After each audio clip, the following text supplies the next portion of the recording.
Marcus fell beneath the train at 8:17 p.m., and by the time the screaming stopped, everyone on that platform was looking at me. This is the last push. The police called it suicide, a tragic choice, an open and shut case. But I was there, and I know Marcus didn't jump. There were 5 of us on that platform: Marcus, me, and 3 strangers whose faces I can't forget, no matter how hard I try. One of them killed him. One of them watched it happen. And somehow, by the end of that night, all suspicion had settled on me. So I ran. Back to Tidesong, my family's decaying clifftop house in Cornwall, where the sea gnaws at the rocks below and the walls remember more than they should. I told myself I came here to hide, to grieve, to untangle the lies Marcus left behind, to figure out why the man I loved was keeping secrets that now threatened to bury me with him. But Tidesong isn't the refuge I thought it would be, because someone knows where I am, someone knows Marcus was murdered. And when a message appears on my laptop, Marcus didn't jump, he was pushed. I know it was you. I realize the truth is far worse than being hunted by a killer. Someone believes I'm guilty. They're watching, waiting, closing in. And if I don't uncover what really happened on that platform, the sea may not be the only thing ready to swallow me whole.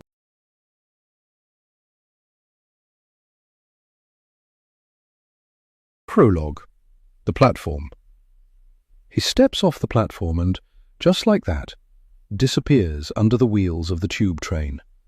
The squeal of brakes slices through the low hum of passenger conversations, sharp as a guillotine. Silence falls, abrupt and absolute. Everyone senses something terrible has happened. People gasp, scream. Some stare frozen into the abyss where he fell, while others back away, pressing themselves against the grimy station walls. A few, morbidly curious, peer over the edge. The sight of blood spatter on their hands and clothes will hit them like a tidal wave.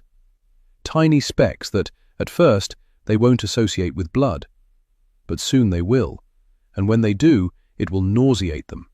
Vomit will rise, an urgency to wash, to get out of their clothes, will overtake them to a point of frenzy. None of them will probably ever wear those garments again. They'll want to erase the touch of death. The hysteria will come soon. Terror, disgust. Within minutes, the British Transport Police arrive, taking control and urging everyone back. Still, some remain rooted to the platform's edge, staring into the darkness where he disappeared. The consequences of his death will ripple out like shockwaves, profound and irreversible. They will alter the lives of everyone touched by this moment in ways they cannot yet conceive. Those who knew him, those who loved him, and the one who might have pushed him. Did he jump? Or was he pushed? A low murmur begins to spread like wildfire. Voices erupt. What happened? Did you see it? Oh my God, he jumped! Was he alone? Did someone push him? The questions come thick and fast, the crowd feeding on their own unease. Fingers start to point at the young man in the Nike hoodie, at the woman in the leopard print coat, at anyone who'd been close enough to the edge. He hadn't looked like a jumper. But then, did a jumper have a look? A young police officer, his face full of earnest sympathy, begins moving through the crowd. His acne scars catching the fluorescent light, his chocolate brown curls slightly disheveled. He tries to keep order, his voice calm but firm, asking for statements. Most people don't want to give one. They just want to leave, to escape the horror and go back to their lives in the fast-paced London metropolis. To get outside and breathe fresh air. To forget. Because people will forget about these sorts of accidents. After the drama, they switch off and get on with their lives. When it comes on the news later, they will watch it dispassionately, as if someone else had been there, already having removed themselves in their minds. Humans have an attention span of 8 minutes, 1 minute more than a goldfish. But they didn't know him. He wasn't a friend, family, workmate, none of those things. It didn't touch them. They didn't allow it to touch them. Some will, by the very nature of being human, find it hard to disconnect. They'll think about him, who he was, what he did, who his family might be, and why. Why did he do it? What was so bad that he threw himself in front of a train? Or was he pushed? The woman in the leopard print coat checks her phone impatiently, her luminous white teeth almost blinding under the station lights. "I didn't see anything," she snaps at the officer. "I have an appointment and I'm already late." Nearby, the young man in the Nike hoodie vapes nervously. "I didn't talk to him, and I don't know him." His tone is defensive. "I was just standing here like everyone else. Can I go now?" His eyes flicker with something unreadable. Guilt? Fear? Or just irritation at being questioned? The officer doesn't react, jotting down notes with quiet efficiency. His composure is admirable, but how long will it last? How many scenes like this can someone witness before their humanity gets worn away? Amid the chaos, a lone phone lies abandoned on the ground, near a scattered shopping bag. Someone picks it up and slips it into their pocket. Was it his? Did it fall when the train hit him? Will it be handed in? And if not, why? The station buzzes with noise and movement. Police cordon off the area, and statements are taken one by one. Fingers continue to point. Whispers swirl. Everyone is making assumptions about why he jumped, about who saw what, or if anyone saw anything at all. But assumptions can be dangerous. They can get people hurt. Chapter 1. Bibby Cornwall. 1 month later. I drop the gear shift to B to help my 10-year-old BMW 1 Series climb the steep, winding coast road. Taking the bends slowly, I avoid looking over the edge of the hip-high dry stone wall that runs all the way up to the top. It isn't fear, not really, just a long-standing agreement with my vertigo. Don't tempt it, and it won't tempt me back. The road curls upwards, and I keep my gaze ahead, towards the summit, where everything feels a little bigger, a little freer. I don't need to hurry. What's waiting will wait. Still, the thought of it stirs something warm inside me. It's been a long time coming. The trees bend this way and that as the wind picks up. Beyoncé's Single Ladies blares from the speakers, the beat thudding through the car, and I let myself sing along, loud and tuneless. It's indulgent and a little freeing. I used to be so happy here. My fingers drum against the steering wheel, legs jittery with energy, and I find myself grinning like I've just remembered a secret. The wind rushes in through the open window, and I whoop into it, just because I can. In the distance, down on the beach, a lone mustard beanie tumbles across the sand, the wind snapping at it, propelling it forward. It reminds me of my childhood spent growing up here with my grandmother. Granny would have marched right after that beanie, muttering about lost knitwear and chapped ears. She always insisted on extra layers, even in spring. Even in July, a day at the beach demanded scarves and hats, no matter how out of place they seemed against the postcard blue sky. Even if the sun was shining, and the sky was a glorious Mediterranean blue, the air still carried a sharp, lingering chill, reminding me that beauty doesn't always come with warmth.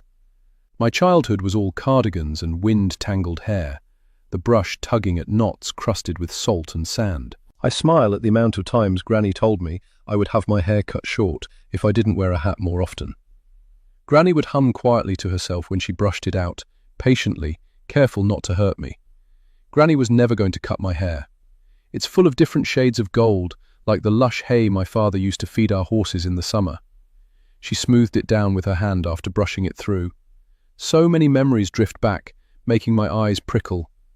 I reach up and thread my fingers through it now, coarser, darker, streaked with sun at the ends, but still unruly as ever, and wonder what Granny would make of it. Halcyon days of laughter whisper to me, and my chest swells, radiating warm sunshine inwards. Back then, most days were spent on the beach, in the water, crabbing, exploring. Granny used to come and sit on an old steamer chair that Thomas brought down from the big house and watched over me for hours. I would show her shore crabs I found in small rock pools. "How fascinating, sweetie! And what are you going to do with those?" Excited by my find, which was always the same each day, I held one in my hand, blowing kisses at it. "I'll put it back, of course, Granny. They might have a family who's looking for them." I spoke my words with great solemnity.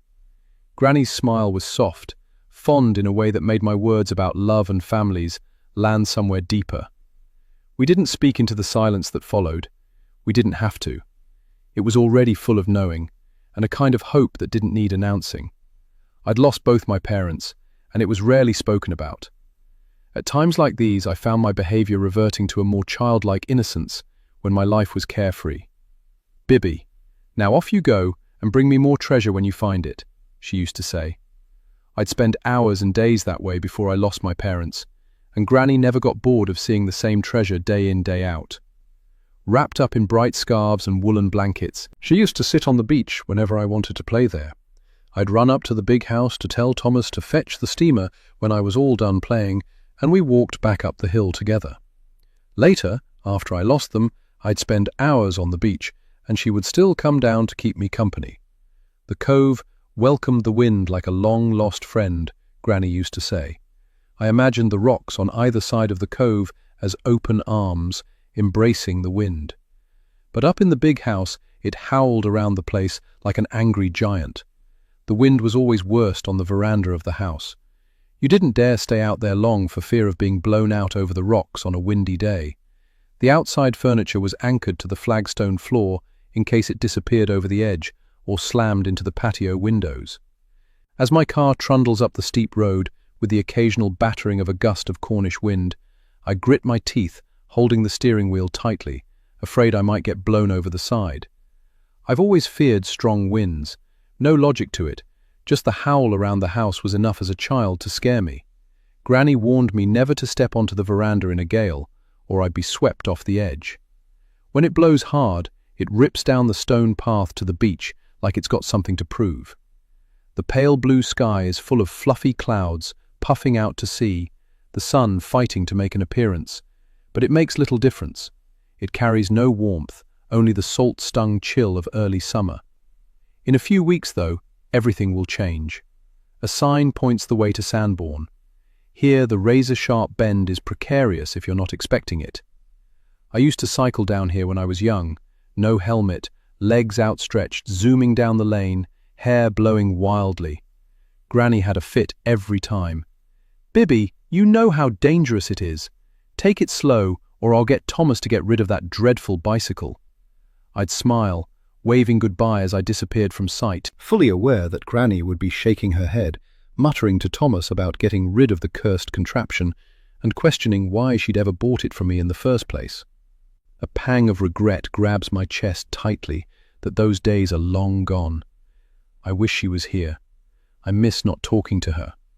At the top of the hill, the road eases into the village. I sail through with an urgency to reach the house. The graveyard looms large in my peripheral vision as I pass the little Norman church, keeping my eyes straight ahead. All my family are there. I am the last man standing, as Granny used to say. Then suddenly I'm climbing again, and there it is. Tall, ornate black gates standing proud, protecting the house beyond. I'm so ridiculously excited and can't wait to get inside. But first, I sit in the car and marvel at the stunningly beautiful home that is now mine. A sense of childish homecoming tightens my stomach, like it used to when Mum and I came for the holidays. I smile up at the house, as if it can see me, and is thanking me for coming back to look after it. I step out of the car to open the gates. The easterly wind is rising, sharp and familiar, curling through my hair, ushering me towards the house, as if afraid I might think twice. I grip the car door, climb back in and shiver, grateful for the warmth of the interior. Driving through the gates and up the narrow drive, my excitement falters as the house comes into full view. The imposing front door, adorned with its magnificent stained glass inlay, stands as proud as ever. But the flaking stucco, overgrown garden, and grimy windows tell a different story. I pull the keys from my handbag, the ones the solicitor handed me, and turn off the engine. As I step out, the wind wrenches the car door from my grasp, slamming it shut behind me. Before climbing the 4 stone steps to the front door, I wander to the side of the house, drawn by the breathtaking vista of the sea and cove below, and peek over the edge. The view tugs at me longingly. I tie my hair back with a bobble from my wrist, but even then the wind manages to whip strands across my face. The clouds on the horizon indicate a gale is rolling in, though it may still dissipate before it gets here. I turn back to the house, climb the stone steps, and insert the key into the lock. As the satisfying, reassuring clunk of the lock releases, I take a deep breath and push the door firmly open. Remembering. I don't often speak of my parents. Their absence has become a quiet ache, buried deep beneath layers of survival. At 14, I learned to keep grief folded neatly inside, like clothes in a drawer no one opened. Then there was Grandad, my anchor, gone 2 years later. And Sophie, that loss nearly broke me. There were days I couldn't breathe without remembering. I never cried in front of anyone, not even Granny, but the pain shaped me, made me sharp in places.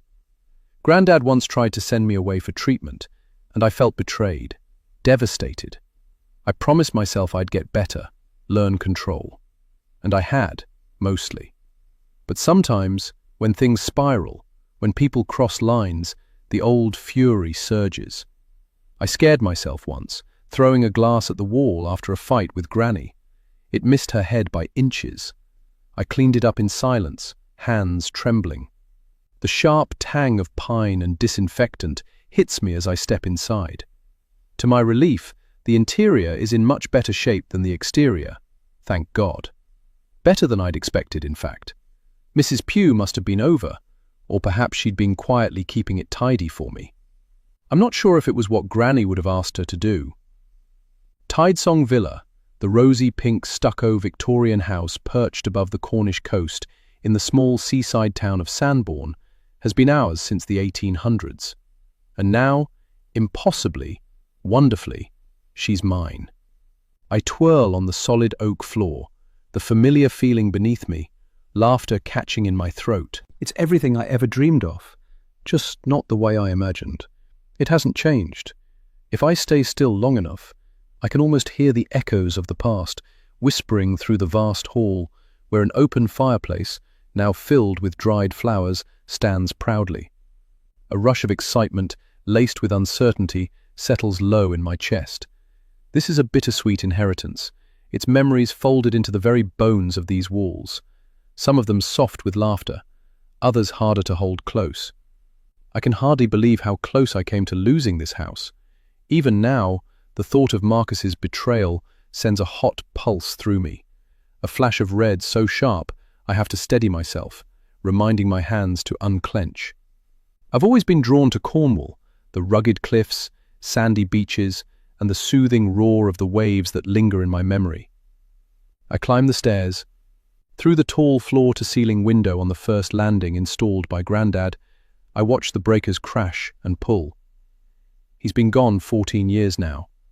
I take a deep breath, the weight of reality settling over me. How am I going to stay here? Unless I come up with a plan to generate some income, I'll have no choice but to sell. A place like this doesn't run on memories alone. It takes money, and a lot of it. There is so much maintenance to be done, and Granny hasn't left me any extra cash, just the house. The kindly solicitor suggested I might rent it out, letting others experience the beauty of this coastal haven.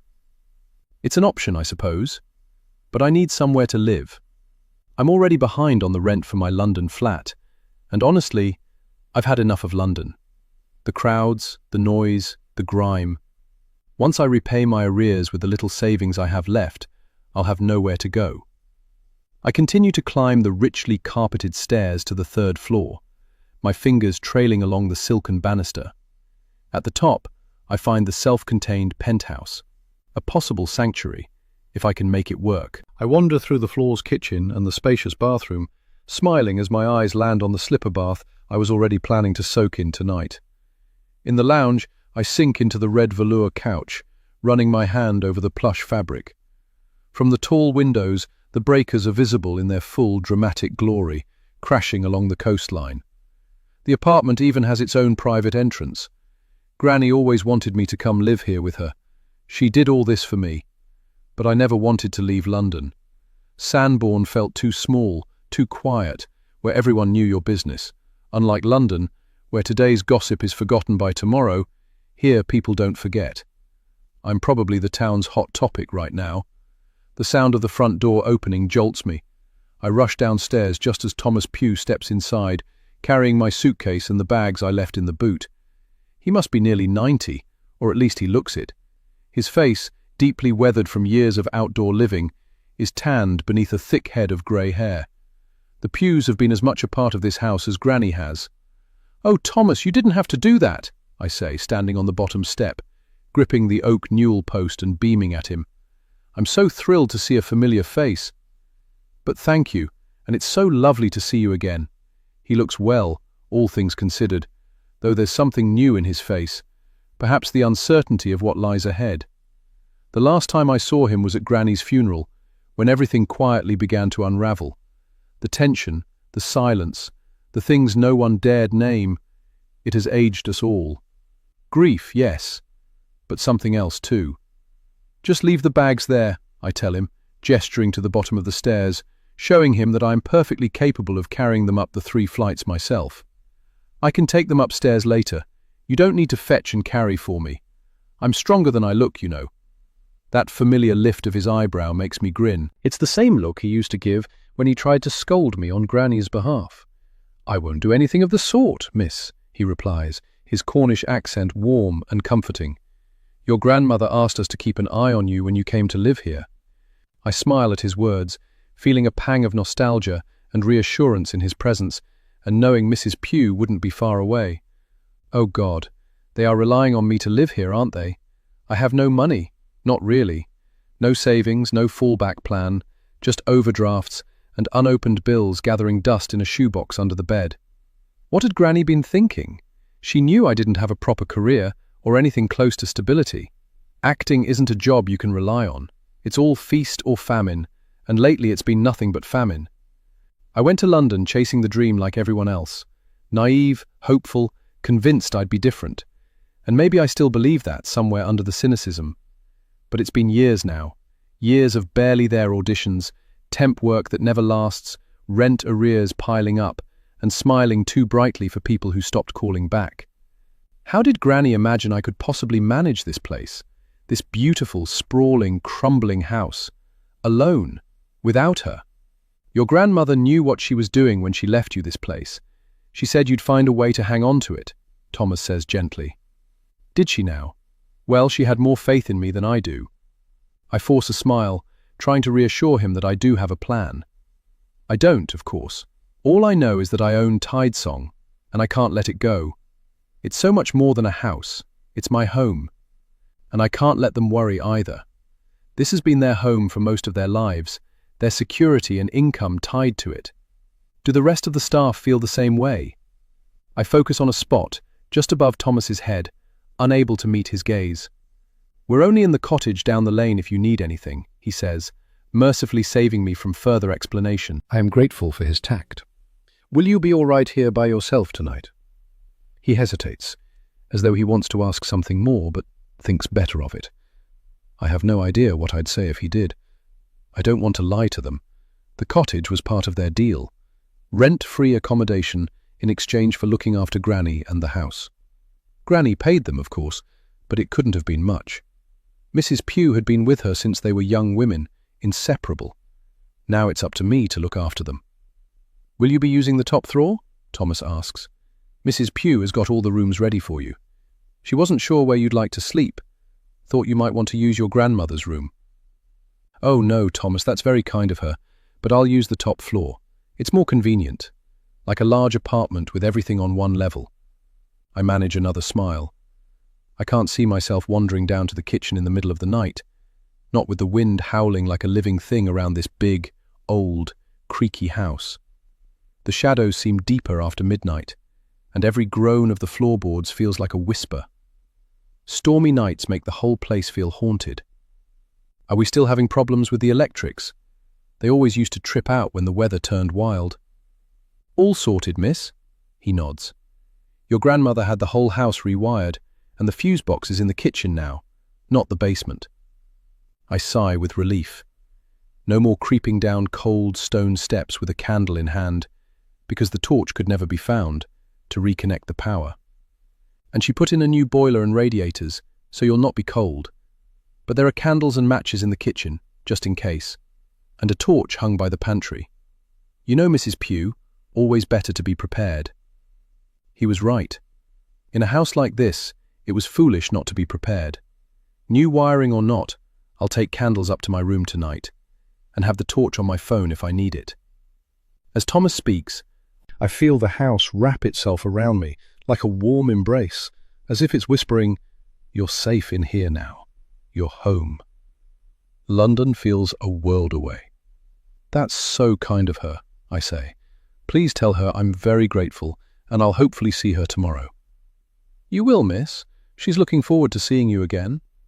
"Oh, and Thomas," I say, softening my tone, "please stop calling me miss. Call me Bibby. You both must." "Well, No excuses." I give him a look and keep my tone warm. I know it's difficult for them. Granny had been a stickler for formality. "Please, Thomas, it's just the three of us now. Granny isn't here anymore, and I'd really like it if you would." Granny had always called me Bibby. My parents had named me Isabel, but Granny hadn't liked it. She insisted Bibby was a pet form of Isabel and made sure it stuck. To everyone, I was known as Bibby, because Granny wanted it that way. As always, a neat stack of newspapers sits on the little side table in the main kitchen of the house. Granny used to pore over them, and it seems Mrs. Pugh has kept up the tradition. I rarely bother with print. Reading the news on my phone is quicker, less faff, but I've decided to cut back.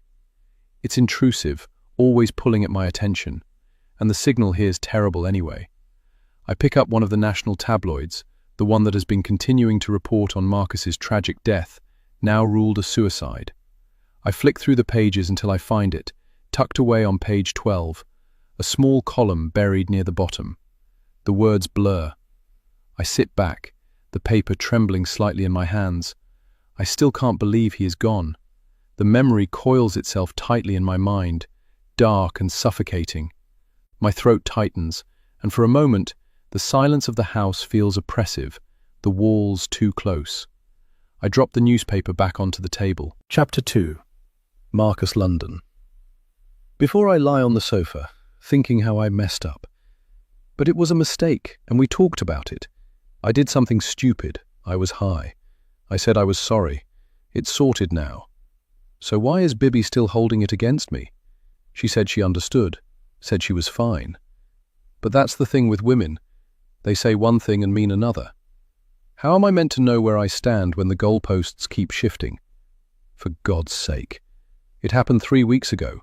I know it was wrong, I do. But I fixed it, didn't I? Tidesong is still hers, no harm done. So why is she still acting like I tried to ruin her life? I said I was sorry. What more does she want? My blood? She startled me that day, that's all. I didn't mean to do it. It was like my body moved before I knew what was happening. 1 second she was standing there, and the next she was down on the floor, like a tree cut clean through. The sound, that thud, caught me off guard. It was deeper than I expected. She shouldn't have snuck up on me, though. Sometimes I get scared. I don't know why I do the things I do. It's as if something takes over me. It frightens me, leaving me wondering what I might do next. I don't want her to leave me. I need her. I love her. I tried to help. Reached for her, tried to wipe the blood from her lip, but she shoved me away, screamed, ran for the bathroom and locked the door. So, I left her to it when she wouldn't open the door. I didn't want to make things worse by banging on it. I couldn't believe what I had done to her. I felt awful. I asked her through the door to tell me what she was feeling. I wasn't insensitive. She stayed silent. I got that I pissed her off. I was angry with myself for lashing out. But the thing is, it was a one-off, and she said she understood that I hadn't meant it.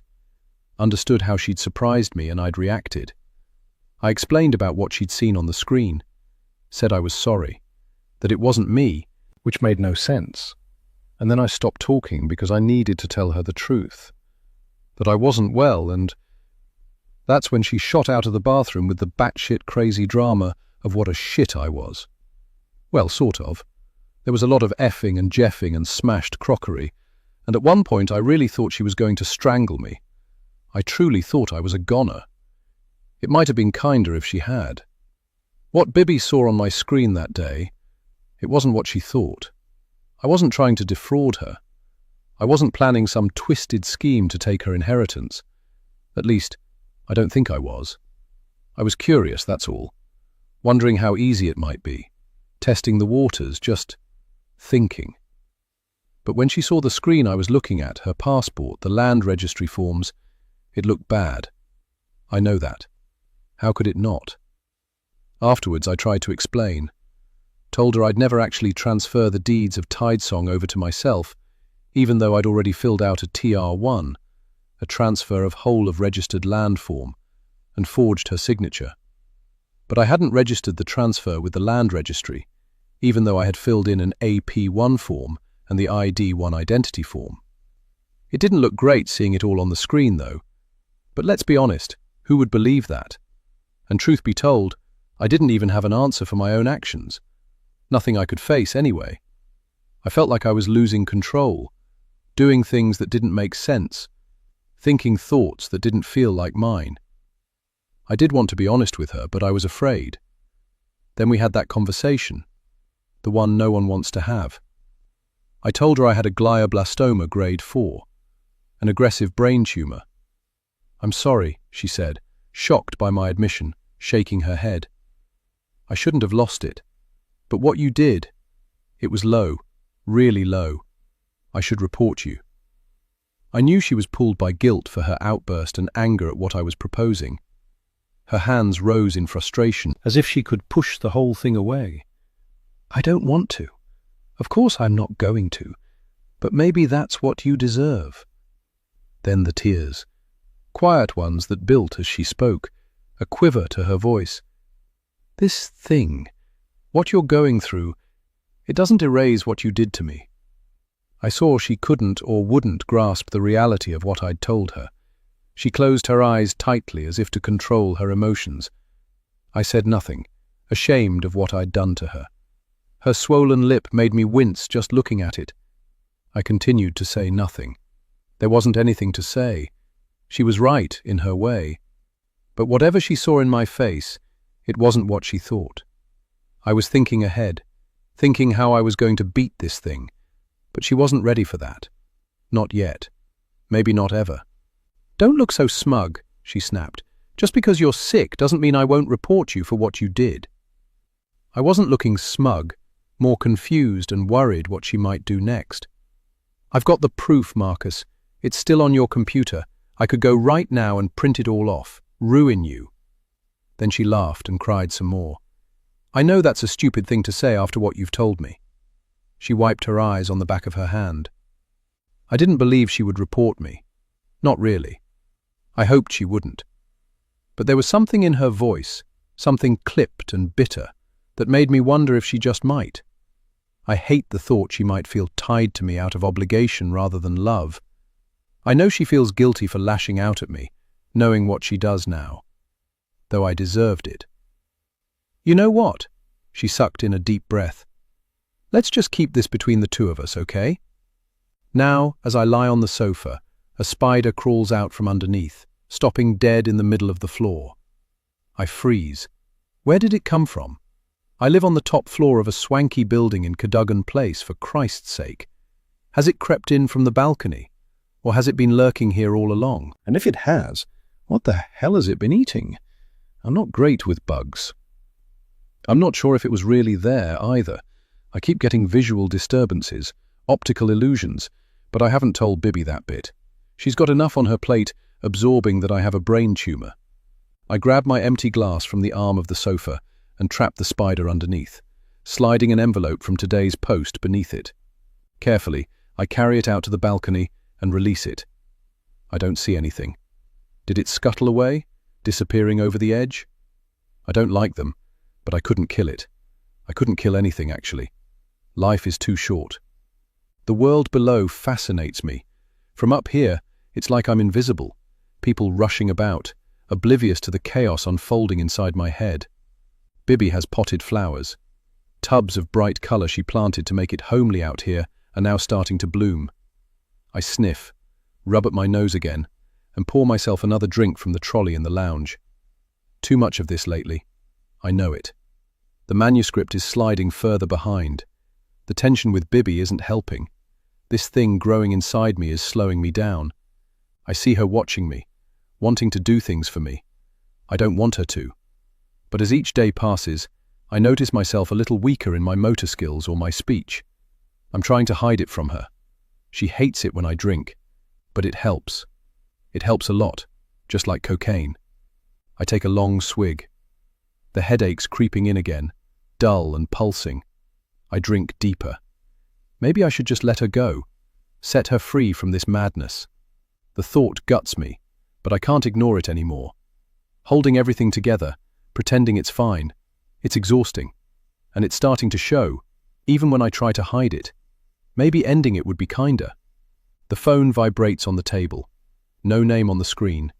My stomach flips. I sit down. Anonymous. Well, you got the money? Marcus. Yeah, sure. Monday. I'll have it Monday. I slam the phone into the drawer beneath the console table and shut it. But the message burns in my mind. My palms sweat as I tip back in the chair. It topples, sending me sprawling. Fuck!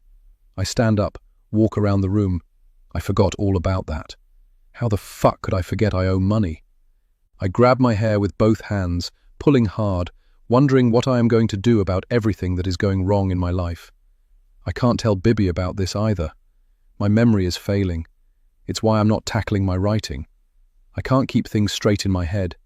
My mind is a mess. My brain feels like static, like a storm cloud about to break. The baggie. Where is the baggie? I tear through drawers, tossing papers and junk onto the floor. Empty, empty, empty. My pulse races. Where the fuck have I put it? God, I hate that I can't recall stuff. Then I remember. Out on the balcony again, I plunge my hand into the soil of the begonia pot, feeling around until my fingers close on the tiny baggie.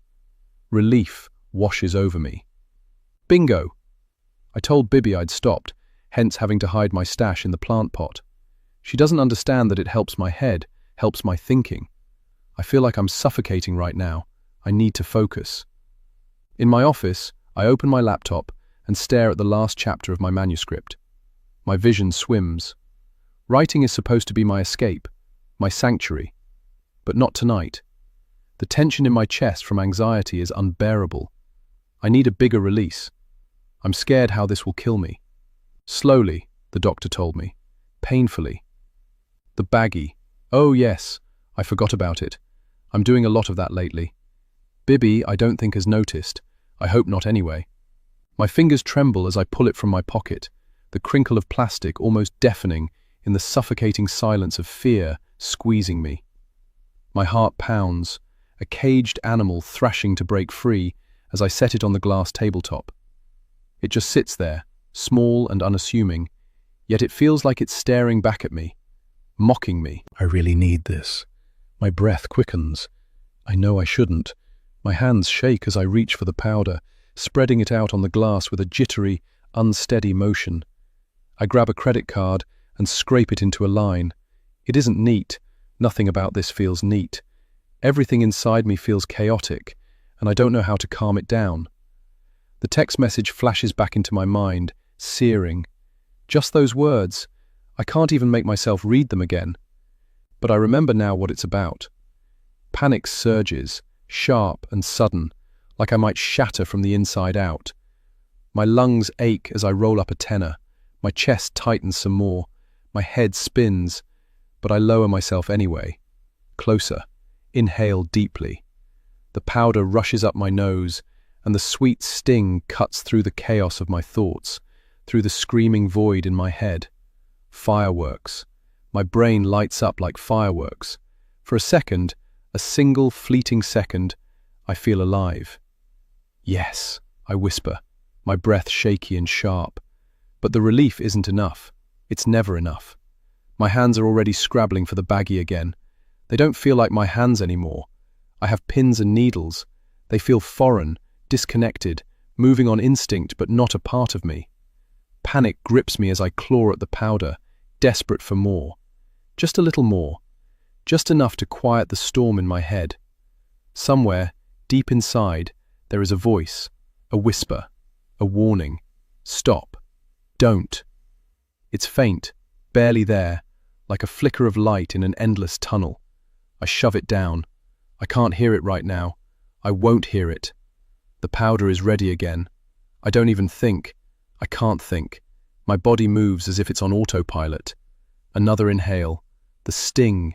The rush. It slams into me like a train, and I throw my head back, gasping. Fucking yes, I bellow, the words breaking free like a howl into the emptiness. But the emptiness doesn't go away. It's still there, gnawing at the edges of my high. My pulse races, my chest tightens, and I can't quite breathe. My thoughts are a hurricane, spinning faster and faster, and I can't find the eye of the storm. I stare at the baggie, my vision blurring, body trembling. My stomach knots with a sickening realization. I'm not living. I'm running, and I'm running out of places to hide. Chapter 3. Bibby, Cornwall. Now. The little bell jingles above the estate agent's door as I step inside. Mr. Samuel Bright, a man nearing retirement with a girth almost as large as his ambition, jolts upright.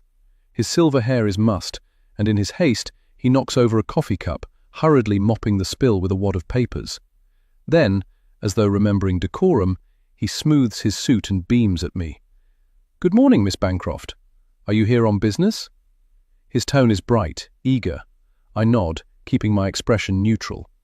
"Marvelous. Please, sit here, or we can go into the office if you prefer." He gestures towards the unlit room behind him. It looks more like a storeroom than a place of business. "This is fine," I say, settling into the chair he pulls out from me with unnecessary deference. I can almost see the pound signs in his eyes. The houses along this coast often fetch more than £2 million, and Tidesong, my sprawling family home, is the jewel in the crown. Over the years, Londoners have swept in, buying up properties, raising them to build glassy monstrosities better suited to Malibu than Cornwall. Money rarely buys taste. "So, you've come to a decision?" he asks, voice brimming with expectation. "I have, but I'm not selling." The words hang in the air, deliberate and final. His face falters, his dreams of a hefty commission shrinking visibly. "I'm going to rent it out instead," I continue, cutting through his silence. "I'll fix up the areas that need it, but the demand for summer rentals from Londoners is relentless. What I really want, though, is a long-term let. And I want you to handle the management." I see the shift in his expression, a mix of disappointment and recalibration. This is a man who quickly learns to take what he can get. "Well," he begins, running a hand through his silver hair, "that's a marvelous idea. Of course, we can manage that for you. Plenty of interest, I'm sure. Shame about the sale, though. We had some very keen buyers lined up." I raise an eyebrow. "I hope you hadn't promised anyone the house. I never gave you any guarantees." His face reddens. "Oh, no, of course not. I only told them it might be available, nothing confirmed." He mops his forehead with a handkerchief, avoiding my gaze. "Good. So, are you interested in managing the rental?" I tap my fingernail against the table, the sound sharp in the quiet room. His enthusiasm resurfaces, fierce and unrestrained. "Absolutely. Leave it all to me, Miss Bancroft. Not a thing to worry about." I glance at the clock on the wall.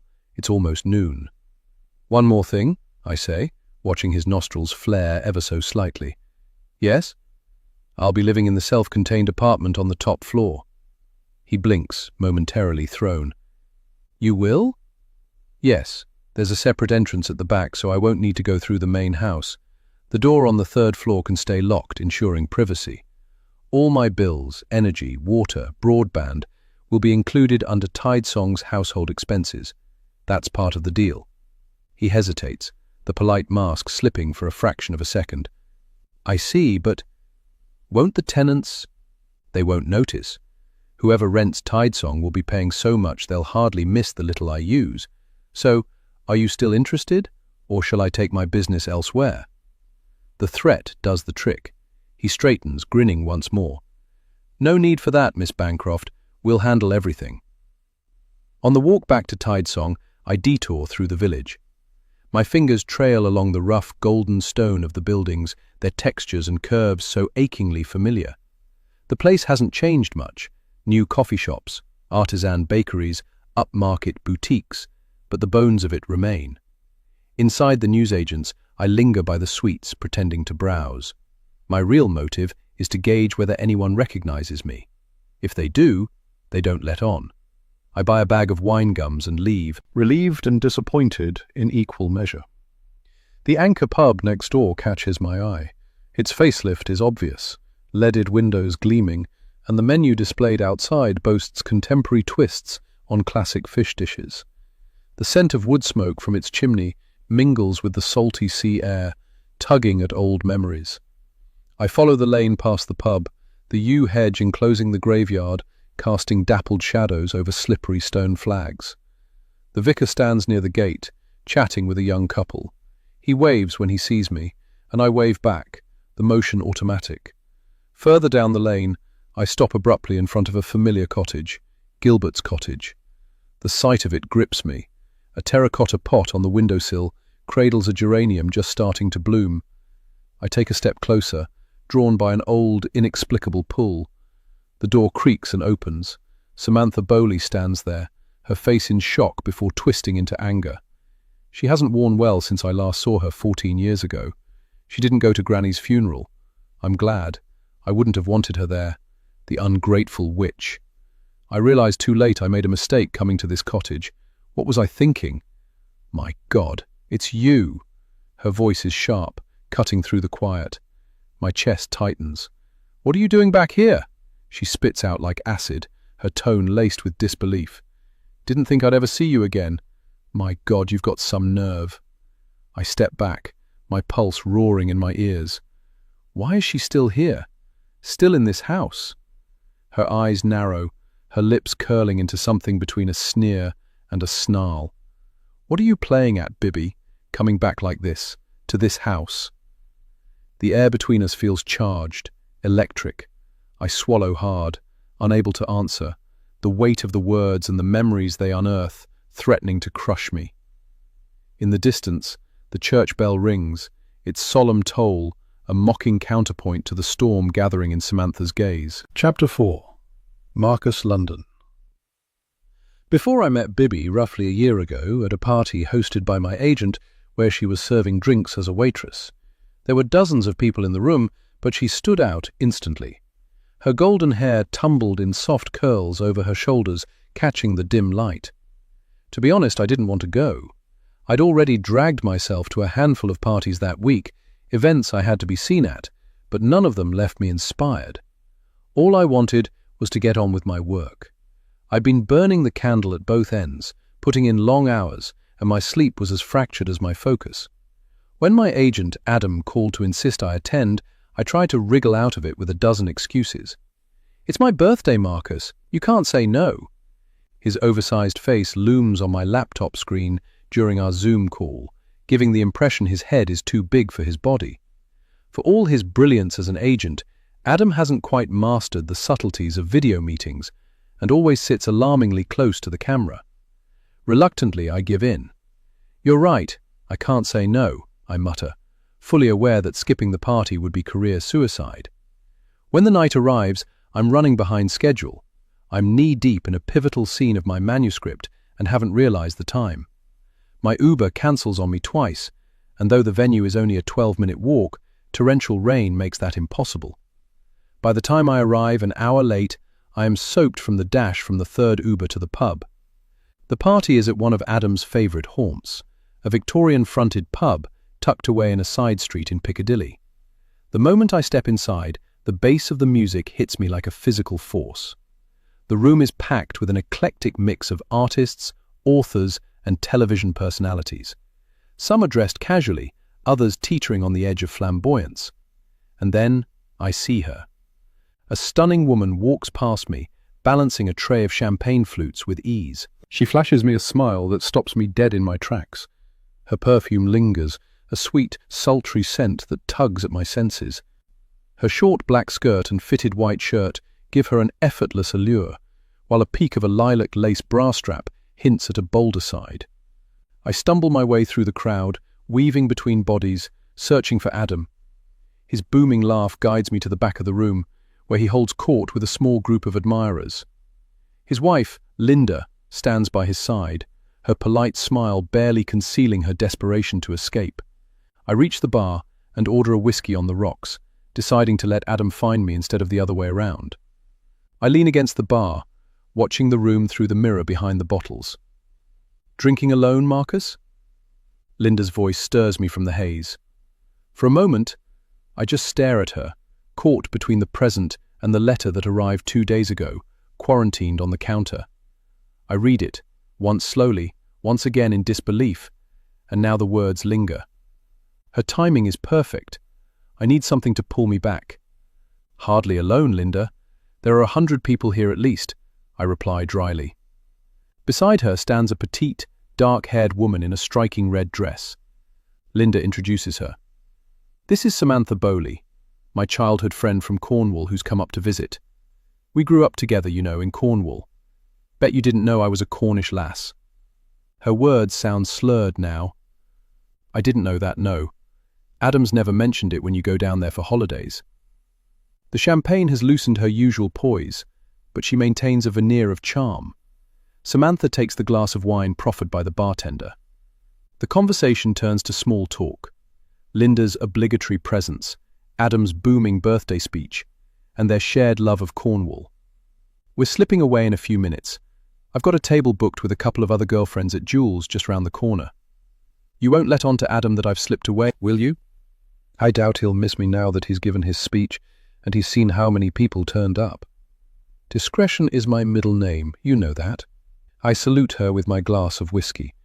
I've bumped into Linda at various places, namely casinos, that I'm sure Adam would not approve of. Like me, she has a little bit of a habit which neither of us ever speak about. It's a taboo subject, a silent acknowledgement of what we both know, but would never divulge to others.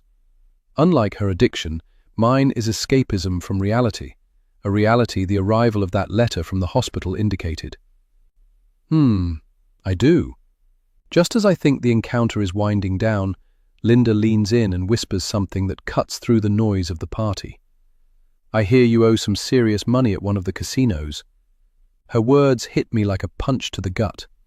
I freeze, my drink halfway to my lips. "What?" "It's all over town," she says softly. "These aren't nice people, Marcus. You need to sort it out. I've seen what happens to people who don't pay their debts." Her warning echoes in my mind, unsettling me more than I care to admit. But I have bigger worries, and think about what it says inside that letter. The noise of the party fades as paranoia sets in. Were they here, watching me? The crowd blur together, a cacophony of laughter, music, and clinking glasses. I catch myself searching for that woman again, but she is nowhere to be seen. Linda leaves with her friend, leaving me watching the drunk dancing in front of me. The room is a swirl of familiar faces, most I've only ever seen on TV. Recognizable, yes, but stripped of their glamorous alter egos, they seem almost ordinary. Almost. Their carefully curated personas still cling to them, albeit fraying at the edges under the harsh reality of fluorescent lights and spilled champagne. A small dance floor has been carved out in the corner, where a handful of guests sway awkwardly or flail enthusiastically, pumping their fists in time to the beat. I tap my foot to the music, a song I knew well, and let my gaze drift around the room. On the dance floor I spot someone I know, a fellow author, also on Adam's roster. Her dark hair is shining under the shifting lights, and her eyes catch mine. She smiles and beckons me over with a flick of her wrist, an unspoken challenge in the curve of her lips. We've met before a handful of times at these events, exchanged pleasantries over flat prosecco and tepid canapes. There is always something unsteady about her. Half the time she looks ready to either burst into tears or take over the world. I down the last of my whiskey and decide, sod it, why not? By the time I reach her, she is already moving to the music, the rhythm overtaking her. She loops her arms around my shoulders, pulling me close. Her pupils are wide black pools, glinting with something wild and untethered. "You got any coke?" she whispers into my ear, her breath warm against my skin. "No, sorry," I reply, shaking my head. The truth is, Coke is the last thing I want right now. My nerves are already shot, Linda's warning still ringing in my ears. I keep scanning the room, convinced someone, they, might be watching me. But her hands are insistent, sliding from my shoulders to my arms, then lower. Her touch is electric, disarming, and when she presses closer, her scent, citrus and something floral, clouds my better judgment. "Come on," she purrs, her fingers teasing the waistband of my trousers. "Don't be boring." My mouth opens to protest, but the words stick. Linda's voice echoes in my mind, that warning, over and over again. My paranoia swells as I glance around, half expecting to catch someone's eyes locked on me from across the room. And yet, as her hand tightens around my arm and her lips graze my cheek, the anxiety doesn't dissipate. It mingles with something else. Something darker, something reckless. "All right," I murmur, my voice barely audible over the music.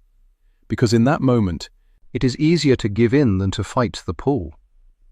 Huddled in the tight confines of the bathroom stall, washed in flickering fluorescent light, we each take a line from the emergency baggie I snagged last minute on the way out. A precaution, nothing more, or so I told myself. The air is thick with a mix of stale perfume and the sharp tang of disinfectant, making it hard to breathe. She kisses me hard, her lips pressing with a desperate edge, then ruffles my hair. Her huge sigh echoes, ragged, as she sags against me for a brief, fragile moment, both of us spent. Without a word, she pulls away, leaving me standing by the sticky, scuffed door of the women's loo. She organizes her clothes and leaves without a word. The silence feels heavier when she leaves, broken only by the faint hum of the buzzing light overhead. My skin prickles. I turn to head back upstairs, but a faint creak behind me freezes my step. The door of one of the other cubicles creaks open, slow and deliberate, its hinges whining in protest. "Hi," says a female voice, light and teasing.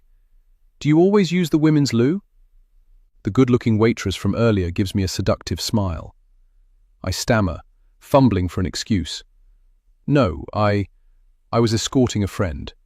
She wasn't feeling well." I instantly get the impression she likes me. So, I smile back a sort of, okay, so you caught me" smile. She doesn't mention what I suspect she knows I've been up to. "Really?" She raises an eyebrow, clearly unimpressed by my lie. "Because there's no one else in there. Maybe she gave you the slip." Her eyes fall on my nose, making me quickly wipe it with the back of my hand. I shrug, no use pretending now. Her playful tone disarms me, though my mind is still racing from Linda's words. I just can't stop thinking about them. I need a distraction, and this girl is it. We end up walking back to the party together. I find her presence oddly soothing, despite having only just met her. "There you are." "Marcus!" Adam's voice booms as we re-enter the room. He hands me a glass of champagne, his eyes flicking curiously to the woman I'm with. "And who's this?" I realize I don't know her name. Lucky for me, she isn't fazed. "Hi, I'm Bibby," she says, extending her hand. "I was your waitress tonight. Just met Marcus skulking outside the ladies' room and thought I'd bring him back to safety." Her cheeky grin lights up the room, and I can't help but laugh. Adam narrows his eyes, trying to place her. "Well, it's a good thing you found him. I was beginning to think he'd vanished." We stay by the bar, talking, as the party ebbs and flows around us. She's finished her shift. Bibby's sharp wit and carefree demeanor draws me in like a moth to a flame. It's exactly what I need right now. She tells me about her dreams of acting, her knack for slipping into parties uninvited, and her audacious ability to fool even the most seasoned players in the industry. "Your agent," she whispers after Adam leaves us, "offered to sign me 2 weeks ago, thought I was some big Hollywood star." I nearly choke on my drink. "No." She grins, her blue eyes sparkling with mischief. "Yep." I fed him some lavish story and he bought it hook, line and sinker. Honestly, I deserve an Oscar. She twirls a lock of hair in her fingers, watching me coyly. We both laugh until our sides hurt. I know Adam would be pissed if he knew she'd been playing him. For the first time in what felt like forever, or at least since I received that god-awful letter. I feel a weight lift. Bibi is a force of nature, wild, unfiltered, and utterly captivating. When the music shifts to a slower tune and George Michael croons Careless Whisper, she loops her arms around my neck. "I love this song," she murmurs, swaying to the beat. I can't take my eyes off her, loving how she feels in my arms. "Do you want another drink, or do you have to head home?" She smiles, a hint of mischief in her gaze. "I could stay for one more." And just like that, the night takes a turn I wasn't expecting. Bibi is the kind of person who can make you forget everything else, and for now, I am more than willing to let her. "Samantha. Samantha Bowley, what are you staring at?"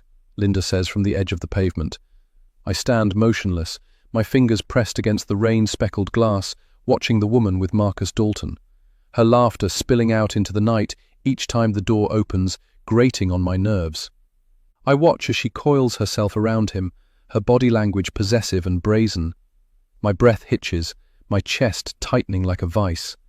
I purse my lips, biting down the scream clawing its way up my throat, a primal urge to unleash every venomous word I've bottled up for years. Linda stands a few feet behind me, phone in hand, waiting for the Uber she's called, blissfully unaware of the storm raging within me. Inside, Marcus and that woman stand close, too close. I don't care about the droplets of water sliding off the awning onto my coat sleeves or the cold creeping through my shoes. My entire focus is on her. It had begun as an ordinary day, dull, uneventful, blending into countless others. But when I opened my eyes that morning, something felt off. An unnamed dread wrapped itself around me like a cold shadow, clinging stubbornly all day, whispering promises of ruin. It was the kind of unease that made you feel as if the ground beneath you might crack open without warning. And then I came to this party. My world unraveled the moment I saw her. That woman. The one I hate more than anyone else in the world. My breath comes in shallow, ragged bursts as I watch.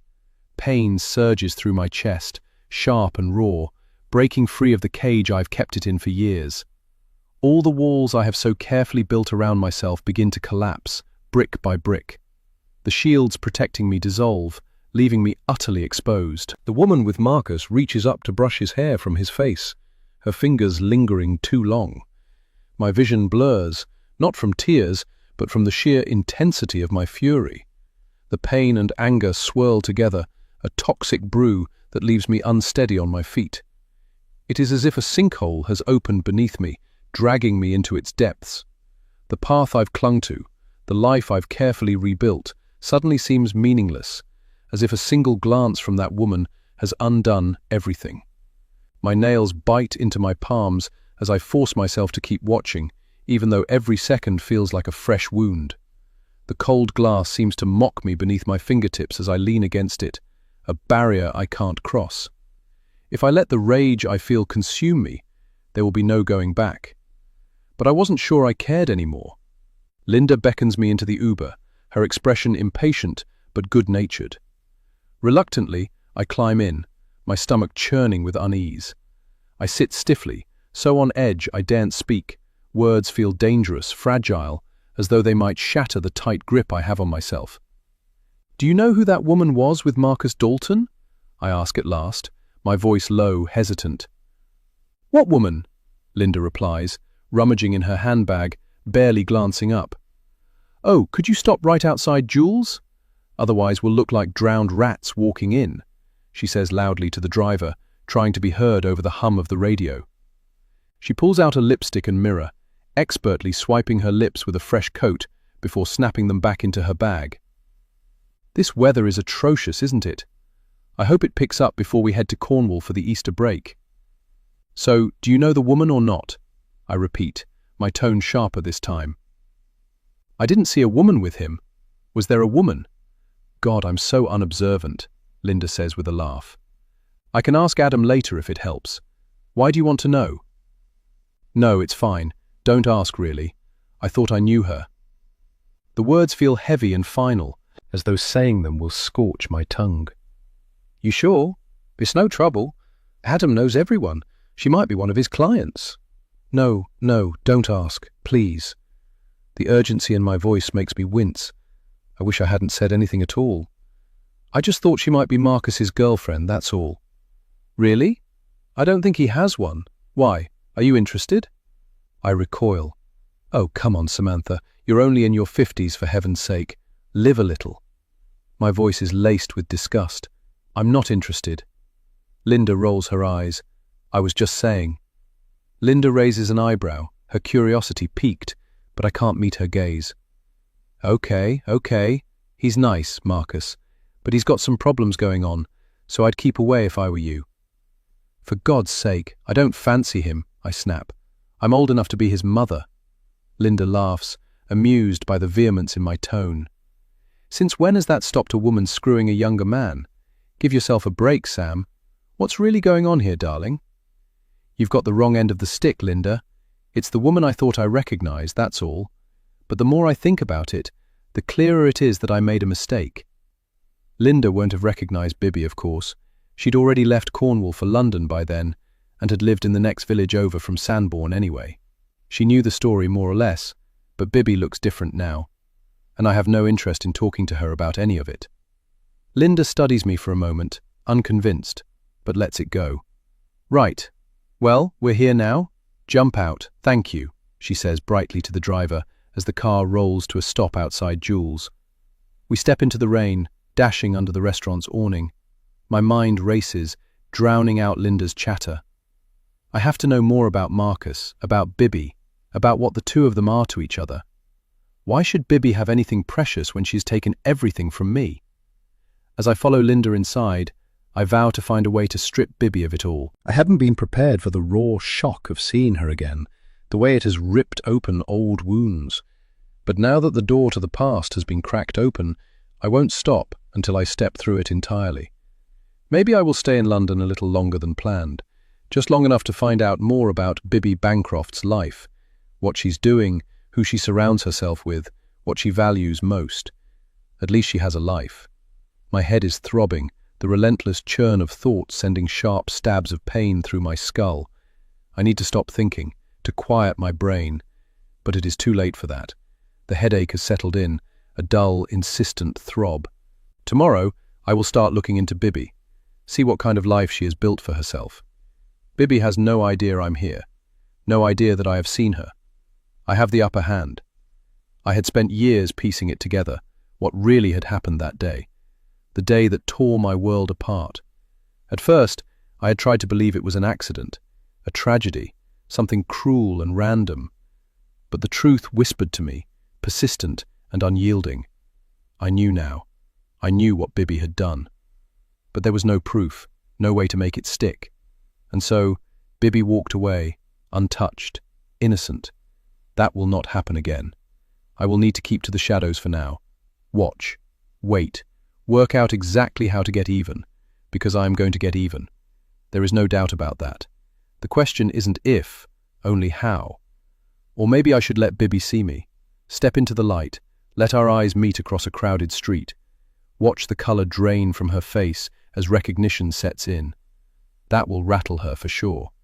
I could even stop her, lean in close, and whisper the words I've waited years to say. It's payback time. A life for a life. I'm going to take from Bibby what she loves. Chapter 5. Bibby Cornwall. Now, as I stand frozen outside the Bowley cottage, facing Samantha, my thoughts drift to the past, to our truly horrible history. Samantha Bowley was my mother Bridget's closest friend. 18 years ago, she knew my mother was planning to take her own life, and told no one. I'll never understand why, but I know she was wrong to stay silent. I never forgave her, neither did Granny. If we'd known how low Mum had sunk, we might have helped, we might have saved her. The Bowleys ran a dairy farm, and Granny only ever bought their milk. She even paid for Samantha to attend the same private school my mother had gone to. But everything changed when Samantha's daughter died. After the things Samantha said, the accusations she threw at me, Granny called it unforgivable. Ungrateful little upstart, she'd mutter when she thought no one was listening.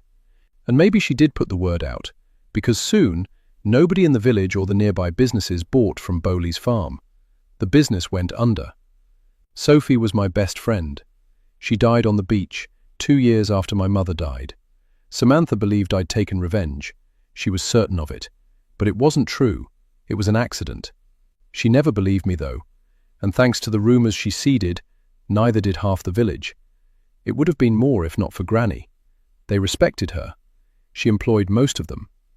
I don't know if she ever doubted me. She never said. Maybe she understood how deeply I blamed Samantha for keeping Mum's pain a secret. Sophie's death was a tragedy, just like my mother's. But to Samantha, it felt like retribution. Too perfect, too inevitable. And maybe she wasn't entirely wrong. I used to live in this house, in a way. It was my second home during the summers when I was staying with Granny, and then when I moved to live in the village permanently after my mother died. Sophie and I used to whisper secrets beneath fairy lights in her bedroom, talk about boys and what we would do when we left school. Sophie's room was our kingdom. I didn't know Samantha was still here. I thought she'd be long gone. Samantha says something else, sharp or wounding or maybe just hollow, but I don't hear it. I've already turned. My legs carry me back down the path, slow at first, then faster. I don't look behind me, not at the chipped paint on the Bowley door, not at the place where Sophie used to leave her shoes. The wind picks up at the edge of the lane, and I let it press against my back like a hand. I keep walking. Some silences are earned, others are chosen. I'm no longer sure which this is, but I leave it there, between us, and I don't stop. As I walk back home, I think about what happened the day my mum died. Seeing Samantha has brought it all back. I was only 14. Mum and I were visiting. She spent most of our stay with Samantha. We didn't understand why. Not then. It became clear all too quickly. Later, we found out Mum had confided in her, said she couldn't go on. It was all Samantha ever told us of their conversations. We already knew her depression was deepening, but not how far she'd fallen. Granny said Mum and Sam had been inseparable as kids, the way Sophie and I were. We just bonded straight away. What cuts deepest is knowing that I wasn't enough to keep Mum here. That old weight of self-worth presses down again, dragging me back to Marcus and what he did, how it made me feel. I still don't know how to forgive Marcus. What he did with Tidesong, it wasn't just betrayal. It felt like he'd violated something sacred, something that belonged to me in a way he never understood. It wasn't just that he tried to take it, it was how he did it. Twisting things, making me feel small, making me question myself. I know the tumor affected him, the erratic behavior, the cruelty, but that doesn't make it okay. Explanations aren't excuses. When I found out, I lost it. I screamed at him until my throat felt raw, shoved him so hard he stumbled. That rage, it scared me. Even now I can feel it sometimes, curled up inside me like a snake waiting to strike. I've learned to manage it better. I'm more measured now. But when I think about Marcus, about how he tried to take what was mine, my fists still clench. There were moments I imagined hurting him, killing him even, and that thought, that I could go there, terrifies me. I arrive at Tidesong. Instead of going in through the grand front door, I walk around the back down to the beach. I want to be alone right now with my thoughts. Samantha never shared what Mum told her. Said it was private, that if Mum had wanted us to know, she would have told us herself. I know it hardened me inside, and I never let anyone get close to me again. Until Marcus. He melted his way into my heart. And now he's gone too. I feel like I'm jinxed. I suddenly feel desperately sad, and as I climb down the stone steps that lead to the private beach from the side of the house, I remember how Dad used to disappear on benders all the time. The police found him sleeping rough in the local park more than once. The shame nearly broke Mum. When I think of them now, I don't see the wreckage they became. I don't hate them. I see them as they were before it all went wrong, young and hopeful. Mum was unraveling pretty quickly by that stage.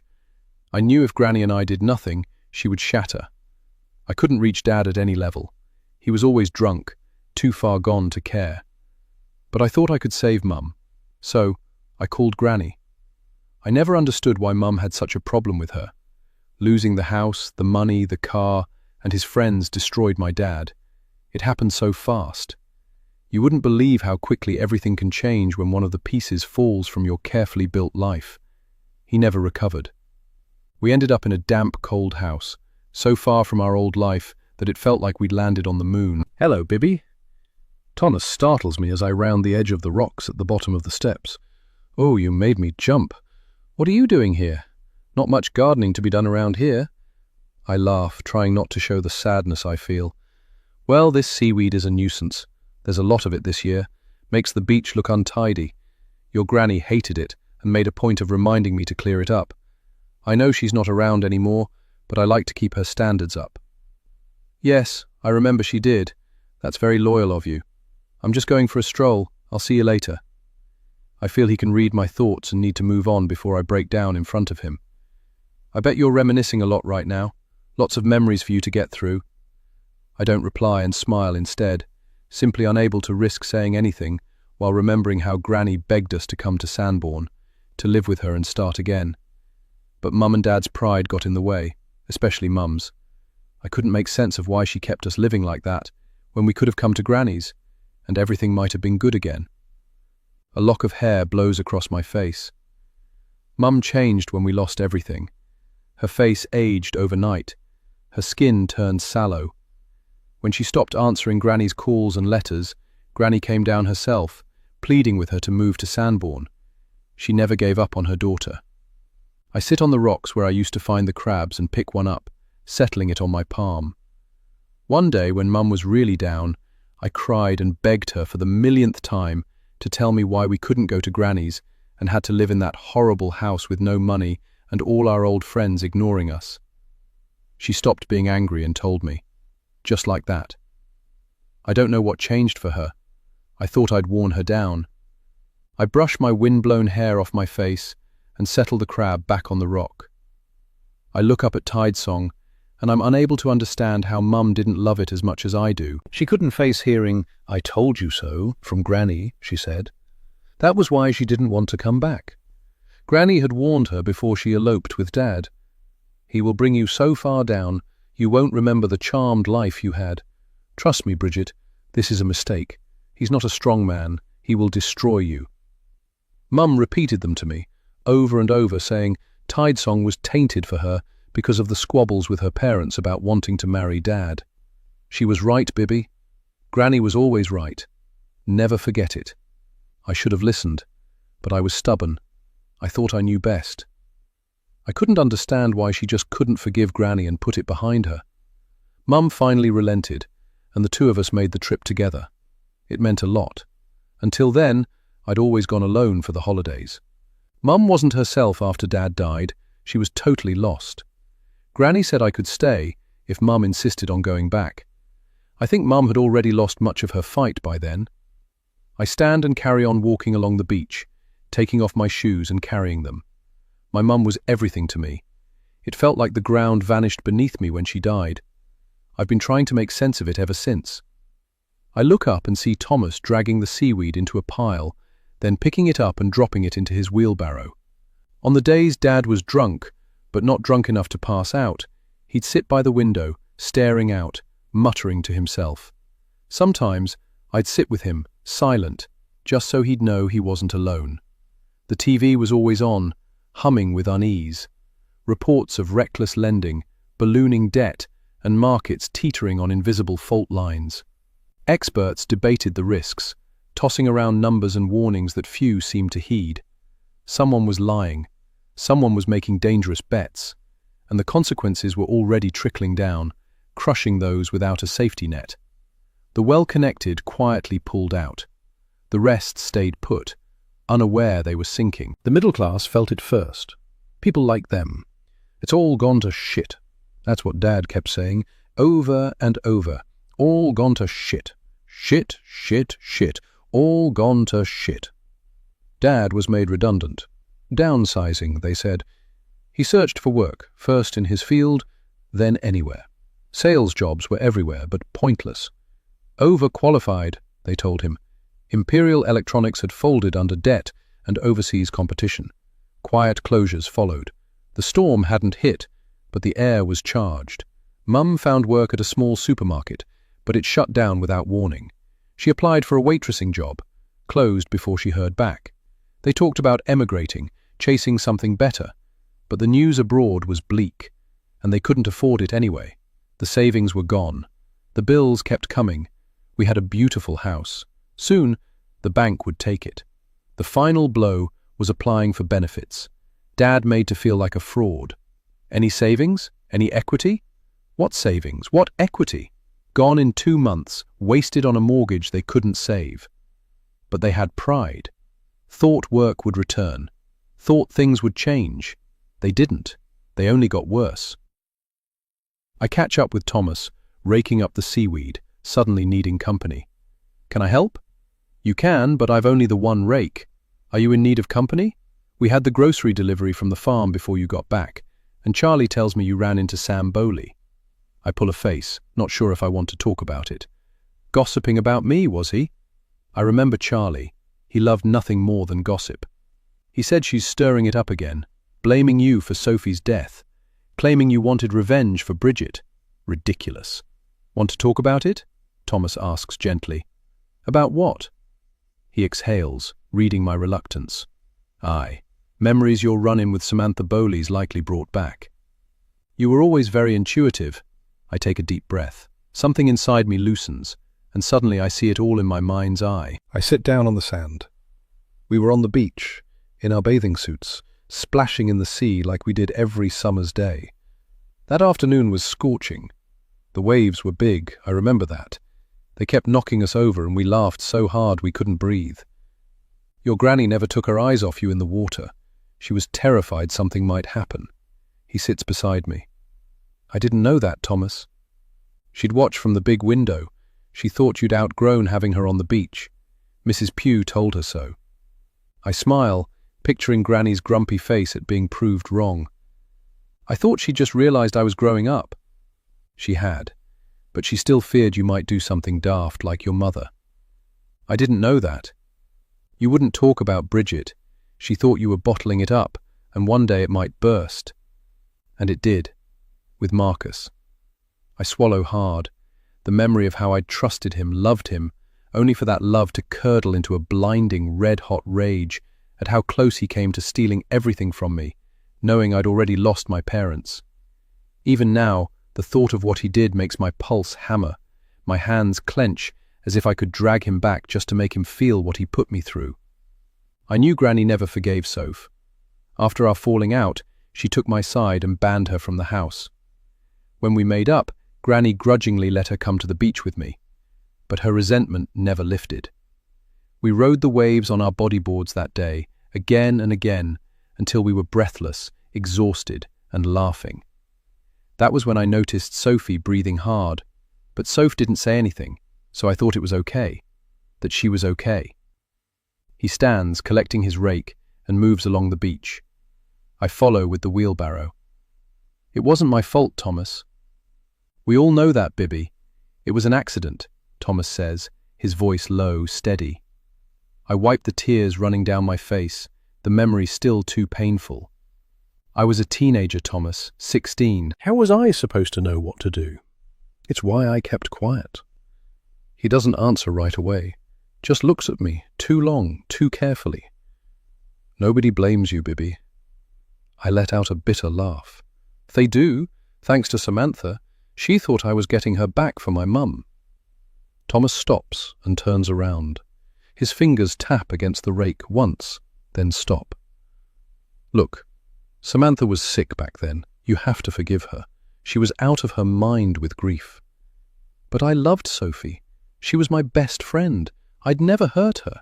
It was 2 years after Mum and Dad died. After Granny, Soph was all I had.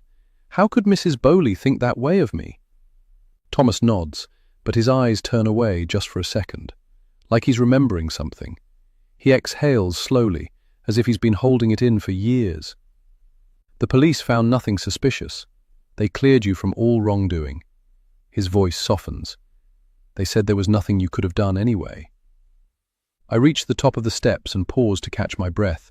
I hear a car approaching up the hill too fast. It swings into the drive, narrowly missing the gatepost. It comes to a screeching halt in front of the house. Samantha Bowley steps out, fury written across her face. Seeing me, she storms my way. I hear Thomas behind me, his footsteps quickening. I'm glad he's here. I should have known she wasn't going to leave things be. Before she has time to say anything, I try to fend her off. I didn't know you still lived here, in town. The words spill out before I can stop them. I almost add, sorry, but it catches in my throat. It would be too much, too soon. I can see she needs to vent. You didn't help her because you didn't want to. Samantha's voice is sharp, laced with accusation as she jumps straight in. I can't believe she still thinks that way. I did, I say, quieter now, but I didn't know how. I tried. The words feel true, at least, I think they are. But Samantha's silence is sharp, and suddenly, I'm not sure. She looks at me like she's already decided, like she believes I could have done something, not by accident, on purpose, and maybe that's what hurts most. Nobody could have helped her, I add, not even you. But even as I say it, something twists inside me, because I keep going back to that day, to the moment everything shifted. Granny used to let her come to the beach with me, though it was clear she wasn't happy about it. The tension in her eyes never softened when she knew Soph was coming to the private beach at Tidesong. When we came out of the water, Sophie was struggling to breathe. I panicked. I remember the shock, the way my hands shook. I ran partway back to the house, thinking maybe I could get help. But I didn't want to leave her. I couldn't. In that moment, I glanced back at the house and thought I saw someone watching. I was terrified. I couldn't leave to get help. Soph begged me to stay, clinging to me. I couldn't help her. You tried, so you say, but I don't believe you, Samantha says. My voice trembles with anger and hurt. You're very cruel. You don't know what happened on the beach that day and how horrible it was for me. I did my best to help her. Tears sting my eyes as the memories crash over me all over again. She scoffs. How dare you say that to me? You never even ran to the house to call for help. What? You weren't there? I did try, but Soph wanted me to stay with her. She didn't want me to leave her. I wonder, just for a second, if I missed something that I could have done. If I knew more than I let myself remember. But I can't go there. I won't. It was an accident. It had to be. I shove the thought deep into the dark, where it can't breathe, because if I let it surface, I'll have to face what it means, and I'm not ready for that. I turn to leave, relieved to see Thomas still quietly standing behind me. I lost my mother, Samantha, then 2 years later I lost my best friend. Anyone who's been through that needs compassion, not vitriol. I start to walk towards the front door. Whatever you say is bullshit, Bibby Bancroft. I know the truth. You think everyone believed you were this sweet little girl, but you weren't that sweet. Sophie told me plenty about you. The lie is blatant, but she needs it to be true, needs someone to blame. We'll have to agree to differ then, won't we? My voice is calm, but I won't let her rewrite history, not this time. And since I'm moving here permanently and renting out Tidesong, I think it's best if we keep our distance. Samantha's jaw drops. Good. You get on with your life, and I'll do the same. Samantha pulls her car keys from her jacket pocket, her expression unreadable. Just looking out for you, Bibby. That's all I'm going to say. What the hell did that mean? There is nothing left in Samantha but bitterness. And Soph would never have confided in her mum, not about me. They weren't even as close as Samantha likes to pretend. She has rewritten their relationship, shaping Sophie into something she needs her to be. It isn't my job to shatter that illusion. But if she starts meddling in my life, I will not hesitate to remind her who Soph really was. Chapter 6. Bibby Cornwall Now. In my final year of primary school, at the beginning of the new term in September, I learned the piano. I came to stay with Granny when Mum went in for an operation and couldn't look after me. I was delighted, thinking I'd be missing school, but Granny had no such ideas and temporarily enrolled me in the local school where Soph went, so I wouldn't get behind. Later, after Mum died, Granny would pay for the two of us to go to the local private school. But back in year 6 in primary school, I really wanted to start playing the piano after hearing Granny playing often. When the headmistress, Mrs. Davenport, asked if there were any pupils interested in learning musical instruments, I didn't hesitate to put my name down on the list, pinned on the board outside her office, along with the instrument I wanted to learn. There was a piano in the school hall, only ever used for assemblies and plays, but after enough students showed interest, Mrs. Davenport agreed to let us use it. Mr. Peters was the only teacher who could play, so he was roped into giving after-school lessons. He was a tall, sickly-looking man with a greasy comb-over and nails bitten down to the quick. For some reason, my swift progress seemed to irritate him. Once we'd learned the keys and could play scales, he started assigning us short pieces to practice. We were allowed to use the piano at lunchtime, and I spent every spare moment there. I wanted to get as good as Granny, so she'd be proud of me. But later, I learned he had a grudge against Granny, and by extension me, after he tried to lease a Tide Song commercial building in the village for his wife's tattoo shop and been turned down. It became obvious he gave me less time on the piano than the others. When I played well, he'd still find fault, inventing mistakes, his criticism always sharper with me than anyone else. He mocked me in a posh voice, calling me the little lady, imitating the way Granny spoke. I tried not to let it bother me, but I knew he was being cruel. The other kids giggled, fully aware he was picking on me. So I giggled too, pretending it didn't hurt. At home, I practiced relentlessly on Granny's piano. Her piano sits in the sitting room still. I open the lid and run my fingers over the keys, dabbling a little. I used to play with her, while Grandad listened as he did his Times crossword. She was puzzled by Mr. Peters' supposed criticisms of my playing. To Granny, I was nearly perfect on the simple piece he'd assigned. Grandad would clap, then leave us for golf or his greenhouse. He was very much into his plants and was growing vegetables at that time. He thought they should become less dependent on supermarkets and grow their own. Sophie wasn't thrilled that playtime was being cut short, but some days she'd wait at the back of the classroom so we could walk home together. We'd stop by the shop, buy sweets, and eat them in our secret spot. It was on one of those days that Soph heard Mr. Peters call me the little lady. She saw how he sneered as I played, nitpicked my every move, singling me out more than anyone else. Heat burned my cheeks. I wanted to disappear. The humiliation of Soph witnessing it made my fingers clumsy, turning the notes to chaos. Mr. Peters laughed nastily. Later, as we walked home, Soph finally spoke up. "Why didn't you tell me he was so mean to you? Is he always like that?" I didn't answer. Instead, I ran ahead, not wanting to talk about it. I jumped over the low wall onto the beach, pulled off my shoes and socks, and ran along the sand, loving the feel of the breeze in my hair and the whip of sand on my face. We stopped when we came to the little cluster of rocks we called our cave, and I crawled into the small space. "Why won't you tell me?" she said, crawling in after me. "Tell you what?" I said, feigning indifference. "If Mr. Peters is always horrid to you like that." I shrugged. If Soph told Granny or Samantha, I'd probably have to stop going to lessons, and I didn't want to stop. "Oh, is he?" I asked, playing dumb. "He's horrible, Bibby. So mean. Why don't you say anything? Tell your Granny. She'd sort him out in a second." She laughed, and despite myself, I did too.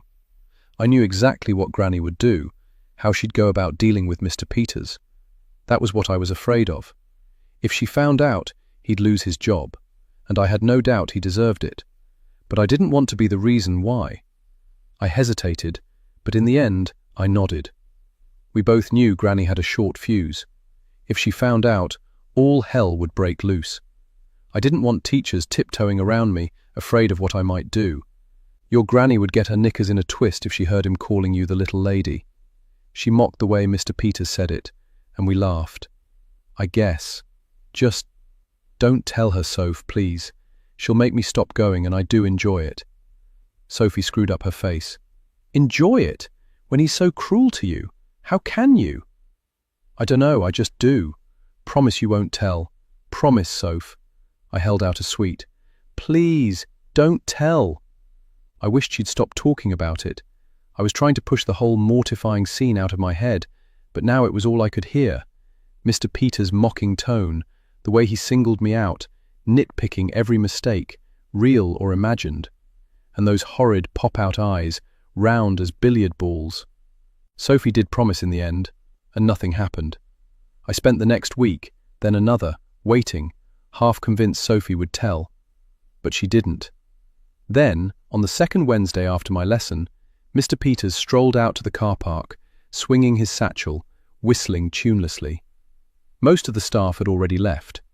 His car windows were rolled down to stop the car from overheating. It was nearly 27 degrees. I knew how suffocating Granny's car got when it sat in the sun. We crouched behind the hedge near his car. "Shush, Bibby, you have to be quiet. Just watch." "Why? What have you done?" "Nothing, just watch. Now shush, he might hear us, and then he'll know it's us." I frowned. "What will he—" "Shush!" She put a finger to her lips. Mr. Peters opened the car door and instantly leapt back. We clamped our hands over our mouths, shaking with silent laughter. Then I saw it. A frog.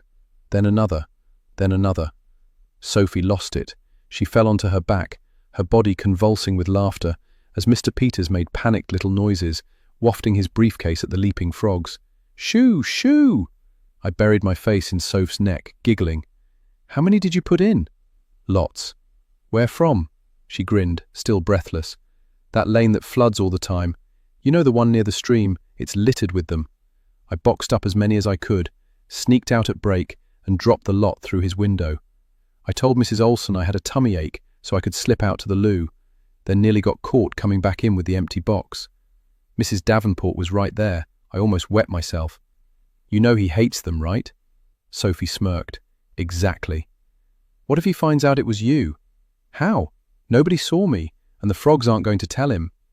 But somebody had seen, and the next day, Sophie was hauled to the head teacher's office. Her mum was called in, much to her horror, but she never told them why she did it. "I just said I didn't like him, that's all, Bibby. I promised I wouldn't tell." Her mum banned us from seeing each other for a whole week. Samantha knew Soph had done it for me. She was cross Soph was the one in trouble. Soph was sanguine about the punishment, saying it was well worth it just to have seen his face. Chapter 7. Lucy Stedman Walsh, Cornwall. Before I'm in my late 70s, and the years press heavy on my spine as I stand rigid at the window, staring out to sea. My arms are clutched around myself, but not for comfort. I'm holding in a fury that threatens to consume me. Bibby's words ring in my ears, each syllable another spark to the fire raging inside. Marcus Dalton, that boy, that pathetic excuse for a man, what he had tried to do. My nails dig into the fabric of my sleeves. Never one to show emotion, I have spent a lifetime mastering restraint.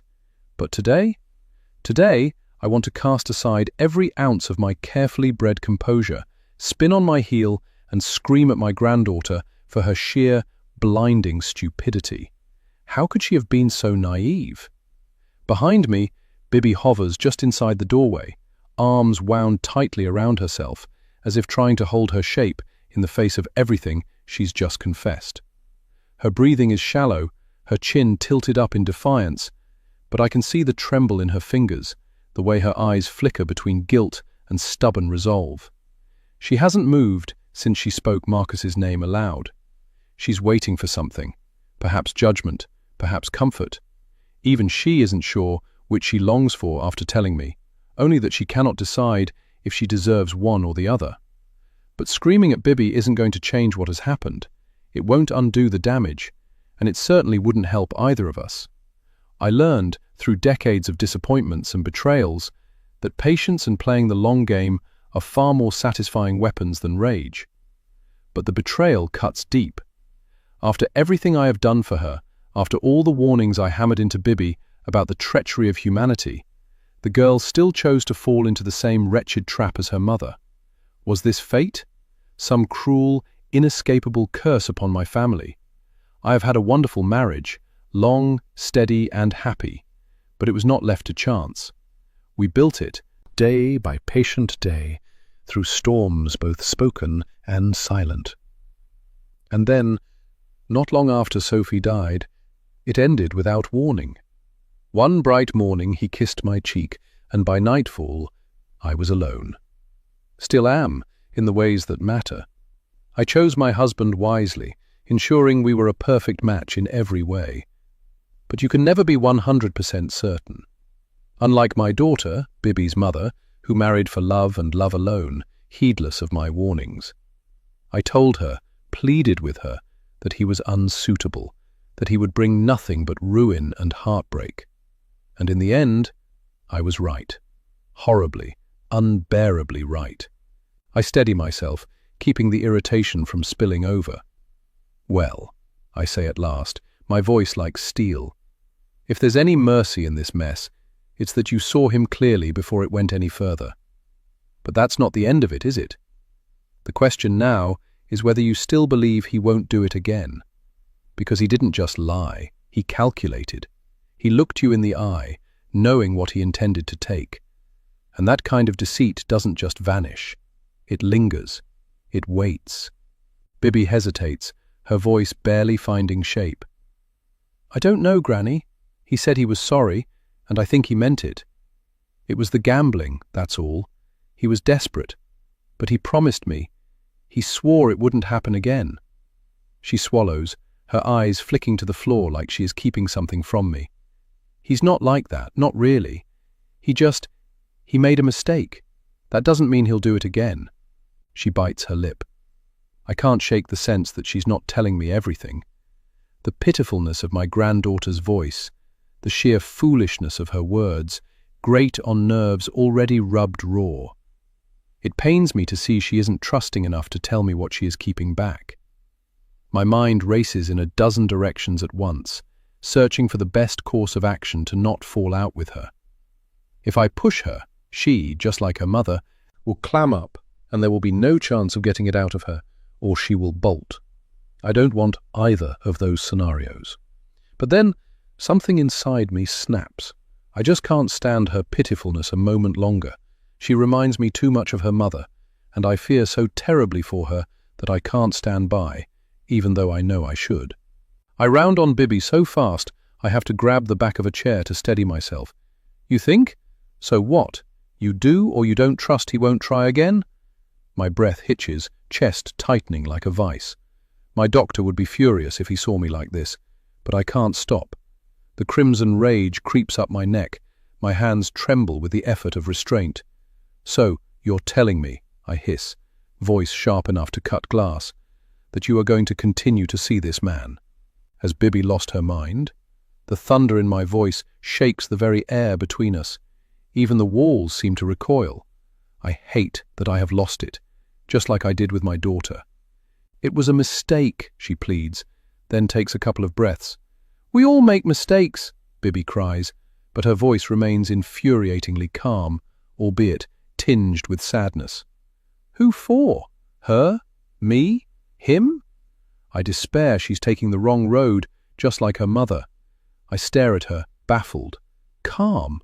How can she be so composed, so utterly pathetic in the face of this? The lack of fight in my own granddaughter grates on my nerves like nails on glass, and I want to slap her to bring her to her senses. I fear that will only make matters worse, but the urge is desperate. Why can she not see it? For God's sake, Bibby, this was not a mistake, I bark with raw fury. This was calculated. This was greed. You cannot continue a relationship with a man like that, especially not one who has a gambling problem. It's so obvious. Why can't Bibby see the disaster rushing towards her like a tidal wave? Why is she blind to it?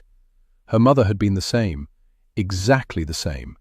In fact, this entire conversation is a sick echo of the one I had with Bridget before she ran off.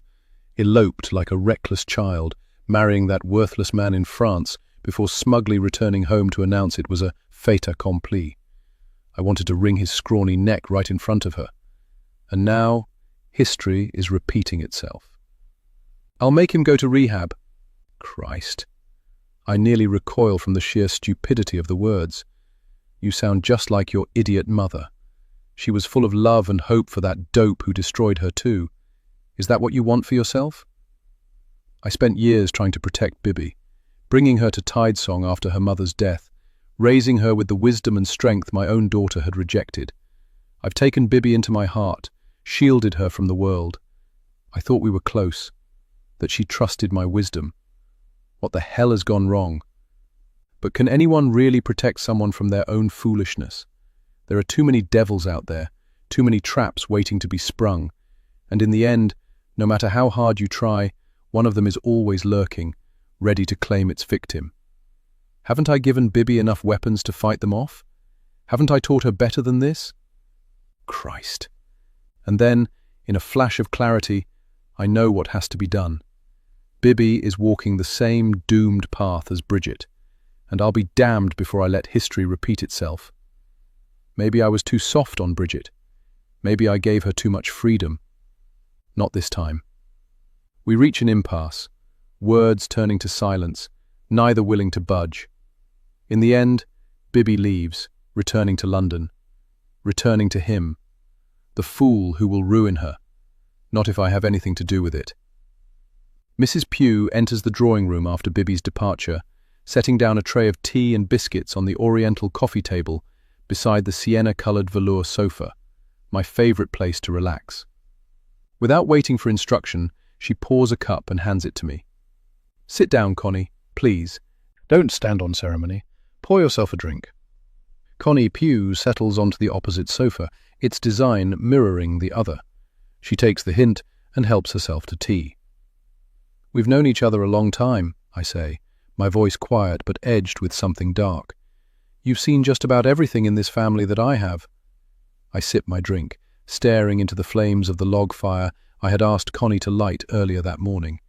It isn't a particularly cold day, but a chill still runs through me. A deep, marrow-aching cold, like a Siberian wind cutting straight to the bone. A deep, unshakable sense of dread. What's coming cannot be stopped, I fear. What has Bibi done, Lucy?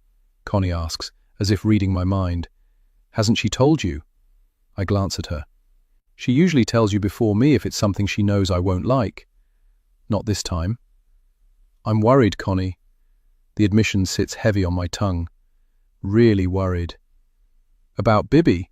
Connie asks, nibbling absently on a biscuit. About everything. This house, Bibi, the money, the trust. But everything is wrapped up, isn't it? You said the lawyers had it all settled. Why are you worried now? I look at my oldest friend. There is no shame in talking to Connie. There never has been. Connie has been with me most of my life, not just as a housekeeper, but as my closest confidant. There is nothing Connie doesn't know about me. Nothing. I trust no one. But Connie? I trust her with my life. I'd do anything for her. And I know it's reciprocated. I tighten my grip on the delicate china teacup, my fingers trembling. She's going down the same road as Bridget. Connie exhales slowly. Are you sure? What has she told you? That this idiot Marcus Dalton. I spit the name like venom. Christ, Connie. He's just like that fool of a father of hers. Only this one comes from a wealthy family, if you can believe it. And he still turned out to be an idiot. I rake the lipstick off my lips with my teeth, a nervous tick I haven't indulged for years. It doesn't matter what side you're born on, Connie says flatly.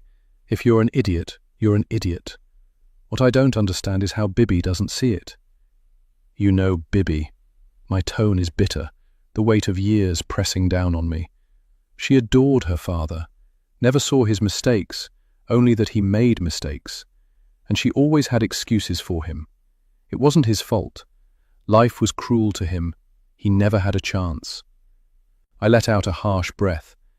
She didn't want to see him for what he was, a greedy, lying, selfish bastard. Spittle escapes my mouth, such is the vitriol inside me. Women seldom do, Connie murmurs. Is she trying to fix this Marcus? Is that the problem? Does she see her father in him and think she can save him because she couldn't save her father? My chest tightens. I wipe my lips with the tiny linen napkin. I was thinking the same thing, I admit, but he'll drag her down before she gets that chance. He's a gambler, just like her father was. And Bibi isn't strong enough to stand against an addict. Look what he's already done. If they marry, he'll have control over her and everything that is hers. Once pushed firmly into the past, memories now surge to the surface and whirl through my head. Her infuriating grandfather had established a trust with an outdated and deeply misogynistic clause. If a female heir inherited Tidesong while married, her husband would assume control. However, if she was single at the time of inheritance, the estate would pass solely to her. And even if she married later, the trust would remain intact, ensuring ownership and authority stayed within her direct lineage. The trust encompassed all Tidesong properties, real estate in Sanborn, both commercial and residential, with rental income reinvested to fund ongoing maintenance and repairs. Select charities have been earmarked to receive disbursements, though these designations can be revised at any time. Profits are distributed as dividends. Importantly, the Tidesong house itself is not held within the trust. I've already transferred ownership to her for tax purposes. My immediate concern is to ensure the trust remains entirely outside her reach and under the exclusive management of my solicitor. Given her apparent intent to marry this man, whose judgment I find questionable at best, I will be issuing formal instructions to my solicitor to safeguard the trust and maintain full oversight of its assets. The firelight flickers in my vision, twisting, warping. I can see it. Bibby, like Bridget, broken, used up, pushed to the brink before she... I squeeze my eyes shut, but the vision won't leave. Tears slide down my cheeks. I'm afraid she'll bolt, just like Bridget, and then it will be too late. Connie watches carefully. What can you do? I wipe at my face, dragging myself back from the edge. My voice is like iron when I speak again. I can't change the terms of the will, or the trust. I'll stop it from happening. How? Connie asks, steady, measured. How can you stop her from being with this man? I meet her gaze. How? I echo, waiting for Connie to say what I already know she'll say. Connie sets down her tea. When do you want to leave? Chapter 8. Marcus, Norfolk. Before. The drive to my parents' house is already a nightmare. Traffic snarls around me, a slow-moving purgatory. I should have taken the train. I could have shut my eyes, lost myself in music, maybe even had a couple of glasses of wine to take the edge off. Instead, I'm stuck in the endless line of brake lights, listening to the new Stones album for the third time, trying not to think about why I am really making this trip. 3.5 hours to Cromer, 3.5 hours to brace myself. I should be preparing for their questions, but what is the point? I already know how this will go. Still, I have no choice. I'm out of options. I don't want to think what will happen when I tell them. The closer I get, the worse I feel. My throat is dry, my confidence evaporating with every mile. It is going to be painful, of course it is. It always is when I have to give them bad news. I tell myself to stand my ground and just tell them, but Dad has a way of sweeping my legs out from under me before I even get started. We've been close once, before I rejected banking, before I chose to carve out my own path. Dad never forgave me for that. We rarely speak, and he never calls me to come over. That's always my mother. And yet, he's called for me to come over this time. That is unusual, but it fits in nicely with my news. They know about the book deal. I texted Mum yesterday, and she sent back a warm, congratulatory message. Dad hasn't replied yet. I'd hoped, just quietly, that he might say something, maybe even express a little pride. The last thing he said about my writing was, "Are you sure you can live up to your reputation in the next book? What if it's not as good as the first one? You're only as good as your last book, isn't that what they say?" It might have been meant as a simple observation, maybe even concern. But for someone like me, who already wrestles with self-doubt, it was hard not to take it to heart. Mum thought it was a compliment. She always tries to see the best in things. And maybe she's right. I know Dad doesn't always understand the world I've chosen, or how much it means to me. It's not the career he imagined, and that's okay. We come at things differently. But I still wish sometimes that he could see it the way I do. Not just as work, but as something real and worth celebrating. I figured out a long time ago that I didn't have real friends. The ones from school were never true friends, just connections. That's how it works in our world. Everyone has a value until they don't. I learned that lesson the hard way at university. One night in a crowded pub, surrounded by the usual crowd, girls draped over us, drinks covering every inch of the table, someone brought out tequila and some coke. We downed shot after shot, the burn of it numbing me. I barely registered the pub getting raided until it was too late. The others bolted through the back, leaving me behind, coke lines still on the table. Dad wasn't angry about the drugs. No, his only disappointment was that I got caught. "You should not have got caught, Marcus." That was all he said. He made a few calls, pulled a few strings, and just like that, it disappeared. That is how our world works. Connections, favors, debts. I'm out of all of them now. I grip the steering wheel tighter. I want to turn the car around. I can't, though. I have to see it through. They have to listen to what I have to say. I know he'll try to break me down, but I'm not a kid anymore. I'm 30 years old, and I'm ready for that. Or at least, I tell myself I am. Parents always know the right buttons to press. I asked Bibi to come with me today. She refused. I wasn't surprised. She has a real problem with wealth. Well, my parents' type of wealth. Personally, I didn't think my mum would approve, and right now, I don't need that sort of pressure. "I hold your parents responsible for killing mine," she said. Like she did on a regular basis. "That's ridiculous," I shot back. But we'd had this argument before, many times. "My dad was one of many. You can't pin the tail on him." I don't know why I defended him. She was right. I know she was right. But I can't bring myself to admit it. Why? I don't have an answer. I guess I love them, and in their way, I know they love me. I take the next exit and spot a Starbucks. I pull in, grab a coffee and sit in my car. I watch the other travelers and wonder what their lives are like. Better than mine? Worse? Could they be worse?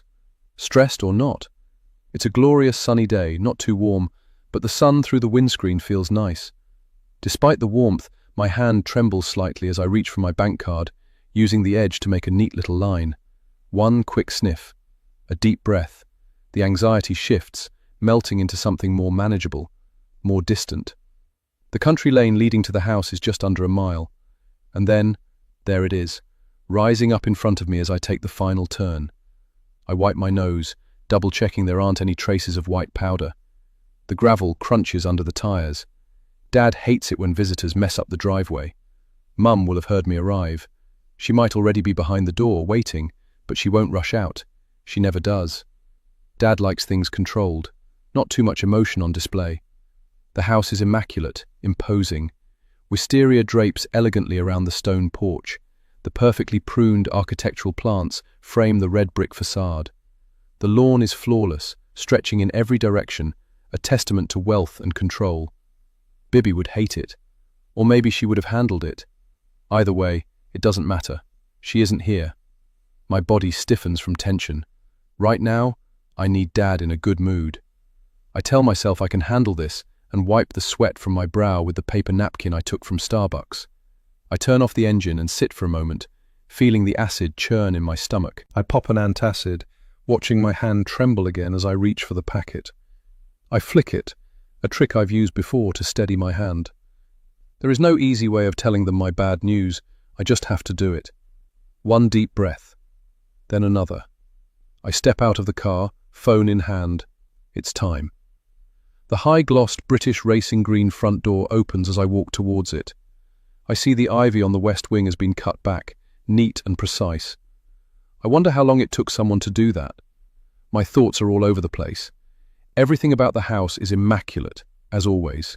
Controlled, polished, perfect. I immediately rectify my posture and feel the dampness under my arms. I feel eyes on me and look up. But there's nobody there. As I step inside, my mother greets me, her green eyes gleaming unnervingly as they scan me from top to toe. She pulls me into a suffocating bear hug, holding on for just a little too long. Her familiar perfume drifts over me. I shift slightly, but she doesn't let go immediately. Claustrophobia begins to wrap around me. "Darling, it's so wonderful to see you. I thought you said you were bringing your girlfriend." "Bibi? Is that right? Is that her name?" Her voice is smooth, but there's something else beneath it as she peers over my shoulder, although I know for a fact that she is already aware Bibi isn't with me. "Ah, well, she couldn't make it after all. Sorry, Mum, something came up." I force a smile. She knows I'm lying, but she doesn't push. Today is not the time to talk about Bibi. I need to focus on how I'm going to tell them. Such a shame. Her words are disingenuous. Her fingers trail along my jawline, lingering, her gaze drinking me in. I do hope she's good enough for you, but of course, no one will ever love you as much as I do. She gives me another smile, warm, indulgent, suffocating. So, are you okay? I clear my throat. Dad? Is he well? She nods. I try to swallow a sharp ball of pain in my throat just thinking about him, and start to pull out of her grasp. This is going to devastate them. Yes, we're both quite well, Marcus. You really are naughty not coming more often. I miss you, darling, my sweet boy. She sighs, running her hands down my arms. But you must tell me more about your girlfriend. Will I like her? Doubtful. Mum wouldn't like any girl I brought home. None would ever be good enough. It's happened before. They never last. It's a long way, Mum. I'm tired. We'll talk later. She wants details, but she already knows more about Bibby than she lets on. She always did. She just wants to talk. I brush her off gently, wanting to get away from her cloying closeness. My guilt is beginning to make my stomach acid worse. I'm about to hand them a disappointment I can't soften. Shame closes in, and I look away. I should have spoken up when the hospital called. Mum will understand. I don't know how she'll bear it, though. I know, Marcus, but we're in London a lot, and you're always too busy to see us recently. Her voice is light, but there's something behind it, like she knows I'm here bearing bad news. Well, I'm not going to argue about it. I'm sure when you're ready, you'll bring her to meet us. She laughs, too softly. We're not monsters, darling. We only want what's best for you. Now then, come along. Are you staying for lunch? I hope so. I've had something prepared. It wasn't a real question. I never stay long, and she knows it. Of course. I'll go upstairs and freshen up.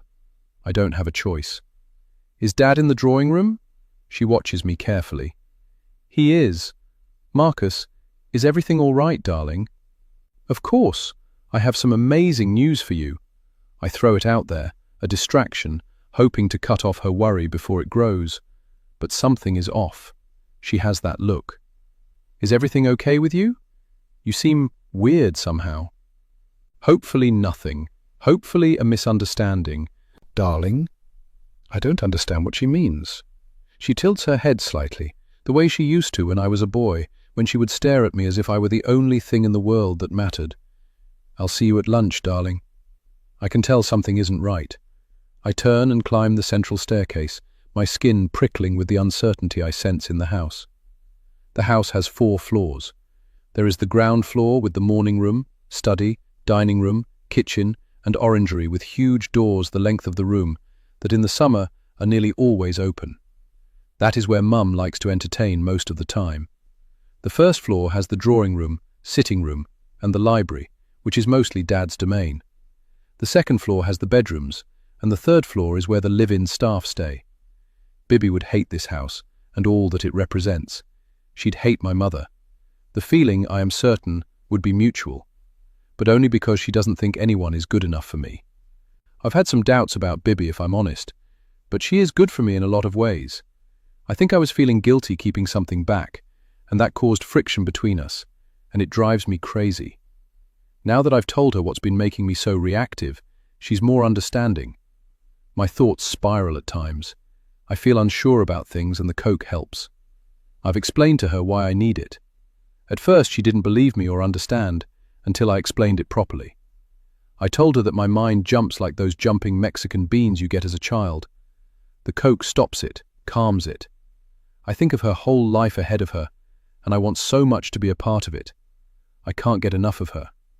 I close my eyes and almost believe I can smell her close to me. If only she'd calm down. Stop trying to rescue me from myself. Stop battling ghosts long buried.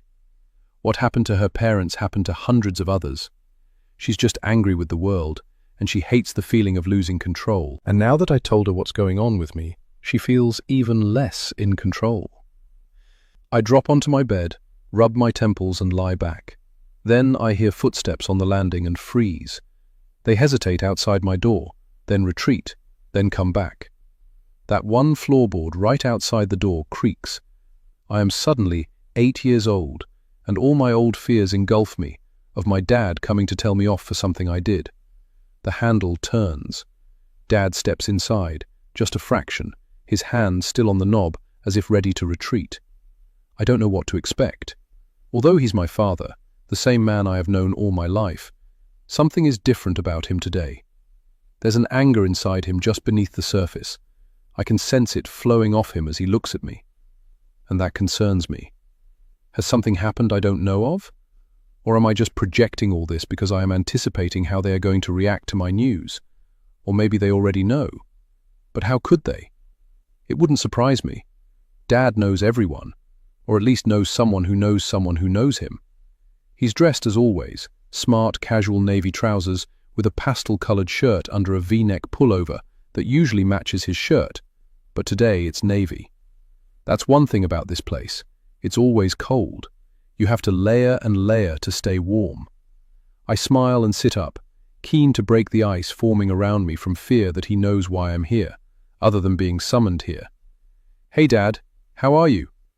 He stares at me as if he can read my thoughts. "Sorry, Marcus. I was in the library and came up to change. I didn't know you'd arrived." Oh, he knew all right. The library is at the front of the house, and you can always hear anyone arriving through the single-glazed, leaded windows. "Good journey?" "I was going to freshen up a bit before catching up with you. Went for a walk with the dogs, and one gets a bit smelly, if you know what I mean." The dogs had been in the hallway with Mum sitting quietly, Obediently in the corner. "You got everything you need? Just call one of the staff if you need anything." There's a sorrow in Dad's face. I can't quite read him, but the clenched jaw tells me a lot. "Yes, motorway was clear. Well, what I could use to get here," I offer. "Traffic was light all the way, pretty much. Mum said she was putting lunch on. It'll be nice to spend a little time together, just the three of us." You're not staying over then?" It's a rhetorical question. He knows I'm not. No, I can't. Sorry, I've got loads on. I'll tell you all about it over lunch. Got some news to share with you both." He nods. I won't want to stay after delivering my news. "Right." Dad nods, again as if he's thinking deeply, choosing his words. "No, didn't think you would. Your mum will be upset. I think she was hoping you'd do an overnighter. Never mind.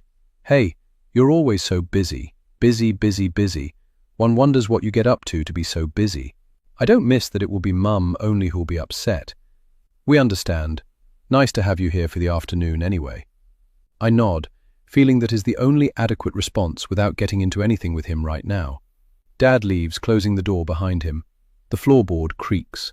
This isn't going to go well. Chapter 9. Marcia, Norfolk. Before I walk into the kitchen after Marcus goes upstairs, stepping over the sleeping dogs that have now settled by the back door after following me in here, Mrs. Finch is putting the last touches to our lunch. I reach into my pocket for my lipstick and compact mirror, fingers trembling slightly. It's a nervous tic I've had all my adult life. I noticed Marcus had a bit of a tremor today. I felt it while I hugged him. I wonder if it's hereditary. I'm used to the cold normally, but today I really feel it in my bones. I flip open the compact mirror, but only apply the lipstick. I don't need to see the rest of my face to know how pinched it looks. My jaw aches from grinding my teeth, a habit that has only worsened since Marcus has started pulling away. I snap the compact shut with a sharp click and exhale. "Mrs. Finch, is everything ready?" I think Marcus is probably hoping for a quick lunch before heading off again. He always seems to have so much going on. I say it with a light smile. "Everything is ready, Mrs. Dalton, whenever you are." I nod. Mrs. Finch is the one person I can trust, the only one who understands the depth of love I have for my son and how it hurts so much since all this damned acrimonious tension between him and his father. I smooth down my skirt, then turn to the grand dining table in the dining room across from the kitchen, already set. Everything has to be perfect. Marcus deserves perfection. I know he won't stay long. He never does these days. Always leaving, always rushing. I imagine, just for a moment, locking the doors. Keeping him here, just a little longer. Mrs. Finch's voice breaks into my thoughts. Is everything all right, Mrs. Dalton? I blink and let out a soft, breathy laugh. Oh, of course. I hesitate, pressing a hand to my chest. I just wish he didn't have to leave so soon. You know how much I miss him. My lips, now painted a deep crimson, stretch into a too wide smile. A mother should be able to keep her son close, don't you think? Mrs. Finch says nothing. She doesn't have children, so how could she? But I know she's close to Marcus, and I see a flicker of understanding in the older woman's eyes. Of course, Mrs. Finch understands. Everyone does, don't they? How devoted I am. How much Marcus needs me, even if he doesn't always realize it. He's busy. Too busy to call, too busy to visit, too busy to appreciate all I do for him. But that's boys for you, not just Marcus. That's what it is. Not avoidance, not distance, not the thing I dare not name. That his affection is now taken up by another woman in his life. This Bibby person. What is the saying? A daughter is for life, and a son until he finds a wife. Just busyness. Yes, that's what it must be. I pull out my handkerchief once again and wipe away a tiny tear that has escaped. This is not acceptable. Why can't I control myself? Giles refused to talk about our visitor the other night. He barely met my eye when I brought it up at breakfast, simply shook his head, muttering, "It's done now." But it isn't done. Not for me. I have to speak to someone, and I'd rather not discuss this with our friends. They won't understand, not truly. But Mrs. Finch, she can be trusted. It's only with Mrs. Finch that I can express how I truly feel without feeling judged. It's the only time I don't have to put on a front, to pretend to be brave. I have too many emotions running amok inside me. I wipe my eyes one last time and put away the handkerchief, forcing myself to breathe evenly.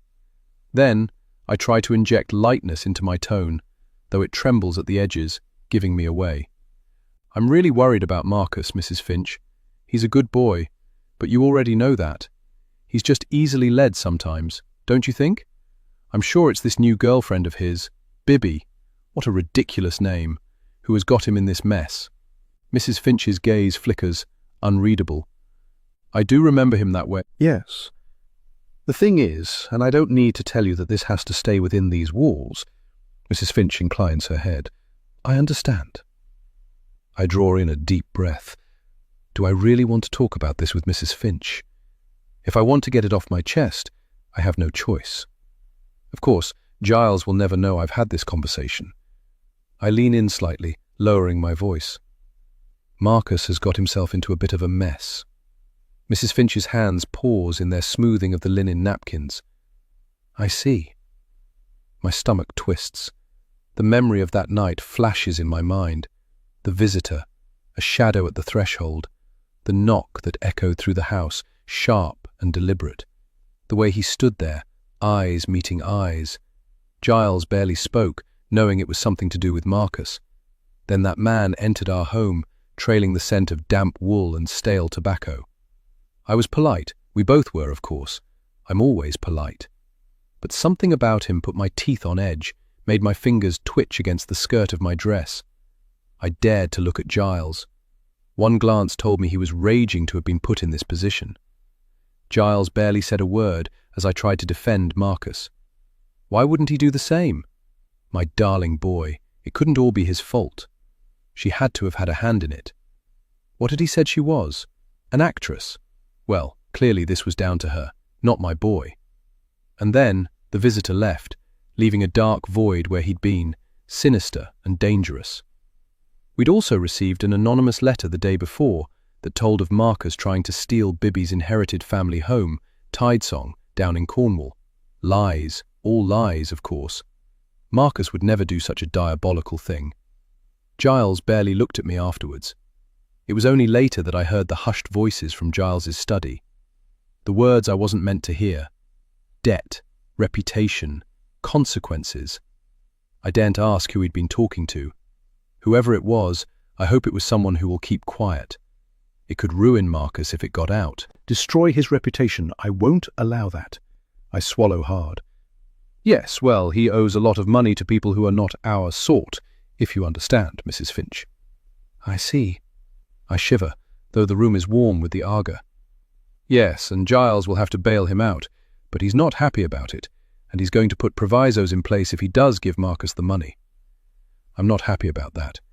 We discussed it, and he said flatly that if Marcus didn't adhere to them, then, well, he didn't finish the sentence and wouldn't discuss it further. But I knew what it was he wasn't saying. Mrs. Finch nods slowly.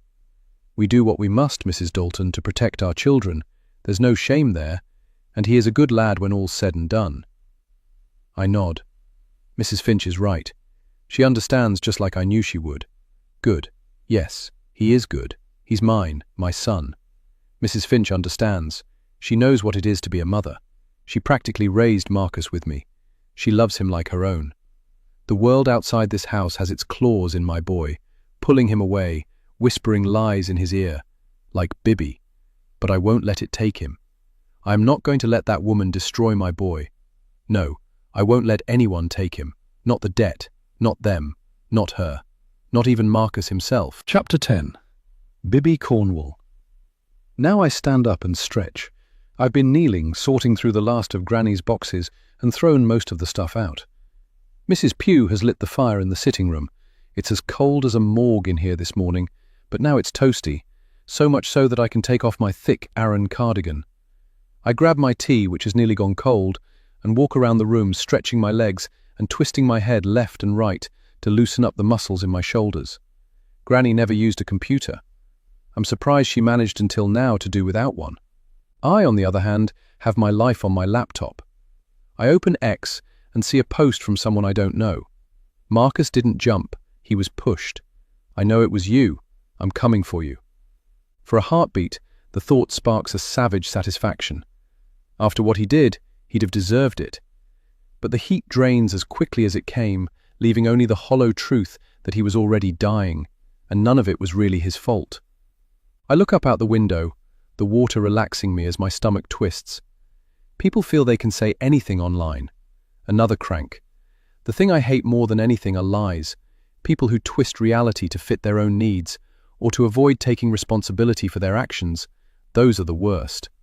Marcus was always reckless, always pushing things too far. He thought he was rich enough to never get caught, until life intervened and it was out of his control. People like his parents don't like to admit the truth about someone when they die. It's easier to invent stories, to pin things on someone else, to rewrite the truth. I rest my palms against the glass. The accusation lingers, though, like a shadow at the edge of my vision. But I know what happened that day. I drop into the wingback chair by the fire and remember the first time I met Marcus. Was it my destiny to meet him? Or his to meet me? My life has been tragic, and no one can take that away from me. No one can tell me that others have had it worse. I'm not saying they haven't, I'm just saying that pain has shaped my life. And really, when it comes down to it, it boils down to poor choices, not fate. When we met, I thought straight away there was something off about him, like a dirty secret he might have and didn't want anyone to know. He had little empathy for people, I noticed. Later, I realized why. I sensed it all around him, but instead of walking away, I walked towards it. I wanted to find out more about him. I knew he'd had a line of cocaine that night, as there was residue on his nostrils. I honestly do not know what made me go home with him after the party. I'd kept moving around the room as I worked it, and noticed him looking at me, watching me. I knew he'd want to see if I had a boyfriend who'd come and pick me up at the end of the night. He was alone that night, no date, and he seemed bored, as if he'd rather be somewhere else. His leg hammered up and down. I instantly knew he was on something before I saw the white powder on his nose. And yet, I was still drawn in. The pull he had, I'd never felt before. Each time I looked over, he was watching me, but not in a creepy way. I asked around about him, who he was, what he did. I found out this was his agent's birthday bash, and couldn't help smiling internally at how I had convinced him I was this great, up-and-coming American actress. He was a writer, not an actor, thank God. I knew enough of them not to want to get involved with one. Too big an ego for my liking. Too sensitive, too.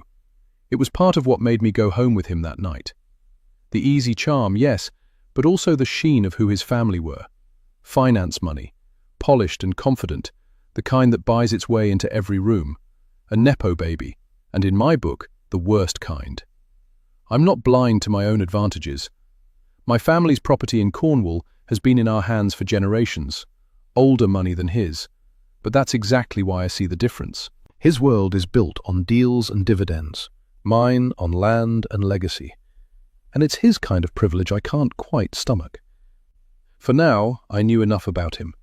Looking back, I think I wanted to needle him a little, to see how he'd react if I pressed on the subject of where he came from, all that finance world privilege people like him barely notice. Maybe it was hypocritical, given my own family's old Cornwall safety net, but that was the point. I understood exactly what it meant to be cushioned, and I wanted to know if he did. I wasn't planning to have a long-term relationship with him. I just wanted a shag with a handsome guy. But maybe there was more going on in the back of my mind, and yet I sensed he was trouble, and still went anyway.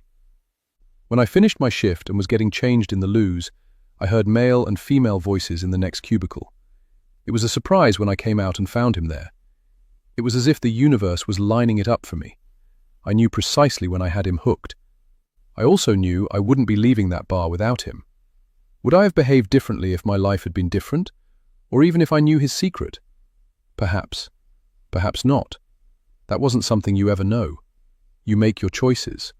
Chapter 11. Giles Norfolk. Now, how can a father save his son from self-destruction? Now, I stand in the kitchen, watching the gardeners through the open windows as they meticulously trim the hedges.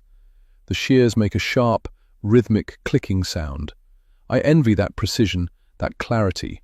It's not this suffocating fog of grief and failure that weighs heavily on my chest. The anger I felt towards my son drags me down. He's gone now, and the pain is raw. I had been investigating Marcus behind Marcia's back, hiring a private investigator to quietly and carefully uncover what was happening to him. I wanted to ease Marcia's worries, but all I discovered was his gambling and drug use. I couldn't comprehend why he had spiraled out of control. I was convinced there was more to it, but I never found out what. I needed to get him help, which I had suggested before, but he had rejected.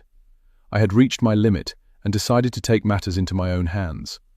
I was determined to get him into care. I planned to confront him in public, where he wouldn't make a scene, and walk him to my car. With my driver's help, we would get him into the vehicle. I had already booked him into a clinic. It wasn't going to be easy. He wouldn't go willingly. But I had a plan. Not a great one, but a plan nonetheless.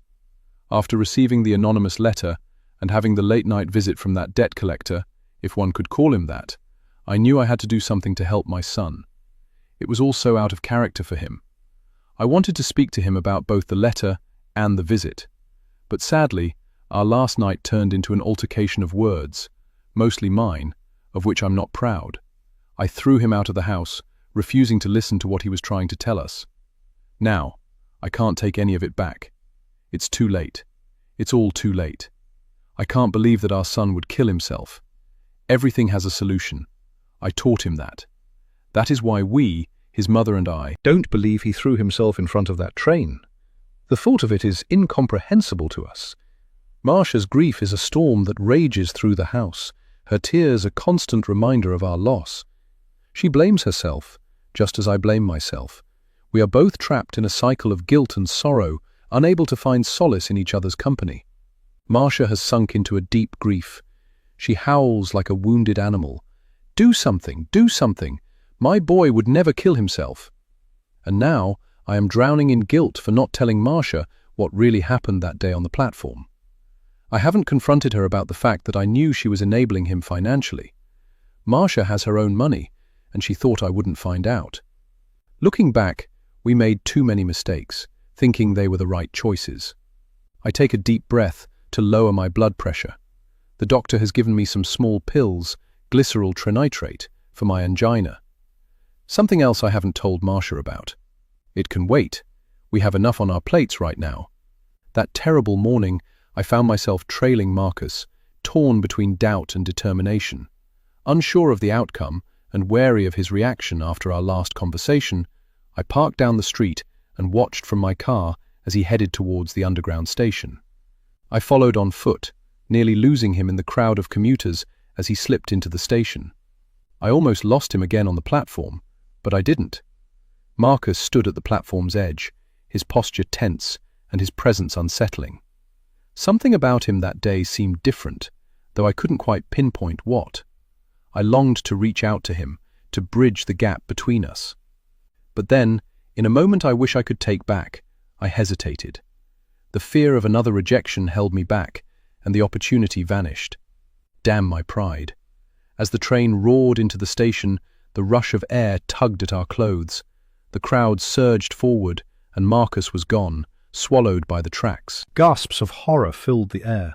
That's when I felt someone watching me. They turned and quickly vanished into the sea of commuters. 6 weeks have passed, and Marcia wants to bridge the gap between us, or at least attempt to, but I can barely stand the thought. I am consumed by self-loathing, carrying a secret I know I can never reveal. My traitorous thoughts won't let go of the idea that if Marcia hadn't enabled Marcus, if she had stood by my side and forced our son to face his own downfall, things might have been different. I mourn my son, but I also mourn the bitter truth that Marcus felt no remorse in bleeding his mother dry, never once considering the toll it took on her health. But that wasn't who he was. Sometimes I think he was a different person altogether, someone I didn't recognize. But that day on the platform, what really happened? What did I do? Perhaps it's time to seek help, to talk to someone who can guide us through this darkness. Maybe, just maybe, there's a path forward, a way to find some semblance of peace and understanding. For now, though, the weight of our loss and the burden of our secrets remain, a constant reminder of the love we shared and the mistakes we made. Chapter 12. Marcus Norfolk, Before. Not much is different in the house or my bedroom. Mum has kept it pretty much the same as when I lived here. An unease settles over me, though. The oak carpentry around the bedroom still gives the place an old-style feeling. The house was built in 1868, and Dad has kept as many of the original features as possible, including the great fireplace in the hall, which is lit every Christmas. A lot has been renovated to the best and highest standards. In the kitchen, I find the ever-faithful Mrs. Finch, who has been with the family for 30 years. The kitchen is warm, painted in a mellow yellow, with shaker cabinets in evergreen. Full glass cabinets line the walls along the back. A large green Aga stands proud. I move nearer to benefit from the warmth. "I heard you were coming, Marcus. You still feeling the cold here?" She gestures for me to stand nearer the Aga, acting as if Mother hadn't already been in to speak to her about me. I know there is a subliminal message in her comment. I'm not going to rise to it. "Your mum's been looking forward to seeing you today, for lunch." We both know I've been summoned, not invited. The warmth from the Aga feels good, but the chill in my bones is ever present. I don't know how you cope. I don't know how they cope with the cold in this place. They're not young anymore. "But you're looking well, Mrs. Finch." "You get used to it over time." She doesn't look at me, but keeps her eyes on what she is doing with some onions in the pan. "I don't think any of us feel the cold so much anymore. And your parents are healthy people. Always outside, walking, shooting, or in the garden. Not ones for being cooped up indoors. You know that, dear boy." I smile because Mrs. Finch has always been one of the warmest women I've ever known. Once, I thought I'd like to meet someone like her, someone soft, someone who would make me feel wanted and safe. But it never happened. I know she is the eyes and ears for my mother around this place. Then I met Bibby. She is the only thing keeping me grounded, while the rest of my life unravels at the seams. But even she feels just out of reach at times, and that's probably my fault. I can't quite let myself go completely. Who I am right now makes me feel selfish, and it's not fair to her. I'm not myself at times, driven to behave erratically. I'm trying to get a grip on it as much as anyone can, but I can't give up the drugs. I open the big stainless steel refrigerator and pull out a beer. My voice comes out light and casual. "Are these for me?" Nobody in the house drinks beer. I know they are for me. But the silence between us thickens, pressing against my chest. She knows more than she's telling about why they called me to come over. What does she know exactly? It's the kind of silence that hums, a sound only I seem to hear, vibrating under my skin, making my fingers twitch around the neck of the bottle. I should say something, fill the quiet, but every word curdles before it reaches my tongue at the thought of what is to come. Bibby flashes through my mind, and suddenly I can't shake the thought that she might leave me alone to deal with what's happening to me. I wish she was here to give me support. I can't handle it if she leaves me. I need to stop thinking about that right now. This isn't the time. The air feels stretched too thin, like it might snap if I move or say the wrong thing right now. The longer it lingers, the more it curls around me, squeezing tighter. I'm not sure I can face my parents if this is how I feel around Mrs. Finch. My throat is dry, even though I'm drinking. I steal a glance at her, shift my weight, force a swallow of beer that tastes thick and bitter at the back of my throat. But the unease doesn't budge. It's there, clawing at the edges of my thoughts. Something terrible has gone on here that they are not telling me about. Maybe they already know what it is I want to talk to them about. But how? Only Bibby knows. How would they know? You know your mother. She's always got everything you might want when she knows you're coming over. The words are teasing, like a finger pointing at me. I run a thumb around the neck of my sweater. So much has gone into this lunch, and something tugs at my heart that Mum will be upset when I break it to them. If I ask my father to have the conversation in private, that wouldn't be fair on either of them. So, by my reckoning, it is best if she hears it directly from me. Yeah, she's good like that.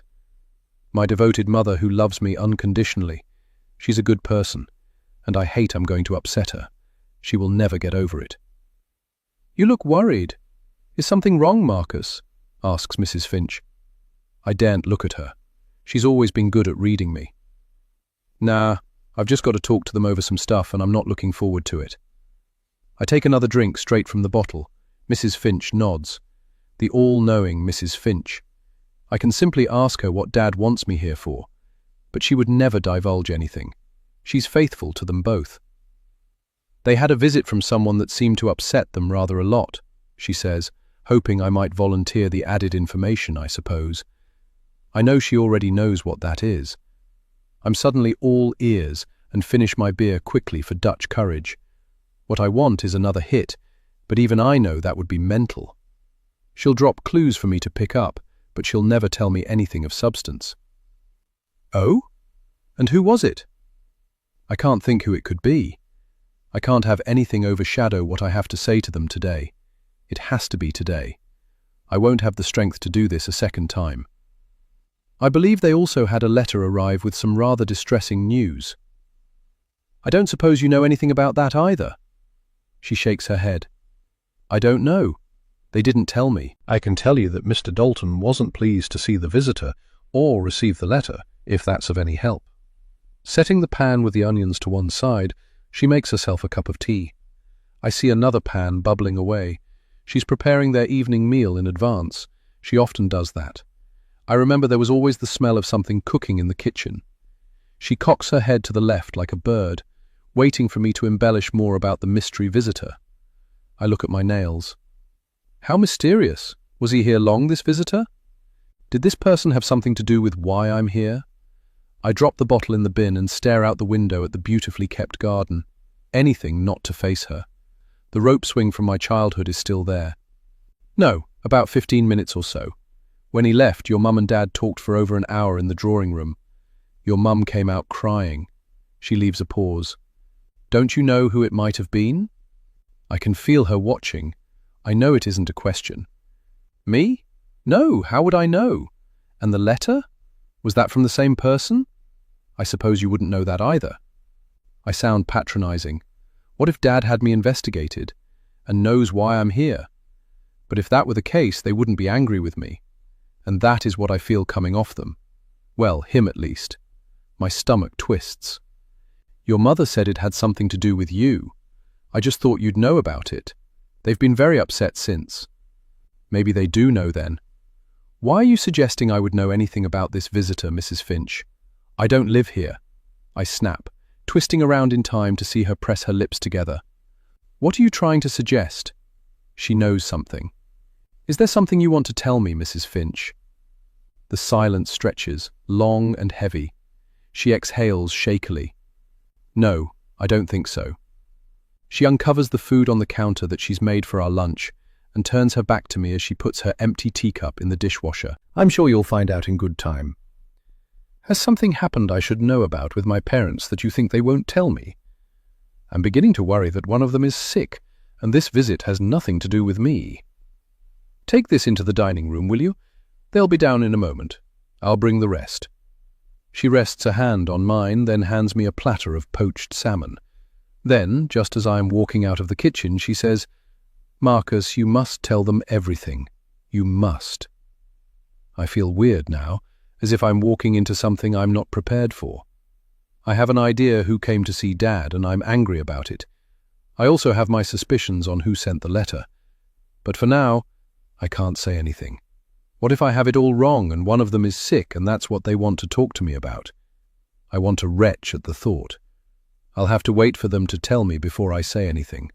The dining room seems a little bizarre with how formal everything is laid out for lunch. This is how they like things done. Mrs. Finch catches me looking intently into the distance as she walks in. I snap out of it. Right then, what else can I do to help? I give her a jittery smile. I've lost my appetite. She pushes a wine bucket at me with a bottle of Sancerre cooling inside and the cork removed. I put it down on a table mat just as Mum and Dad walk in. We sit at the long dining table. Dad is at the head, Mum and I on either side of him. Mrs. Finch has plated the cold salmon and salad. There's bread on the table and condiments, wine glasses and water glasses. The silver tableware is so polished I can see my hesitant eyes reflecting on the blade of the knife. I blink to soften the edges. I mustn't appear ill at ease. I try to relax and begin eating, but it's impossible. Dad pours us some wine. He puts the bottle down gently. And then I look at him. And I know he knows what I'm here for. Chapter 13. Lucy Stedman Walsh, Cornwall. Before. Another morning, another day with the same worries. I'm on edge this morning. I haven't had a decent sleep since Bibby left. Connie tries to comfort me. I've been up for hours, sat here in the kitchen, watching the dawn breaking. Now Connie has joined me. Let's try to think this through before acting out. She tries to stave off the urgency with her tone. I know she can see how tired and anxious I look. She sits down heavily on the kitchen stool next to me. Both of us are quiet for a time, drinking tea, nibbling on cold toast, and staring out into the distance. I'm snappy. Snap, snap, snap. I know it. Each time I speak, I remind myself of a mousetrap. Snap. I don't want to be this way. Impulsive. I can't let it go and wait to see if Bibby takes my advice. It might be too late by then. And if she is anything like her mother, then there is no hope in hell she will. Bibby's well-being is my top priority. I give Connie a gimlet look. Sensing it, Connie turns to face me. As the gates creak open, we both freeze. Do you think Bibby has come back? Asks Connie. I don't. Not for a second. She's too stubborn for that. She might call to say she's changed her mind, but she won't come back here to do it. Not that I'm holding my breath. You know, yesterday I saw Bibby standing in front of me, and for a moment she was the spitting image of Bridget. It was eerie, like reliving the past. It made me queasy. Do you think you can inherit the idiot gene? Now you're being ridiculous. I'll go and see who's here.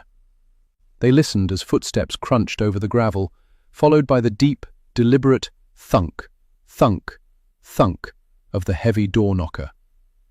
Mrs. Stedman Walsh, you have a visitor, Connie announces formally as she re-enters the kitchen, trailed by a tall, well-dressed man with dark curls and an air of entitlement. I don't need an introduction. I know exactly who he is.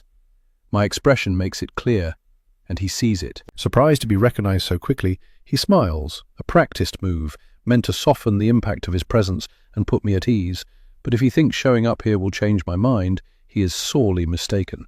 Sit down, Marcus, I say, pointing to the stool beside me. His charm won't work on me.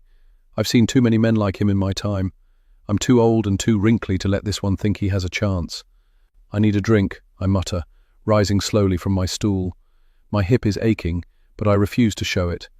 And before you check the time, I know exactly what time it is, and I don't care. I need a drink, and I know I'm going to need one. I hesitate. Do you?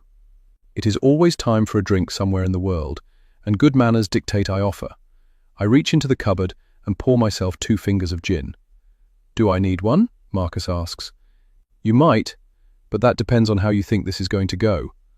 I'll pass then. What an ass. I bite back the words, but only just. I walk back slowly, cradling my glass.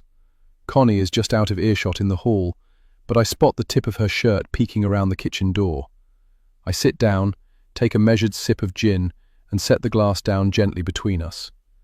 So, why are you here? And why now? You know why. Marcus meets my gaze. Bibby is upset about what happened between you.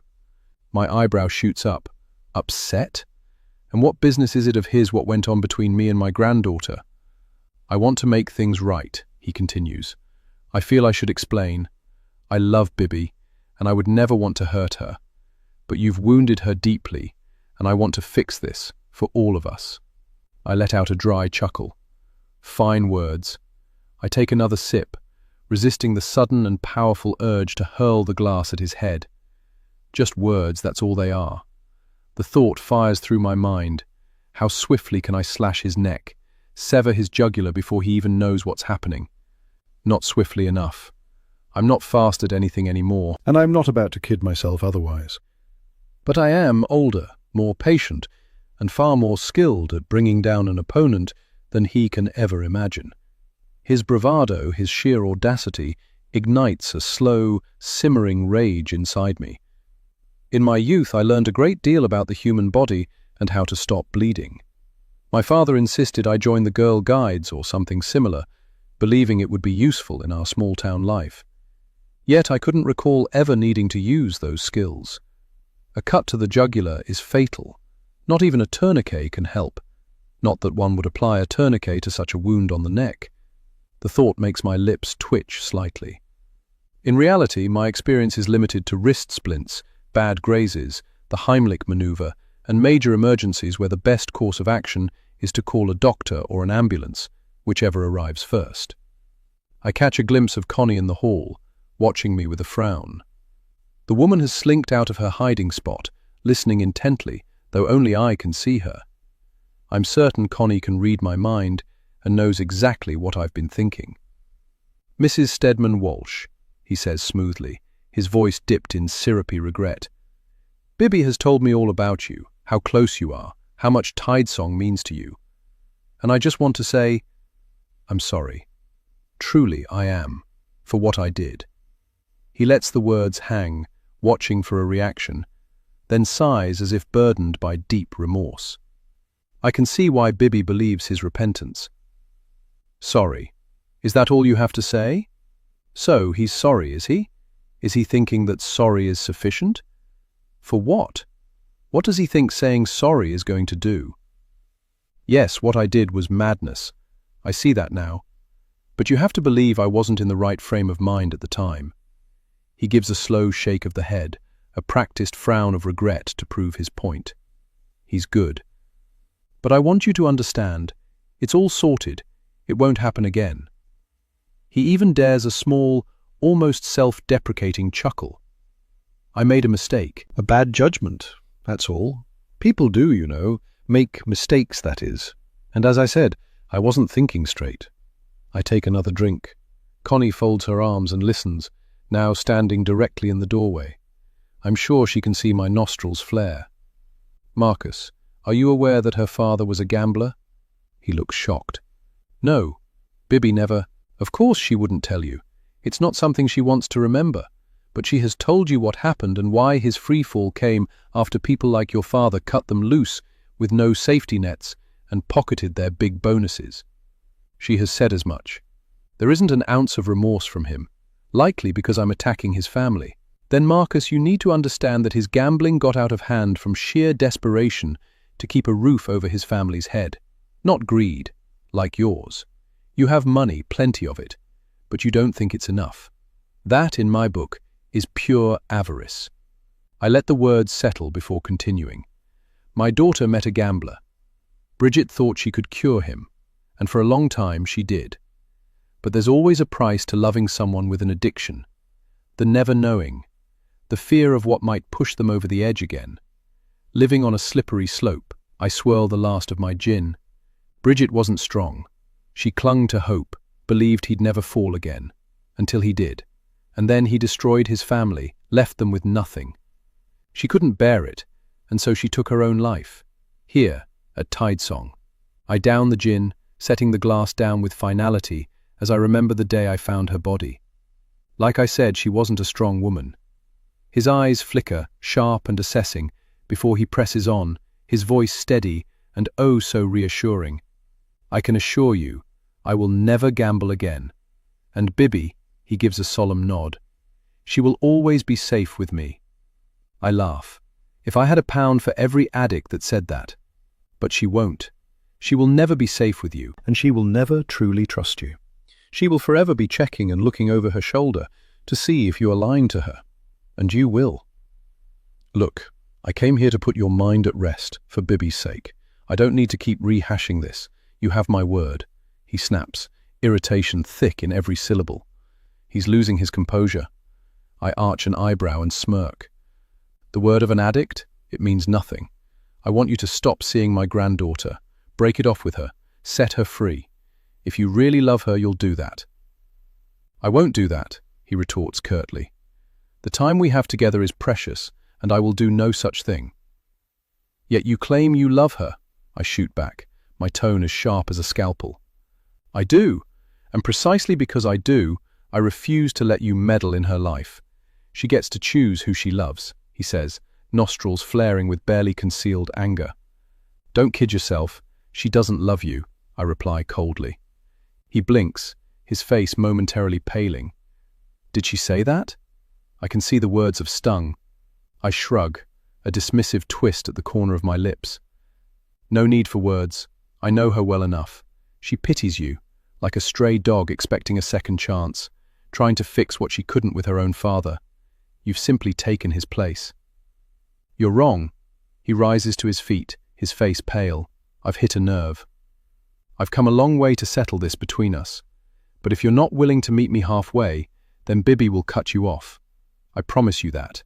She loves me and she will choose me over you. The arrogance of the man. Oh, will she now?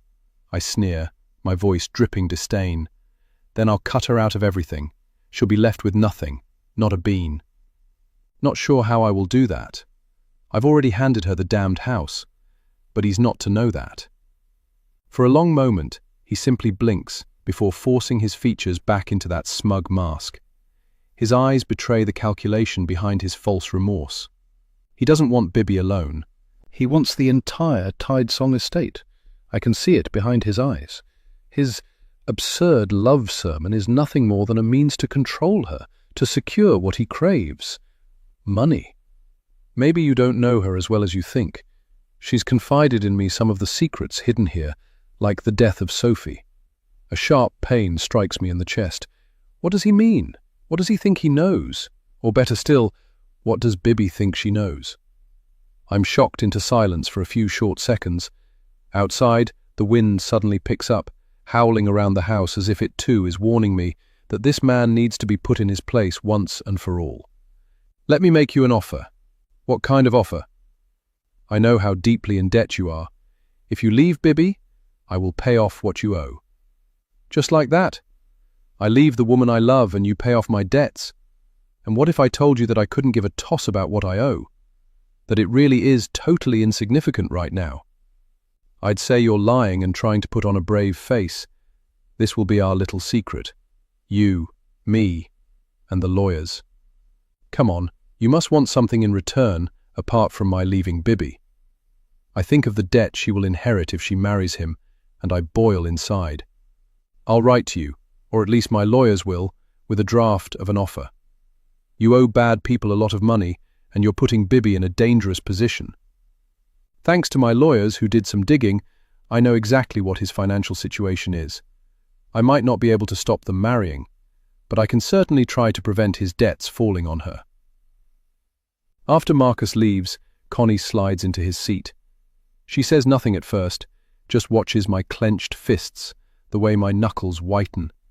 She knows that look, knows how much I want to say aloud, the thoughts racing through my mind.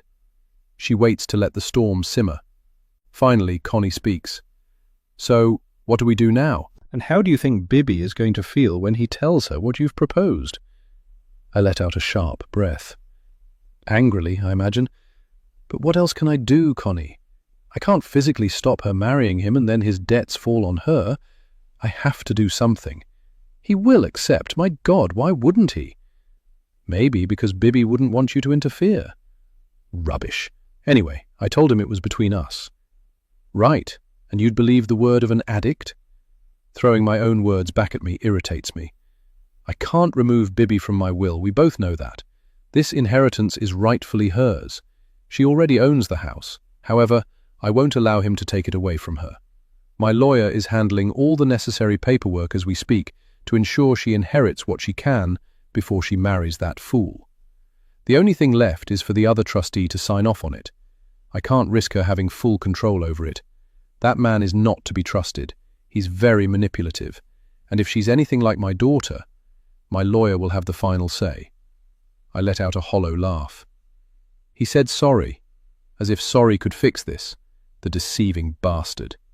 We'll have to move fast, Connie warns. He's the type to act first, marry her before you can stop him. Exactly. There's only one way to deal with a parasite like him. My voice is steel now. I can do this, Connie. It has to be me, and you know that. Connie opens her mouth, but I silence her with a raised hand. No, you can't be involved. Don't you believe he's sorry? He did apologize, she ventures. An addict will do anything to survive. You should know that. We've been here before. His apology is worthless. My fingers tap against my empty glass. I won't let another bloodsucker sink their teeth into my family. Bibby needs protecting. From herself. Are you quite sure that Bibby has forgiven him? Connie asks. That she's intent on staying with him? She said she had. That's not the same as meaning it. Connie's eyes narrow. She's a good liar, Lucy. She's an actress. Maybe she just told you what you wanted to hear, to stop you interfering. I'm not convinced that Bibby would let him get away with something like, interfering? I'm trying to save her. But what if she's got this in hand? Connie presses. I look at her intently. Bibby could be so convincing when she wanted to be. What if she's already on top of things, planning his exit herself, says Connie. My lips press into a thin line. Then good. But how can I risk it if she's not? I reach into the cupboard and pour another gin. I will not sit back and wait. Chapter 14. Marcus, London. Before I tell Bibby when I get home late that night where I've been, I'm afraid if she hears it from her granny, she will leave me. So I tell her, but I don't mention the money aspect of our conversation. I gauge that could go either way with Bibby, and as I'm not exactly financially stable right now, I think she might believe that's why I went in the first place. So you see, my darling, I simply wanted to try and fix things between you both. It's my fault you've fallen out. Did you tell her the truth? About what's wrong with you? Of course not. I don't want anyone to know until I'm gone. Bibby nods. Are you angry with me for going? I ask, afraid what she might say. No. I'm angry she was so hard towards you. But I understand why she was, and you have to too. I do.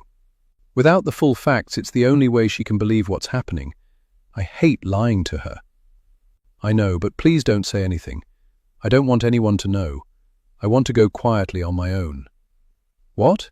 Your own? What do you mean? I mean just with you by my side. I have been thinking about this a while now, and have made my decision. Lucy Stedman Walsh. Connie and I have booked in at Sloane Place, a mere 5-minute walk to Cadogan Square. Close enough to walk back and forth and keep an eye on Marcus. We've unpacked, changed, and ordered room service. Exhausted from a hard first-class train journey, I feel every ache in my aging body. I pray I have enough resolve left for what lays ahead. I'm not sure this is going to work, says Connie, collapsing on the spare single bed and sighing deeply. Neither of us are spring chickens anymore. Why not? I ask, lying back on the pillow and closing my eyes for a few moments to corral my jumbled thoughts. I just need a moment to rest, Connie. You talk and I'll listen. I sigh as my eyelids close and my body sinks into the comfortable mattress. Yet as I lie here, an unsettling feeling creeps in at the drastic measures I am contemplating. Connie fidgets, twisting her sleeve as she continues. I know we talked on the train, but pulling this off is like tempting the gods. Last time we were incredibly lucky that it all passed as an accident. I nod gently. There is some truth to that. But I'm not going to go back home until I do what I've come to do. It's different these days. The police are quicker, smarter. There's CCTV everywhere. Even the taxi had a camera. We don't have much time either. And what if Bibby finds out? She's talking about Bibby's father. I'm not proud of my actions. However, he would have met the same fate, even if I hadn't stepped in. Arranging for someone I knew to cause his accident isn't the same as being directly involved. I sit up, my eyes flashing with irritation. Oh, for the love of God, Connie, stop with the pessimism. I'm trying to rest, and all I can hear is your endless griping. What do you expect? I don't want to go to prison at my age. You won't, and neither will I. Look, Connie, we're a team. The two of us can do this. But if you really can't stomach it, then I will do it on my own. Connie's eyes narrow. Don't be bloody ridiculous. Look at you. You can't walk for long without aching. How are you going to do this alone? You're not even strong enough to push a wheelbarrow, let alone... She stops herself. Besides, Thomas will be here tomorrow. My eyes snap open. Thomas?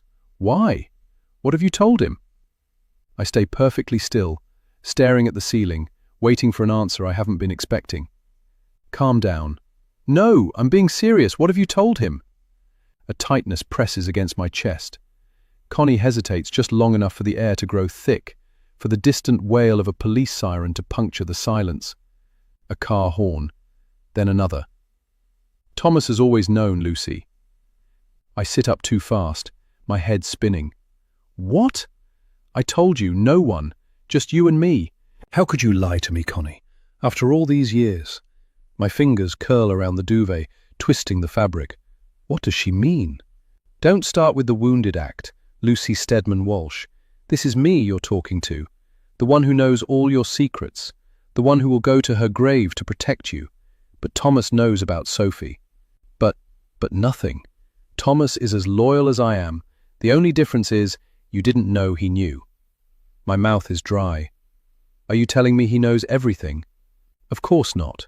Connie's voice is measured. Just that one thing. And when I told him about Bibby, well, you know how much he loves her. He was livid. He wants to help. And he is helping, even if we don't agree with you. A sharp knock at the door makes us start. Room service. The interruption is a blessing. I need time to think, to regain my composure. The silver tray arrives with smoked salmon and cream cheese sandwiches, a pot of tea and scones.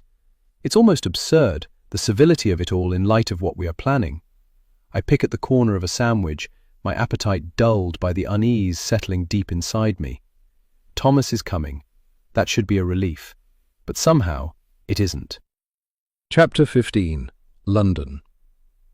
After Sloane Square tube station is a muddle of restless commuters pouring out of the station and storming Holbein Place. Amid the chaos resulting from someone jumping in front of a train, a solitary figure moves with unnerving caution, their hand trembling, clutching the deceased's phone tightly. With meticulous care, they skulk into the crowd and slide the mobile into a pocket, as if their slightest move will expose them to the watchful gaze of too many pairs of eyes and too many cameras. Their aim is to remain unnoticed. The air is thick with tension as the gaggle of commuters shuffle along, their eyes darting frantically in every direction, lost in a confused search for direction, while their murmurs are swallowed up by the ceaseless hum of the city.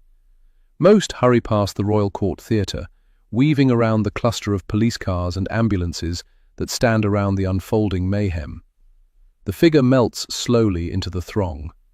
The noises of the city, the sirens, the car horns, and the general hustle and bustle of the place make a person feel small, a part of it all, but best of all, invisible.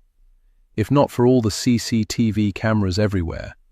Staying well hidden, head down, is the only way to stay in the shadows. Best to keep moving, blending in. The light changes to green.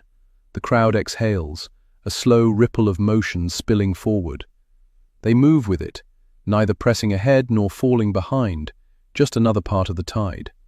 Faces pass by, and then, without hurry, they are gone, dissolved into the shifting mass, as if they had never been there at all. Passing a shop window, a reflection is caught. A glob of blood sits in the middle of a jumper. It has spread like a tie-dye and looks like a bullet wound. Alarm kicks in. Did anyone else see that? Did that police officer see that? How did the officer not see it? When the man plummeted to his death, blood spattered onto a few nearest commuters. Nausea grips, but before it can escalate, slow breathing calms the stomach muscles until the natural rhythm returns. Chapter 16. Bibby Cornwall. Now, it's impressive that you've drawn in so many interested parties so quickly, I tell Mr. Bright. I have to hand it to him. I honestly thought it would take weeks, not days, to get even a single inquiry. We already had a few people on the books, so to speak. Most of these are looking for short-term lets, holiday stays mostly. Easter is just around the corner, and they're desperate to find a place. So desperate, in fact, they're willing to pay more than the asking price. His casual, moderately excited tone grates on me, as if this solution is so obvious I should be jumping at it. But it isn't what I asked for. I don't want holiday lets. He knows that. Even though I accept for the time being, I will have to grin and bear it. I force myself to exhale slowly, trying to keep my growing frustration in check that I am having to go down this road. Yes, but we don't want holiday lets, do we, Mr. Bright? I hope you're still looking out for a long-term let. I understand, of course I do, and I am. But in the meantime, while we wait for a long-term tenant, this will tide you over. My fingernail taps rapidly against the tabletop. I notice the other staff in the office listening in on our conversation.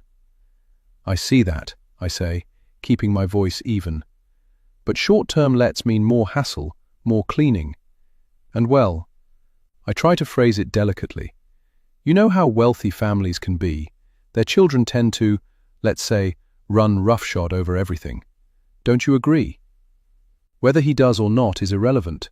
It's my decision. I'm also mindful of Mr. and Mrs. Pugh and all the extra work.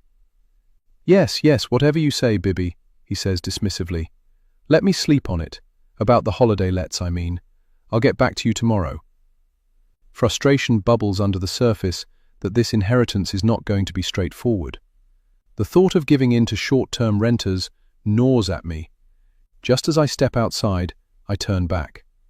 Oh, by the way, I assume you had all the prospective renters fill out that questionnaire I asked you to send out? His smile falters. We have, but most have returned it without filling it in. There's a lot of personal questions and, well, some found them intrusive. He shifts uncomfortably. Maybe we could remove some of the more personal questions? He mops his brow with the handkerchief he pulls from his trouser pocket. It's unseasonably warm today. We're having a terrific spring this year. I'd like it left as is, if you don't mind, that is, I say coolly. And send the ones you do have filled in over in an email tonight, please. I'll look through them myself. I catch the brief ghost of annoyance on his face. I know what he's thinking. Just who does she think she is? He forces a smile. Without another word, he closes the door behind me, a little too firmly. What is wrong with him? I have to know who's renting my home. It's not a ridiculous suggestion for landlords to want to know who is going to be living in their home. After all, I will be living there too. I walk down to the cove and feel 16 again, the place where Sophie died that awful day. Every detail remains sharp, no matter how hard I've tried to forget. But the trouble with memories is that they're like copies of a copy. The more you revisit them, the more they fade, edges blur until they become unreliable. They deceive you, twist reality, make you believe things happen differently. Worse still, they become tainted by what others remember, memories reshaped by second-hand accounts, until you're no longer sure what's real and what isn't. We came down with only Soph's bag, no towels. I remember that clearly. It was a scorcher of a day, and the waves were the best we'd had in ages. We raced down with our bodyboards, just wanting to enjoy ourselves and have fun. I didn't think to ask her if she had her inhaler. Should I have? Neither of us thought she'd need it, and I'd never asked before. She'd never had a bad attack before, not like that one. And if she did, I could always run back to Tidesong for the spare one, couldn't I? But that day was different. The attack came fast, brutal, merciless. Didn't it? I remember the helplessness, the cold terror. But was it as immediate as I recall? I realized quickly I wouldn't make it back to the house in time to save her. Maybe I did have time. Maybe I could have run back. Maybe I froze. Maybe what I think I remember isn't correct. I found her inhaler, but it didn't help. She tried and tried. I realized the canister was missing. It could have dropped out on the way down. I couldn't think. One terrible thought crossed my mind, but I didn't want to go there. Couldn't go there. But it had been enough to make me insist ever since that there was no inhaler. Rather than an inhaler with no canister, I screamed for help, but the cove was secluded and private to Tidesong, something that had never bothered me before. The crashing breakers swallowed my voice. The house was too far away to hear anyone scream. I held her, begging her to hold on, but the light in her eyes was already fading. One last rasping breath, and then she was gone. Now I sit on the sand in my light cotton dress, arms wrapped around my legs against the breeze. My sunglasses hide the tears. The bright sunshine lurks behind clouds that have suddenly blown in. I tell myself to focus on the here and now, the sand under me, the salt in the air, and on practicalities. Tidesong will need renting soon. Maybe Bright's short-term offer will have to do. What made me never tell the truth? I try not to think about the comment on X, but it needles me. Someone out there knows something. There's a flash of a memory gone instantly, too quickly for me to grab onto. I wasn't panicking at all, I remember. I was curious. I had seen something I'm not allowing myself to remember. Watching Sophie as if from a distance, wondering what would happen next, because I couldn't help her. And then she looked at me, not pleading, not afraid, but with something sharper, as if she'd seen straight through me in that instant. I looked at the inhaler. I can't go there. I can't sit any longer, suddenly needing to get up and move to stop my thoughts from going places I don't want them to. So, I walk along the beach at a bit of a pace towards the house, taking long strides to wear myself out and get my blood pumping, to block out my thoughts that are now so loud in my head. Back at the house, I continue opening the pile of Granny's Post that I have only just begun braving, and I nearly faint at the council tax demand. Chapter 17. Bibby Cornwall. Now. The next day I sit on the veranda off the drawing room, overlooking the ocean, having just made the call giving the estate agent the nod to holiday lets. I've brought my book, craving a day of rest. I'm sick of tidying, sick of throwing things out, sick of opening post that seems only to bring bad news. I went to bed early last night, but one letter in the pile stuck with me. It was from the bank. Granny was overdrawn. Worse, I have no idea where her money has gone. I need to speak to her solicitor. There must be something left. Where has it all gone? Granny had told me, "Bibby, my darling, I'm leaving you Tidesong. I want you to have it, to have somewhere secure to live for the rest of your life. I know you will love it as much as I do. You sweet, sweet child. It's all going to be yours, the whole lot." Granny never liked talking about money. She said it was crass, unless you were speaking to a bank or a solicitor. The loss of Granny cuts deep, deeper than I expected for all the unsaid things we never got to discuss. I know there was something she wanted to tell me. I wish now we'd found the time to sit and talk. And yet, as much as I grieve for her, I only feel relief for Marcus's death, and that it all went to plan. I think Granny might even have understood my motivations had I been able to tell her. I've been waiting all morning for the solicitor to call me back. I put in the request at 9 a.m. It's almost lunchtime, and still nothing. No urgency, no answers. Setting my novel aside, I return to the pile of letters. And then I see it. My letter to Granny. The one I wrote just before Marcus died. Is that why she left me no money? Because of Marcus? Because I didn't leave him? Because she didn't trust him not to get his hands on it? She never read it. But why? Was she that angry with me? I had hoped that my letter would bring her some peace, reassure her. But it seems she went to her grave still thinking the worst of me. I know that if Granny had understood my situation and Marcus's plans, she would have stepped in, especially after hearing what I intended to do. I wrote her 2 letters. The first explained that, at Marcus's insistence, I was going to help him end his life. Writing it, I was overwhelmed, angry that he had asked me, confused by the burden, but also deeply moved by his suffering. I loved him, and I couldn't bear to see him in pain. A few days later, I wrote again, this time to tell her I couldn't go through with it. And then I see it, the other letter, unopened. The one I sent to tell her about Marcus's terrible accident, my change of heart, to explain it, to explain myself. Having not heard from her after my first letter, I tried again. Why hadn't she opened that either?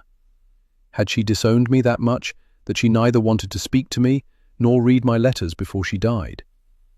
I tried to explain to her about the day when Marcus died, my involvement, why I had to do what I did. The memory of it creeps in. I suck in my breath, and suddenly I remember something that struck me as odd that day.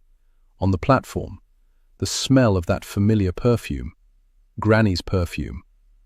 I watched the gardener through the window, remembering Mrs. Pugh saying they'd just got back from a trip to London to see Granny's specialist when I called to tell them all about the accident. The simple facts. Not my involvement, of course. That had been for Granny. I thought if anyone would understand, Granny would. What specialist, and why hadn't I known about that? While Granny wasn't talking to me, the Pughs were. That gets me thinking. They were in London the same time. That perfume. I don't recognize the gardener. Mrs. Pugh had found this one to help try and tame the outside ahead of letting the property. She knew his family, it seemed. Local lad. Reliable. Hard-working, apparently. And good-looking, too. Marcus creeps into my mind like a shadow, and I go cold as I see him fall in front of the train. I think about the way he was towards the end. Strange, erratic, paranoid, more so than normal. The longer we were together, the more bizarre he became. One moment, all charm and manic energy. The next, dark and brooding, lost in some downward spiral I couldn't follow. It got to a point where he couldn't help himself, couldn't be without the drugs. I'd seen plenty of actors come apart due to drugs too.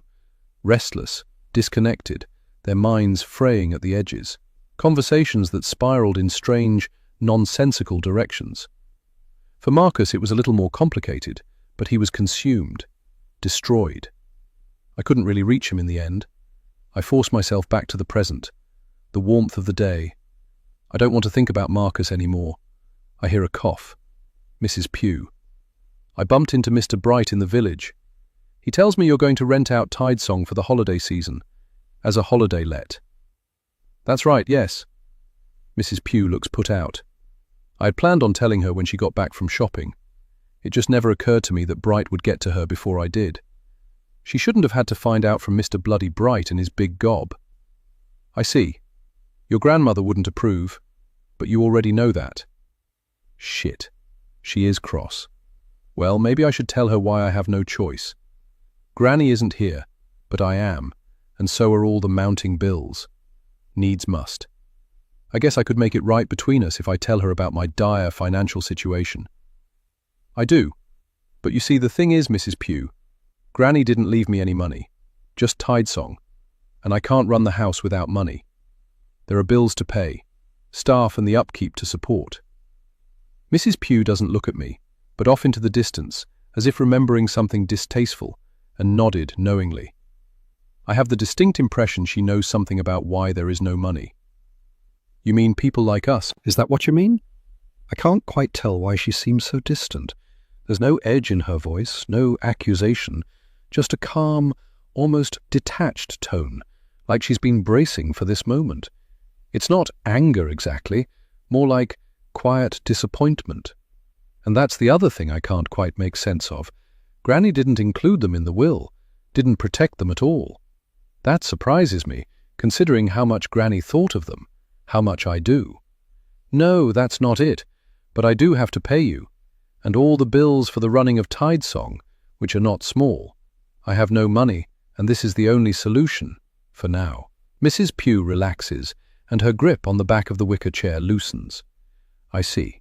I do understand, Bibby, more than you'll ever know. Your grandmother had some loose ends to tie up at the end. She died quite unexpectedly. I know you know that. I'm sorry. It was just such a shock to us when she died so quickly. I know why she is like this, I think. She misses Granny. They'd been close for 50 years. She must be hurting so badly inside. It must look as if I'm moving too quickly for her. I really don't have much choice, unfortunately. Look, I'm sorry. Truly I am. I didn't mean for you to find out like this. I was going to tell you when you got back, sit you both down this afternoon and talk it through with you. The gardener, standing next to a full wheelbarrow, turns, sees us on the veranda and waves. I lift my hand back, and then my phone rings. I quickly pick it up without looking who's calling. Hello, Bibby? Hello? I say hesitantly. I don't recognize the voice. I'm Patricia Hale from the Cornish Globe. I believe you've moved back home to Sandbourne and are living at Tidesong Villa. I was hoping to catch a few minutes of your time when you're free to discuss how it feels coming back to the place where your friend Sophie died all those years ago. I grit my teeth. Bloody Samantha Bowley. She must have rung the local paper and told them I'm here. I have nothing to say. Have a good day. I hang up. Who was that? Mrs. Pugh asks, startled by my quick exodus from the call. The local paper. I think Samantha Bowley has got in touch and told them I'm back. They want to talk about Sophie's death. She's telling the whole village about you. Her face is set like granite. Great. I imagine she's telling them I was to blame all over again. Something like that. I tell them different when I hear them talking. There is never only one truth. There is never only one of anything. Faversham and Clough solicitors are on the high street between the pub and the bank. They occupy a 3-story Georgian house. My appointment with Mr. Faversham makes me feel a little queasy.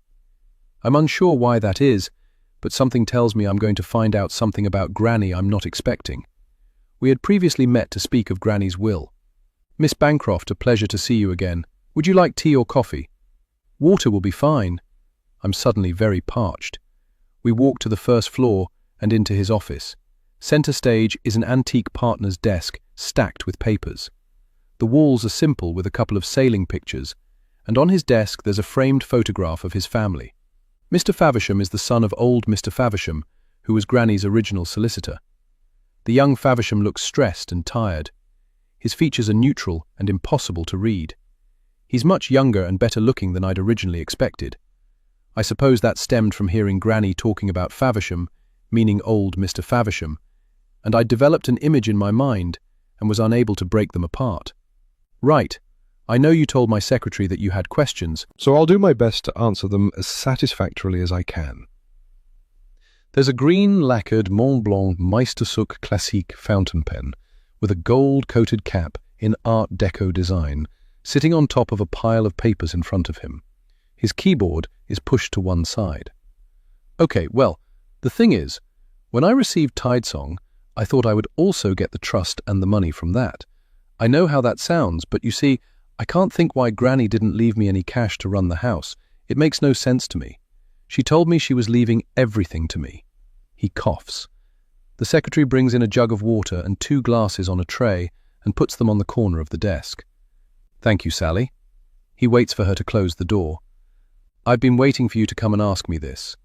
You see, your grandmother did what she did against my wishes.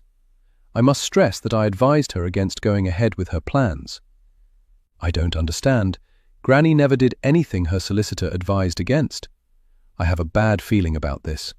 Your grandmother pulled out most of the cash in the trust to pay someone off. I sit and listen. Then we advised her that the trust would be better handled by a third party, in view of what she was doing and her concerns.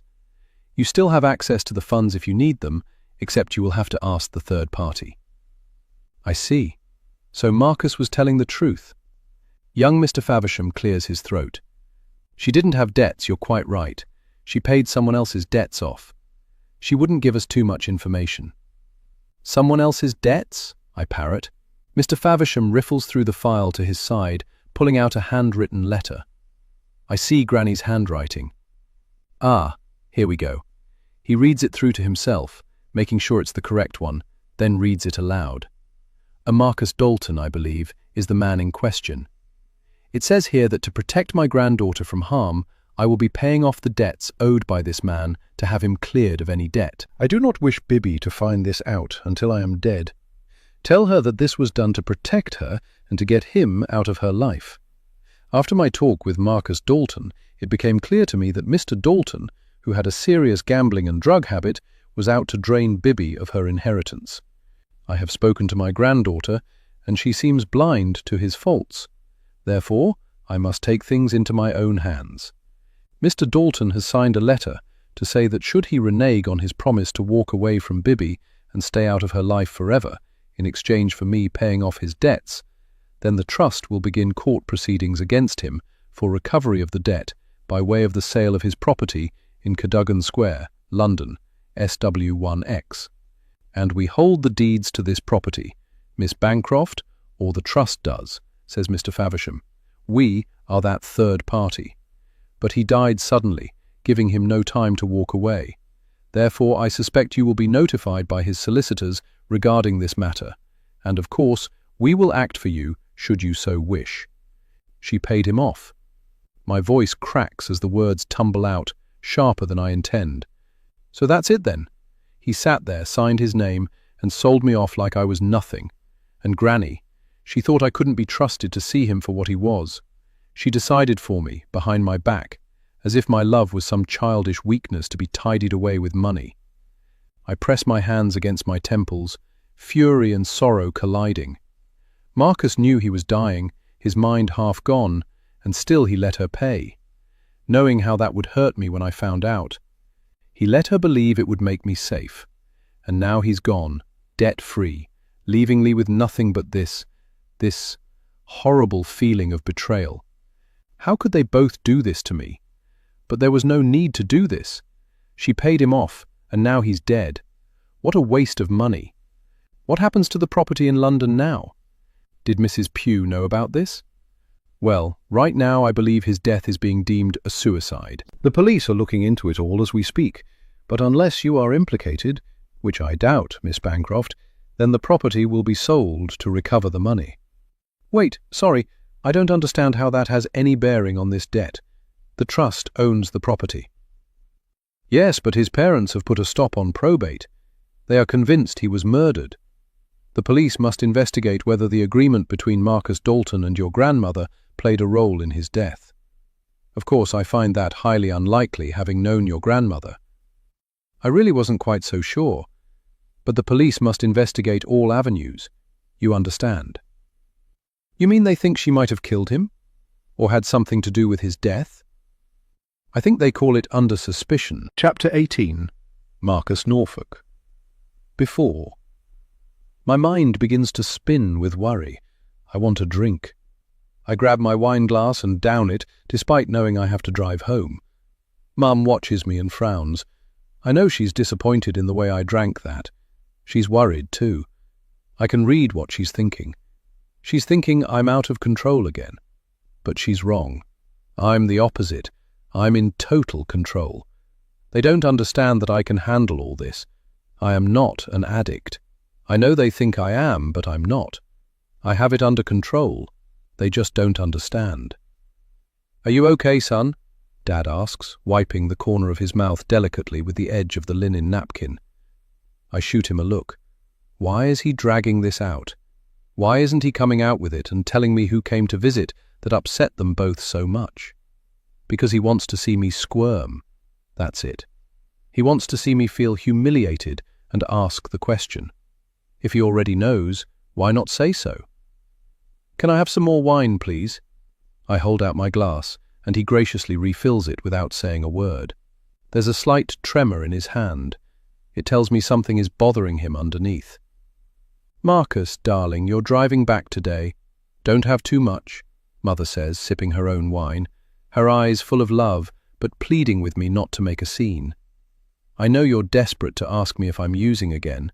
I know it. I can read it in your eyes, Mother. She spears a piece of salmon with her fork, delicately placing it into her mouth.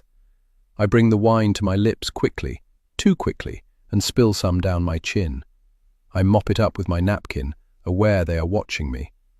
Dad carefully eats and sips his wine. The dining room is quiet, just the ticking of the grandfather clock in the corner, along with the gentle scrape of silver cutlery on French porcelain dinner plates.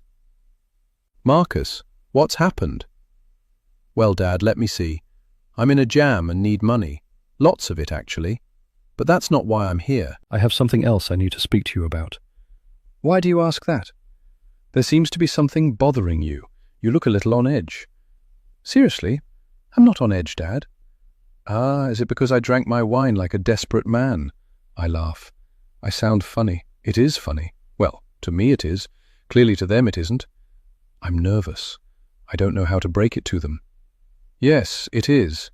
"And are you?" "Desperate?" he asks. "Not desperate, no, but I do want to talk to you both about something." "Well, son, we're here now, so best get it out." He slices his salmon up with slow precision cuts like he's stalling. "I've had an incredible offer for my next book. Honestly, it's unbelievable." I force a smile, letting the excitement linger for just a moment before my stomach tightens. I have to ease into the bad news. Maybe, just maybe, the good news will be enough to soften the blow. "Oh, darling, that's absolutely wonderful," Mum exclaims, her eyes shining with pride. A radiant smile spreads across her face as she reaches for my hand. "I'm so incredibly happy for you." Her warmth is unmistakable, her joy so genuine it fills the room. And then I remember I already told them this. Damn, I should have remembered. "Yes, Marcus, you should be very proud of that achievement. Will you sign a copy for us when it comes out?" I don't miss the quick look he gives Mum. Oh God, they're not sure why I'm telling them again about the book deal. I pretend to have forgotten. Too busy. Lots going on. But I had forgotten. "You know I will, but it won't be out until next spring. And I won't be here then. That's how they work, you know that. I've explained it all to you before. Have you read the other book I gave you?" I know he has. I've done it again. "You know, I think I've mentioned all this to you before." I smile nervously. "Too much going on." I see another exchange of glances.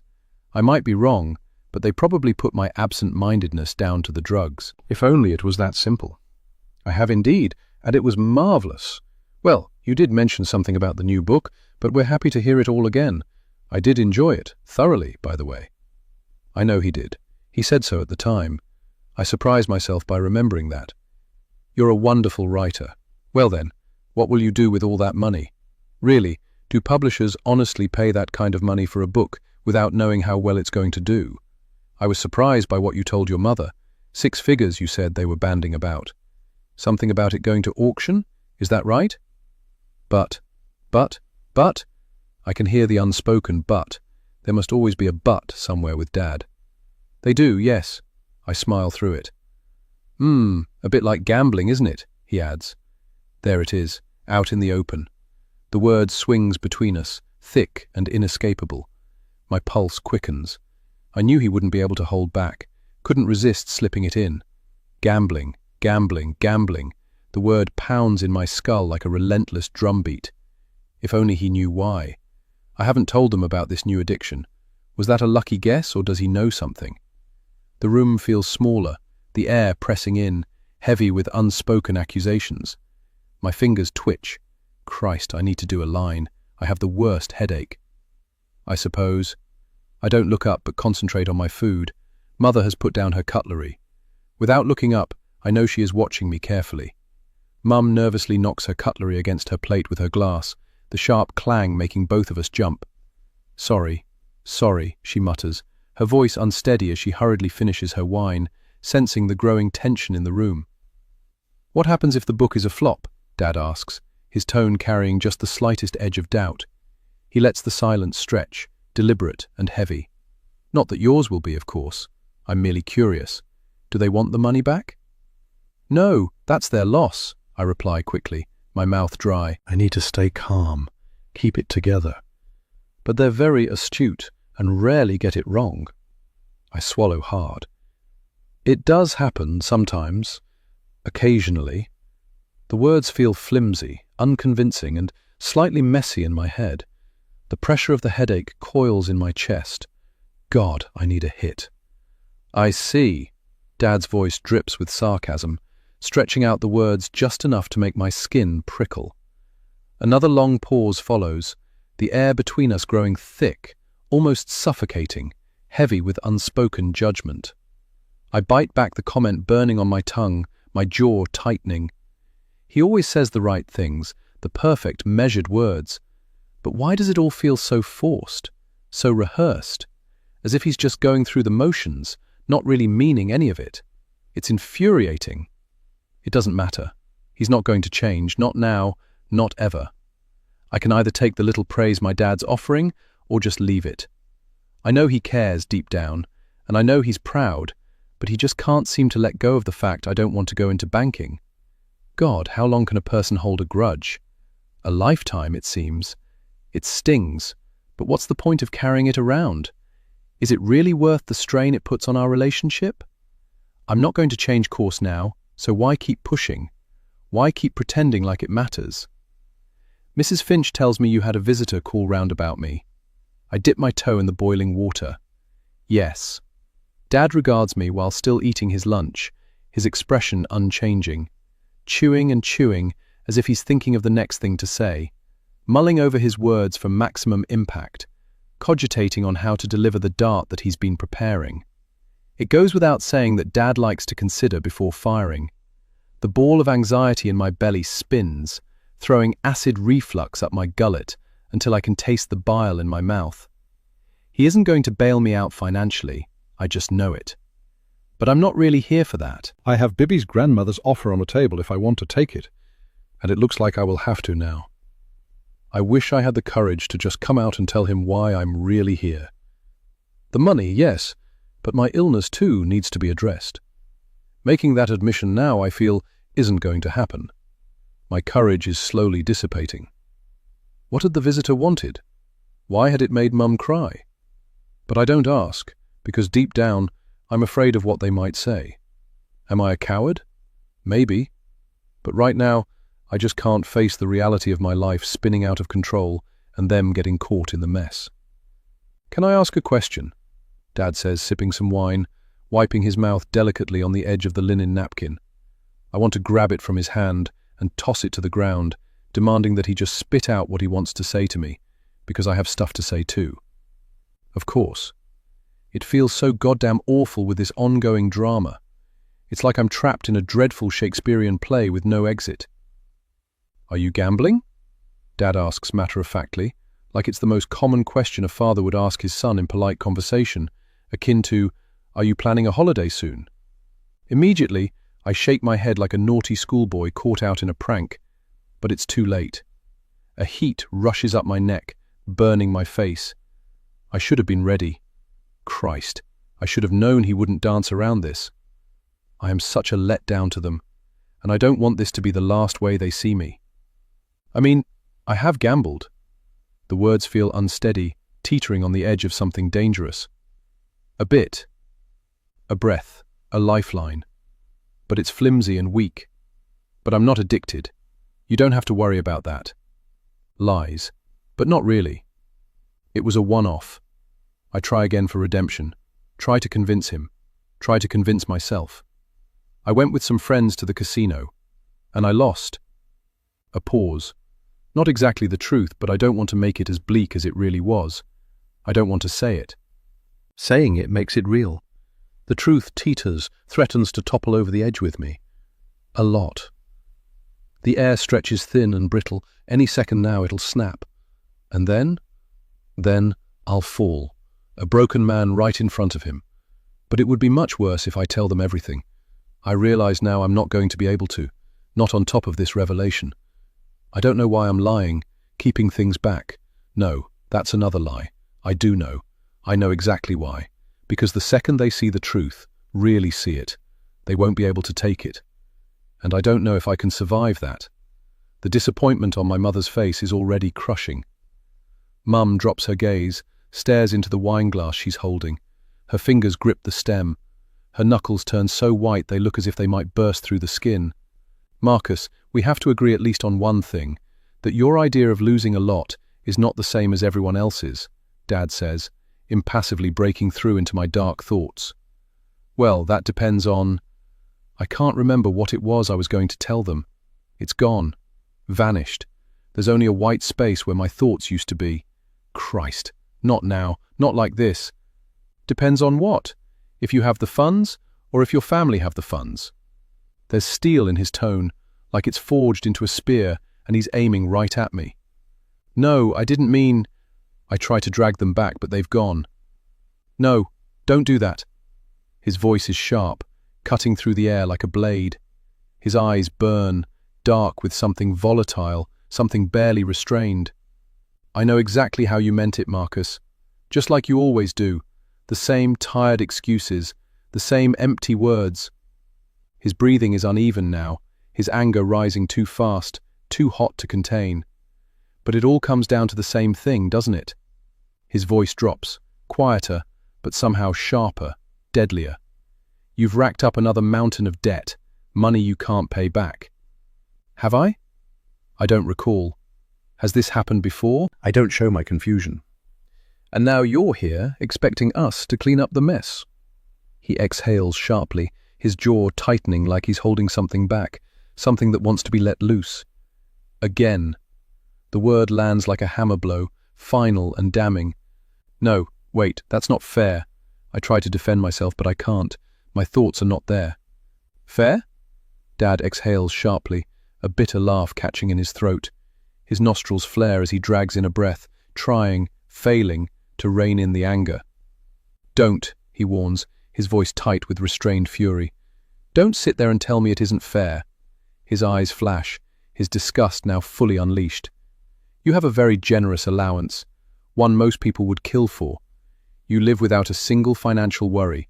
You have your apartment in Cadogan Square, paid for, untouched by consequence. And now? He lets out a sharp breath, shaking his head.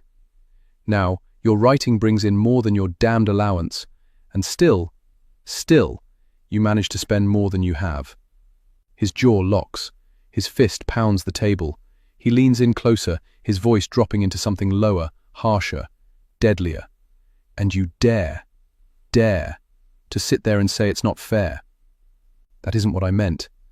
Giles, please, darling, don't get worked up. Let Marcus explain it himself. There's always a good reason for what's happened. It's not his fault, darling. Marcia! Dad throws the napkin down, knocking over his glass of wine. I watch the vermilion liquid rush through the linen tablecloth, spreading outwards, covering a larger area than I'd think possible. It resembles my life rushing away without me, out of control, moving and rushing in every direction without me able to control it. Let the boy explain. Give him a chance, please, darling. I've given him too many chances. What with the drugs and now this? Dad shoves his plate away. But having some thug show up at my door, demanding money, or else? That's it. That's the last damn straw. He snatches his napkin, wiping his mouth harshly, then throws it down like a challenge. You put us in danger. For what? Greed? You don't have enough money, so you gamble to make more. As if one addiction wasn't enough. Now this. His voice is sharp, cutting. I should cut you off, let you sink or swim on your writing. See how far that gets you. Oh, Giles, that's a bit dramatic, Marcia says, her voice soft, pleading. Please, just let him explain. Explain? Dad barks out a laugh, bitter and cold. Jesus, Marcia, you coddle him and look where it's got us. I want him to tell us how he got so deep in debt, Giles. It's bloody obvious, Dad spits. He's an addict to anything. First it was cocaine. Now it's gambling. Christ, Marcus, you had every privilege, every opportunity, and you pissed it all away. You deserve nothing. He rakes a hand through his hair, his voice shaking with rage. I'm done with this pain. You're going to put me in an early grave. and I will not have thugs showing up at my door threatening me. Do you hear me, Marcus? Do you? Your mother is sick with worry." "This isn't helping anyone, Giles." Marcia stands, reaching to soothe him. He lashes out, too fast, too hard, his hand catching her, sending her stumbling. She hits the floor with a gasp, cradling her face. Silence. Dad freezes. "Marcia," his voice cracks. He kneels beside her, reaching out, but her quiet, broken sobs slice through the air. A sickness coils in my gut. This is my fault. The shouting, the fear, the pain I've caused, all of it. Dad is right. I don't deserve their love. Get out. Dad's voice is low, cold, then louder, roaring. Get out of this house and don't ever come back. I'm cutting you off. You're on your own. Don't call us. And don't you dare call your mother. Get out. I'm sorry. Get out of my house. His voice shakes the walls. I'm done with your worthless apologies. I force myself to take a breath, to think clearly. I can't leave things like this. I have to say something to fix this. But before I can open my mouth, I'm shoved out the door. My father's last words echo in my head. I ought to kill you for what you're putting your mother through. He won't have to wait long for his wish. Sitting in my car, I grip the wheel, staring into nothing. How the hell am I going to tell them what I came for now? My phone rings. I flinch, ignoring it. A knock on the window startles me. Mum. I roll it down. One look at her, and shame crushes me. Her eyes, so full of love, even now. I should, but I just can't say it, can't tell her the truth. "Marcus, tell me what's really going on," she whispers. "I know it's more than money. Please, you can tell me. Is it that Bibby girl? Has she got you mixed up in all this?"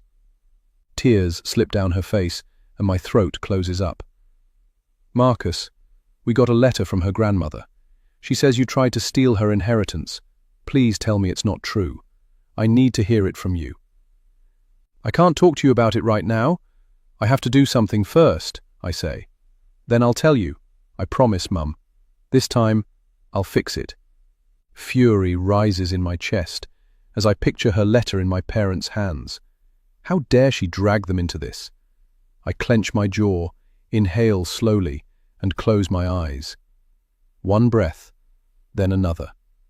My pulse begins to steady, but the decision is already made. She crossed a line, and now I know exactly what I'm going to do. She wants signatures. Fine, she'll get them. Cadogan Square is locked in a trust. It can't be sold. Not by my parents and not by me. She shouldn't have written to them. I'll take her money. A cold wind snakes through the open window, prickling my skin. A warning. A premonition. I grab her hand. "I love you," I say. "But if something happens to me, find my diaries." Her face crumples. "Marcus, what?" "No. Tell me you're not. Tell me nothing is going to happen to you." I try to smile, try to ease her fear, but something strange settles over me. A quiet certainty, a calm I've not felt in years. "All will be as it should, Mum," I say softly. "Just remember what I said." I let go of her hand. "I have to go now." Her sob catches in the wind as I pull away. Chapter 19. Samantha, London. Before. The day is pleasant. Sunlight spilling through drifting clouds, warmth settling in early, but still a coat is needed, not quite warm enough to go without. With deliberate care, I draw my notebook from the small leather handbag slung across my body, the strap taut, as if anchoring my simmering resolve. For days, I've followed Marcus Dalton, a creature of habit, predictable and dull. But Bibby Bancroft is another matter entirely, his girlfriend. I've recorded Marcus's every move for a week now. I have a plan. At the thought of Bibby, my jaw tightens. My eyes narrow, and a bitter smirk curls on my lips. What I'm going to do to Marcus will hurt her, deeply, just as she hurt me. Sure, eliminating Bibby would be the simple solution, but where would the cruel satisfaction be in that? No, I crave to see that bitch suffer, to force her to feel the sting of loss, the very pain I have nursed deep inside all these years. Linda's relentless stream of gossip from Adam, Marcus's agent, has only fanned the flames. Marcus is allegedly smitten with Bibby. The news stokes my hatred of her further, fueling every step I take towards an inevitable, dark reckoning to bring Bibby's world crumbling down. Why should she get the chance of having someone love her? It's 6 o'clock in the morning. I watch as Bibby draws the curtains in his apartment on Cadogan Square. She stands by the window, gazing out. From where I'm standing, I can just make her out. I'd thought of sitting on the bench in the small park facing the building, but then thought that might attract more attention than standing next to the mobile coffee van, drinking a coffee by the trees that line the small green. I don't consider this to be unusual in London. There are various bodies standing around me, drinking coffees, smoking, waiting for the bus. I'm happy, in a morbid sort of way. I sip my rapidly cooling drink. I hate cold coffee, hate it with a passion. But I'm not going to get rid of it or buy another, not while I wait for Marcus to leave his building. I'm lucky that Linda let it slip that Marcus has a meeting with Adam this morning at his office. I know from Linda that Marcus likes to take the tube. He never alters his routine for fear of bad luck. I have already paced out the station, the platform, how long the trains usually wait, and how long after the doors close they pull away. Equally, I have checked how long it takes the train to come to a complete stop at the platform, where exactly the front end stops, and roughly how fast it travels when it pulls into the station. I have it all written down in my notebook. I've memorized it all. In basic terms, how much time I have from seeing the train coming into the station to pushing Marcus off the platform. I'm not sure why the memory of Sophie's funeral surfaces now, but it hits me with the force of yesterday. They say time heals and memories fade, yet nothing about Sophie ever lessens in my heart. Every detail remains vivid, a tender reminder of a daughter forever missed. What had surprised me most on that day was Bibby showing up at the house before the service, and not only that, making sure everyone knew she was coming. Her grandmother was with her, along with that creepy Mrs. Pugh and her husband. They clung together like a cackling coven. Far from avoiding people, they drew attention, much to my displeasure. It made my blood boil, but I knew the time would come when I'd make Bibby Bancroft, and that vindictive grandmother, pay. What struck me then was how many people seemed uncomfortable by their arrival. None had dared speak out because Mrs. Stedman Walsh owned too much of the town. But behind closed doors, it was a different story entirely. There had been no singing. I couldn't bear the thought of joy that day. The weather had been fitting, a cold drizzle with a sharp northeasterly wind that tore through our clothes. I like to imagine it was Sophie, playing one last trick. A gust snatched her grandmother's hat, tossing it high before dropping it onto the pavement. Sophie would have laughed at that, I was sure of it. The house had overflowed with flowers, their scent so thick and cloying that I'd thrown open the windows despite the chill. Grief had already suffocated me. I couldn't stand to be smothered by anything else. Marcus steps out of the building, and in that instant a surge of anxiety grips me. This is it. I take a final, reluctant sip of my coffee, grimace at the bitter taste, and set the takeaway cup down by the tree. Kicking it into the long grass at its base, I slip to the other side of the pavement just as he passes, beginning the 9-minute walk to Sloane Square tube station with my heart pounding in my ears. At 6:50 a.m., the streets buzz with early commuters and the low hum of vehicles. A utility truck halts with a mechanical sigh as its hydraulics engage. I pass Cadogan Gardens, then Culford Gardens and the Anushka Boutique, where I'd recently been with Linda. At Sloane Square station, Marcus slips into the bakery next door, his usual habit, soon followed by a stream of people. I linger outside, blindly scrolling through my phone, never taking my eye from the bakery door. Moments later, he emerges carrying a coffee and a croissant. As he bites into the pastry, flakes drift into the breeze and land on my black hoodie. In the bakery's window, I catch my reflection as I pass. Black track bottoms and a hoodie, the hood pulled up, head down. My disguise is deliberate. Every step is under CCTV surveillance. I follow him down roughly 50 steps to the platform, pushing through the throng of people so as not to lose him. On the platform, I see him move to its very edge. Every day, that exact spot. Adjusting to the dim light, I keep my head down, hood still on, pretending to look at my phone. A sudden squeal of brakes as the train pulls in makes me tense as I step a fraction closer. Despite the apprehension coiling in my stomach, determination sets my jaw. Today, nothing will stop my plan from unfolding.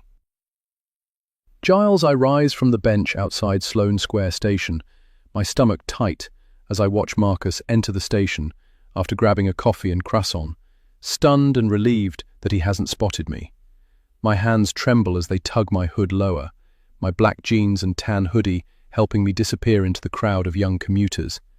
I'm trying to blend in, to keep my age hidden, but my discomfort gnaws at me, the tension tight in my chest.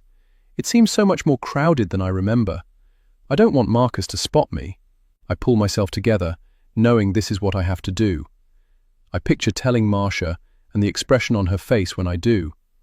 I follow Marcus down the stairs, a person in black jogging attire trailing close behind him. It staggers me how people commute this way every day, rushing, squashed together, and all with indecent haste with who gets in their way. The platform, now packed with commuters, feels suffocating, each person like a barrier between me and what I need to do. My mind races, torn between fear and disgust, both at myself and my son. Every instinct screams that this is a mad, stupid, terrible decision. But what choice do I have? I've already waited too long to do something, and the situation is slipping further out of control. I see no point in delaying now, although it will break my heart to do this. I suspect if I don't, Marcia might not make it. She's taken a turn for the worse after the shocking announcement from that god-awful man that came to the house. Normally so self-contained and reserved with her emotions, her position protecting Marcus has not always been easy, as from a young age he has always been able to manipulate her to do what he wants. Marcia financially helping him over a period of time has only enabled him. If I had known it would never have happened. The phone call from the surveillance I had on Marcus sealed my decision. Watching my son steadily lose his grip broke something inside me. I've had to keep my emotions to myself for fear of making Marcia worse by finding out what I've been up to. The boy is lost. He can't help himself anymore. Marcus's attempts to steal his girlfriend's inheritance repulsed me. Receiving that letter from Bibby's grandmother detailing what he had attempted to do to that poor girl was the final straw. We have created this monster. Lucy Stedman Walsh. I step out of the shadow of commuters on the platform at Sloane Square. At the far end, Connie, standing close to a man in a tan hoodie with the hood pulled firmly down over his face as if trying to be invisible. A sudden thought of my own demise crosses my mind. Is it a premonition? No, that's ridiculous. I often have such thoughts. It's natural at my age. The situation I'm in now, though, might be why my mind is drifting towards such dark thoughts. That's all it is. I'm relieved Connie is here with me. I scan the platform for Thomas and spot him near Marcus, wearing a beige overcoat and a woolen hat. I couldn't do this without them.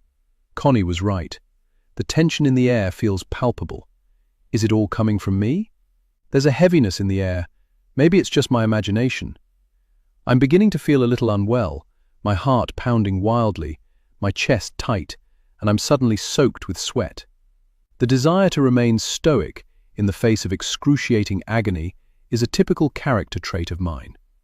I won't let myself down. I think of Sophie and Bibby's father. 2 names, 2 ghosts. They're gone. That's all. They never knew what I did.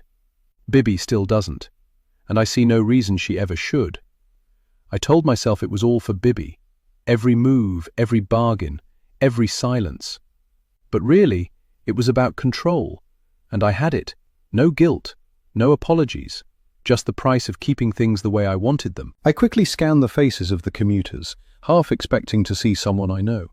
What would I do if I did? Panic, call the whole thing off, or cause a scene? Connie is watching too, though less conspicuously. In her beige overcoat, collar up, scarf wrapped around her head, she looks like a woman straight out of the 50s. Thomas stares ahead, a rolled-up newspaper in his hands, but when I look closely, I catch him stealing glances at Marcus. If anyone else notices the three of us on the platform, would they remember us? I am wearing a black overcoat and loafers, my disguise complete with a wig I haven't touched in nearly 30 years, back when they were all the rage.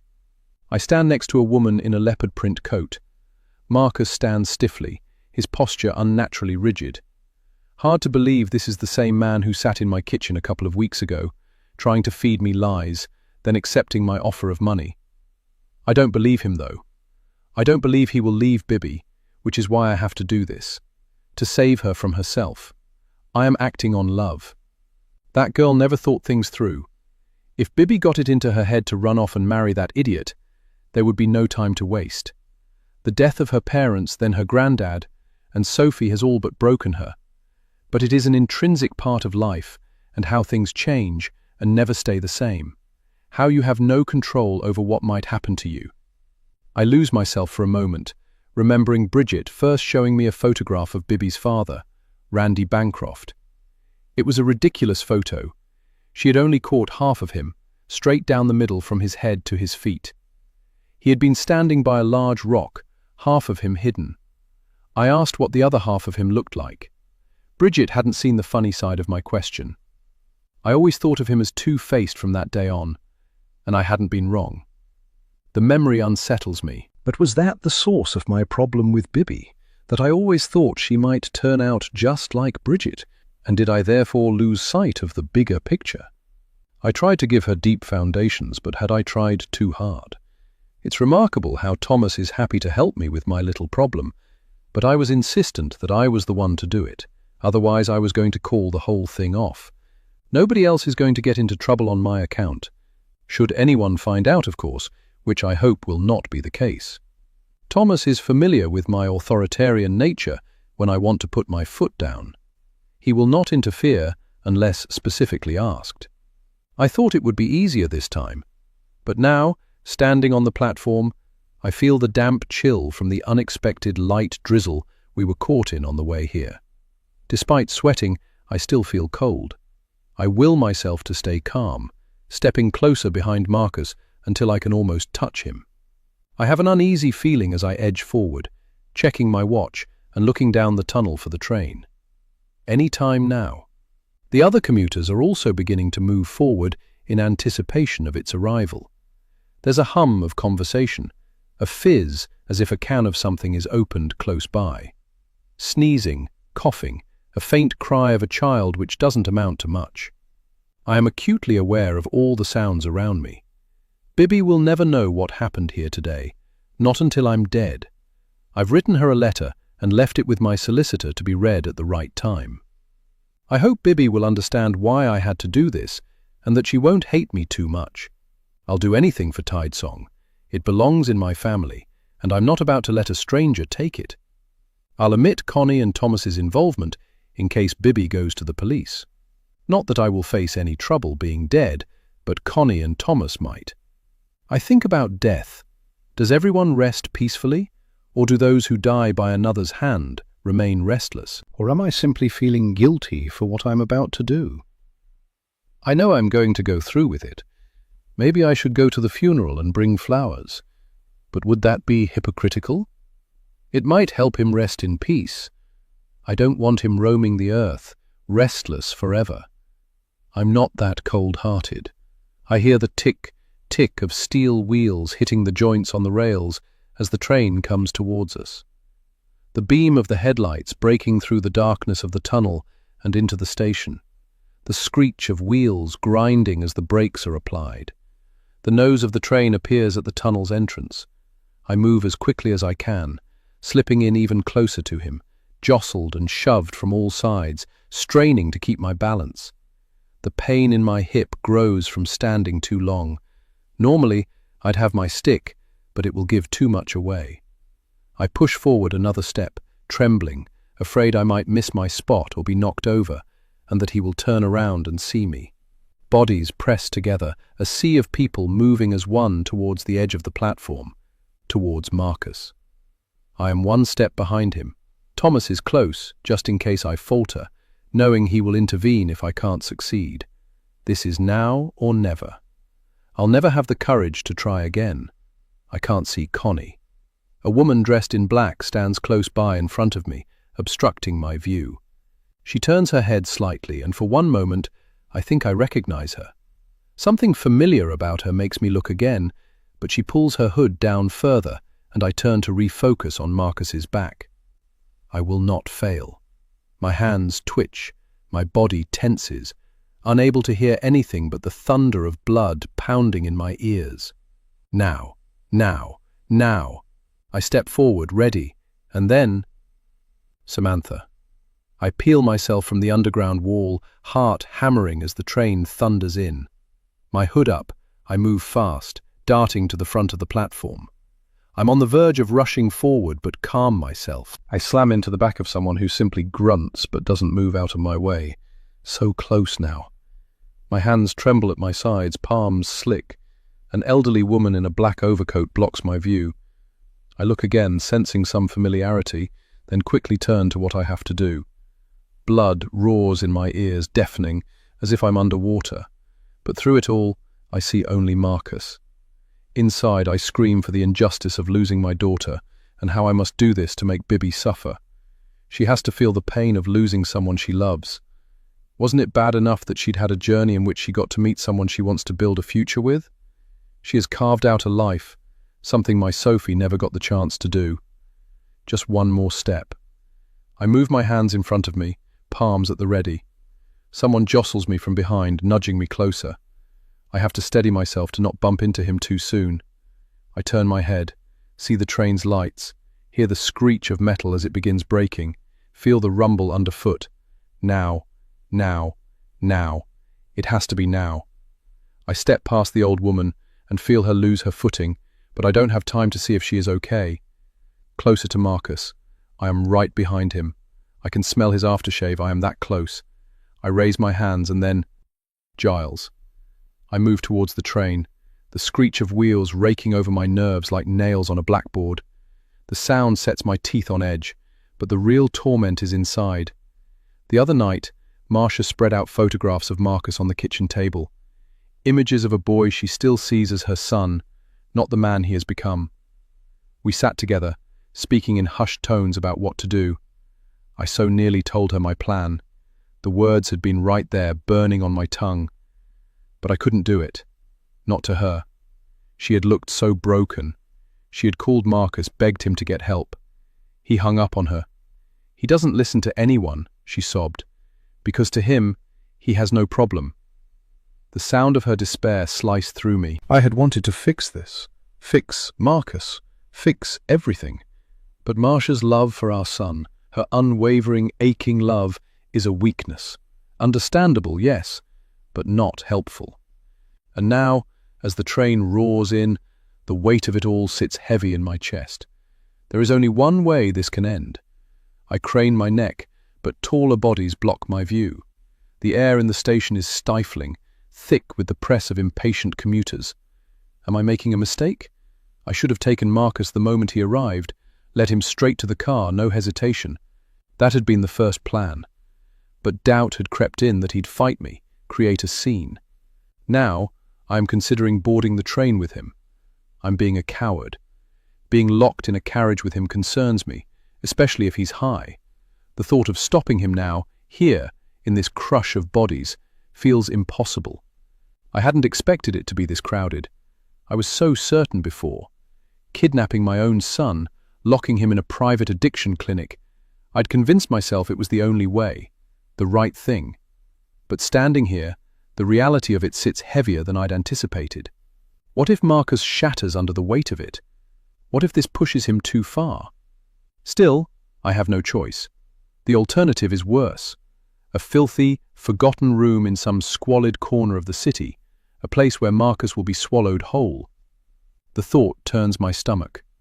I resent being forced into this. When it's done, I will tell Marcia the truth. She has to understand. She will. Every family has their storms to weather. I'm proud that we've managed to cope with whatever has been thrown at us together. Until now. The train crawls into the station. Now. I have to act now. I will take Marcus by the arm, steer him out of here, out into the open where my driver can help. I surge forward, reaching for Marcus, fingers brushing the fabric of his coat. Then a hard shoulder jostles me sideways, and I lose my grip. I twist, searching for him and see him, just for a second. Then he's gone. The doors haven't even opened. There's a beat of silence. And then... Police are rushing down the stairs as the cacophony of panic echoes all around. What really happened? What did I do? I see his phone on the floor. I grab it and leave quickly. Outside, as I rush past the bakery, I catch myself in the glass. I notice something on the front of my clothes. A splodge. I rush down the street and head for the traffic lights where I stop and touch the stain. I want to vomit. Blood. Marcus's blood. Bibby. I burst out of the apartment, grabbing my keys and shoving my feet into my trainers. No time to think. No time for anything else. I bolt down the stairs, skipping the last few steps, and pause just before the exit. A quick scan. Only a few people, lost in their own worlds. Good. My hip is slowing me down because of the fall I took last night after another argument and Marcus's increasingly erratic behavior. In the last few days, his outbursts have sharpened, each one worse than the last. But last night was different. He told me with a smile how my grandmother had offered to pay off his debts if he left me, and how he'd mocked her, mocked me, savouring the hurt on my face as he relished every word. He turned my grandmother's love into a weapon, and in that moment I saw the man I loved twist into something unrecognizable. That was when I snapped. We fought, and now this morning I'm chasing after him, knowing he isn't in his right mind, torn between stopping him or letting him fall. I love him enough to run after him, hate him enough to want him gone. The black eye is his final gift, his loss of control dangerous. Either way, blood will be on my hands. I step outside, jogging across the road to the green. That's when I see her, a woman in black, trailing Marcus, trying to keep up. She glances over her shoulder. Our eyes meet for the briefest second before she looks away. Something familiar about her nags at me, but I can't place it. Keeping my distance, I follow Marcus towards the station, my pace steady, controlled. He stops at the bakery near the station. I stop too, pretending to tie my laces. As he pays, I slip away, taking the steps down into the tube station 2 at a time. I know where he's heading. I wait for him on the platform, rubbing my sore hip. Dressed in black, my woolen hat pulled low, hair tucked away, I scan the platform. And there she is again, the woman in black. She's watching him too, keeping to the shadows. I think I might be imagining it, unless she knows him. Fear knots my stomach, hot and sharp. Marcus has gone over it again and again, searching for another way out. But there isn't one. He made his choice. He asked me to help, but I can't. I knew he wouldn't tell me when, and this morning he was different, and I suddenly knew today was that day. Last night's cruelty still rings in my ears, the twisted words and his smile as I broke. That was when something inside me cracked, and now I run, torn between saving him or letting him fall. It's madness, I know, but I couldn't stop him wanting to do this. It's his choice. He has no other choice left, and I understand that. I don't like it, but I understand it. The train screeches in, the crowd heaves forward, a wave of bodies press towards the edge in one coordinated motion, like a wave coming in to crash on the shore. I move. I can't let him do this. I weave through the crush, slipping closer. The woman in black steps into my path, blocking me. I shove past her.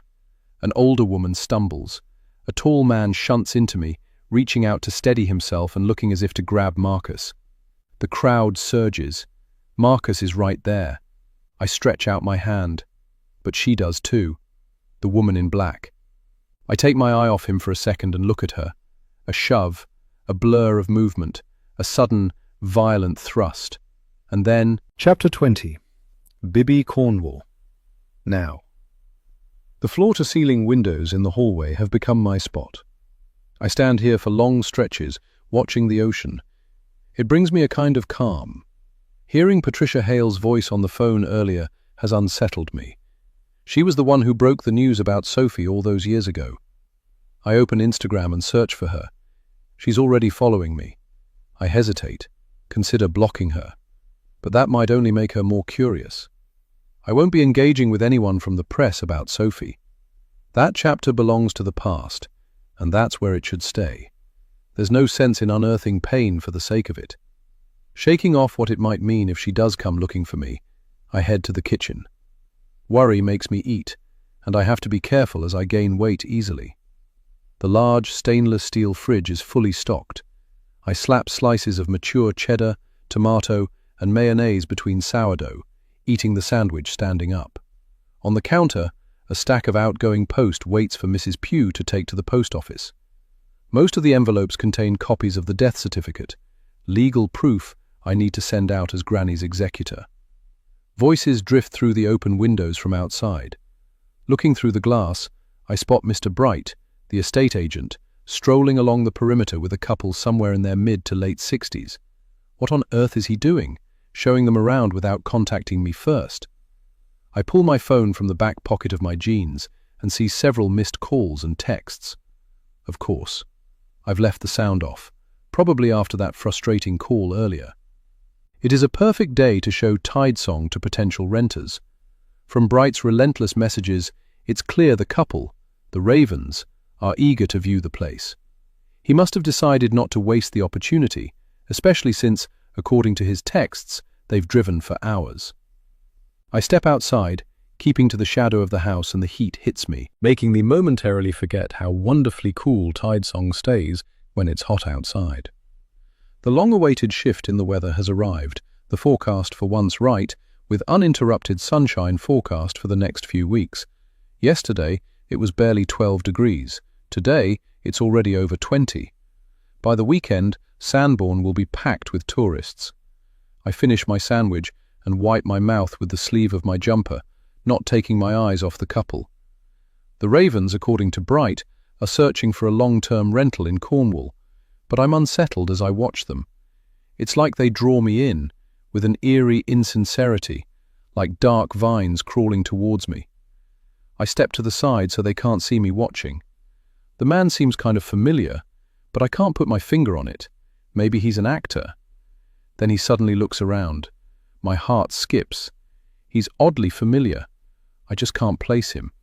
I crane my neck to get a better look at the woman standing outside in the garden, gazing up at the house. I race to the back door. The woman is facing me directly, though she has no idea that I'm here watching her from within the shadow of the back porch. My first thought comes unbidden. Why do I feel like I know you? Karen Raven steps forward and extends her hand. I hesitate before stepping into the sunlight, forcing a smile as I grip it firmly, my expression warm. But my insides churn. Karen Raven's chestnut hair is fine, catching in the breeze as she tries to smooth it down with her other hand. She's tall, elegant, effortlessly refined. Her flawless makeup, her expensive-looking gold silk knit top draped just so over her frame, the way her skinny black jeans cling to slim, enviable legs. It all speaks of quiet wealth. She looks every inch the woman who has never wanted for anything. But beneath her striking features, I sense something else, something she is trying to conceal. And the longer I look, the more uneasy I feel. Dominic Raven steps up to shake my hand. After reading Bright's message, it seems the Ravens are willing to pay the exorbitant rental price up front and move in immediately, without even seeing the house properly. Money talks, and right now, it's practically shouting at me. I can't afford to be foolish, not over a few uneasy feelings. The house needs work, and fast. The stucco must be redone before winter. That is first on my list. I have to treat this as a business decision, nothing more. When they've paid enough rent for me to get it organized, I'll have to book them in. The works will have to be mentioned to them, of course, but I'm sure they won't mind. Something tells me they won't make things difficult if it means renting Tide Song. Mrs. Raven watches me with dark, slow eyes, her smile slow and deliberate. I return it, thinking how worthwhile my efforts have been in clearing the house up to now. I might as well box up the rest and store it in my apartment and the outbuilding. Get it out of the way now, deal with it later. Well, how do you like the place? I ask, sweeping an arm towards the house. I should at least try to sound welcoming. In my mind, I've already agreed to let them have it. We love it, don't we, Dominic? Karen says, turning to her husband. We're hoping to move in right away, if that's convenient. Mr. Bright mentioned you live in a self-contained apartment on the top floor. We don't have a problem with that. Good, because I'm not moving. My expression makes that clear. Mrs. Raven's voice is smooth, her clipped enunciation so precise it's almost old-fashioned. Granny would have been impressed. I want to ask why they are in such a rush to move in, how long they plan to stay, but I won't. None of my business. I shift slightly, enough to create space, but not enough to be rude. I try not to think of Granny and what she'd think about renting out her beloved home. Her voice lingers at the edges of my mind, and the memories press too close sometimes. I stare blankly out at the ocean, refusing to let them in. I don't want them to see me sad, and then, for no reason at all, I think about Marcus. Imagine if he hadn't died from the fall. Instead, he might now be lying in a hospital bed in a vegetative state, wired up, dependent on constant care, or confined to a wheelchair, unable to function on his own, forced to watch the world pass by in silence. I can't help but remember Granny, how she died alone in her bed and wasn't discovered until the next afternoon by Mrs. Pugh. She wouldn't have wanted to suffer. They told us she died in her sleep. Yet, Mrs. Pugh mentioned that Granny hadn't been well in the days leading up to her death, but didn't want to make a fuss. It was only a week after Marcus died. Could something have triggered her heart attack? A thought begins to gnaw at me. Was I responsible for Granny's heart attack? Did my revelation about Marcus's actions push her over the edge? Mrs. Pugh told me she never recovered. The fear of losing Tidesong must have weighed heavily on her, perhaps too heavily. I regret telling her now. Hindsight is a wonderful thing. I just never imagined she'd react the way she did. At the time, I thought honesty might clear the air, that saying it aloud would bring us even closer. Instead, it only drove us apart. I didn't think it through. Didn't think how like my mother I sounded. It was all a trigger for Granny. I should have been more sensitive.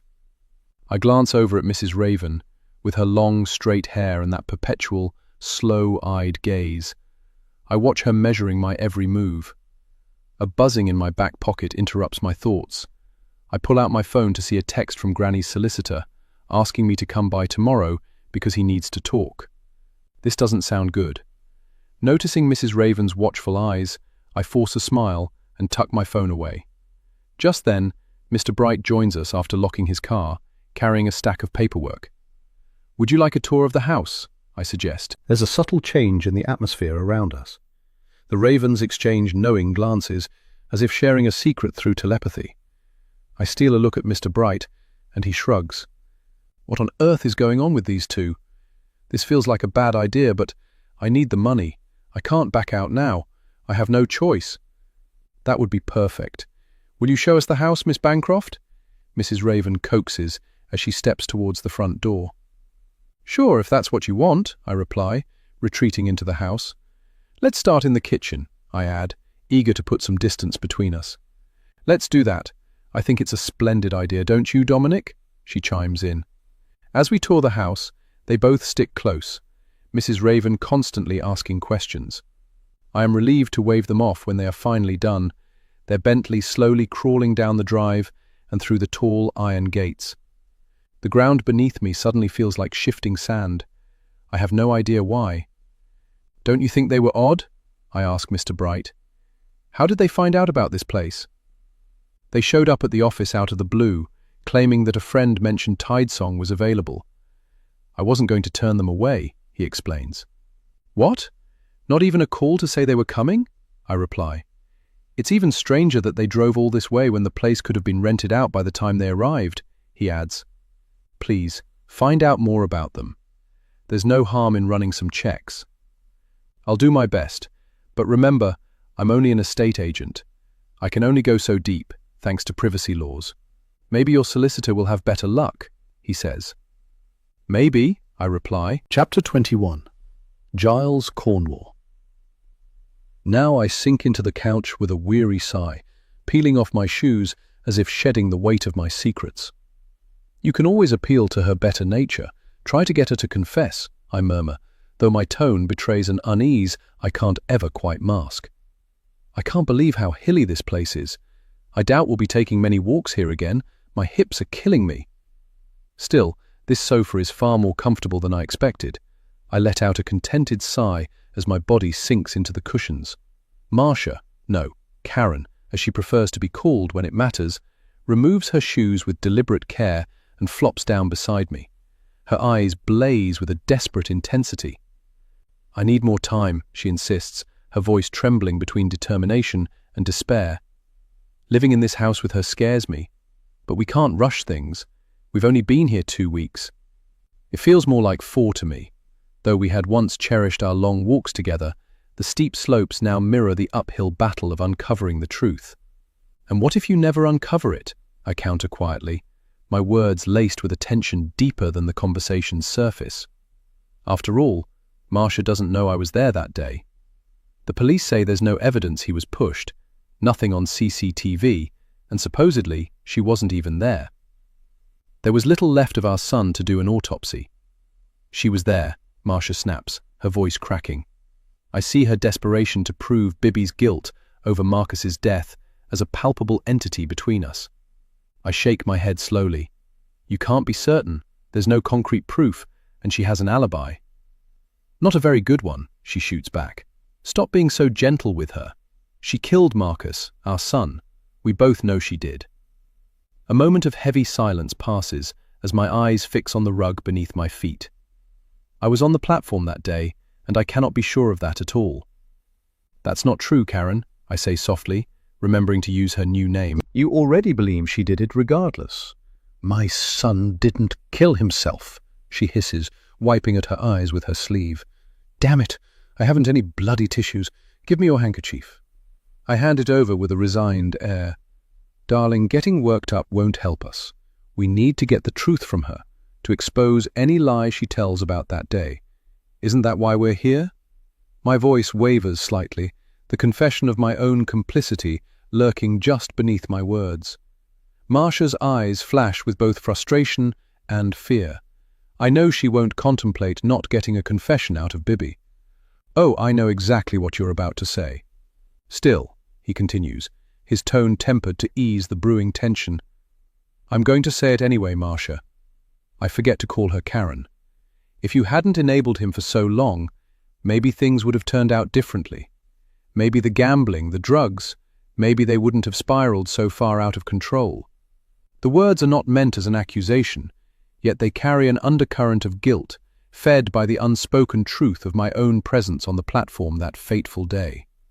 I know, she replies bitterly, and stop calling me Marcia. You'll slip up in front of her like you just did. Karen is my name. So you're blaming me for his death. I scrunch my nose in discomfort. No, I'm not saying that. You know, I don't see you as a Karen. Giles, just do it, she urges, her tone both commanding and pleading. I hesitate, the tension thick between us and growing. That goes for you too. Giles is off the table, if we're actually going to do this. We've been here all this time, and I haven't found a shred of evidence against her, Marcia continues, her voice raw with annoyance. There's talk in town about her, I observe quietly.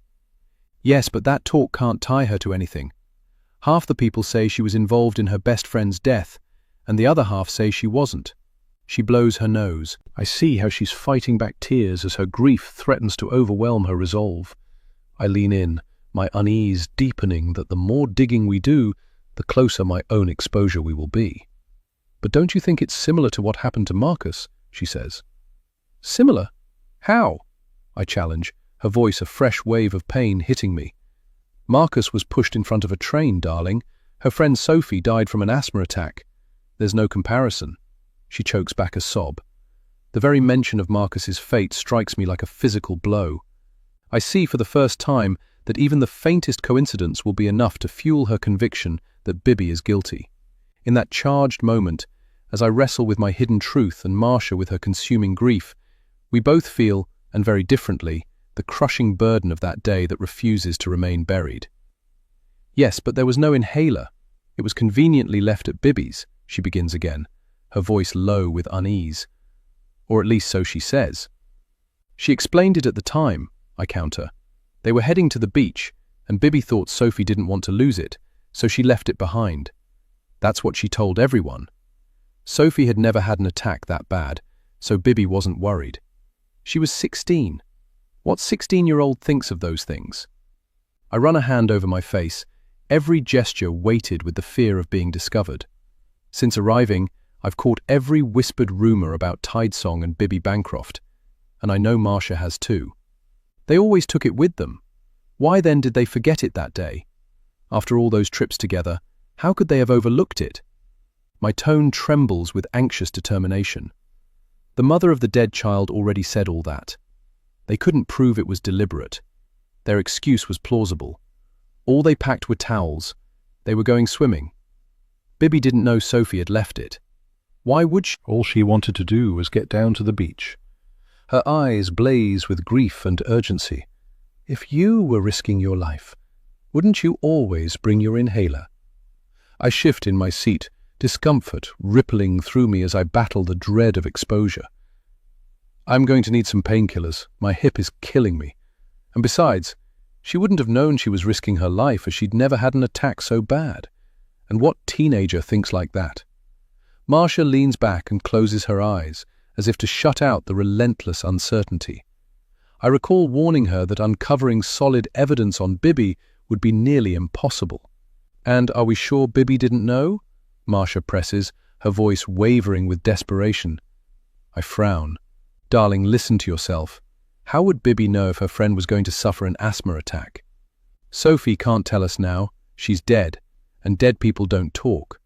But maybe, under high exertion, she would normally need her inhaler. Have you thought of that? With a heavy sigh, I slip a cushion behind me, each movement betraying my mounting apprehension. I reach for the packet of painkillers I carry in my trouser pocket and take some. Mrs. Pugh kindly brought us a jug of water when we got back. Of course, that possibility exists. Anything is possible. In the recesses of my mind, a darker thought emerges. What if Sophie's mother is right, and Bibby left the inhaler behind without telling Sophie? Bibby wouldn't confess to Sophie's mother. Yet, why would she want to kill her friend? Or perhaps the mother's overprotectiveness drove Sophie to be rebellious and leave the inhaler behind on purpose and made Bibby promise not to say. Marcia's eyes sharpen. So what are you saying, Giles? Do you believe me when I say she was on the platform? Look, I say cautiously, that's a huge leap. I don't remember seeing her. But then, I didn't take much in either. Maybe she was there. Maybe she was right next to me. My mind is a blank. All I remember is seeing Marcus. We need to investigate further before drawing any parallels. Right now, there's no solid evidence. I exhale deeply, acutely aware of every passing moment. We're going to be here longer than we thought. I'll have to cancel my golf plans. Marcia waves a dismissive hand at my comment. The police said she wasn't on the platform. She gave them a perfect alibi. I know because they told me. But do you believe me when I say she was there? Just as she knew Sophie needed her inhaler after exertion.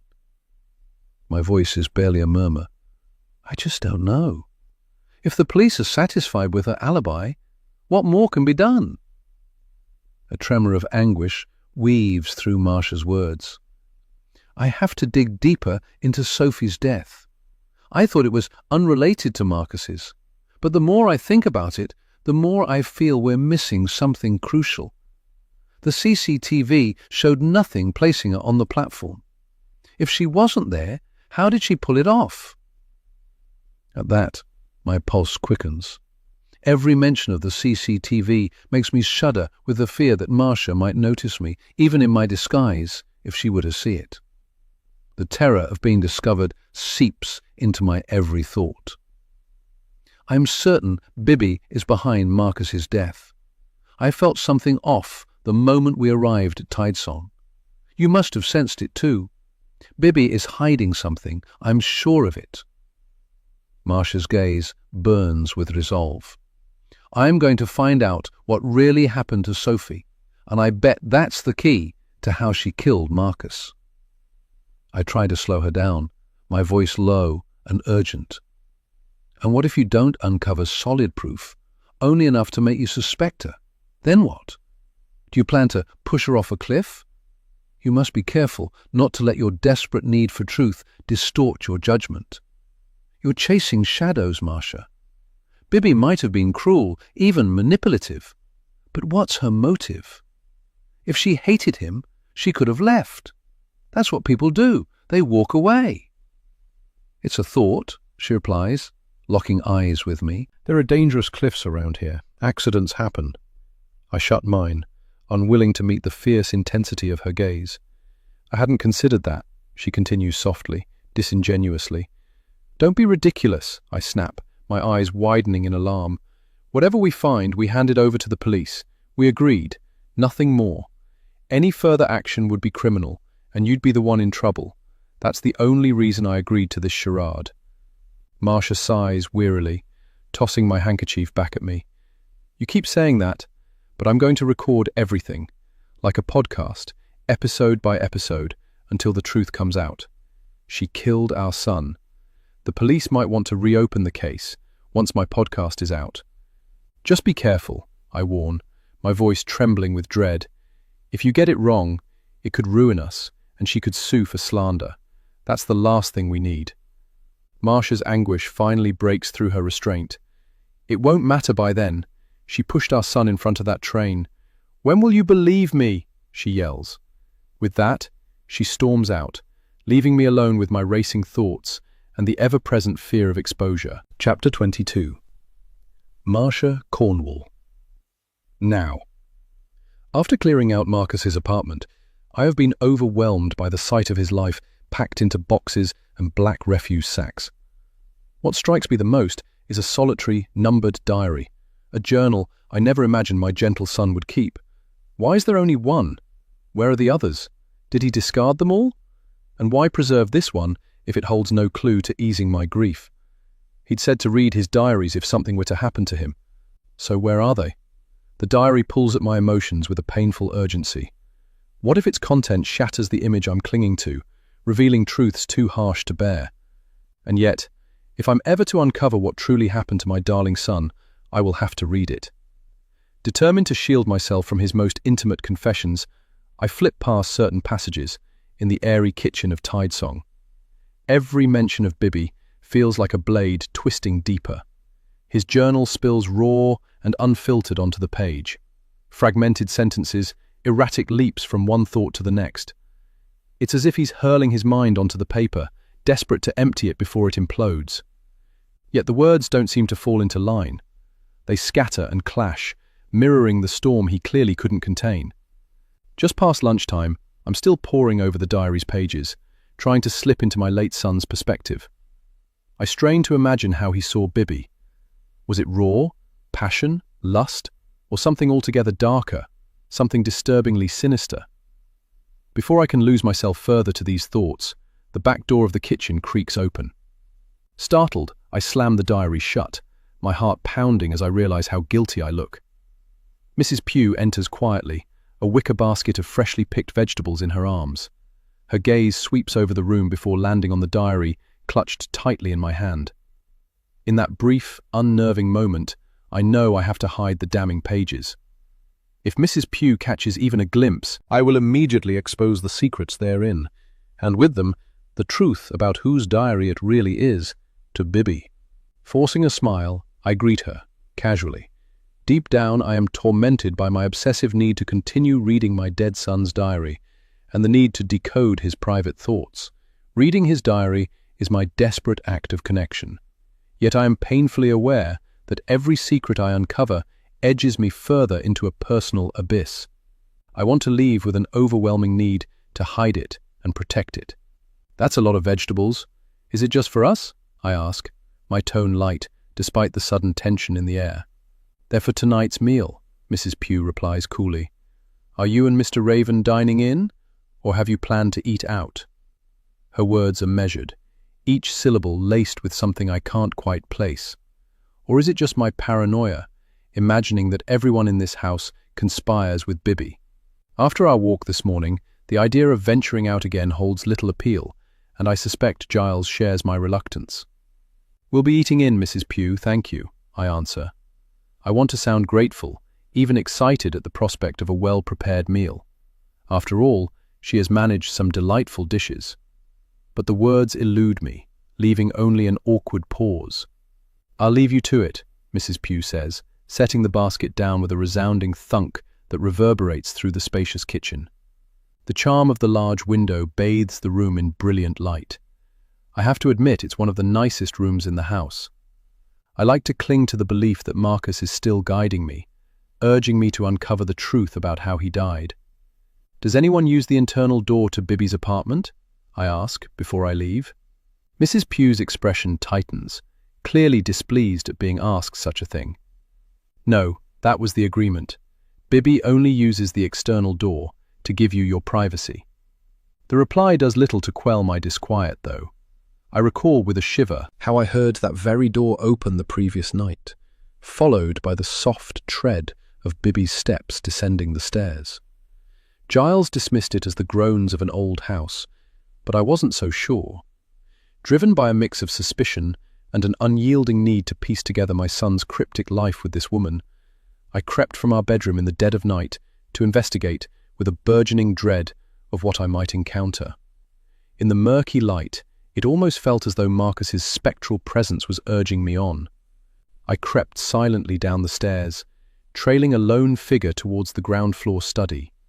A single lamp cast an eerie glow inside. I peered through the narrow gap of the half-opened door. The room appeared empty, though I suspected someone might be lurking in a shadowed corner, hidden from view. Resolutely, I decided to wait. Once the intruder emerged, I would confront her and demand to know why she had ventured into the heart of the house. But as minutes bled into an hour, no one appeared. Finally, unable to stand the suspense any longer, I pushed the door open and slipped into the study. To my dismay, the room was utterly vacant. Every object seemed undisturbed. Giles's laptop rested on the desk, and my own remained locked away behind its password. Yet Bibby, the very person I was tracking, had vanished without a trace. It was impossible. Where had she gone? And what had she been doing in there? More disconcerting still was the fact that she had managed to leave the room unseen. Driven by curiosity, I wandered the space. My fingers grazed the spines of old books on the shelves and traced the carved panels of the walls, searching for a hidden door or any secret passageway. The window, however, was securely locked from within, offering no escape or clues. Weary from nights filled with dark, disjointed dreams, I felt the house's every creak and whisper deepening my unease. Maybe I dozed off as I'd sat on the stairs waiting. Then, just as I turned away in resignation, a flash of movement caught my eye, a fleeting figure dashing silently up the stairs. Why was Bibby skulking through the corridors like a ghost? If there was something important to be discovered, why not simply ask? Or perhaps, I wondered with a chill creeping over me, Bibby was probing for secrets of her own, maybe even trying to uncover if those around her held ties to Marcus. In that charged moment, my mind blurred the line between grief and paranoia. Was this a trick of my haunted imagination? Then I heard footsteps upstairs, walking the length of the room above me, and looked up. Well, I wasn't asleep. I knew that for sure now. There was a chance that Marcus had shown her a photograph of us. Not willingly. He liked to keep his family separate until he was going to introduce his girlfriends to us. That was how he'd been with all his girlfriends. He was private like that. But what if Bibby had asked to see a photo of us? What if she had cajoled and pushed him to show her? A natural curiosity for anyone, not an unreasonable request. It would account for the way she had looked at us, and especially me, that first day we arrived here, as if there was some tentative recognition there that she couldn't quite grasp. As she hadn't come to the funeral, we knew we had an advantage. It had been a private affair with only close family. Of course, if she'd asked to come, we would have had no choice but to allow her. But she hadn't.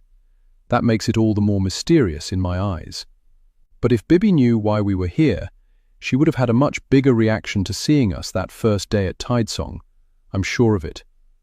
I looked down at my shaking hands. Marcus mentioned Tidesong only in passing in his diary, mostly noting its staggering value and long history in Bibby's family. The entries stop abruptly a month before he died, with no mention of his visit here. Yet we know he came. The letter we received confirms it. I begin to doubt the reliability of that letter.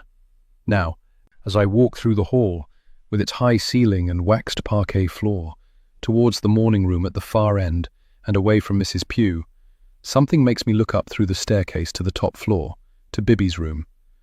I begin to climb the stairs, slowly, unsure why I'm going there, an invisible thread pulling me.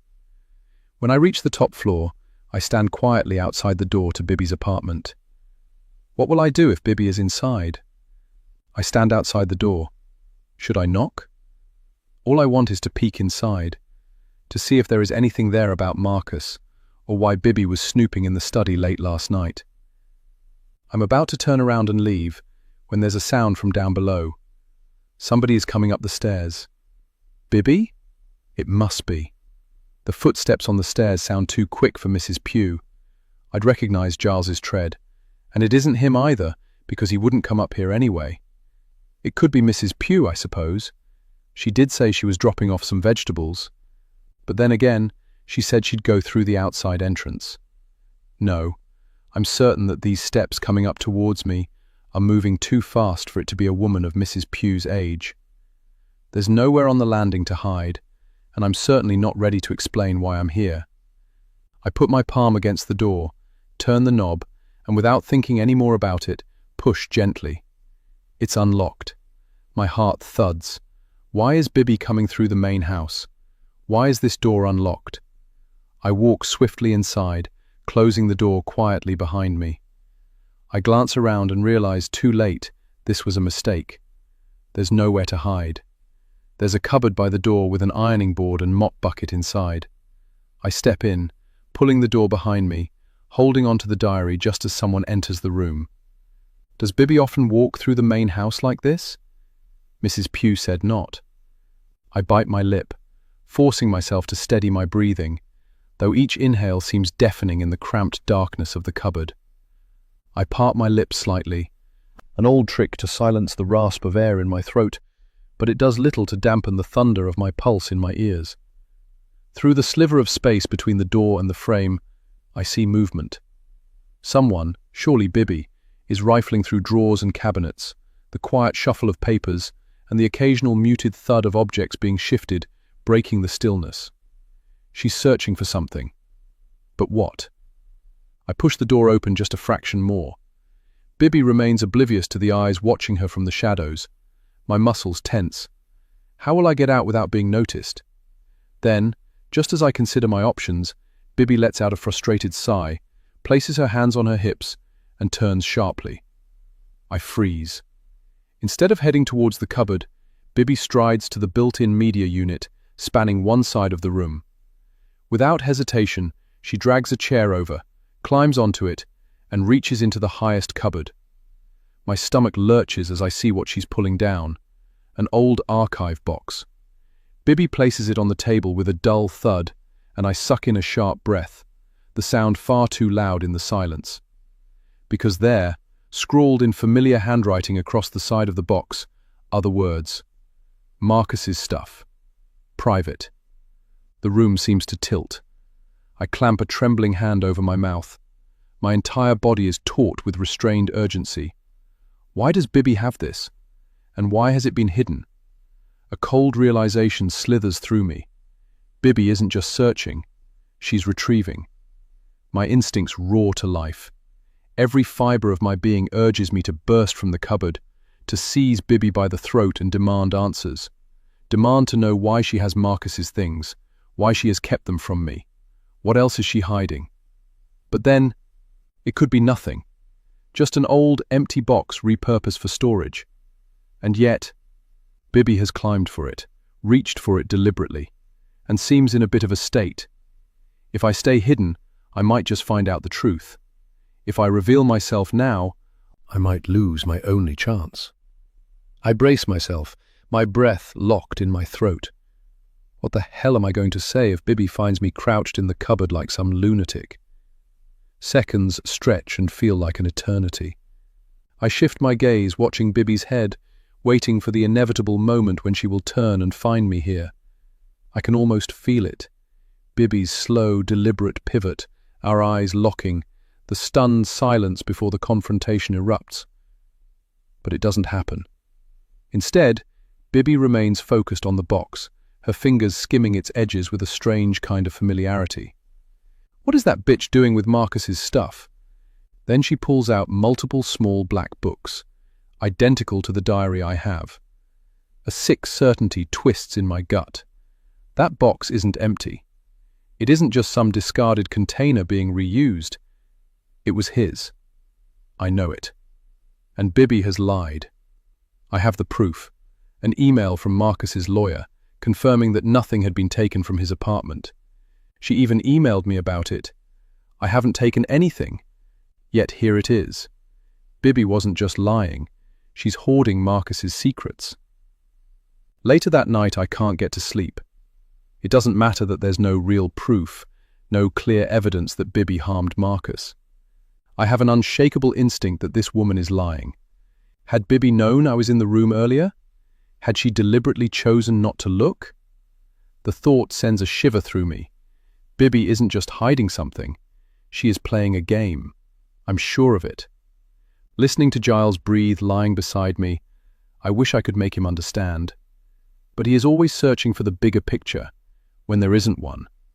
There's only this moment, this house, and the three of us trapped inside it. Has Bibi spoken to Mrs. Pugh? Has she told Bibi about my secretive behavior earlier? The way I clutched that book as if guarding a life? Was that why Bibi pulled out Marcus's box? To check if anything was missing? What were you looking for inside that box? I'm sure now. Bibi knows who we are, and she's told Mrs. Pugh. I saw her pull out a book that looked very much like the diary I have. I knew there were more in there. Marcus had numbered them in the top corner. I must have the last one, as it stopped just before his death. Had Mrs. Pugh been involved with Marcus's death too? Had she been there? Had she helped? They are as thick as thieves, those two. I feared Bibi before, but now, after seeing her with Marcus's box, that fear has sharpened into something else. Bibi has played the grieving girlfriend, too shattered to even attend the funeral. Who doesn't go to their boyfriend's funeral? Someone who killed him, maybe? It makes no sense. Why? Giles had said it once, quietly but firmly. If she hated him, she could have left. That's what people do. They walk away. They don't push them in front of a train. I press a hand over my mouth, my teeth grinding together so hard I fear they'll crack. Giles has warned me. If I keep digging, I'll turn this into an obsession. Maybe he's right. But I know. Bibi was there, on that platform. She pushed Marcus, and then she lied to everyone. It wasn't an accident. It wasn't suicide. The police barely tried. 2 witnesses came forward saying they thought they saw him jump. I don't believe it. They wrote him off as another addict with too many debts and no way out. An easy case. A statistic. But I won't let them reduce Marcus to that. I won't let this go. Earlier, when I was trapped in the cupboard, I heard Mrs. Pugh arrive at the back door of the apartment. Bibi left the box to speak with her. That was my chance. I slipped out, carefully, steadying the ironing board, dodging the mop bucket, before creeping out and rushing downstairs to my room. I grabbed a handful of diaries as I went. Back downstairs, I wrote down what I'd seen, ready for my podcast. Chapter 23. Who Killed Marcus Dalton? Recording by Marcia Dalton, his mother. Episode 1. The timer at the bottom of the recording app begins. I'm Marcia Dalton, mother of Marcus Dalton. You may not know his name, but you know his story. My son died when he fell in front of a Circle Line train. I say fell, not jumped, because I know he was pushed, and I know who did it. The police have closed the case. I won't accept that. I will get them to reopen it. I will prove the truth. And if something happens to me first, this podcast will go live anyway. The world will know. Marcus had his demons, drugs, gambling. I won't pretend he was perfect, but he was my son. And whatever mistakes he made, he did not deserve to die like that. I will take you on my journey to expose his killer. Right now, there's no hard evidence. But I know. In my heart, my gut, my soul, I know. A human being is capable of anything, given the right conditions. Revenge, rage, jealousy, love, but more often than not, money. Some people suppress their darkest urges. Others act on them. And the person who killed my son? They're still out there. Close. Unaware of what I suspect. My journey is just beginning. I pause the recording. It's too much. I need a breather. If I'm already struggling, how am I going to get through this? The words in my head jostle for release, a tangled rush demanding to be heard. I have never been one to show emotion publicly, which is why Giles struggles to understand my need to do this podcast. The tightness in my chest is suffocating, exhausting. The images of Marcus falling swarm my mind, crushing me. I didn't see it happen, haven't even looked at the photos, but my imagination is cruelly vivid. I squeeze my eyes shut, willing the visions away. Enough for today. I shut everything down, clicking off the recording, closing my laptop. Everything is backed up. If Bibby finds and deletes it, there will always be a copy. The tears come slowly at first, then in an unstoppable flood. I let them. Alone in the study, I can. And after a few minutes, the grinding pain in my gut eases just enough. Then, a noise. Upstairs, above me, in my bedroom. I'm alone. Giles has gone to the golf club he's joined down here. The drawer beside me holds Marcus's diaries that I took from Bibby's box. I listen and track the footsteps in the room above, slow, deliberate. Bibby, it has to be. Who else would be in our room? Searching. What is she looking for if not the diaries? She must know it was me who's taken them. Who else would if not me? Mrs. Pugh saw me with the diary, identical to Bibby's, and she would have told her. So maybe that's why Bibby's watching me, waiting. The last diary. The others I took from her room. Does she believe they'll expose her? If the truth is in there, it's buried too deep for me to find. I step out of the study after locking the drawer and taking the key with me. I climb the stairs to catch her. I shove open my bedroom door expectantly. Empty. No one has come out. I would have seen them. Then, a sound.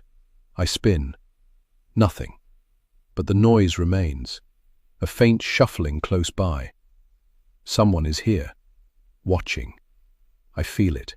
It makes my spine tingle. I scan the room, my pulse hammering. Where is she? Nothing to see. But someone was here. Are you all right, Mrs. Raven? I jolt, stumbling back. I spin to find Mrs. Pugh standing in the doorway of another bedroom, arms full of bed linen, looking just as startled to see me. How long has she been watching? Has she seen me searching the room? I glance at my watch, surprised by how much time has passed.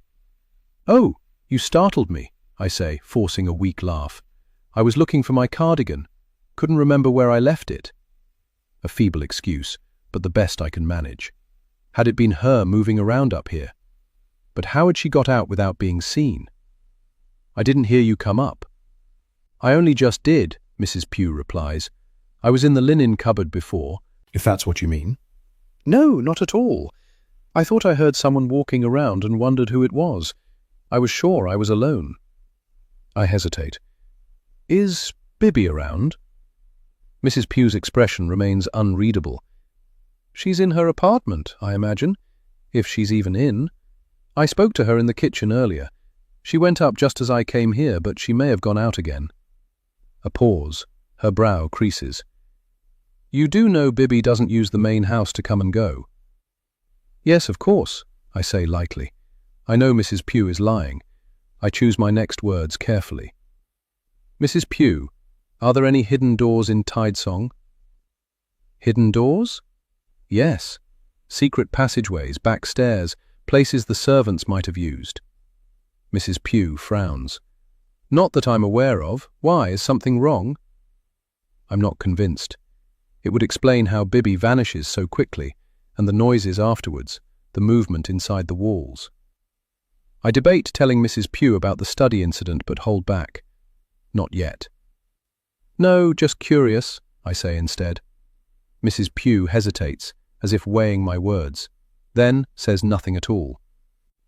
Downstairs, I busy myself in the kitchen, making a drink I don't really want. I know the whispers in town.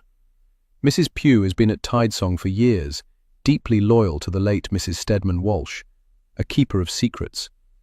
If only I could get her to talk, but I know better. Mrs. Pugh isn't the kind to ever talk.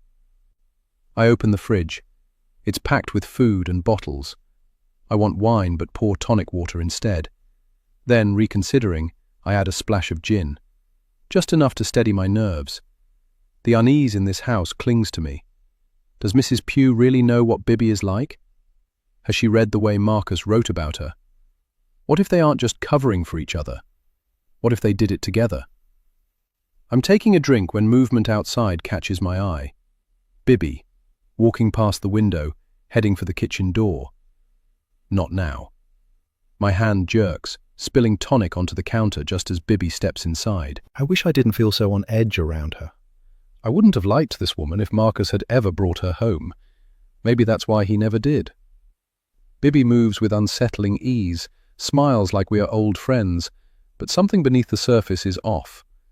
It feels like she can read my thoughts. Sorry, Mrs. Raven, I didn't mean to startle you. I don't miss the emphasis on my name. Bibby's gaze flicks to the gin bottle but stays silent. Still, the judgment is clear. Yes, I'm drinking alone in the middle of the day. So what? Oh, that's all right. I was miles away. Looking for Mrs. Pugh. She's upstairs, I think. It can wait. Bibby watches as I take a sip, her look unreadable. She brought me some vegetables, but it's too much just for me. I brought some back and left them on the bench by the back door. Bibby fiddles with her fingernail. She keeps giving me food like I'm about to starve or something. A giggle, soft and harmless, but the sound stabs at my temples. I don't want to warm to her. Bibby's voice lowers. I grew up with her, you know, after my parents died. With my grandmother too.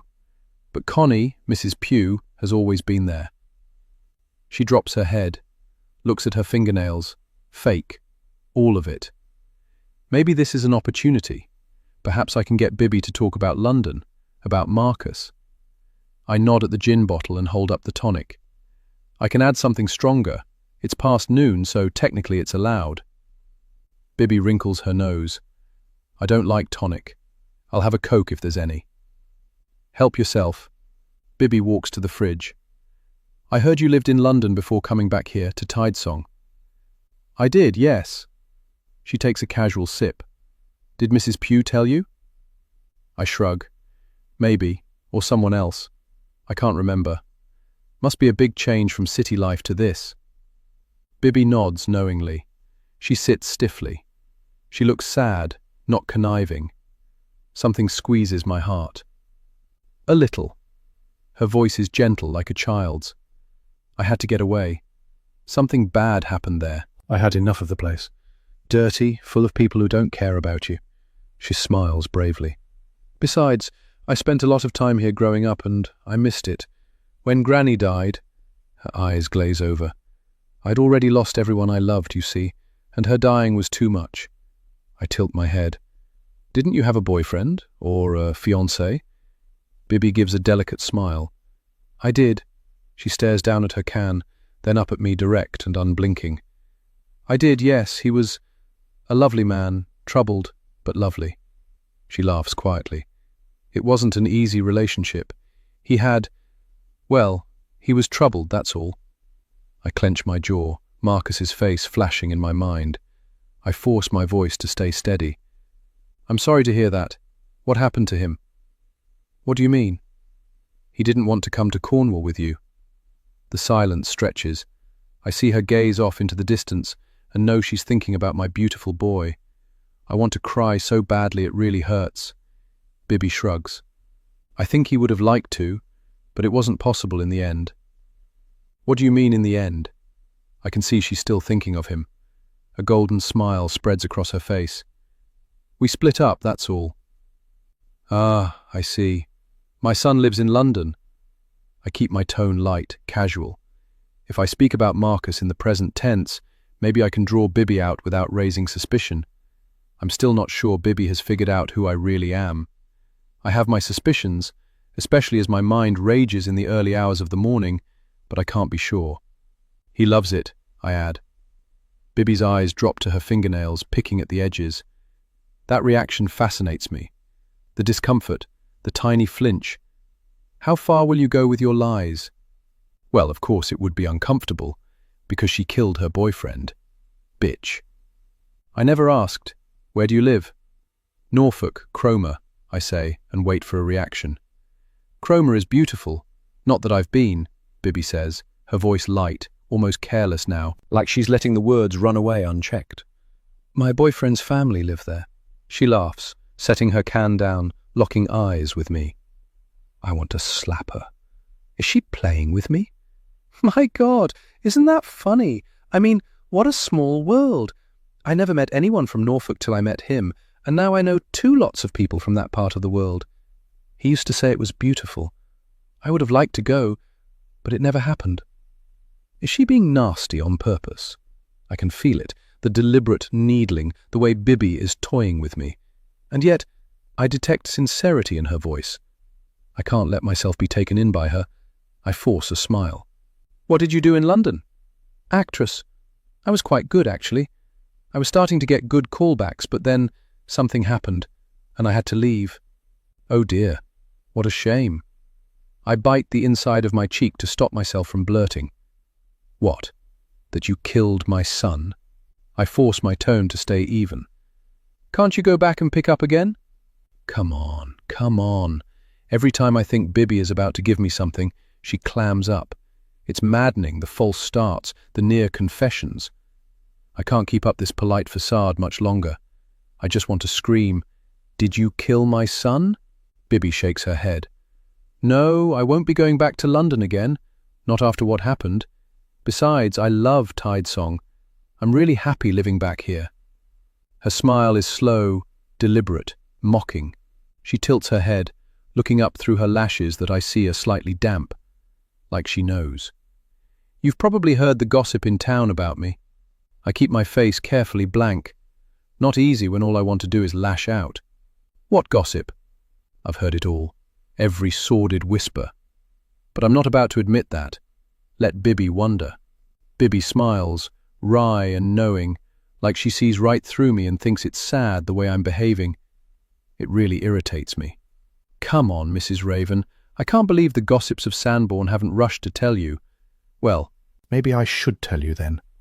She leans in slightly, lowering her voice. When I was 16, something terrible happened and, well, there was a lot of bad talk about me. She gives a small shrug. You know what small towns are like. Misinformation spread by one person who thought she had a right to trash me.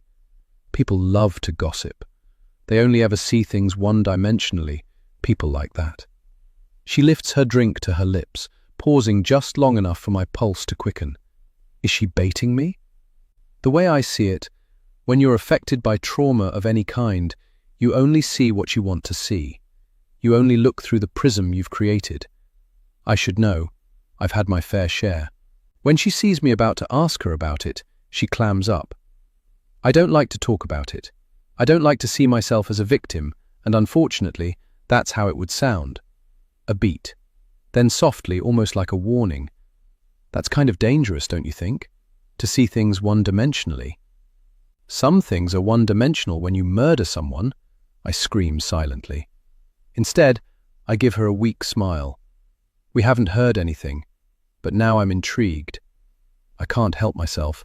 I want her to open up. If Bibby knows who we are, I have to be careful. But if she doesn't, I can't risk giving anything away to make her work it out. Does she know? It's excruciating not knowing. I feel like I'm tying myself up in knots. Bibby tilts her head. You know, that surprises me. Well, anyway, the thing is, when I was 16, my best friend died when we were playing on the beach. Her voice drops, low and sorrowful, as if she cares, as if she is struggling with the memory. Oh, please. We were inseparable. We'd go down to the cove beneath the cliff outside Tidesong. She glances out the window like she is picturing it. It belongs to the house, you see. We spent days playing there. Granny thought it was dangerous, the breakers, the riptides, but we knew what to watch for. I watch her, distrust curling in my gut. All I see is the woman who pushed my son to his death. After my parents died and I came to live with her, Granny's love wrapped around me like armor, fierce, protective, and a little over the top. Even when I was grown, she'd stand at the tall window, watching until I was safely home. I don't know what I'd do if anything happened to you on my watch, she'd say, her voice a mix of worry and devotion. I couldn't call for help, you see. We were too far away from the house for anyone to hear me when Sophie had a massive asthma attack. She shakes her head, her gaze skimming away. After that, the gossip took root. The moment I was old enough, I was gone. London became my refuge. Oh dear, how terribly sad. Didn't she have her inhaler? The way Bibby tells it makes my eyes glaze over. We didn't have one with us, no. She's still staring out the window. I mean, it was a massive attack. Like, huge, and I couldn't do a thing. That day, it just came out of nowhere. She throws up her hands. Who'd have guessed that, huh? There was always some sort of pre-warning, but not that day.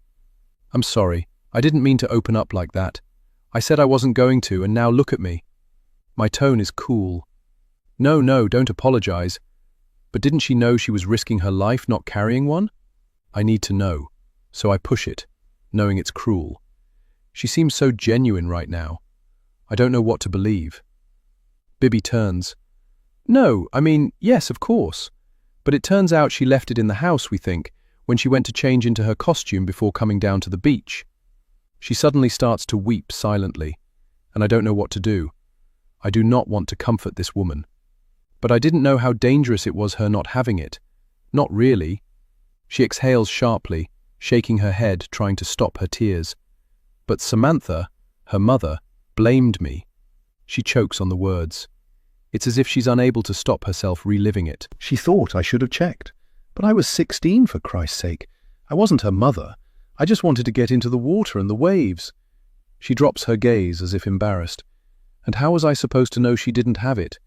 It's crazy. Like I said, people see what they want to see. Samantha poisoned the whole town against me, saying I knew.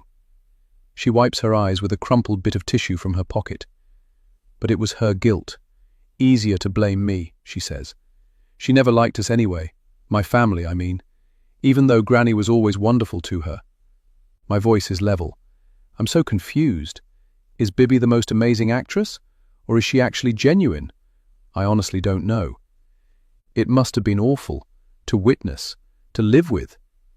I'm drawn to her in a motherly way but force myself to hang back, reminding myself this woman murdered my darling son. Bibby nods, the can of Coke turning in her hands. It was one of the worst days of my life. She gives a scornful laugh. Huh, I didn't know then life wasn't finished with me yet, and had more to throw at me. Sometimes I think I'm jinxed. Sometimes I wake up sobbing. She clung to my arm, you know. Sometimes I can still feel her grip. The only thing I could do was cry. Not much use to her, was it? But shouldn't she have checked she had it with her? Bibby's head snaps up.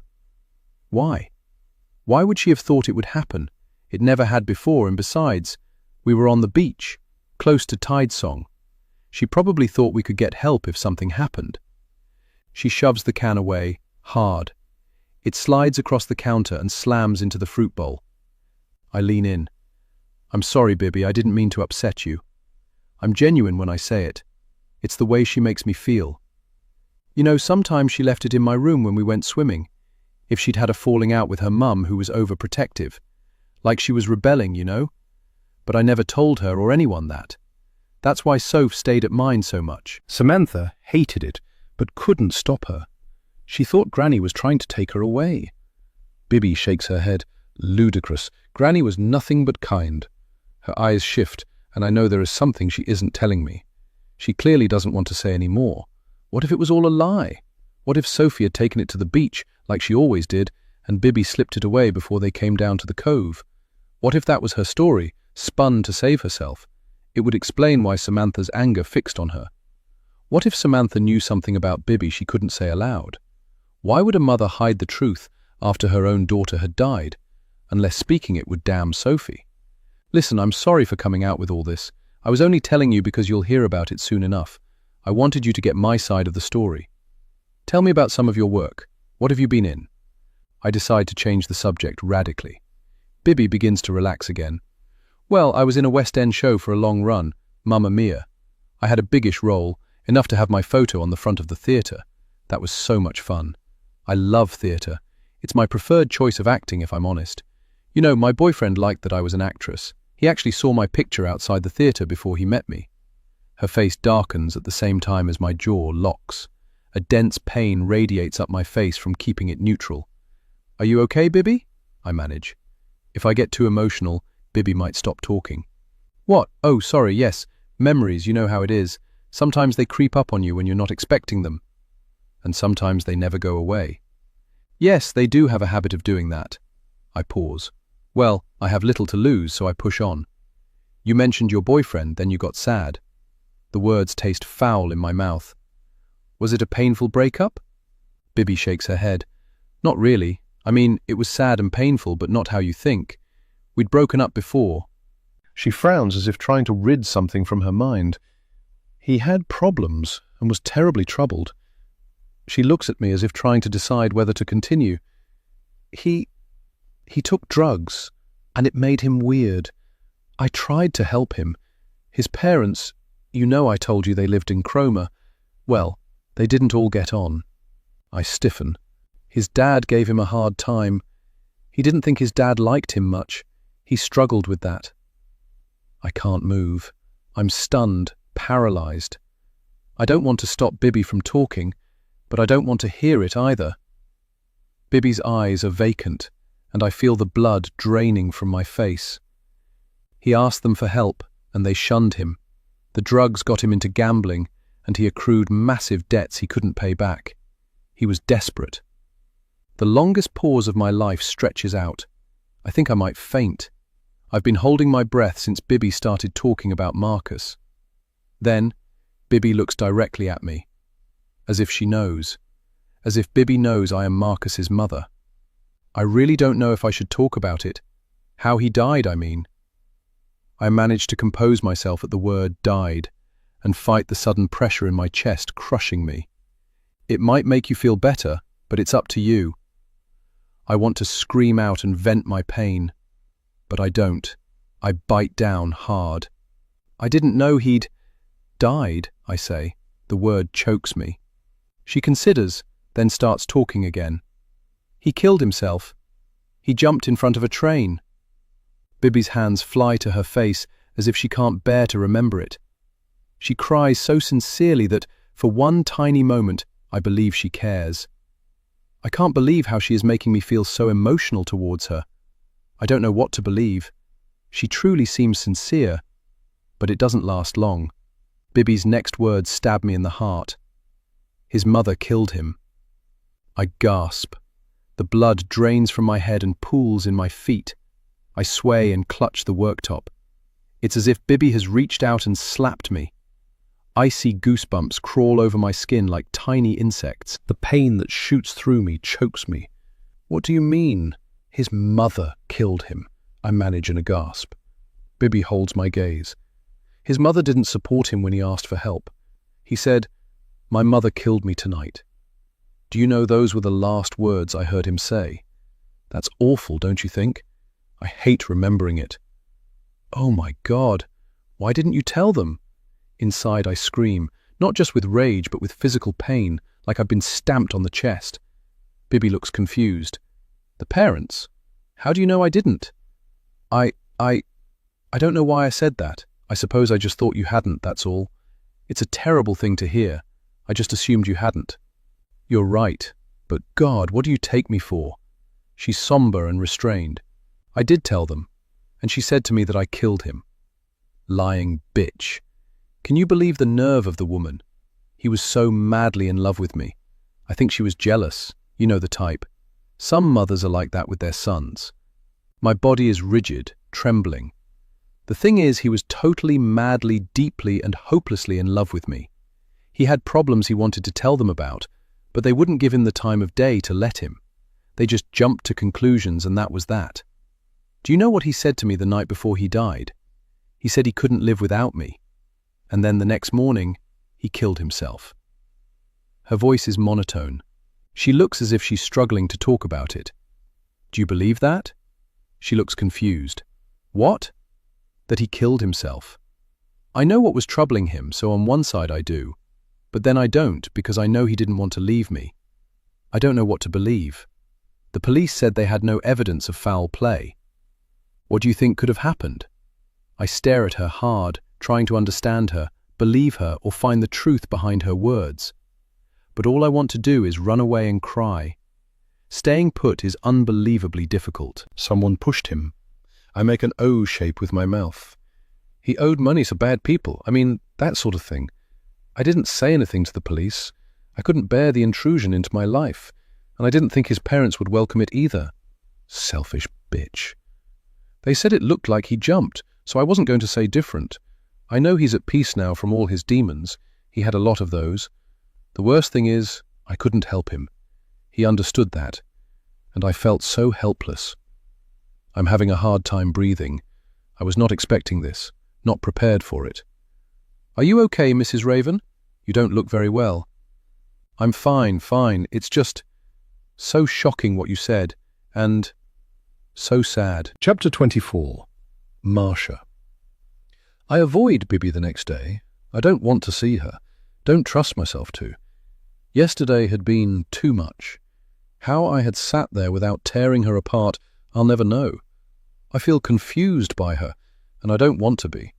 Is she manipulating me? Tea in hand, I stare out to sea from the drawing-room window. My reflection bounces back, sharp and ghostly. Marcus had my eyes. Don't go like this, Marcus, please, I begged that last day, not knowing how little time we had left. I move away, unable to look anymore. I should have recorded a podcast last night when my emotions were raw, my voice shaking with the weight of that conversation. But I couldn't. Too much pain. At one point I nearly stormed upstairs and demanded she tell me the truth. After Marcus left that day, I called him, but it went to voicemail.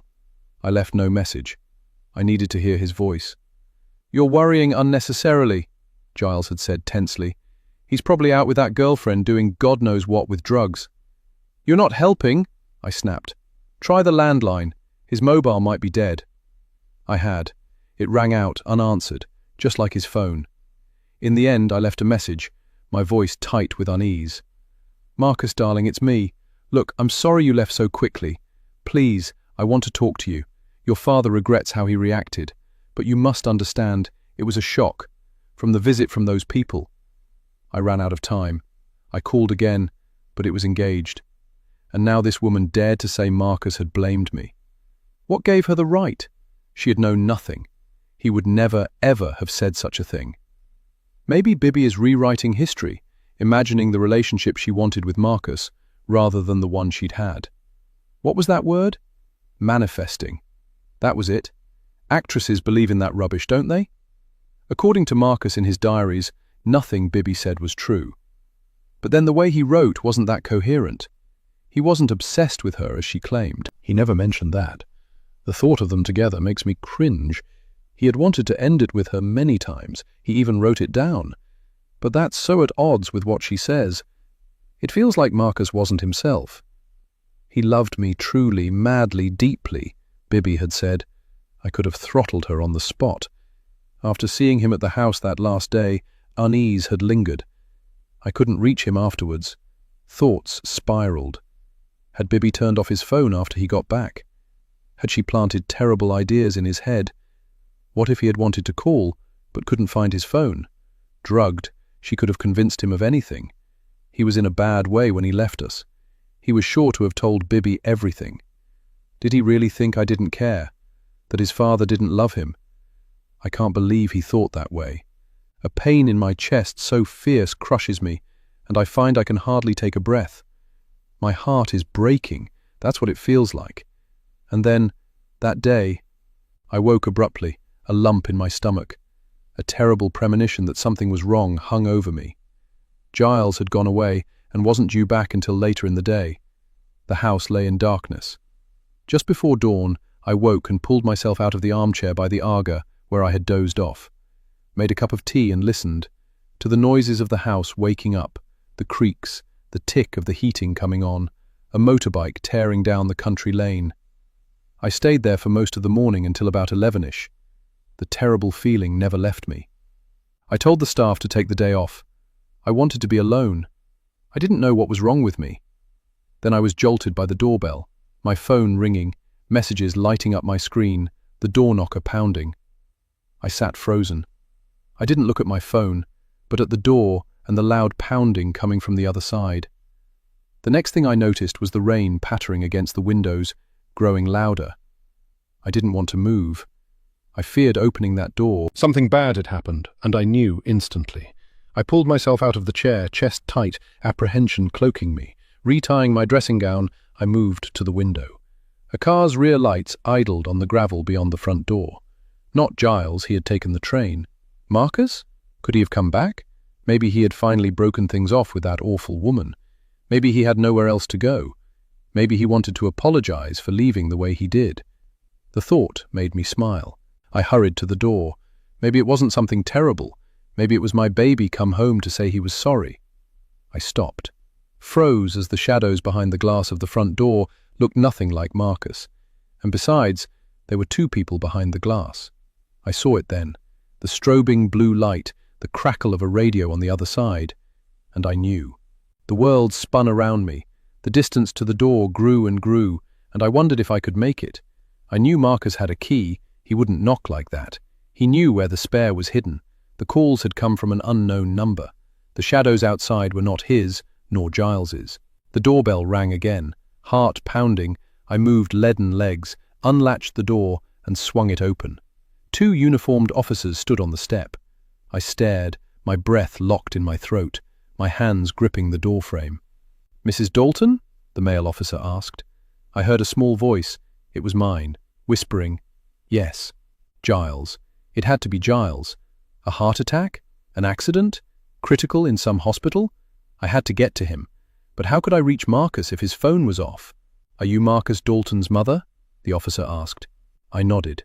"May we come in, please, Mrs. Dalton?" I frowned. "Marcus, isn't this about Giles? Is Giles your husband?" I nodded. "He's away. He's been stressed. We are having some family issues. He wasn't feeling well. Is he all right?" "We're not here about your husband, Mrs. Dalton. We're here about your son." The words didn't make sense. It had to be Giles, not Marcus. I felt as though I had been punched in the stomach. I couldn't breathe. I tried to speak, to ask, but my mind fractured into a million little pieces. They told me what they came to say. I remembered nothing, except the howl, the word "no" that ripped from my body, the cold floor against my knees, then strong hands, warmth, darkness. The diaries are in the boot of our car now, buried under the spare tire. I read them one by one. The current one, taped to the back of the bathroom vanity drawer, calls to me. It wants to be read. Marcus wanted me to read them, wanted me to know, to understand, to see what had been done to him. The more I read, the more fear takes hold. His life in London feels blurred, disjointed. Had Bibby controlled him? The gossip in Sanborn paints her as dangerous. If that is true, why not this? Marcus was a good boy. Drugs weren't something he would have chosen, not alone. I know my boy. It had to be her influence. Bibby and Mrs. Pugh unsettle me. They watch me. I'm sure of it. I will tell Giles tonight, when I can say it plainly. Yesterday's conversation with Bibby is too raw, an open wound. I need time to shape it, to analyze Bibby's words, to separate meaning from implication. But what if Bibby twisted all of it? What if she only saw what she needed to see? I need proof. I have to wait. But the words, those horrific words, claw at me. A day has passed. The diary is still taped behind the drawer, waiting, whispering. I've tried to uncover more about Bibby. Who is this woman who stole my son? The rumors, the hushed voices. Giles and I have discussed them. He thinks I'm grasping at shadows, seeing patterns that aren't there, finding blame where there is none. If Marcus killed himself, and all the evidence says he did, I will have no choice but to accept it. But then Bibby said something about trauma, about perspective, about seeing only one side. Have I trapped myself inside a version of the truth, warped it to fit what I need to believe? Or am I seeing Bibby through her own prism, twisting reality to fit her version of events? The words burn a hole inside me. My breath hitches, then tears fall from me in a ragged, whooshing gasp. My God, the woman is cruel. Connie. When I arrived at Tidesong in 1970, aged 16, domestic work was still in demand. Less than before, but for those without qualifications, live-in accommodation, meals and free travel were appealing. It was better than home, and I was desperate to leave my 3 sisters behind. We lived in a tied cottage on Cove Lane, part of the Tidesong estate. Every penny my father earned went to his family. But the cottage was cramped, with me and my sisters sharing a bedroom. As the eldest, it was understood I would leave soon to make space. After leaving school, I tried various jobs: shop assistant, clerical work, teacher's helper. But they bored me. I craved something different, though I didn't know what. The day I bought my train ticket to London, the city of excitement, fun and handsome men from the pictures, I bumped into Lucy Steadman Walsh. My father, the Tidesong estate's head gardener, had secured our tied cottage at a peppercorn rent instead of a raise. He had urged me to work at the big house, but I resisted. That would trap me in Sanborn, and I longed for more. In the 70s, Sanborn was a sleepy village.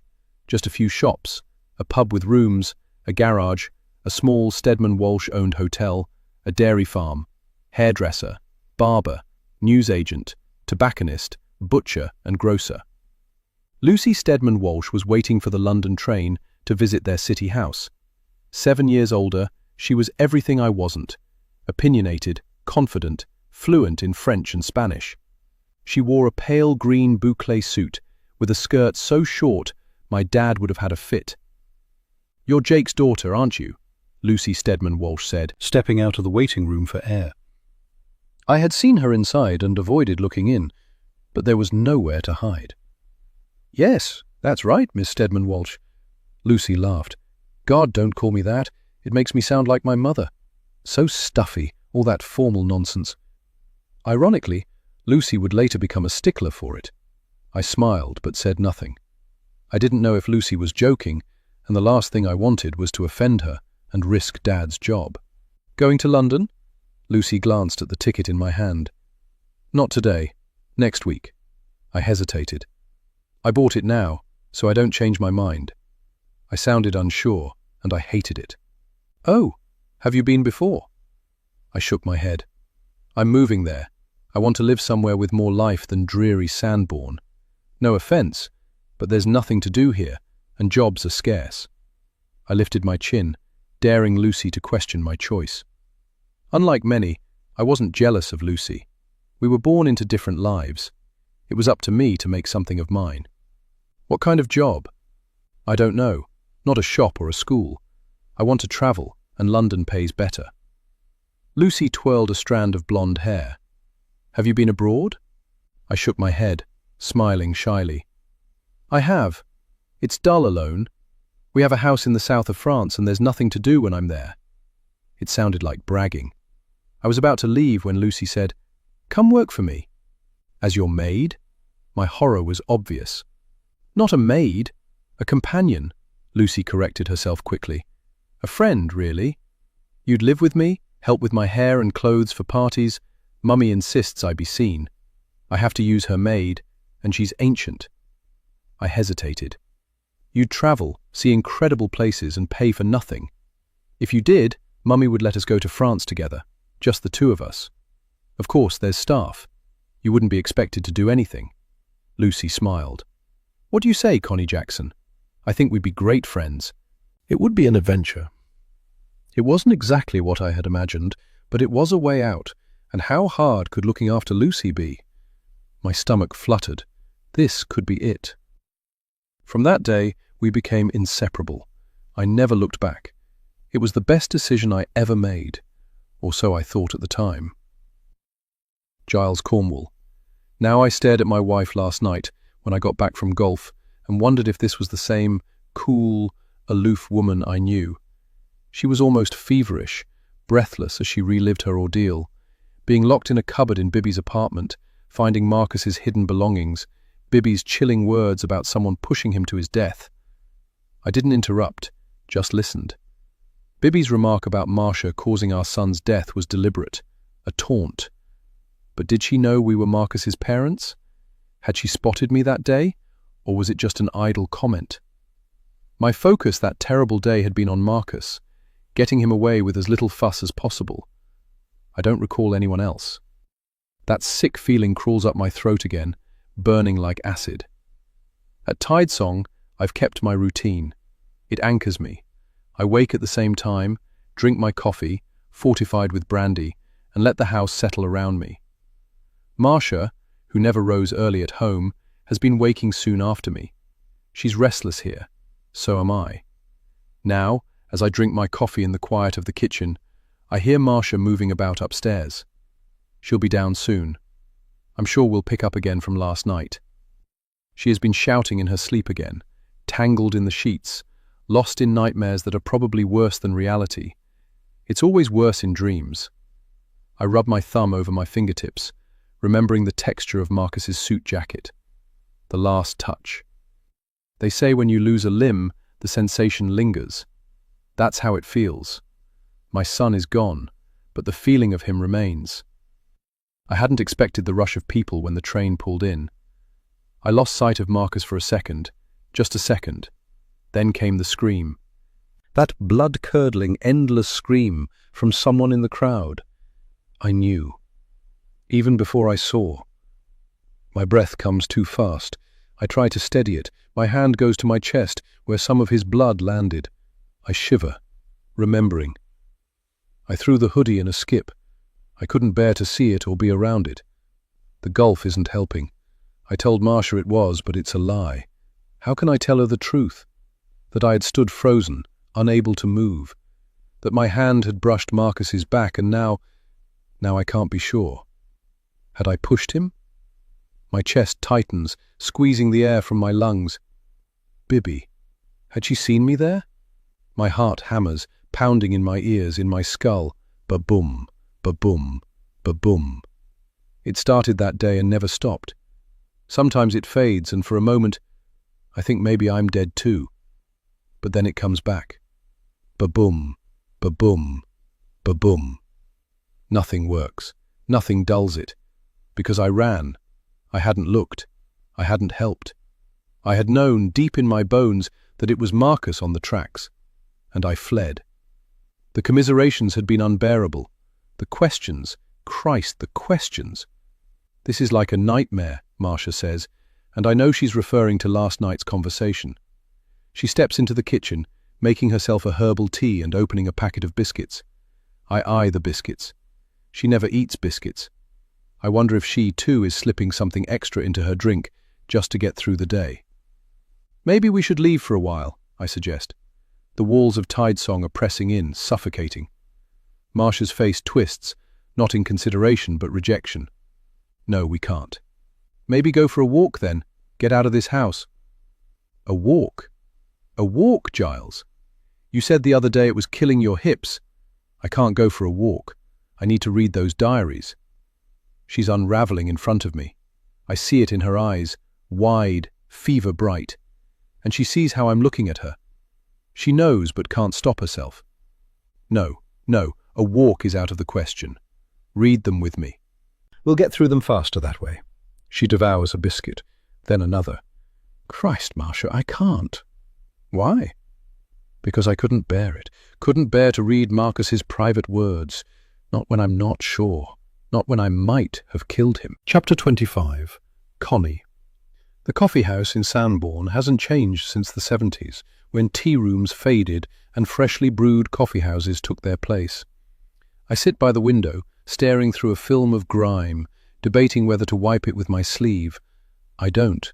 It's what it is. The weight of what we've done presses down on me. Lucy has left me to carry on alone, and I'm angry about that. Angry that death has freed Lucy while me and Thomas remain tethered to the past. Each time I revisit that day, the memory blurs. Had I pushed him? Had Lucy?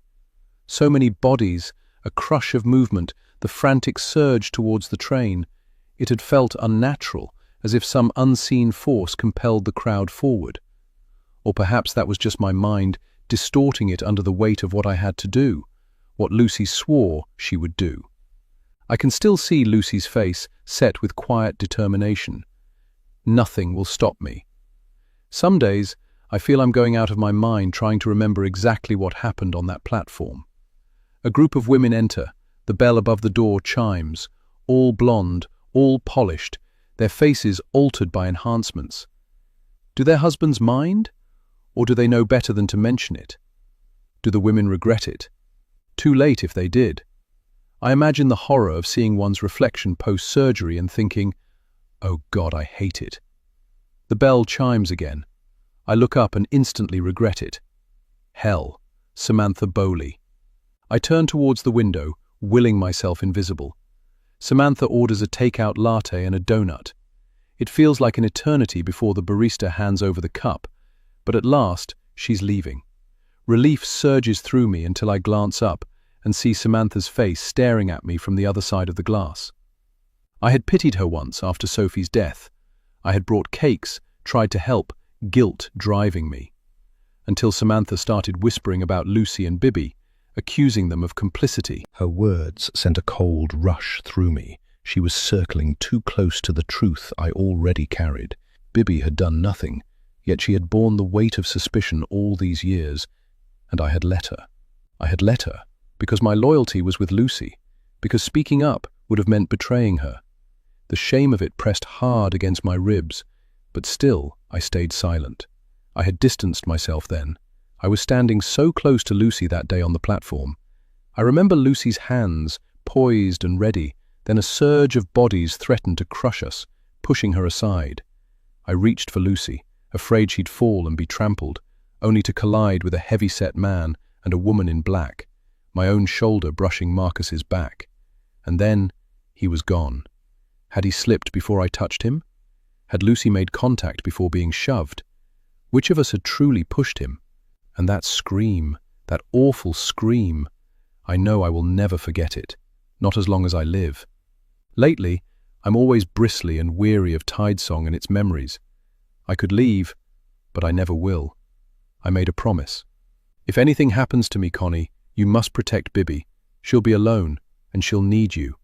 That promise feels heavier now than it had the day Lucy made me swear it. Bibby's involvement with Marcus had broken Lucy's heart. But still, she never stopped loving her granddaughter. Thomas asked me once why we didn't just walk away. I can still hear the frustration in his voice. But I couldn't. I can't. I made a promise. Chapter 26. Bibby Colperro. Harbour shimmers with sailboats bobbing at their moorings. I hug the coastal road wall to dodge the spray, passing the coffee van with its yellow and white awning, sheltering a queue from the bright sunshine. The ritual of this walk clears my mind, though I always feel Tidesong watching from the hill, looming over me, keeping me in its sights. The water is calm today. I wish I could steal its serenity. The Atlantic breeze teases strands of hair loose from my bobble. I tuck them behind my ears, just as a voice startles me. "Want a coffee?" Connie calls out. Yeah, I'll get them." I fumble for my phone to go and pay for them, wondering why Connie has asked to meet me here. Connie waves away my offer, orders 2 lattes and donuts, then hands them over. "You never eat breakfast, so I figured you'd be ready for something. Besides, I saw you from the coffee shop." We walk past the harbour towards the beach, seagulls hovering, the surf's roar filling the silence. The donut is too sweet, the coffee too bitter.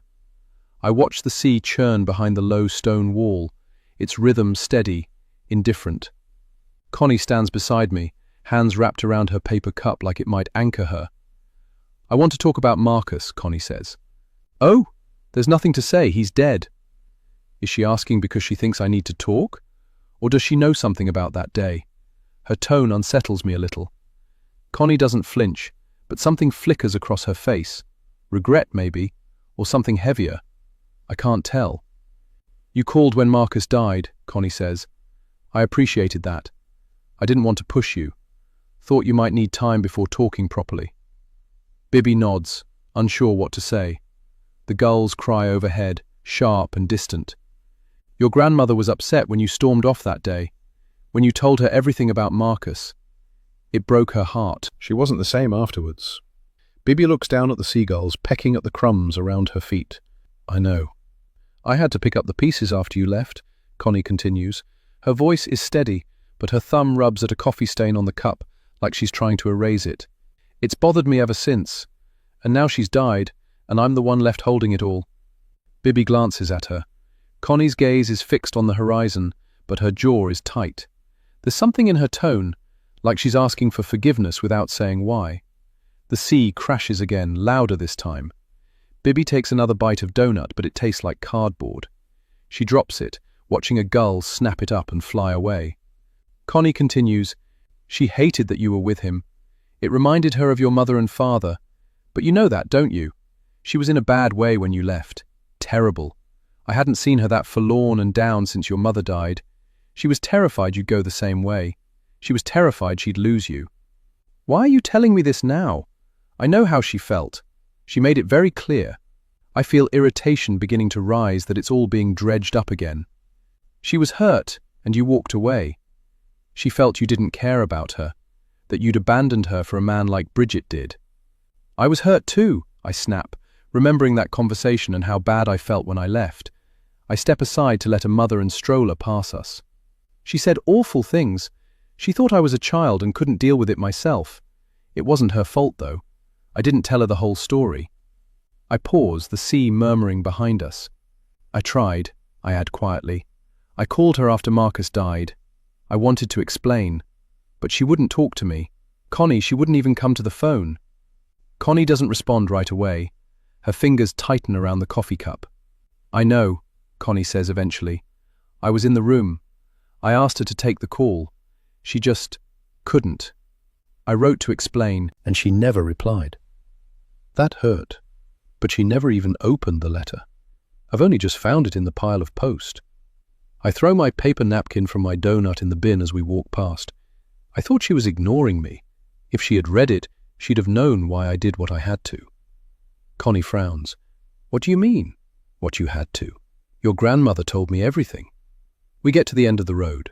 The town is busy and loud with holidaymakers, children's voices, tears, laughter is all around us. Did she?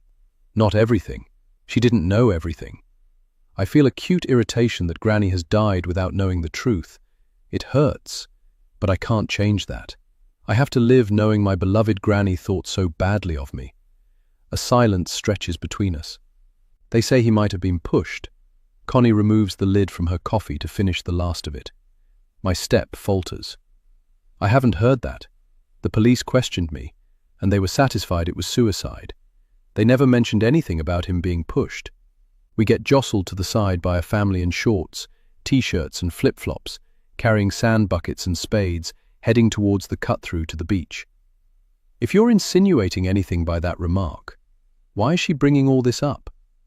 I wasn't talking about you, Bibby, just wondering if there were others, someone he owed money to maybe. Connie throws her coffee cup in the bin, wafting away a seagull that gets too close, chasing her donut. I don't know.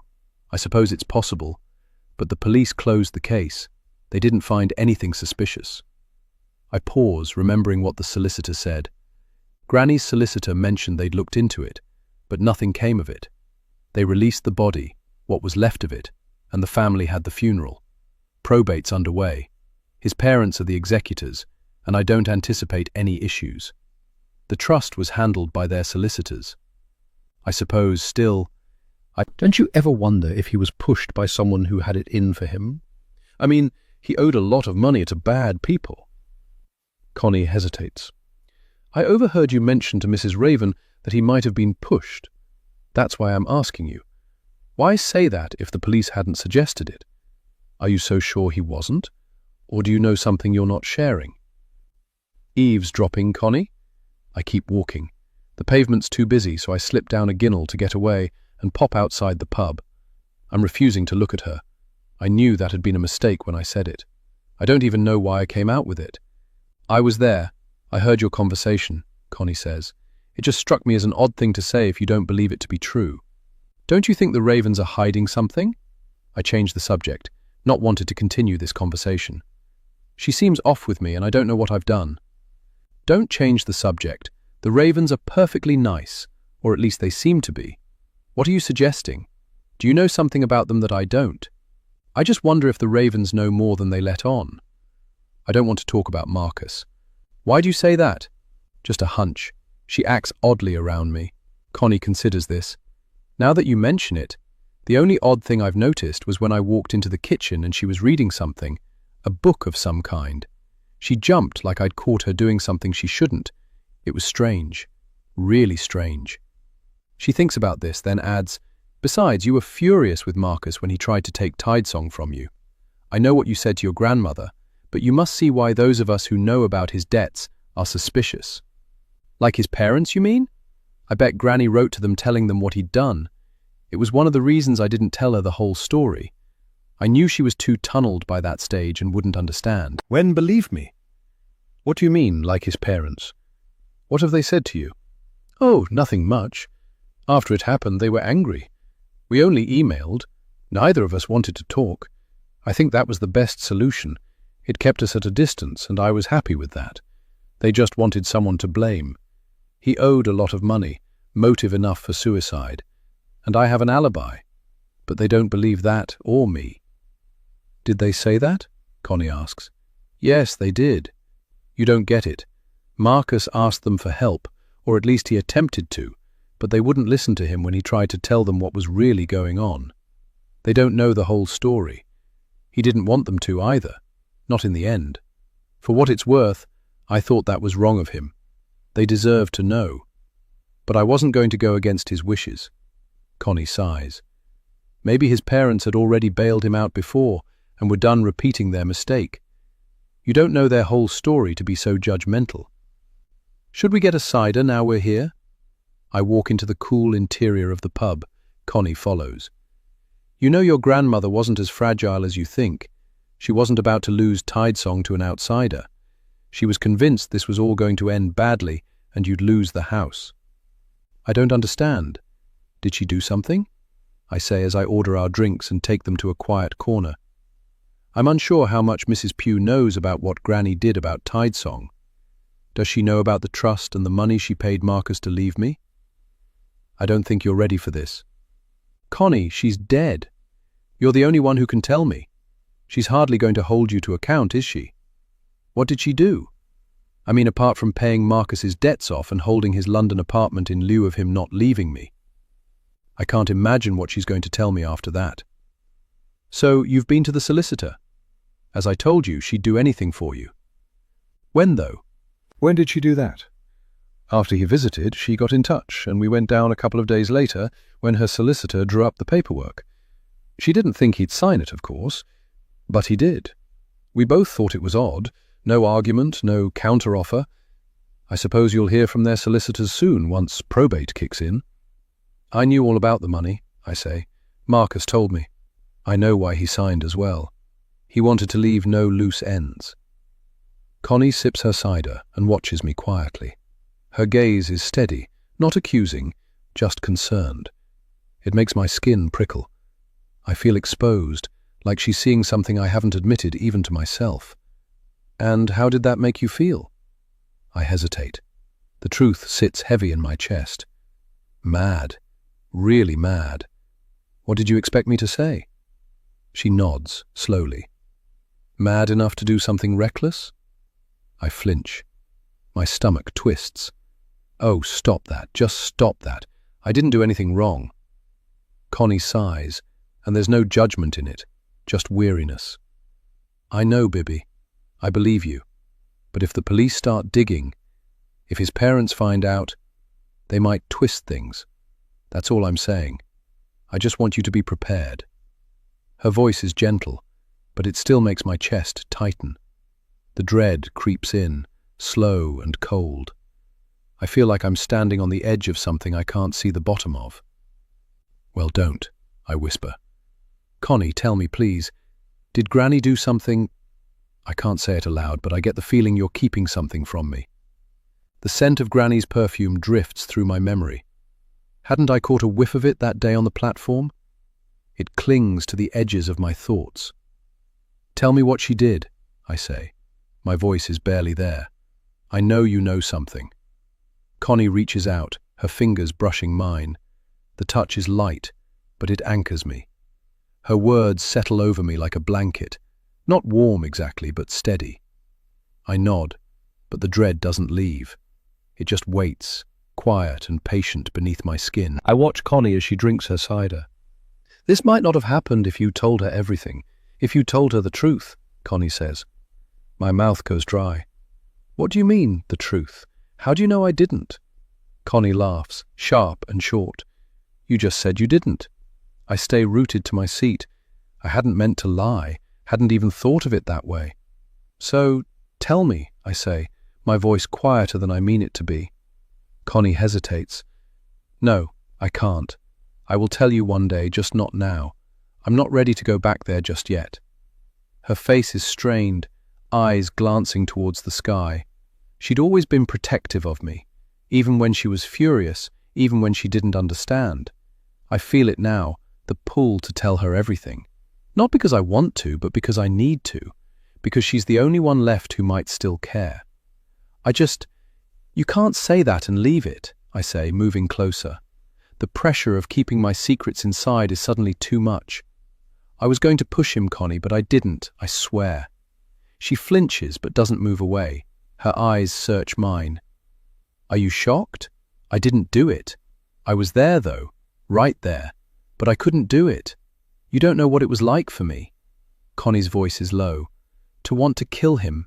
Bibby. Did you put that in the letter? I didn't do it, I say again, desperate now. But I was right behind him when he fell.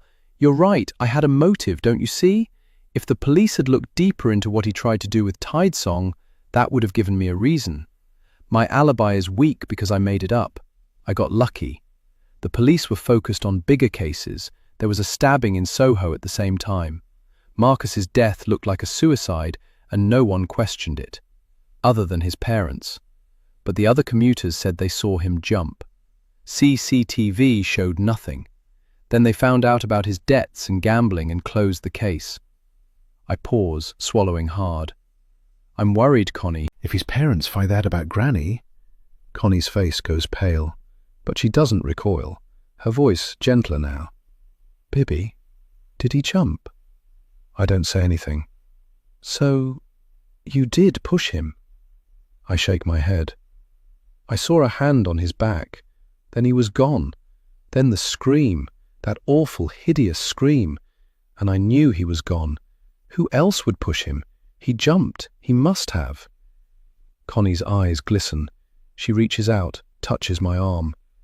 You should have told me. I nod, barely. I couldn't. Not after Granny. Not after the way it ended. I didn't want to be another disappointment. Connie exhales, her grip tightening. You're not. You never were. Chapter 27. Who Killed Marcus Dalton? Recording by Marcia Dalton, his mother. Episode 2. The recording app timer begins. This is day 2 of the podcast, and I have to admit, I feel uneasy. I am living under the same roof as the woman who killed my son. She doesn't know who I am. At least, I don't think she does. But sometimes, I wonder. I found Marcus's diaries. I never even knew he kept them until shortly before his death. Seeing his life, his thoughts, in his own handwriting, it disturbs me. Reading them, my hands tremble, and I find it hard to breathe. There's something wrong in this house. The housekeeper, she's involved, Or at the very least, she's protecting the woman. This place is over 200 years old, perched on the cliffs of Cornwall, looking down on the Atlantic. The wind howls around the place. The waves crash violently against the shore, retreating like ghosts, then coming back again, relentlessly. My son was struggling, I know that, with drugs and gambling. I hate saying it, but I am convinced she led him down that path. My Marcus wouldn't have wrecked his life on his own. He was a good boy. Then he met her, and everything changed. His gambling spiraled out of control. I wonder if that's what got him killed. His diaries say he was afraid of her, that she was out of control. She was the liar. She twisted everything. She destroyed him. And this house? It's hiding secrets. There's an old servant's passage running inside the walls. The housekeeper insists there isn't, but I hear footsteps where no one should be. Someone is moving through the house unseen. Then there's Patricia Hale, the journalist. She covered a story years ago about a 16-year-old girl who died here. That girl's mother is convinced it wasn't an accident. She believes this same woman, Marcus's so-called girlfriend, killed her daughter. The girl had asthma, and her inhaler vanished during an attack. She died in this woman's arms. Nothing was ever proven, but the town whispers. Patricia also looked into Marcus's death. The police say the CCTV from the platform is useless. Too many people, too grainy. But someone pushed him, I know it. And her alibi? Convenient. Too convenient. A coffee shop. A friend vouching for her. The week before Marcus died, she built a routine. Same time, same table, same drink. People saw her there so often, they assumed she was there that morning too. But the biggest clue? I found Marcus's diaries in her room. Hidden. A box labelled Marcus's stuff. Why? Why keep them? Why not give them to me? Or the police? Because he wrote about her being dangerous, about her drunken confession, how she'd already killed once. Her best friend. This woman has killed before, and she killed my son. I will prove it. Marcia. I wait for Bibby to leave, heart hammering as I watch her disappear down the lane. I check for Mrs. Pugh. Gone. Good. I pour my third cup of tea straight down the sink. Then I climb to the top floor, palming the spare key I've seen Mrs. Pugh hide behind the tea towels in one of the kitchen drawers. The lock turns with a soft click, and I slip inside Bibby's apartment. Last night's heavy rain has broken the week-long heat wave, and the air inside has the earthy smell of petrichor. Bibby has left the windows open. I have to be quick. Patricia Hale is expecting me later. But more than that, I must be gone before Mrs. Pugh returns. The mocha walls blend seamlessly with the blinds and cushions. The boxes on the hall table have vanished. If something happens to me, read my diaries. Marcus's voice echoes in my head. I don't have time to dwell. The dresser, the wardrobe, I have to check them all. I tear through drawers, rifling through every crevice, making sure not to miss a thing. A noise, a creak just behind the wall. I freeze. It stops, like someone knows they've been heard. But who? Someone is watching me. I can feel it. Someone knows I'm in here. My skin prickles with goosebumps. Then another scrape. I look at the paneling near the bed. The sound has moved around the room. Is it a trick of my mind? No, it's real. Is it Bibby? Mrs. Pugh? Someone is definitely in the walls. I press an ear to the paneling. Silence. Is someone pressing their ear against the other side? The thought makes me yank myself back. Then a shuffle, this time to my right. I let out a strangled yelp, slapping a hand over my mouth. The house falls silent. Who is it? I turn to the window. Mrs. Pugh's bike is still gone. Thomas is in the garden. So who made that noise? Someone is watching me. All my senses tell me so. I make myself move, stepping towards the wardrobe and pulling open the doors. Inside, I run my hands along the back panel. A sudden noise in front of me through the back of the wardrobe makes me jerk back. A hoodie tumbles from a hanger, landing soundlessly on the neatly stacked shoes below. A slip of paper floats to the ground. A ticket. Sloane Square tube station. I pick it up like it's a venomous spider. The room sways. She had been there. She lied. But wouldn't she have used her usual pass? Or Oyster. No contactless, just a paper ticket, anonymous and forgettable. She hadn't wanted a digital trail. No tap-in, no timestamp, no trace. Just one quiet journey to Sloane Square. The apartment door slams. I spin around. Someone is here. A gust of wind sends the curtain billowing. The window, Bibby has left it open. Just the wind. Just the wind. I grip the ticket, my chest heaving. Then I run. I tear down the stairs, nearly colliding with Giles as he emerges from the drawing room. He catches my arms, eyes dark with alarm. "Marcia, what happened?" I thrust the ticket at him, unable to speak, then wrench free and bolt outside. I run to the cove, and I don't stop until the icy sea laps at my ankles. My body convulses with sobs as I collapse onto the damp sand, fists clawing at the earth. "Bitch, bitch, bitch!" I scream into the wind. The ocean roars back, crashing, beckoning. It would be so easy to let go, to sink beneath the waves and finally be free of the agony splitting me open from the inside. I don't hear Giles approach, don't feel him until he crouches beside me. "Marcia?" I wipe my face with my sleeve. She was there. She lied. She said she wasn't, but she was. Giles doesn't react, his jaw tight. "A ticket isn't enough, darling. She could have bought it and never used it. She has an alibi." I shake my head violently. "I heard someone in the walls, Giles. There are hidden passages in that house. I read about them. They were built for servants, to move unseen. Someone was in there, listening, watching." "Whose room?" "Hers. Bibby's." I swallow hard. "That's where I found the ticket. I was looking in her wardrobe when her hoodie fell. It's like Marcus. He's trying to help me, leading me to the truth." My voice breaks. "Don't you see, Giles? Our son is helping me find the person who killed him." Giles. I watch Marcia, afraid that she's on the verge of a breakdown. I try to remember if I saw Bibby on the platform or anyone who looked like her, but it's impossible. All I remember is my hand. My hand.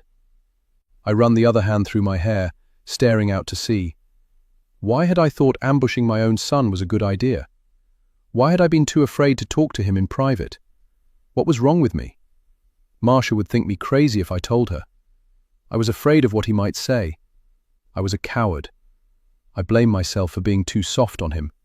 What a stupid man I was. Still am. I should tell her. But what good would it do? I can't think of one reason how it would help her. Marcia says nothing, just gazes out at the waves, lost, too far away to reach. I want to prove her right about Bibby, but what if she isn't right? What if she finds enough to make the police look at Bibby as a suspect? And what then? Prison? Could he let that happen? It isn't like we can be certain Bibby pushed Marcus, but we can't be certain she didn't. What a mess. "You need more, Marcia. It's not enough." She turns to me, eyes sharp. "Why isn't it?" "Because it's weak. Her lawyer will throw it out, and then she'll know who we are. We won't get another chance like this. The diaries say she was weird, and now I find this ticket bought minutes before it happened. Just because Marcus thought she was weird doesn't make a case." She flinches at his name. "Even if I find more," she murmurs, "it's never going to be enough, is it? We're never going to find the truth." I take her hands, pull her up from the damp sand, and wrap her in my arms. I press a kiss to her hair. "You're meeting Patricia Hale in an hour. Tell her everything. She's a journalist. She might know what to do. Maybe she'll even want to read the diaries. There's still time, Marcia. We haven't been here that long." Christ, it feels like a lifetime. "I wish Marcus could hear how hard you're fighting for him," she says. I doubt Marcus would see it that way. Not if he knew the truth that his own father might have pushed him. Marcia looks into my eyes, her worry real and raw. Is she afraid of hitting a dead end? Or of uncovering something she couldn't bear? He was her son, her only child. She'd failed to protect him, and the weight of that failure is crushing her. "Do you want to talk about what you're going to say to Patricia?" I ask. "No, not really. You seemed eager to meet her earlier. What changed?" "You said she might want to read the diaries. So, if it helps her understand who Marcus was, who they were together, it might be worth it. I know you feel they're private, but this is a means to an end." Her expression shuts down. She isn't willing to discuss it. We walk back to the house in silence, still holding on to each other. Marcia. Part of me wants to defend myself, but I don't even know what I'm defending. I can't tell Giles that justice means watching the person who killed my son die. That's not the truth. And I can't promise to follow the rules, to hand everything over to the police and wait for the law to do its job. That would be a lie. All I can say is that we need more proof, that we must build a solid case. I need Giles to believe I'm not capable of murder. But am I? I don't know any more. I keep my mouth shut, afraid that if I speak, I'll say exactly what I want to do to her. Chapter 28. Bibi Call Pero is bustling as we leave the pub, families weaving through the narrow streets. Out of nowhere, I remember that terrible day. It happens like that. From nowhere, it slams into my thoughts, bringing it all back again. On the platform, I arrived breathless, scanning the crowd for him. Then I saw Marcus. His back was straight, his head lifted with quiet defiance.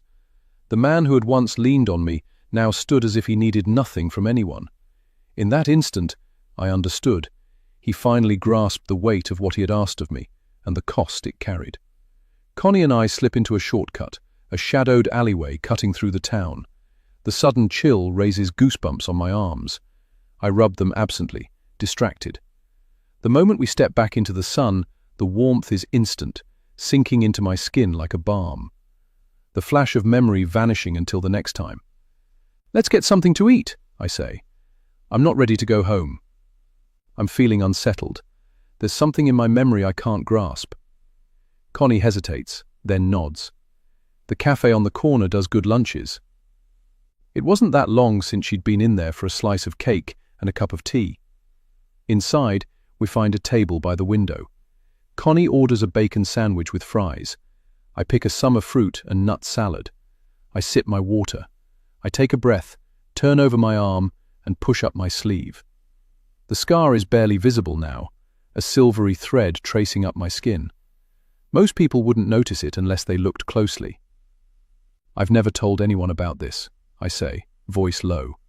"Except Granny. I had to tell her. I was bleeding too much not to." Connie's gaze flickers to the scar.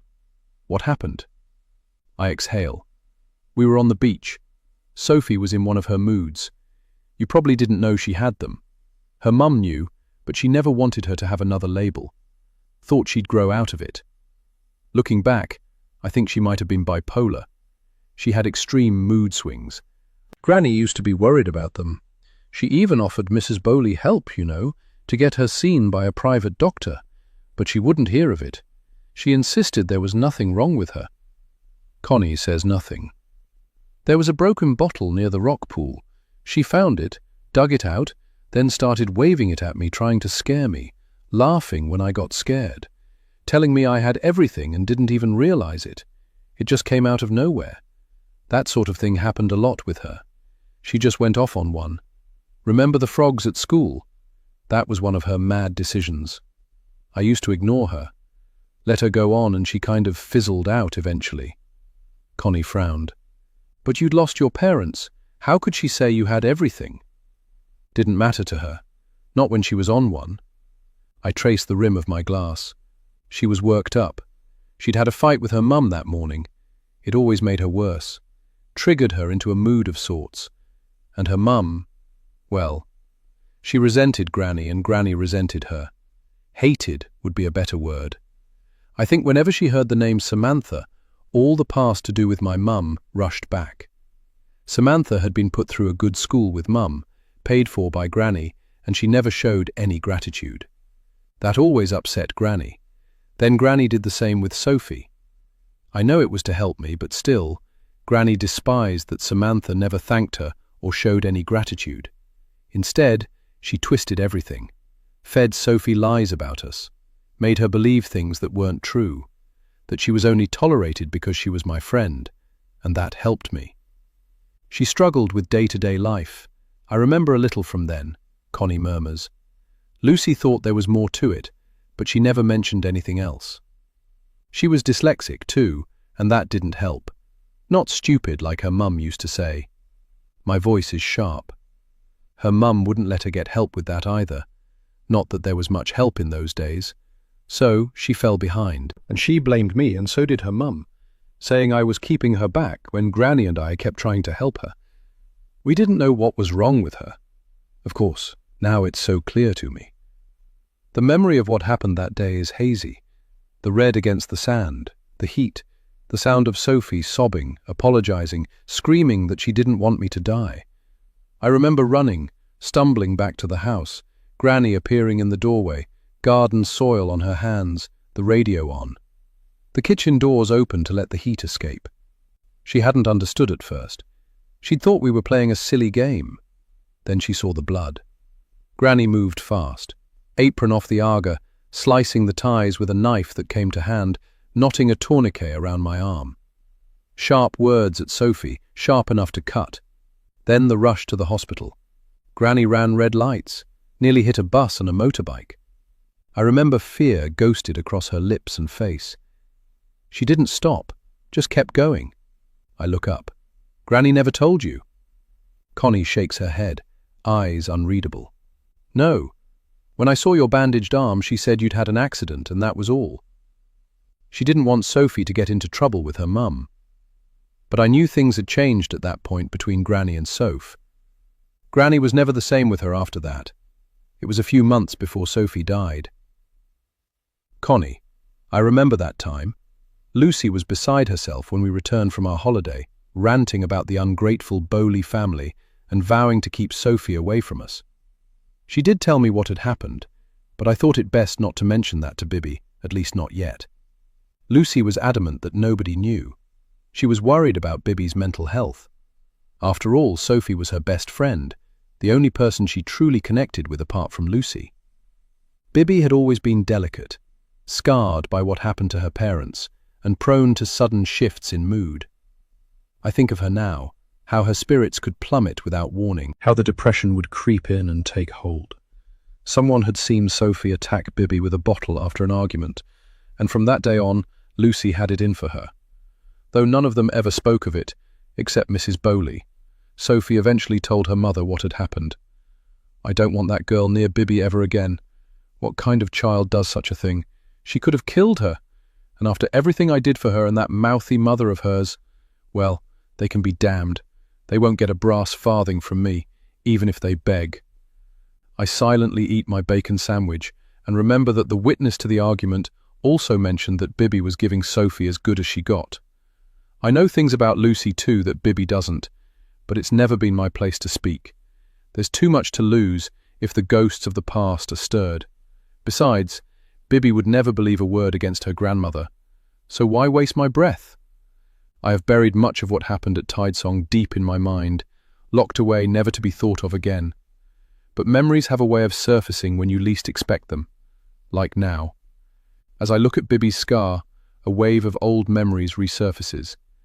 It was Bibby who had been jealous of her grandfather's love towards her grandmother, and the great love they had for one another. That resentment had lingered for years. I think she felt displaced having lost her parents. Bibby had always struggled with belonging. During the worst of her home life, she swung between violent tantrums and eerie silences, sometimes staring out at the Atlantic for hours, days even. Lucy often wondered whether what had happened to Bibby's parents had damaged her beyond repair. Bibby never wanted to talk about it. Settling in at Tidesong should have offered her some stability, especially after her mother died, but she kept her pain locked away. Her grandmother saw that early on. Bibby resented Sophie having other friends. Making friends was something Bibby found painfully difficult. When I mentioned to Lucy that Bibby might need professional help, the idea was dismissed outright, forbidden from ever being spoken of again. Just like Mrs. Bowley had with Sophie. Bibby stole, first from local shops, then from Lucy. Lucy covered for her, never spoke of it. I only knew because I had seen it myself. That's why Bibby's latest revelation about Sophie catches me off guard. There's no way to verify it. Is she twisting the truth, making Sophie seem selfish and cruel when the real culprit had always been Bibby? Lucy believed every word Bibby said about Sophie, feeding her resentment further. As I trace the scar with my eyes, more doubt creeps in. Had Bibby inflicted it on herself for attention? Sophie always denied it. In the end, it was Bibby's grandfather who took a stand, feeling his granddaughter was heading for trouble. He threatened to send Bibby away for professional help, convinced that her trauma needed treatment and help she wasn't getting at Tidesong. He was right, of course, but Lucy refused, terrified Bibby would never return to Tidesong. I urged her to reconsider. Lucy asked Bibby if she wanted to go. Bibby was afraid if she went, she wouldn't come back. She feared losing her family, and from the conversations that passed around at that time, I concluded that she thought her grandfather wanted to get rid of her. That upset her tremendously. Her grandfather died not long after, a sudden heart attack. In my opinion, the death of her parents had greatly affected Bibby, more than she let on. She never spoke about them, never let out her feelings. At 14, that girl had gone through so much loss. And then, 2 years later, lost her grandfather, then Sophie. Who can take that much pain? It was bound to affect her. I thought it a good thing to get her help. I told Lucy I thought she had pent-up trauma, which made her manipulative and controlling over Sophie and her grandmother. But Lucy wouldn't hear of it, and forbade me to talk about it. His death happened on a still, heavy day. The air hung thick, the sea was calm, and a quiet oppressiveness lingered. Bibby and her grandfather had a furious argument, him still insisting she seek help for her grief, convinced it would surface in harmful ways later. He urged Lucy to persuade their headstrong granddaughter that it was for her own good. Bibby stormed out. She was gone for hours. No one knew where. Lucy became fractious, causing the two of them to have a fight, something that was not a common occurrence in their house. A little while later, while Lucy combed the beach looking for Bibby, her husband began to feel unwell. He complained of tiredness and had gone an odd, greyish colour. When Lucy returned without Bibby, she was stunned by the change in him and immediately asked for the doctor to be called. He was at the far end of town but said he'd come as soon as he could. By the time the doctor arrived, the colour had returned to the old man's face, and he insisted he felt better, just shaken. The doctor examined him briefly and said it could be shock, but warned Lucy to keep a close eye on him. If his condition worsened, she was to call an ambulance immediately and not wait for him to return. Lucy waved it off. "It's shock. Those two had a terrible fight, Connie. You know how those sorts of altercations take it out of him." When Bibby came back, something had shifted. She said she felt awful about the argument with her granddad. After going to apologize, she returned quiet and distant. She didn't say much, but I saw it in her eyes, the weight of guilt pressing down hard. She believed his illness was her fault, that somehow her words had done this to him. There was fear in her expression then, raw and unguarded, the kind that only surfaces when someone's bracing for loss. I knew in that moment that if she had to face another death in her family, it would unravel her. Bibby lingered as I prepared dinner, talking too much, too fast and jittery. When the food was ready, she insisted on taking the tray up herself. Bibby never volunteered for anything like that, and my gut twisted with a warning that this girl might be on the verge of a nervous breakdown if her granddad died. When Bibby returned, she said, "Connie, he looks much better. Granny says he probably had indigestion. He hadn't eaten much today except some fruit for breakfast." She smiled. I saw the tension begin to recede from her face. But then we heard Lucy shouting for us. As we entered the dining room, Bibby's grandfather lay on the floor, collapsed beside his chair. Lucy knelt at his side, shaking him, her voice urgent. "Wake up! Please, wake up!" Had he fallen? Hit his head on the table's edge? Nothing was obvious. A cold dread gripped me as I lunged for the phone. I dialed 999, my voice sharp. "My employer, Mr. Stedman Walsh, has collapsed. He may have hit his head." "Is he breathing?" the operator asked. I turned to Lucy. "Is he breathing?" Lucy's face was stricken, her head shaking. "No, I don't think so. Hurry, please." The flashing ambulance lights cast eerie patterns across the walls. Lucy sat back on her heels, staring at her husband's still body, pale, shattered, his breath coming slowly. Bibby had receded into the corner of the room. She stared into space. I knelt beside her, wrapping her in a hug before helping Lucy to the ambulance. The paramedics carried Bibby's grandfather out on a stretcher, a breathing mask strapped over his pale, lifeless face. Relief was felt by all that he was still alive. Thank God. But he looked terrible. They told Lucy he'd had a small heart attack and may possibly have another one. They wanted him in hospital as quickly as possible. Hours later, he was gone. I could barely process it when Lucy returned, broken and disorientated. The house felt suffocating. Warm evening air drifted in through the open French doors, heavy with the scent of salt and sea. The sea was calm tonight, the waves gentle, soothing. She sat back down on her dining chair, staring at where her husband had sat just hours ago. His plate remained on the carpet, upside down, the knife abandoned beside it. I stepped closer, my breath shallow, not wanting to let my mind roam to how this was going to affect Lucy and Bibby. A half-eaten chicken and roasted vegetables lay scattered on the floor. I didn't trust myself to speak. "I'll go to the hospital with you, Granny. We have to see him one last time." Bibby sat next to Lucy, took her hand in hers and squeezed. "Let me help, Granny," Bibby said smoothly. "You should put something warmer on. You feel cold. I'll clean up with Mrs. Pugh while you get yourself ready." She scooped up the plates, vanishing into the kitchen before I knew what was happening. By the time I followed, the food was gone. The dishwasher whirred. We didn't speak. The house seemed sad and too quiet. Chapter 29. Who Killed Marcus Dalton? Recording by Marsha Dalton, his mother. Episode 3. The timer at the bottom of the recording app begins. I'm hesitant before I begin and keep my voice low. I've nearly finished reading the diaries now, and the shame. It's unbearable. How could I not have known my own son? He had so many demons, so many fears, but everything changed when he met her. A pause. I take a breath to keep calm. Giles tells me to show Patricia the diaries. Says she'll see things I can't, that I'm too close. But I don't want her reading about him. I don't want anyone else picking him apart. Is that wrong?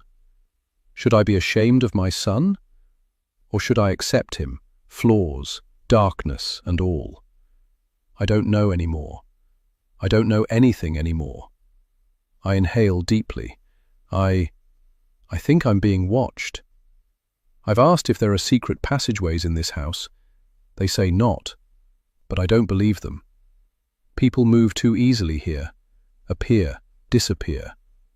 I hear things, soft footsteps where there should be none, doors creaking open in rooms I haven't entered.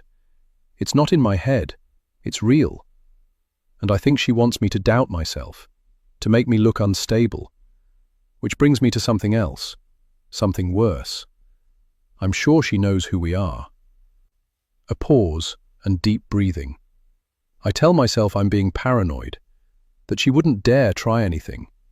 She has this ability to make people believe her, to trust her. It's terrifying. Sometimes I believe her. I found something, a tube ticket, stamped for the same day Marcus died, bought minutes before he was pushed off the platform. Another pause. She said she wasn't there, said she was at a cafe, said people could vouch for her. Maybe she was on another platform. Maybe. She says a lot of things, but I say she's a liar. I inhale deeply, then let it out slowly. I still have the ticket. She doesn't know I have it. Or maybe she does. Maybe that's why she's watching me. The momentum swells in my chest, the realization crashing down like a tidal wave. I am sharing a house with the woman who pushed my son to his death. The bedroom clock ticks away the seconds, each one a beat of my racing heart. Deciding to hand the diaries over to Patricia has brought a momentary sense of relief, a sliver of freedom, knowing I'm not alone in this anymore. But something else gnaws at me. Giles is acting strange.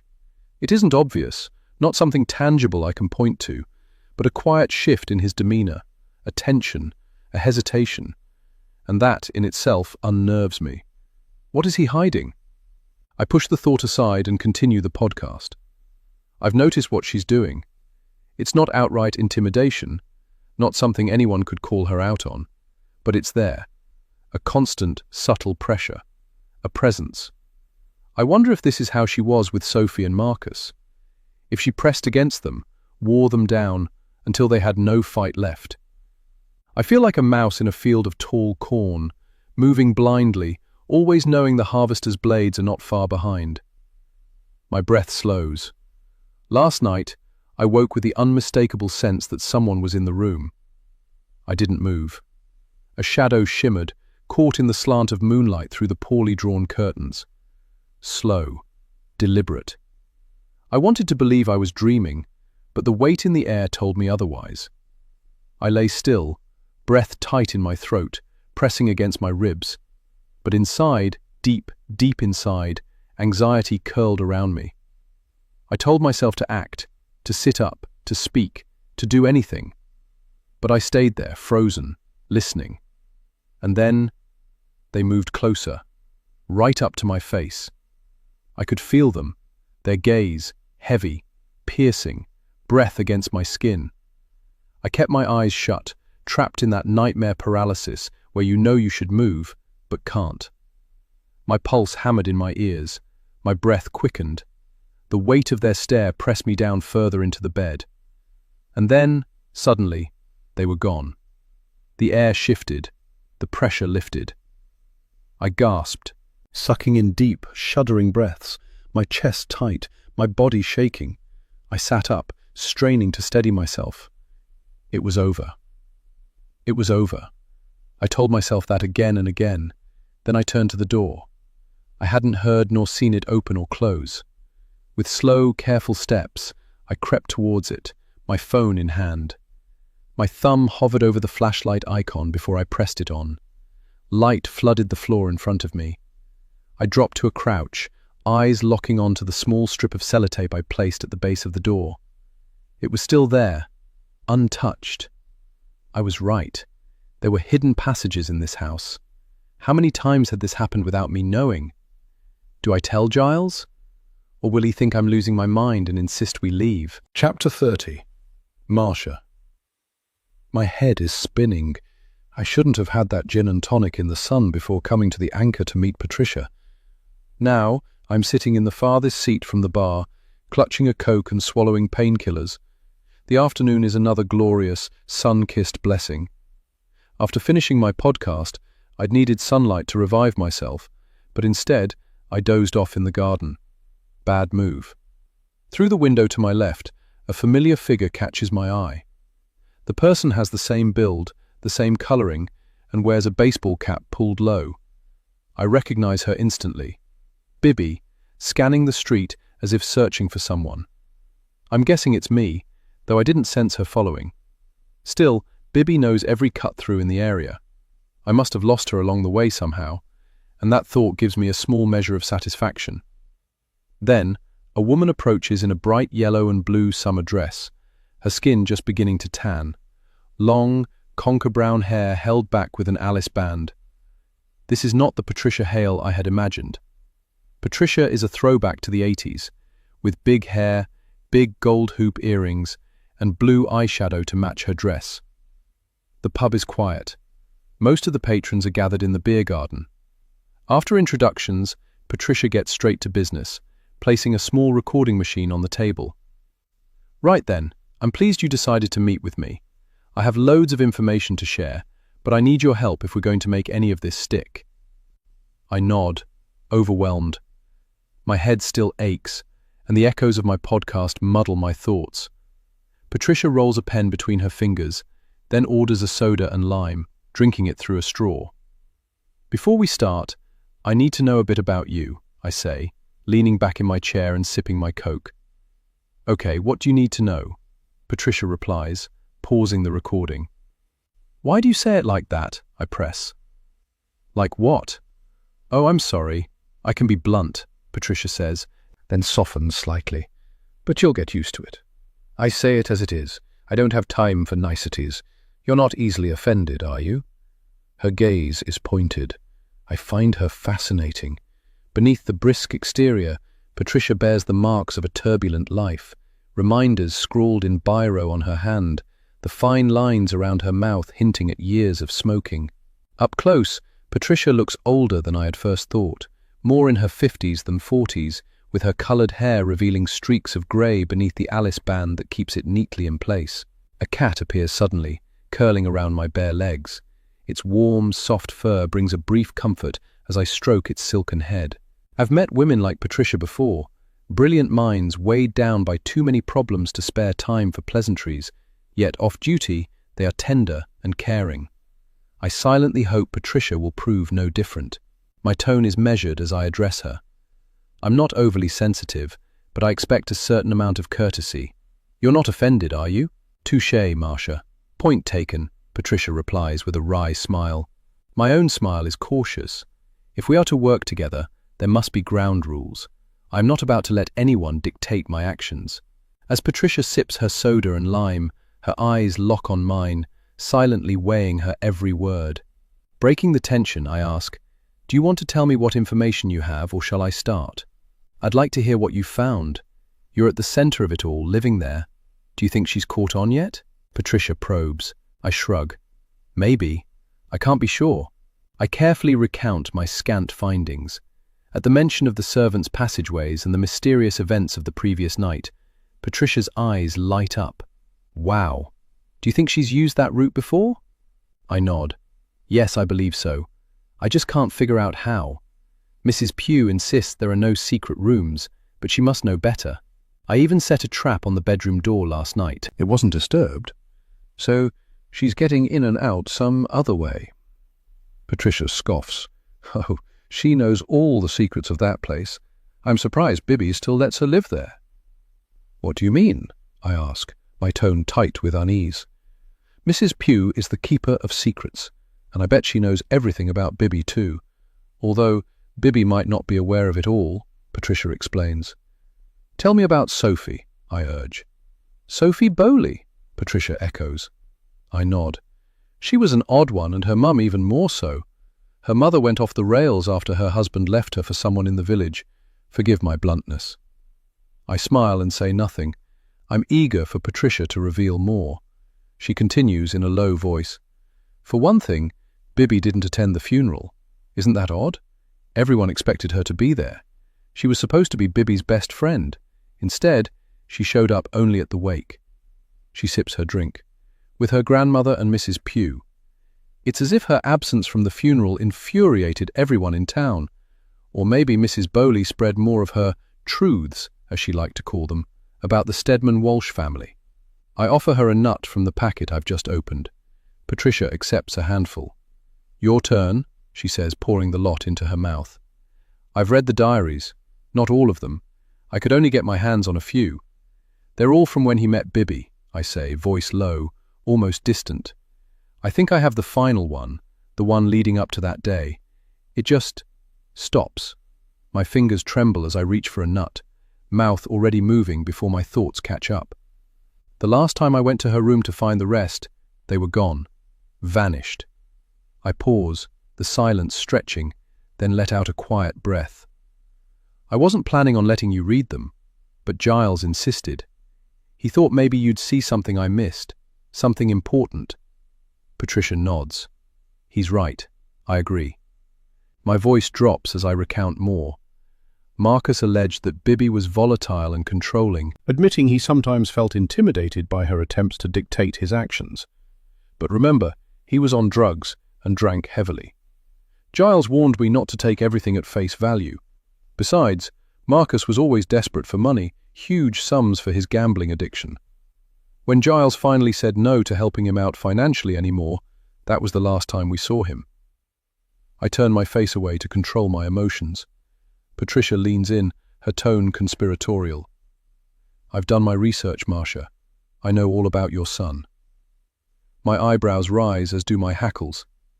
He got mixed up with some unsavory characters at the casino. But there's more. Many portray him as troubled, and Bibby as some kind of saint. I gasp in horror. I don't buy it. Something about that girl just isn't right, finishes Patricia. I relax a little, my shoulders visibly slumping. I murmur, I know, we've discovered that too. The thought of Marcus being misjudged fills me with a fierce need to clear his name. Can I be blunt? Patricia asks. Please do. Everyone suspects that Bibby had a hand in Sophie's death. You know that, don't you? I nod. Sophie was meticulous with her inhaler, according to her mum. She never left home without it. Her mother was adamant. It's odd that on that day, she didn't have it with her. But Bibby claims otherwise. She said Sophie often forgot it, and that it was her mother's strictness that made Sophie a bit rebellious about her attitude to her health. Sophie always told Bibby her asthma wasn't as bad as her mother made out. I counter, glancing up to gauge Patricia's reaction. A heavy silence falls as Patricia sips her drink. Finally, she murmurs, "You see, that isn't really the truth." "What do you mean?" Chapter 31. Marcia Giles shuts the door gently, but I flinch anyway. Patricia said some things, I start, voice low, about Sophie, about Bibby. I try to keep calm.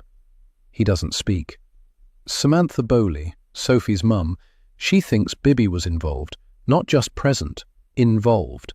Said she always hated being tied to that cottage. The rent was barely anything. Mrs. Stedman Walsh's money kept her stuck here. But after Sophie died, she started talking, and the rent was raised, just like that. Giles's brow furrows. Retaliation? Marcia shrugs. Feels like it. And Sophie, she wasn't allowed at Tidesong anymore. Not after the bottle incident. I'm trying to tell him without getting worked up. Bottle incident?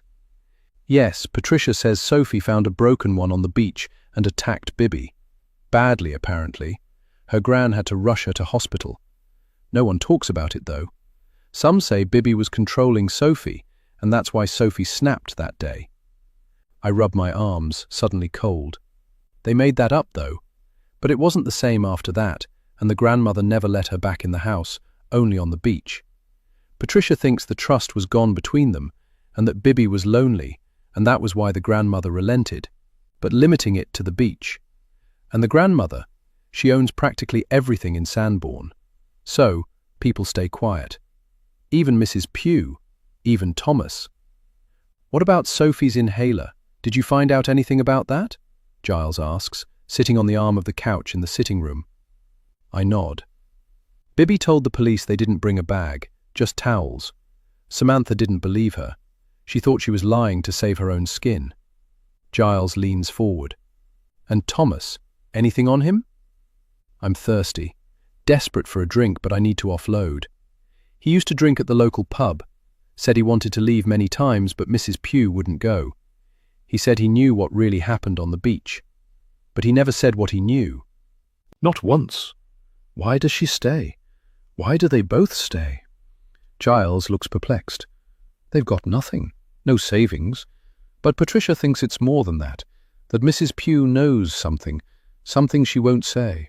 My voice falters and lowers. Patricia called Bibby after Marcus died. She wouldn't speak. She just shut her down. And Bibby's been searching our room, you know. I think she knows about me taking the diaries. Giles straightens. You hid them, right? In the car. But if she's looking... I trail off, thinking of the strange noises in the night inside the walls. The silence that follows is thick, almost physical. Outside, the wind is building and presses against the glass. Inside, everything feels too still. Thomas Pugh refused to leave without his wife. He used to say he could tell a few secrets about the big house, but he never opened up. So explain to me, Mrs. Pugh, what keeps her tied here? If her husband wanted to go, what does she know that keeps her here? It's odd, right? Asks Marcia. Not really, not when you think about it. They have nowhere to go. Chapter 32. Marcia. I find the note in the kitchen the next morning. Bibby wants to meet for coffee. Mrs. Pugh must have left it there for me to find. But why a meeting at all? And why not at the house? I half expect some obscure, isolated location, but the address is familiar. The coffee shop in town. That, at least, is a relief. We sit by the window, the cafe bustling around us. Outside, every table is taken. Inside, the air is thick and stifling, the open windows offering little relief. I dab my face with a paper napkin. What is Bibby playing at? If she knows who we really are, why not just say it? Why not tell us to leave? Bibby's gaze never wavers.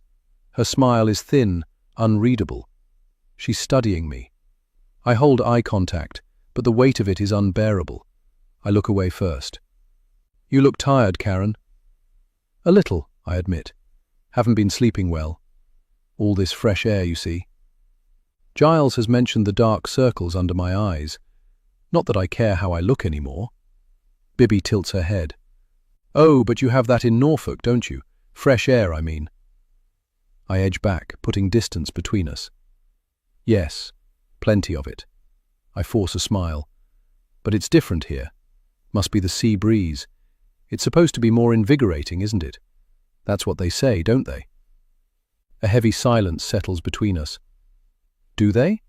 Who says that?" I stall. "Well, I don't know exactly. I've heard it somewhere. I agree with it, don't you?" I hate this woman. When I look at her, all I see is my darling Marcus. The hatred burns hot. The effort makes my jaw clench and my fists tighten under the table. I have to wait. Patricia is on my side now. With a little luck, she'll help bring Bibby down. "Agree with what?" "The saying, Bibby. That ocean air is invigorating." I'm done with this game. Are we talking at cross purposes here? No. Well, I'm not anyway. I'm just curious, that's all. I get curious about a lot of things. Don't you?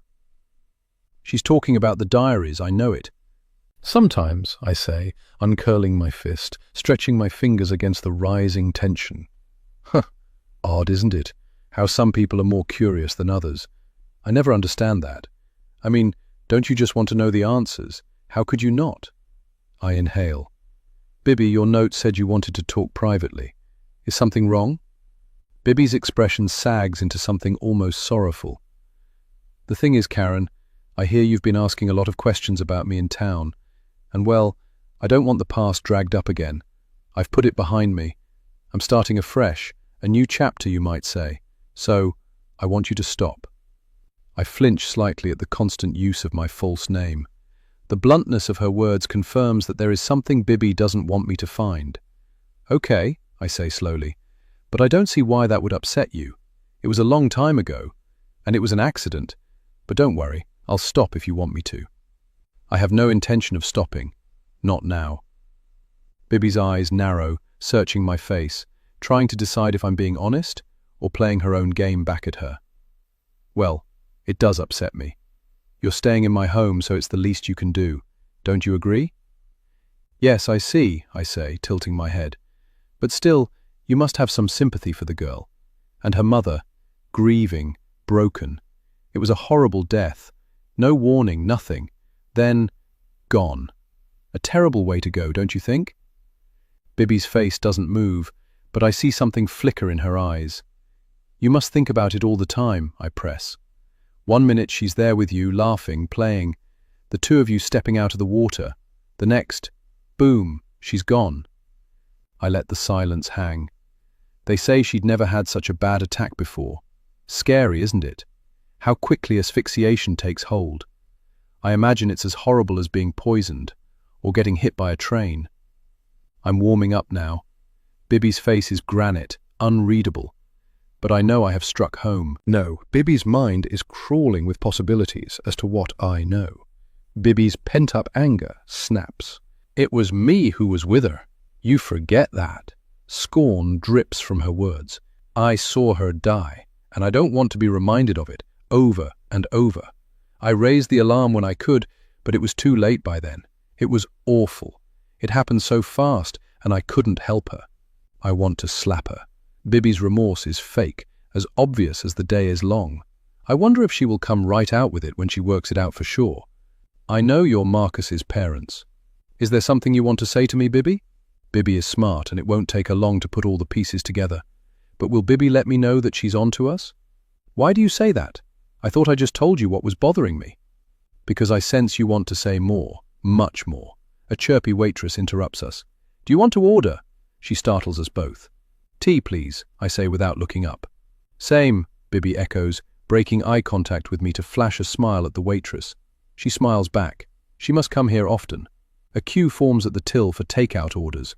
Our drinks won't arrive before we leave. That's fine. I don't want to linger.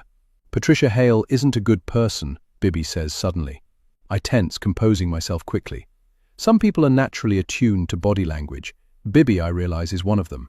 Don't look so surprised. I saw you meeting with her. My stomach knots. All she wants is a story, but there isn't one. It's already been done. And if you have anything to hide, she'll find it. If it pays her to write about it, she will. Watch out for the lies she feeds you. She's after any story she can get. Even yours, Karen. My breath hitches. Have you been following me? Bibby leans back. Take it easy, Karen. You seem agitated. She smiles faintly, but her eyes stay sharp. I've said my bit. I hope you'll stop digging now that you understand how painful the past is for me. Easy for her to say. She's still alive. Chapter 33. Marcia. Marcus's diary lies open in front of me, his final entries staring back. The pages that follow are blank, as if he had intended to write more but never got the chance. I've forced myself to read it to the end. It seemed like there were pages missing, but I've discovered he'd just skipped a few and continued. It's something I've been putting off. Now I can only stare at it, as if it's radioactive. It's been a year since I met Bibby, and I wish I never had. She had an abortion, told me yesterday. Just like that, like she was returning a coat she'd never liked. No warning, no discussion. It was my child too. I should have known. We should have talked. Maybe we would have made different choices. But I never got the chance. I didn't know I wanted to be a father until that moment. And now, I can't stop thinking about what I lost. My life without that child feels different, broken in some way. I don't understand how I can feel this way. Bibby was cold when she told me, unfeeling. I realize now I don't know her at all. I thought she was everything I wanted. But this side of her, this cruelty, I never saw it before. I didn't want it, Marcus. It's my body, my decision. I could kick myself for forgetting my birth control, but it was my mistake to fix. I don't want kids, and you're in no state to be a father. They take over your life. I have plans. I won't be tied down. That night, I had a dream, a nightmare. Bibby had the baby and hated it. Then she drowned it in the bath. I woke up shaking, convinced for a second it had actually happened. It hadn't, but it felt real. Too real. Like a warning. A lot of my dreams are like this. Vivid, realistic, waking me up, making me think they happened. Then I realized they were just dreams. I couldn't shake it. The dream changed something. I didn't like her anymore. So I told her it was over. She lost it, trashed my place, screamed she wasn't leaving, threatened to kill me. I didn't believe her. I don't seem to be able to think clearly. When I challenged her about it, she denied it, said it never happened. I'm scared of what's happening to me. I was so sure we had a fight, that she did what I remember her doing. Now I'm not so sure it happened. What's happening to me? And then she said she was never pregnant, that I'd imagined that too. It all feels so real. I don't understand it. Bibby says I need to get off the drugs, that they're not helping and making me psychotic. I don't think I do. But I'm scared. I have so many blackouts. I know I'm getting worse. I'm scared of what I might do to her. Chapter 34. Marcia. I have to get out of Tidesome. The sound of a car pulling up outside makes me check the time. Giles is back. I need to talk to him. No, I need to get us both away from here. I can't stay under the same roof as that murderer. I know the diary said he was afraid of hurting her, but I really don't believe that for one moment. My beautiful boy wouldn't hurt anyone. What he really meant was he was scared she would hurt him. I'll lose my mind. Worse, I might actually do something terrible if I stay here. Something irreversible, like kill her. My poor Marcus. He sounded so paranoid, so not himself. Why, if she cared about him, hadn't she got him help? I don't even want to go there. My hands tremble as I grab my phone, find the number, and dial. Patricia, oh God, I have it. I have everything we need. It's all in his diary, the last few pages. I'll explain later how I missed them. You have to read it. I take a breath. What a bitch. What a monster! I sit at the edge of the bed, hurriedly lacing up my trainers, phone cradled between my ear and shoulder. She was controlling him like she had Sophie.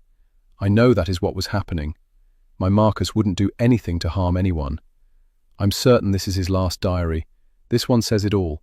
I'm thinking he never even got to write another one before what more could he say? He skipped several pages before writing the last entries. It's why I missed it first time round. Patricia's voice is tight.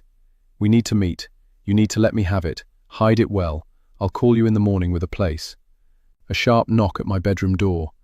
I stare at it, my eyes locked on the handle. Someone's knocking, I whisper. It can't be Giles. He wouldn't be inside yet. He's just pulled up. It's her. I can feel it, evil seeping through the wood, slithering along the floor like a black stain, inching towards me. Don't let her see the diary, Patricia hisses.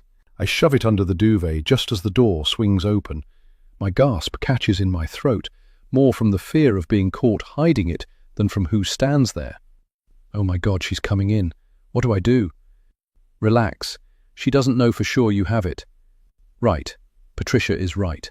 I straighten up, shifting my weight over the diary, masking the movement as I sit back. Hi, Karen. You okay? You look startled. Bibby stands in the doorway, her expression as cold as a blade. I knocked, but you didn't answer. Mrs. Pugh said you were up here. She mentioned you've been in your room for hours. A pause. Just checking you're not sick. Sick? Sick of you, that's for sure. Bibby's timing is too perfect. Could she see inside? Did she know? I force my voice steady. What do you want, Bibby? I'm resting, if you don't mind. It's all a bit odd for her to come and check in on me. Bibby's gaze flickers to my trainers, then roams the room. I always loved this room, she muses. Sophie used to stay here. She said the blue walls calmed her. A smile. Anyway, Mrs. Pugh wants to know if you'd like a barbecue. Thomas just finished cleaning it. Thought it might be nice for the three of us to get to know each other better. What do you think? She turns to the window. Giles just pulled up. What good timing, don't you think? She leaves. My stomach turns over. I hang up on Patricia. Bibby had controlled Marcus with coercion. She must have. She'd hooked him on drugs, made him believe he needed them. I know he was taking them before, but that was recreational. I know my son, and he'd never have got addicted. No, she was the cause of that. Then she shamed him for it, convincing him it was all his weakness, his fault. She killed him. I know she did. I know it. I know it. I know it. I slam my hand down on the duvet in frustration. Not because he tried to take the house from her. No, I don't even believe that. I'm sure the way it happened was Marcus finally stood up to her, and she couldn't allow that. Didn't want him to leave her, just like all the others who'd stood up to her. So she manipulated him, twisted the truth. She trapped him, and when he wanted to leave, she killed him. Oh God, I know I'm right. Had Bibby done the same to Sophie? It all makes sense now I think about it. Had she controlled her too? I swallow the bile rising in my throat. I have to make sure Bibby doesn't see the diary. I know that Giles has always been a good man, kind, patient and fair, though his cool demeanour often masks his warmth. His patience with Marcus was unwavering, though Marcus might not have seen it that way. But everyone has a breaking point, and Giles reached his when he received the letter revealing his son's attempt to fraudulently take Bibby's inheritance, Tidesong. I had never seen him that way. It scared me. I didn't believe it. I met Giles during my internship at his bank. Our first encounter was in the car park, when my car wouldn't start. From the moment he helped me, I sensed something electric between us. Giles, the formidable banker feared by colleagues, had a dry wit and a down-to-earth charm that few ever glimpsed. Over coffee in Canary Wharf, we joked about trying every cafe in the area. I was struck by his humour, the way he made the world feel lighter. Then, with a knowing smile, he asked, "Can I take you to dinner? Or is that too soon?" His chestnut eyes held a warmth that left me breathless. I was already hooked. I can't shake the unease about Bibby's invitation to the barbecue. What is she up to? Before heading down, I make sure to hide the diary in my safe place in the bathroom behind the basin. If Mrs. Pugh comes snooping while we're out, she won't find a thing. I prefer to keep it in the car, but sense they are watching me and might guess if I go out there now. Giles pops his head around the bathroom door. As usual, I'm not quite ready. You coming? 2 seconds. Just need to hide the diary. Make sure nothing looks disturbed. He leans against the doorframe, puzzled. You really believe what he wrote? Giles has embraced the laid-back style of Cornwall as much as a man of his generation can. Linen trousers, shirt neatly tucked in, belt keeping it all in place. I meet his gaze. Why wouldn't I? People don't lie in diaries. It's like a confessional. They never expect anyone to read it. He asked me to read it, though. There must be a reason for that. I'm struggling with what's in there, I must admit. He admits he was imagining things and worried about hurting Bibby physically. It just doesn't sound like my darling boy. It could only have been the drugs. Giles says nothing, deep in thought. In the garden, Mrs. Pugh has set an unexpectedly elegant table, silver cutlery, crystal glasses. Not the casual gathering I'd imagined for a barbecue. Near the barbecue grill, homemade kebabs and marinated chicken fillets are neatly arranged, tongs and utensils laid out beside them. Bibby, clad in a striped apron, is clearly in charge of the cooking. Has she given Mrs. Pugh the afternoon off? But where is Mrs. Pugh? Upstairs? Rummaging through our things? I allow myself a sly, imperceptible smile. She won't find anything.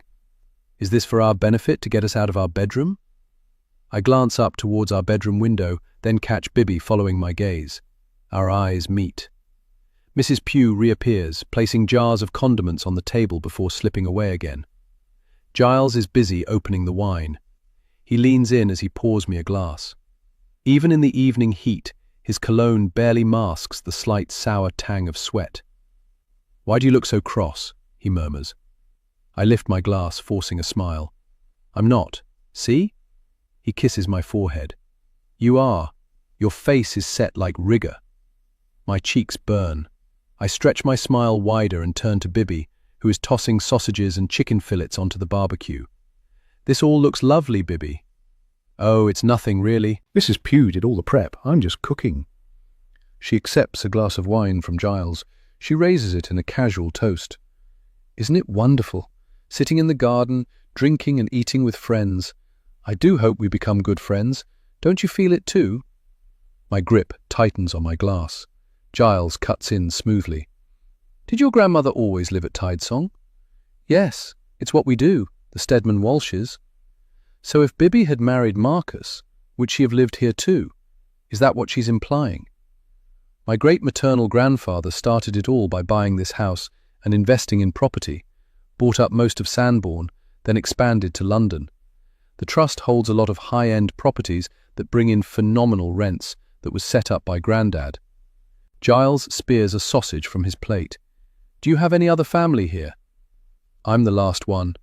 All the relatives are buried in the village church. You might have passed it.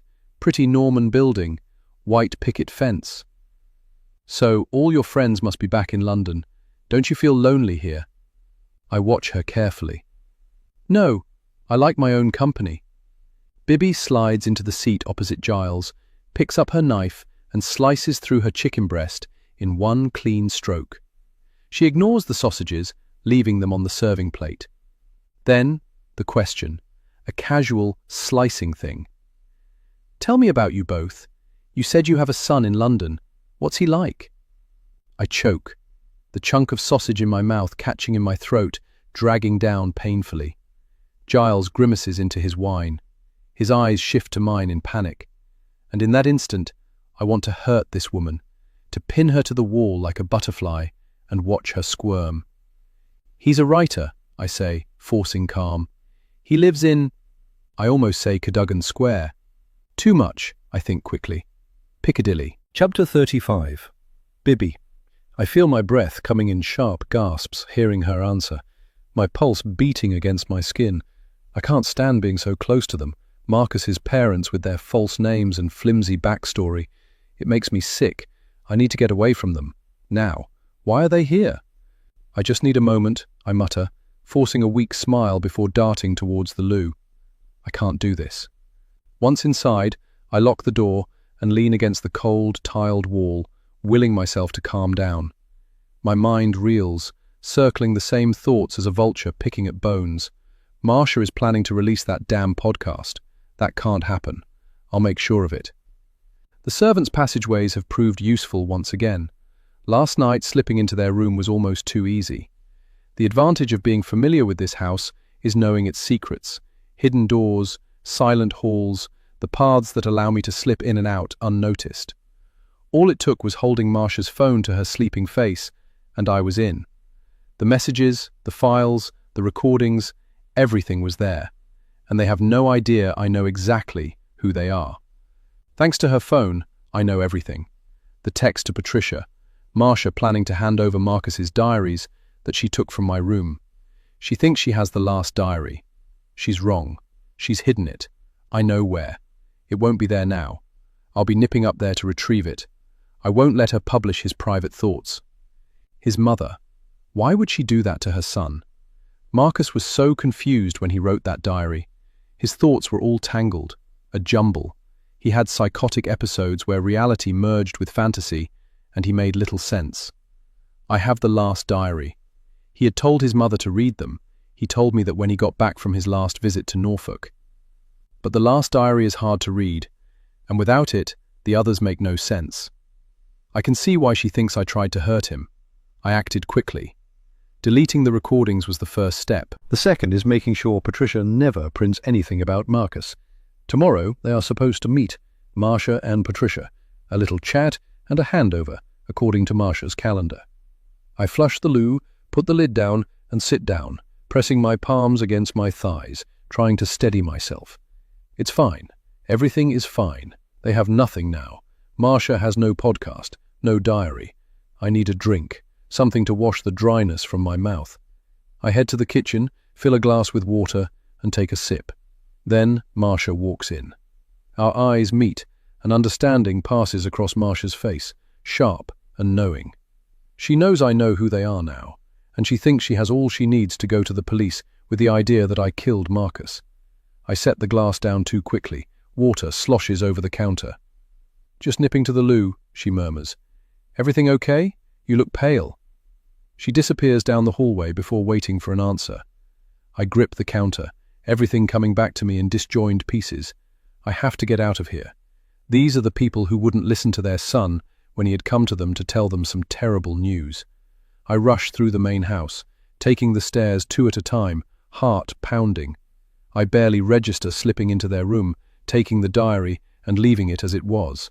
Then I take the stairs 2 at a time, locking my bedroom door before collapsing against it, breathless. I remember how hurt he'd been that day, how sad they'd argued.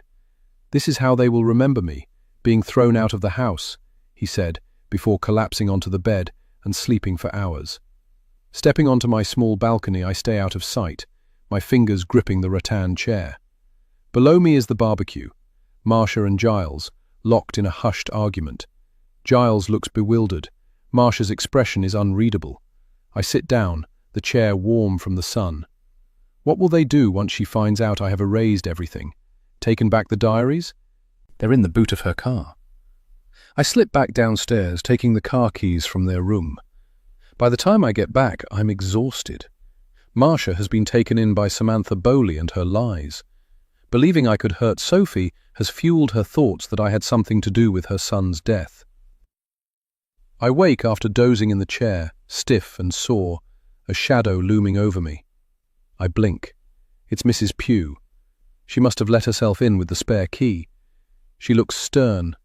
I pity her a little. I know she wants to leave Tidesong now that Granny is gone. I sit up properly as Mrs. Pugh speaks. "The Raven said you left them. Mrs. Raven thought you might be sick. Are you?" "I'm fine," I lie, then reconsider. "Maybe just a bit off."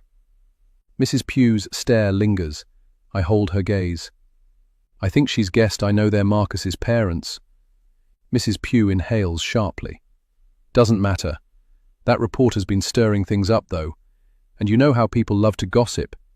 Mrs. Pugh's face darkens. "I should have told you earlier when you asked."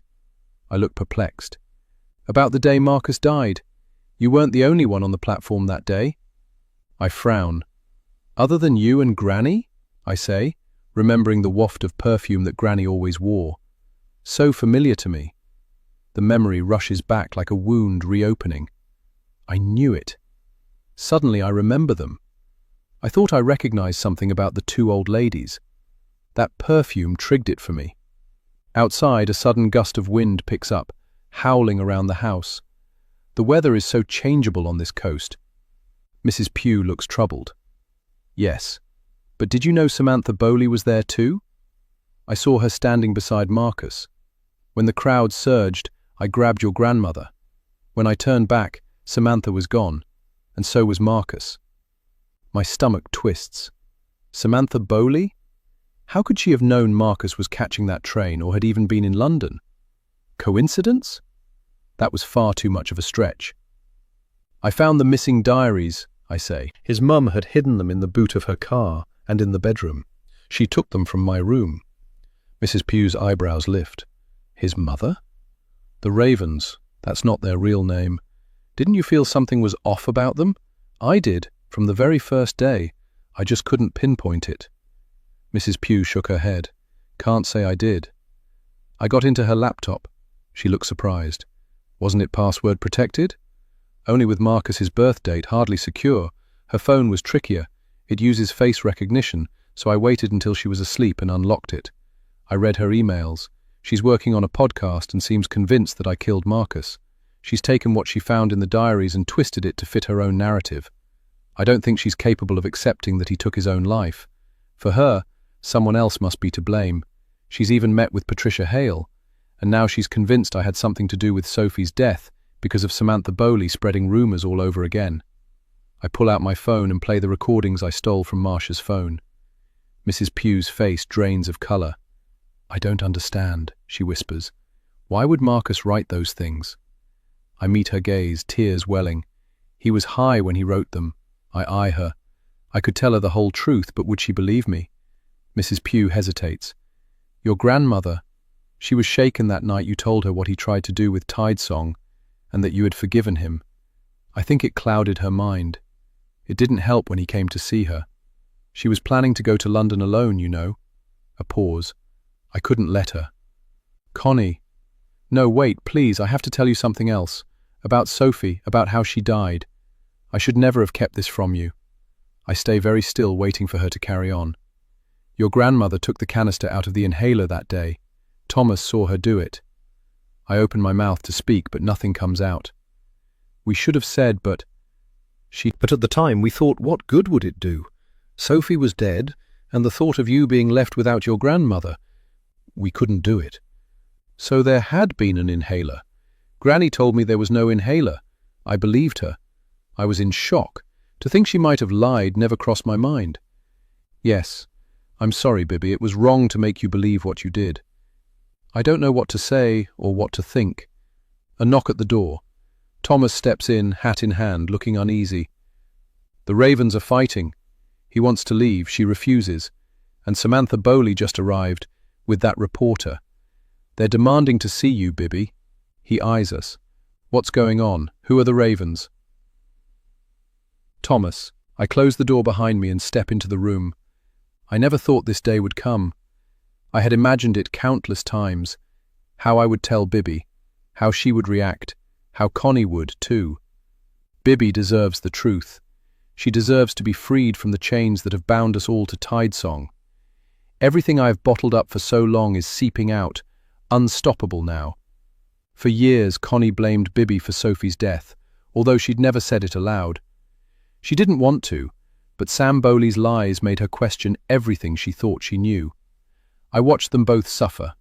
Bibby, worn down by the accusations until they drove her away. Connie, haunted by the belief that Bibby might have been guilty. I should have spoken up sooner about what I saw Mrs. Stedman Walsh do that day. Not that I didn't try. I went to Connie, but she shut me down. I didn't think she wanted to hear it. She was close to Lucy, and while she knew Lucy wasn't perfect, she never let anyone say a word against her. Bibby had already lost so much, her mother to suicide, her father to addiction. And still she clung to the fairy tale of Tide Song, painting over the pane with bright memories of sunlit beaches and childhood games. Her grandmother told her she was protecting her, and Bibi had believed it. She had to. Now it's just the three of us in her room. I slip a hand into my jacket pocket and draw out a sprig of lavender, placing it gently in Bibi's palm. When she was a girl, whenever sorrow clouded her, I'd bring her this. A small comfort, a reminder she wasn't alone. Connie always smiled at that, knowing it came from the heart of a man who had longed for children of his own, though life never granted us that gift. It was our sorrow, yes, but also our bond. And truth be told, with the work we've given to this house, to Lucy and her family, I can't say how it ever would have fitted in. Still, in moments like this, with Connie beside me and Bibi holding the lavender, I feel the shape of the family we might have been. She takes it, puzzled, lifting it to her nose. The scent fills the space between us. She looks up, searching my face. "Did you used to leave this on my pillow?" she asks gently. I nod. "Yes," I say quietly. It had been my way of letting her know someone was watching over her. I didn't think it my place to speak to her about her feelings. I watch her now, remembering how she panicked over the missing canister for the inhaler that day, convinced she had lost it, blaming herself. But I already knew. I'd seen her grandmother remove it, calm and deliberate, before returning the towels to the spot where Bibi had left them. Does Bibi remember any of what truly happened that day? I'm not sure. After today, she may need someone beside her to face the truth. On the beach, what she told me carried its own frustration, as if she knew something was missing, a gap in her memory she couldn't quite reach. I smile, wanting her to feel safe before I shatter the ground she stood on for so long. "Do you remember how Sophie died?" Bibi frowns. "Yes. Why?" I lean forward, making sure she's listening. I don't want to repeat myself. "There's something I should have told you long ago. I can't keep it back any longer." By the window, Connie stands motionless, staring out. I'd tried to tell her once, but she'd brushed it aside, unwilling to hear. "Bibi," I say gently, "it's time everyone knew the truth. About Sophie. About so many things. Don't you agree?" She looks at me, bewildered, then nods. Connie turns at last, her eyes steady on mine. She's always known this day would come. Chapter 36. Marcia. I barely have time to process Thomas's words that we need to follow him, that there's something important he needs to tell us. Giles and I sit in silence on the couch in the sitting room, the wide terrace doors flung open, staring in disbelief as Thomas strides away to find Bibi, leaving us behind with Samantha Bowley and Patricia, who were already here. The barbecue feels like a distant memory now, eclipsed by the weight of everything unsaid. "This is all we need," Samantha says. "Thomas is just trying to protect her, to shift the blame like they always do. He's clearly worried we're about to uncover something damning. Don't believe a word he says. I wasn't going to come when he called, until he claimed to have answers about what happened to Sophie that day." I feel adrift. Thomas hasn't tried to persuade us. He's barely said anything at all, except that there will be answers. But his tears, the tremble in his voice, his entire demeanor, it was enough to bring us here, to make us wait, just as he asked. And now, I'm beginning to question everything I thought I knew. Could we have been wrong? "Don't you have anything to say?" I ask, turning to Giles. He looks stunned, as if he still hasn't processed being summoned here. "What do you think Thomas is going to tell us?" "I'm just as in the dark as you," Giles replies, "and I've no idea why those two are here. Do you?" He gestures toward Patricia and Samantha. I shake my head. I hadn't realized Patricia had been speaking with Samantha, but from the fragments of their conversation I overhear, I was clearly mistaken. "We don't have any real proof Bibi had anything to do with Marcus's death," Giles continues. "Maybe that's what Thomas is about to give us. Maybe we've had it wrong all along. We never had the full story about Marcus, did we? If Thomas is going to tell us something about Bibi and Marcus we didn't know, then yes, we might have been wrong, and I feel a growing unease about what they might say about our son." "But what if he's lying?" I say quietly. "What if he's just protecting Bibi, like Samantha claims?" "Maybe," Giles replies, though his voice lacks conviction. I suppose we'll have to wait and see what they say. Samantha cuts in sharply, her tone laced with bitterness. I won't believe a word of it. It's exactly what you'd expect. Don't be fooled by him, or any of them. They're all in on it. Protecting Bibby. I flinch at the intensity in her eyes. There's something unhinged there, a refusal to accept any truth that doesn't align with her own. And then I realize I was like that too, just days ago. What changed? That last diary entry. It was chaotic, confusing, but it made me wonder if something else was happening, something we haven't uncovered yet. We do have one piece of solid evidence, the train ticket. It proves Bibby was at the station that day. And right now, that's the only tangible proof we have. Giles. I had always planned to tell Marcia the truth about that day on the platform, but now it seems it's coming out in the least expected way. I struggled with my decision that day, even dialing the clinic to cancel Marcus's appointment, then hanging up. Marcia had suggested we go to London together, a chance to pick out a gift for my sister's upcoming second wedding. Marcia's role in enabling Marcus, financing him, keeping the cycle going, weighed heavily on my mind. Would we be here now if she hadn't? The million-dollar question. And I had no answer. I tried to intervene that day at the station, hoping to help Marcus quietly, without causing a scene. But his struggle, his addiction, the years of silence between us left me frozen. I still regret our last exchange, when I threw him out without letting him speak. I knew he wanted to tell us something. I assumed it was about the drugs, the gambling. But could it have been more? When I think back to his face, The sadness in his eyes, I wonder, did I miss something? Was I too quick to judge? I know I've been guilty of that more times than I'd like to admit. As events unfolded that day on the platform, I froze, too slow to act when a grey-haired man stepped in front of me, just as I reached for Marcus. Then the surge, a jolt from behind, my fingers grazing Marcus's back. I remember this now. I'd thought I'd pushed him, an accident, my body propelled forward. But what if it wasn't me? What if it was the grey-haired man who shoved Marcus onto the tracks at the very moment I reached out? Now, as I prepare to tell Marcia, my heart pounds painfully. Now I see it clearly in my mind's eye. I have to tell you something, Marcia, I say, feeling light-headed. She looks at me, concern in her eyes. Are you okay? Do you need an ambulance? You don't look well.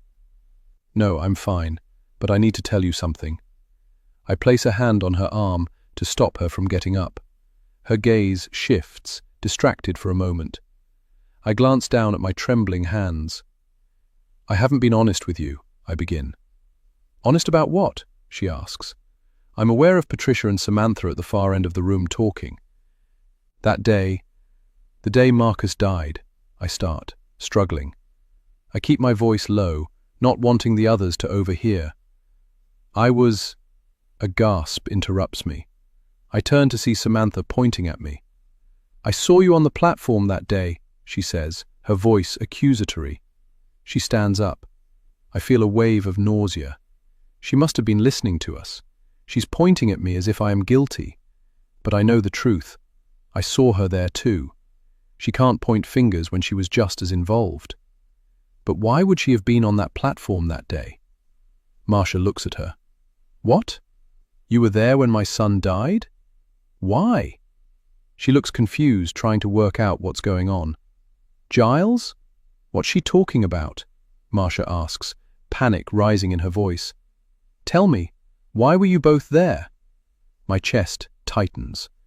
I hadn't planned for this confrontation. Samantha's accusatory stare makes me uncomfortable, but now I have to speak. I don't know what you're implying, Samantha, I say, trying to maintain composure. I turn to Marcia. I've no idea why she was there. I suddenly just remember seeing her on the platform. I watch my wife as the color drains from her face. I have to explain it, even if it sounds wrong. I was there when Marcus fell in front of the train, I say, realizing too late I have phrased it wrong. It wasn't just a fall, it was a push. I'm certain of it. The same man who just walked out of this room, After telling us we had to follow him to hear the truth about how our son died, he was there too, in front of me. He squeezed in between Marcus and I. "But you were there too," I tell Samantha. "I remember you." Patricia, until now a silent observer, speaks up. "You were on the platform when Marcus fell," she asks Samantha. "Why didn't you mention that?" I stare at Samantha as my memory clears. The sequence of events has been all wrong. The universe has been guiding me to the truth, showing me that things hadn't happened the way I thought. I saw the wrong person at the wrong time. It wasn't just me who had been fooled. Now I wonder, what had Samantha really seen? Chapter 37. Samantha. I had been grateful at first, truly. Mrs. Stedman Walsh had taken Sophie under her wing, and I appreciated the financial support more than I ever said aloud. When Sophie grew close to Bibby, I felt a quiet relief. Every parent hopes their child will find someone they can trust, someone who truly sees them. At first it seemed perfect. Lucy Stedman Walsh, still raw from the loss of her own daughter, despised me, but showed kindness to Sophie for Bibby's sake. It wasn't love for Sophie that moved her, it was devotion to her granddaughter. For Bibby, Lucy could not do enough. Then the cracks began to show. Small, fleeting comments Sophie let slip, a shift in her demeanor. And then the real warning signs. Her sudden lack of interest in shopping, in fashion, in spending nights at Bibby's. "Why aren't you staying over tonight?" I'd asked, frowning at my daughter curled up on the couch, fixated on reruns of Friends. "I just don't feel like it. It's boring," Sophie replied with a shrug. "Have you two argued?" "No, Mum," Sophie sighed. "I just don't want to do the same thing over and over." I studied my daughter carefully. Has she hurt you? You know you can tell me anything, don't you?" Sophie's body stiffened. "Mum, drop it. It's nothing. And honestly, it's none of your business." The words stung. I swallowed hard, forcing myself to nod. "If you ever want to talk, I'm here." I retreated to the kitchen, trying to busy myself with baking. A few minutes later, the television snapped off, followed by the sound of Sophie's hurried footsteps. "I'm going out," she called over her shoulder. "I won't be long." The door clicked shut. I hesitated only a moment before racing up the stairs. I yanked open Sophie's desk drawer and pulled out the diary I had long known about but never touched. Until now.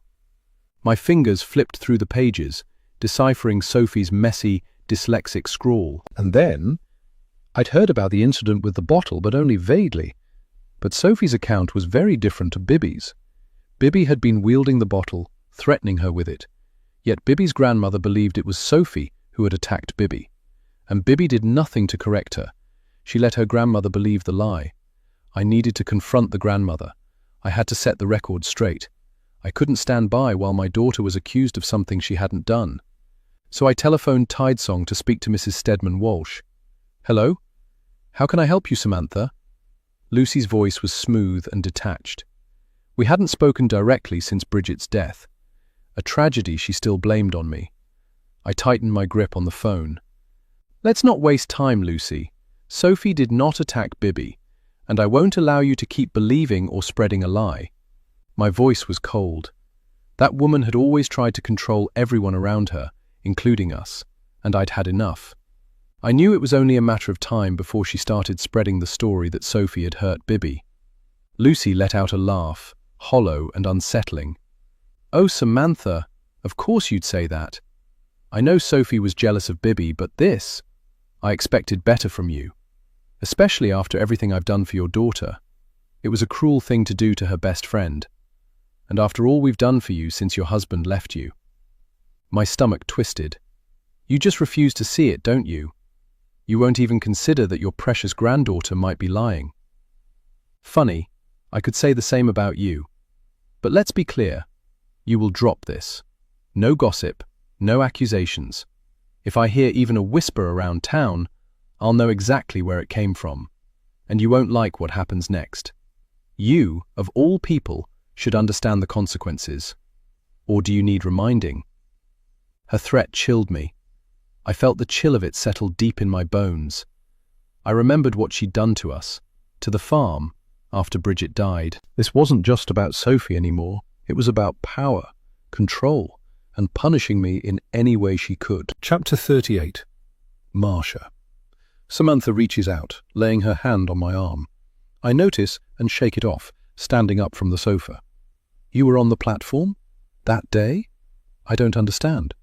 I stare at her, then at Giles for answers. Let me explain, Samantha says. Wait a second, I say. You were both there on the platform? I try to catch my breath that's coming in gasps. I turn back to Samantha. You're accusing my husband of killing his own son. Are you insane? My God, this is madness. What's going on here? Why were the two of you on that platform the day my son died? I yell. You have to let me explain, Samantha says, looking from me to Giles. What had Marcus ever done to you? I roar. Samantha steps back at the rage in my face. She holds up her hands in front of her, as if for protection. It wasn't him I was following. Not exactly. I mean, I was, but what? I cut in. But what? What the hell are you talking about? You didn't know my son. Did you push my son to his death? Was it you? Was it? Was it? I scream and rush at her, grabbing her by the shoulders and yanking her up in front of me as I bellow in her face. Why? He did nothing to you. Why did you kill him? Because he was going out with Bibby? Is that it? And what? You thought you'd take that away from her because she took Sophie from you. Is that it? Is it? Jesus, you're mad. Giles grabs my shoulders, hauling me off Samantha. Marcia, stop it. Stop it.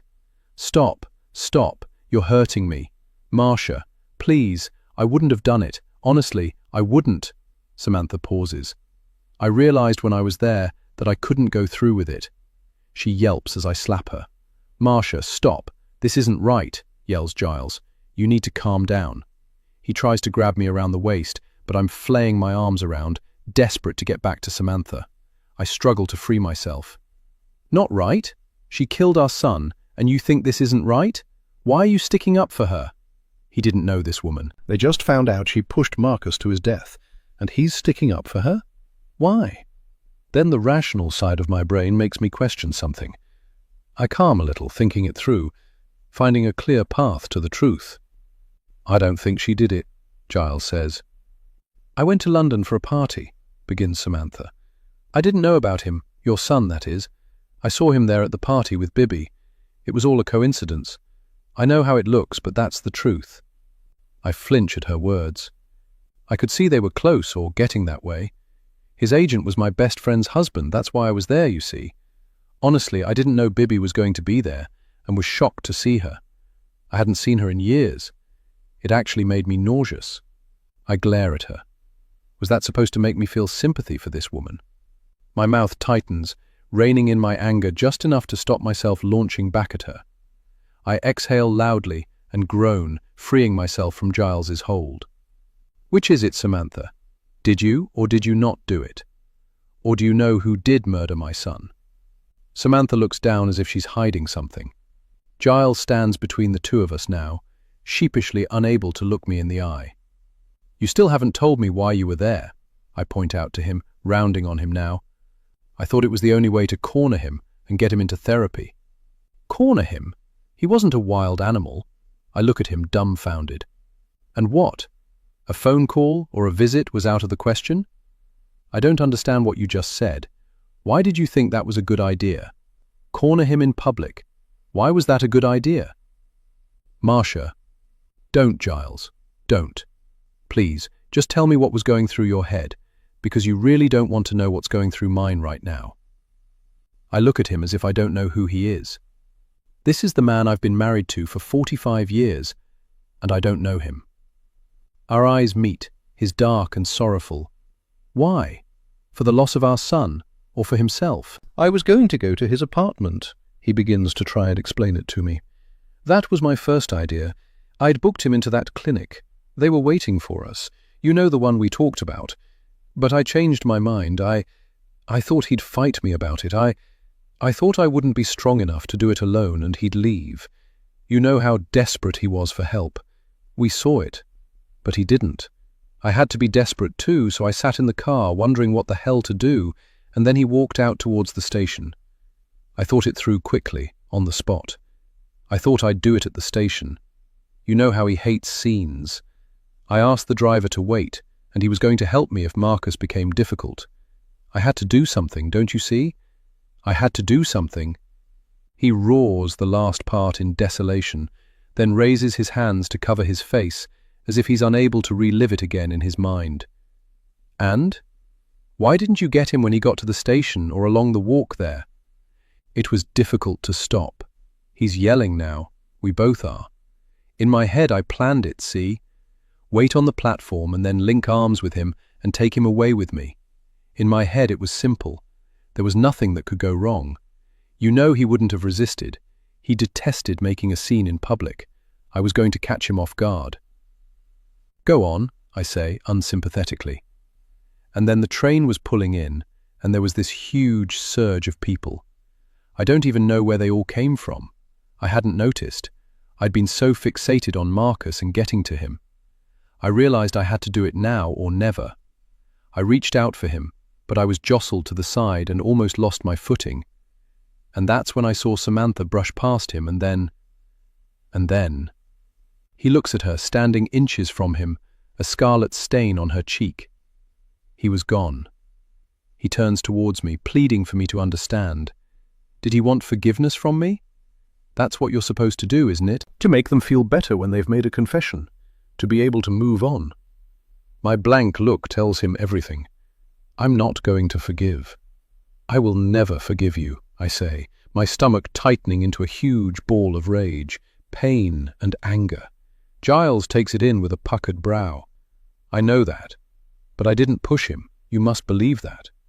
I grimace. The urgency in his tone burns like little fires over my body. Maybe, but how do I know that? How do I know that she didn't push him when she brushed past him? Is that what you did, Samantha? Brush past him and give him a little push? That way you could sleep at night, telling yourself that you didn't really push him. Is that how you live with yourself? Well, is it? My eyes throw out daggers of hate. If they were real, they would stake her to the wall. I knew Marcus's death was no accident. Somebody deliberately killed him. I move away from them both to the window to watch the breakers crashing on the shoreline. Patricia clears her throat. I react. I've forgotten we weren't alone. Well, Thomas said he had the answers. Why don't we ask him? I forgot about Thomas. It slipped my mind. I straighten my back, preparing for another battle. Right, well, we have all these versions of that day and we're about to get more, but we can't forget the diaries, Patricia says. I press my face to the window. Nothing but the ocean and the truth is out there.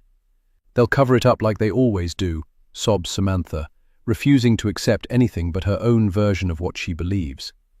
You disgust me, you know that? Giles says to Samantha. To think of killing somebody just for revenge. Isn't that what you want to do to whoever killed Marcus? She responds bitterly. No, an eye for an eye, but with all the facts, not like what you intended. The law can deal with them after that. The door of the sitting room opens and Thomas walks in. If you will follow me upstairs, he says, turning around and walking back out. Chapter 39. Marcia. I have no weapon. I have no clue what to do or what I will do when I find out who pushed Marcus. The only thing I am certain of is that somebody did. The four of us make our way upstairs to Bibby's apartment with Thomas. I want answers. Only I'm not stupid enough to realize that there will be some questions for which I will never get an explanation. Namely, who Bibby Bancroft really is, and what really happened between her and our son. I'm not thinking about the consequences of what I might do when I'm face to face with the monster who pushed my darling boy in front of a train. I still believe it was her. I haven't thought how it will affect Giles, our friends and family, because I don't want to. It's scary where I'm at. And yet I don't feel scared. I'm strangely calm as we reach the top of the stairs. Bibby's door is directly in front of us. I feel strange, as if I've been stunned into calmness by some big pharma opioids that have numbed my emotions, filling me with an unnatural sense of confidence. It feels like I'm invincible, or have a hidden power to unleash when I finally find the solution, just like a Marvel superhero. Thomas doesn't even knock, simply opens the door. Giles puts a hand on mine. My first thought as the door opens wide is that he is going to try and stop me. Is he going to make a scene and tell me to be rational and controlled about all this? That losing my temper isn't going to get me the answers I'm looking for, and to remind me that we are here to obtain proof and then report back to the police for them to handle it from there on. But what if it was Giles? What then? Somewhere in this room is the answer I'd been waiting for. When we first arrived here, I'd been so certain of what I would do when I found my beautiful boy's murderer. I'm not so sure now. His breath is warm on my face as he leans in close. Marcia. I know what you're going to say, I tell him through clenched teeth, so as not to waste his breath warning me. I just want to make sure you're okay with this. It's going to be a shock. I just want you to be prepared and stay calm. I can't promise that. Sorry, but you can't ask that of me. Besides, aren't you angry? And you're not off the hook yet either. Yes, obviously. He gives me a slight shake of his head, leans in slightly but holds off coming closer, like he's holding himself back. Reluctantly, I look up, catching him sweeping his eyes over my face. Looking for what? Let's find out which one of them killed our son, I say. He holds me back with his hand. Is there something else you need to tell me before we go in? If you prefer to, you can wait out here. I give him a look of disdain, like a coward. Don't be ridiculous, he snaps back. I don't look convinced. So, stop trying to stop me, Giles. I'm not. I just need to ask you something before you go inside. Please, just give me a second, Marcia. I wait. There's an uneasy silence. Samantha and Patricia walk past us into the apartment. Like what? You're not planning on doing something criminal, are you? I pull in a sharp breath. Criminal? You mean like pushing someone out of a window or in front of a train? That sort of criminal? No, Giles, I'm not planning on doing something criminal, because to plan something would be criminal. But I'm not ruling out that something criminal might happen by accident. I want to ask him if he knows who it is, but I'm too disturbed by what I've already heard. Okay, I had to ask. He frowns, looking like he doesn't trust me. Enough stalling, I say, and stride in like a stormtrooper about to annihilate everyone in my sight. I storm in, but Bibby isn't around. Where is she? I demand the moment I notice she's missing. Are you covering for her again? Is Samantha right? Have you been protecting her all along? Tell me where she is. You don't need to do this anymore. If not me, the police will find out the truth about Marcus's death once I hand them my evidence. I wonder if they are stalling while Bibby makes her escape. But no, Bibby isn't leaving Tidesong. I'm certain of that. She's here, somewhere. I move towards the large picture window that overlooks the balcony and the Atlantic and step outside. The wind picks up, tugging me forward towards the edge. I struggle to push my hair out of my face, but it's useless. Mrs. Pugh joins me, but I make sure to keep my distance, staying just out of the woman's reach. I don't trust any of them. Be careful out here. It's a long drop to the bottom, Mrs. Pugh says, peering over the edge. Are you warning me? I ask, eyes narrowing. Or threatening me? No, dear, Mrs. Pugh replies calmly. Just reminding you, as I have before. The wind is incredibly strong here, which is why we never come out on the balconies when it's like this. It's also why the furniture is bolted down. The wind picks up without warning, as it sometimes does, snapping through the air and whipping my hair back and forth. Sudden gusts surge and vanish, each one more forceful than the last. I grip the balcony railing tightly, bracing myself against the invisible force. I recall the warning. I glance over the edge. No one would survive a fall from here. Jagged rocks lie beneath. Giles shouts, "Marcia, come back inside, it's not safe out there." Just then, as if on cue, a mug that had been left on the table flies off, narrowly missing my head before crashing onto the rocks below. The sound is swallowed by the howling wind. "Where is she, Mrs. Pugh?" I ask, struggling again to control my hair. "You don't need Bibby," Mrs. Pugh replies smoothly. "I can tell you what you want to know." "More lies?" "No, I want to speak to her." The temperature has dropped sharply, sending a shiver through me. I can hear the breakers crashing angrily against the shore. The sea, once a welcoming blue only hours ago, is now a cold, stormy grey. I glance up as dark, heavy clouds swiftly cross the sky, moving towards us like a gathering army. Cornwall's unpredictable weather never ceases to surprise me. I see Bibby then, at the far end of the balcony, her arms wrapped tightly around herself against the cold, slowly turning towards us, her hand tight around the iron balcony. A sharp, wild feeling slashes through me as our eyes lock, and a primal realization of the moment's gravity hits me, making me shudder. Mrs. Pugh babbles on, but I'm not listening.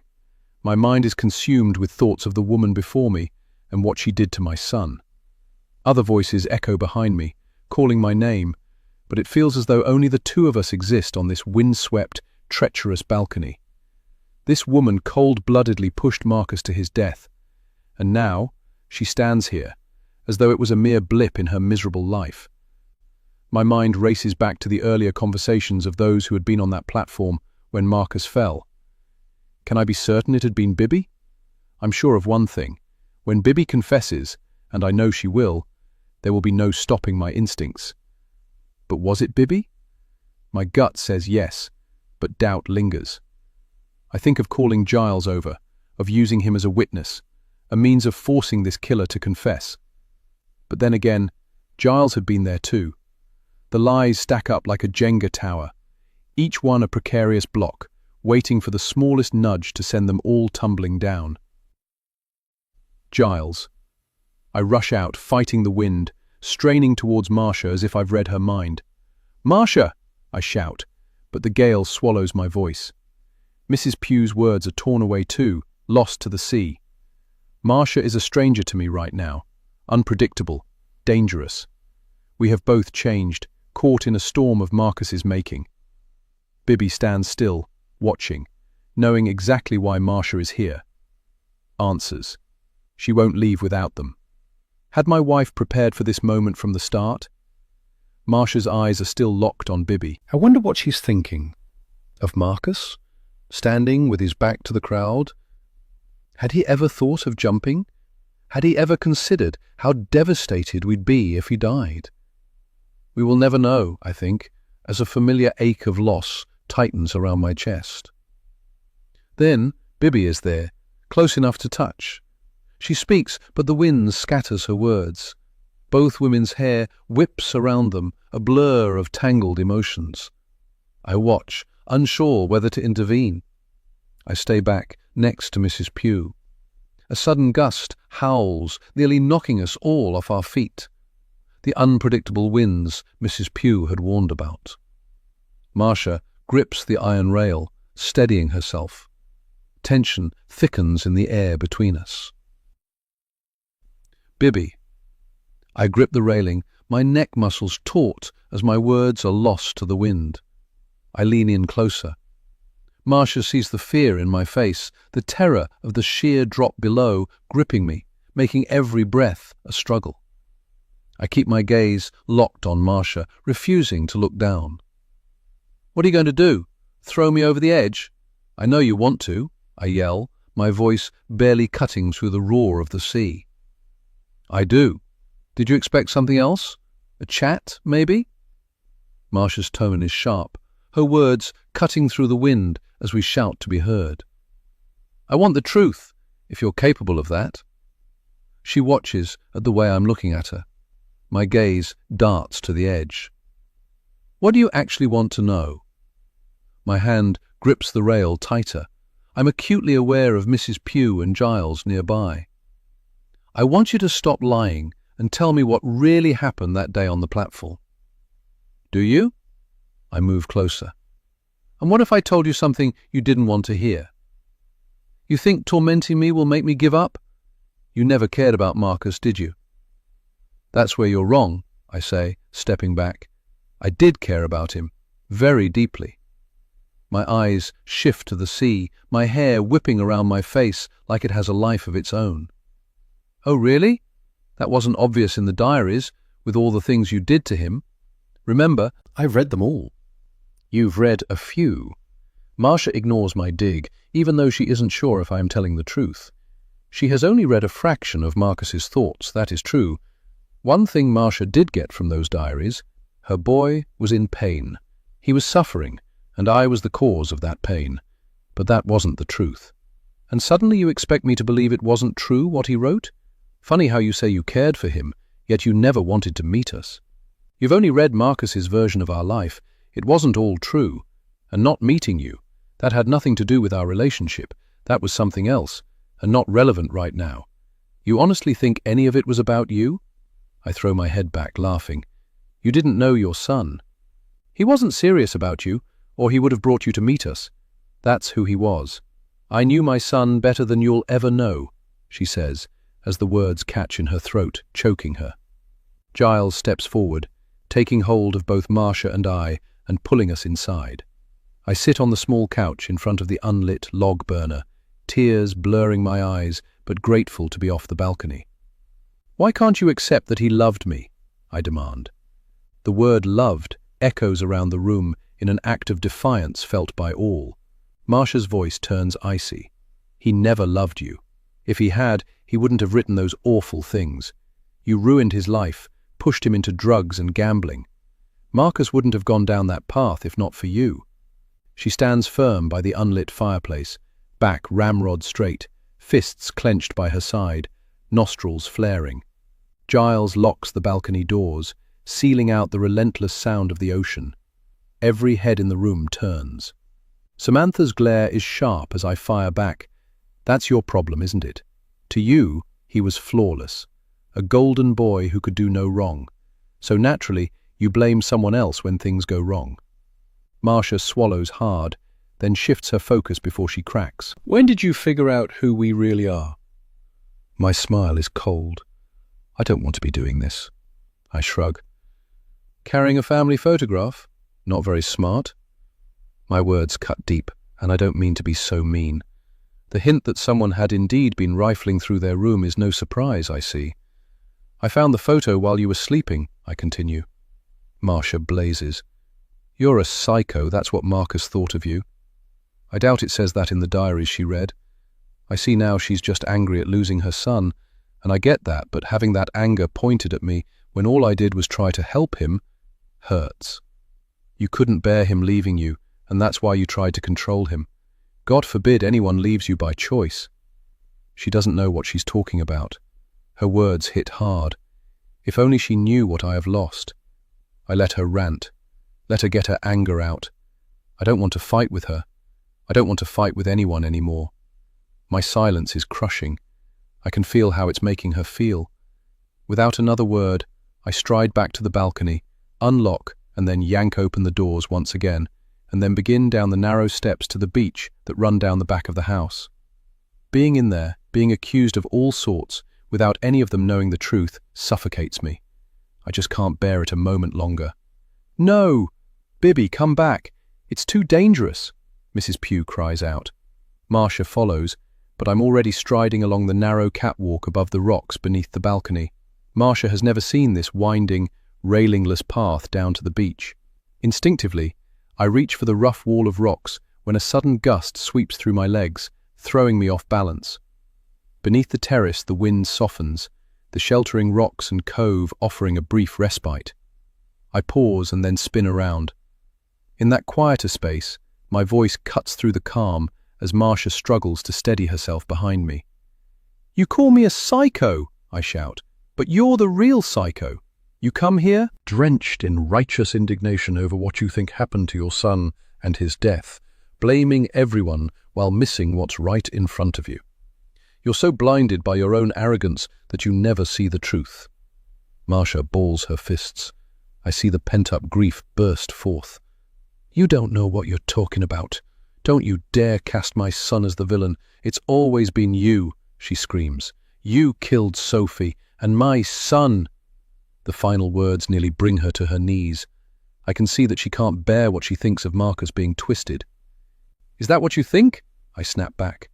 A gust of wind knocks me backwards. I stumble, then quickly regain my balance. You only see things your way, narrowed to your own truth so that nothing else matters. Marcus knew how you were. Marcia roars. Just tell me, why did you push him that day? You've got it all wrong. Would you even believe him if he stood here and denied it? You're blinkered. Nothing I say will match your version of the truth. That's a lie. I want the truth, Marcia cries, nearly beside herself. No, you don't. I turn towards the beach, my feet poised at the edge of the catwalk. Slowly, I glance back. He never told you why he went off the rails, taking drugs, scribbling mad ramblings in his diaries, because he couldn't handle your emotional outburst. Truth? What are you talking about? If this is another one of your... I stop and turn back to her. You thought you knew him, but when he needed you most, you couldn't face the truth. Marcia's voice trembles. I don't believe you. This is just you trying to paint him as a villain again. Marcus never had trouble talking to me. I was always there for him. She turns to see Giles behind her. Believe what you want, but if you want the truth, brace yourself. I can handle it, Marcia shoots back, pulling out her mobile and hitting record. Go on. Tell the world what you did. Tell me how you killed my son. Tell me the truth about how he died.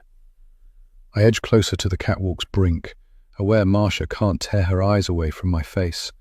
I'm teetering dangerously close to the edge. I hear Mrs. Pugh call out for me to be careful. Bibby, Mrs. Pugh calls out, come back to safety. This isn't the way. I want you and Thomas to reveal everything. Tell Patricia and Samantha what they want to know. Earlier today, Mrs. Pugh came to me and told me what happened to Sophie, what they plan to do to Marcus, what they think happened on the platform that day. Her words broke me. I wanted to shut them out, to pretend I hadn't heard, because if I let them in, then I'd have to face what I'd already half seen, half thought, and buried. Granny was all I had left to believe in, and I clung to that belief so tightly that I told myself I must have been mistaken before, that I hadn't really seen what I thought I saw, hadn't really understood what it might mean. Denying it was the only way I could keep her whole in my mind, the only way I could keep myself from falling apart. No, Bibby, this is madness. You don't have to be so dramatic. It's dangerous. Come over here, or I'll come to you. She edges past Marcia. Don't, or I will do it. What the hell is going on here? Marcia screams, frustration lacing every word.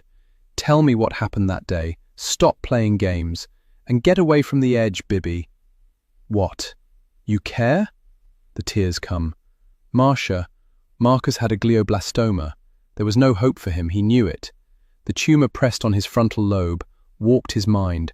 That's why he was erratic, why he turned to drugs and gambling when he had nothing left. He took the drugs for the pain. Marcia stiffens. Giles and Mrs. Pugh catch her, one on each side. My tone is eerily calm now. You know, I feel at peace with myself. I did nothing wrong. I'm not afraid. Mrs. Pugh reaches out urgently. Bibby, you're too close to the edge. It's dangerous. Come back in.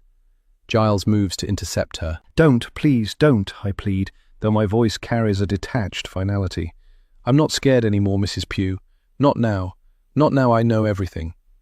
Marcia's eyes burn with a mix of betrayal and desperation. Is it true? My voice drops. Yes. Remember the diary? I bet you thought you had the last one, but you didn't. Marcus opened up and wrote everything down about how he was dying and how he felt in the very last diary, which you've not read. I made sure he only wrote when he was lucid and not clouded by pain relief. After he jumped, I found a post-it note instructing me to destroy it. He didn't want you to read it. Even then, at the end, he was thinking of you and your pain.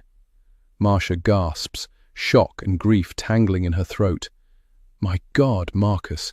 He jumped? He killed himself? I nod. She collapses in Giles's arms. Did you destroy it? No, I had to read it first, I confess. He didn't want me to read it while he was alive. But he didn't want you to read it knowing it would cause you more pain. The wind thrashes around me as I teeter dangerously close to the edge of the catwalk. One misstep and I'll fall. Bibby, love, come back. You're going to fall and I can't have that. You can't leave us, Mrs. Pugh cries, reaching out a trembling hand. I truly loved him, you know, despite what you think. I look at Marcia as she struggles with what I've said. Our time together was brief, but real for both of us. He was literally out of his mind at times. He lost himself. There were moments he forgot his own actions and then acted in ways that weren't him. His mind was unraveling, and he knew it. It was why he was behind with his writing. You know, he asked me to do it, to push him, to put him out of his misery. I couldn't. I understood why. I won't lie, I thought about it, I just couldn't. That morning, I sensed something was off with him. He was different, lighter, happier, like a weight had been taken off him. Bibby. The day of the jump, Marcus wakes before dawn, a lot earlier than normal, and insists I join him for breakfast. It is unusual. His sweetness belies a tension I can't shake. This morning, Marcus seems flawless, his memory sharp, his speech clear, his coordination perfect. Yet beneath that calm exterior, we know these moments of normalcy are only temporary. I feel a jitteriness in my stomach at something I can't quite understand. He retreats to the bedroom soon after, and my voice breaks the silence after a while. "Come on, Marcus, what are you hiding in there? You're not watching porn, are you?" He chuckles. "Hardly, not at this hour." I can't help feeling something is wrong, but I can't read him. Whatever he's thinking, he's keeping it tightly shut in. When he finally emerges dressed and wearing a forced smile, it immediately sets me on edge. He's now ready to leave to meet his agent at his normal time. He likes his routines, rarely falters with them. "Are you okay? You seem different this morning." "We're meeting for breakfast," he replies. "So that's 2 breakfasts. 3 if you get your usual pastry." "Well, I have to get that. It would be bad luck not to." I smile, but the churning in my gut gets worse, and then my heart starts to race. "You go back to bed. You don't need to be up for a while. Go have a nap. I'll call you later, around lunchtime." He bends down, kissing me on the lips lightly. I touch them when he turns away. "Where?" I press, the unease tightening my chest. "Where are you meeting for breakfast?" I repeat, looking into his face. I pull my legs up tight into my chest on the sofa, watching his face. But it's impenetrable. I know something is wrong. All my nerve endings are alight. "Bibby, have a nap, go on. You know how tired you get if you don't have enough sleep." "Why did you get up so early today and insist on breakfast? Marcus, what aren't you telling me?" He sighs. "Nothing. I'm just nervous about this meeting. That's all. We're discussing a tour of the US. I don't believe him. "So where are you meeting up?" "I'm going to ring the agency the minute he leaves." He hesitates before answering. "Oh, I don't know. Some cafe near his office. I can't recall the name, just that it has an orange awning. It's only around the corner. What's with all the questions?" "Just curious," I murmur. As I go in to kiss the tip of his nose, pulling myself up off the sofa and standing on my tiptoes, I notice the subtle detail. He's wearing his best aftershave, the one reserved only for our nights out, my favorite scent. "Come here, my curious creature," he coos. "Bibby, stop looking at me like that. Go back to bed. Have a lie-in. I can see the worry in your eyes. I'm having a good day today. I feel really good." My eyes glisten with unshed tears as I fight to steady myself. "When are you going to tell Adam?" "You'll have to now, if he's talking of a book tour. You can't possibly consider it." We promise not to dwell on the inevitable, to keep our remaining time light and carefree. Yet every stolen moment is heavy with unspoken sorrow. "I know," he says. "Look, you can't keep this quiet any longer. I'm sorry. But can't we please tell your parents?" I plead, my voice trembling. "No. This is my time and I want to spend it with you alone. You don't know my parents. I love them, but the last time I saw them ended badly. I tried to tell them, but it just wasn't possible." "It's too late now," he insists, his tone firm yet laced with regret. "But," I begin. "No, Bibby, no," he interrupts gently. "Okay, whatever you say. You know they'll hate me when—" I try again. He smiles weakly. "Don't worry about that." Yet, as he brushes off my concerns, my heart pounds with dread. The secrecy and his quiet resignation looms over us like a shadow, each moment together both tender and unbearably tragic. After he leaves, I can't go back to bed. I call his agent only to be told that Adam is away on annual leave and not back until next week. I double-check they are right, and I'm told Marcus's meeting was cancelled. I wander into the bedroom, and that's when I notice it. All his things are tidy. I check his study. His desktop is pristine, almost too clean. A cold, inexplicable dread churns inside me. Without a second thought, I grab my keys and decide to follow him. At the station, I realize I don't have my Oyster card or my phone and have to physically buy a ticket with the loose change in my jacket pocket. I arrive just in time to see him slip into the coffee shop next door, as usual. Fearing he'll see me, I duck into my usual cafe on the other side of the street, watching as he emerges and heads inside the station. There, he stands at the very edge of the platform, a position that tightens my chest with unease. The station swells with the rush-hour crowd, bodies gathering around him like a tide. I wonder, is it always this busy at this time? The thought does little to calm me. He once voiced he didn't want to see it through, ending up wasted and a shell of himself. He asked me to help him. His idea was for me to push him into the train one day without him knowing when. I thought he was joking, but he hadn't been. I said no. I couldn't do that. He pressed me for a couple of days, then stopped. That was when I worried that he'd made other plans. Is he going to do something today? Was that what all the charade this morning was for? My eyes catch a fleeting glimpse of an old lady reminiscent of Granny, which coaxes a small, bittersweet smile from me because we're not speaking right now. I wonder how she's doing. In a vain attempt to distract myself, I begin mentally assigning faces to roles, jobs, families, fleeting memories of childhood games. All to stop me thinking what Marcus is up to today.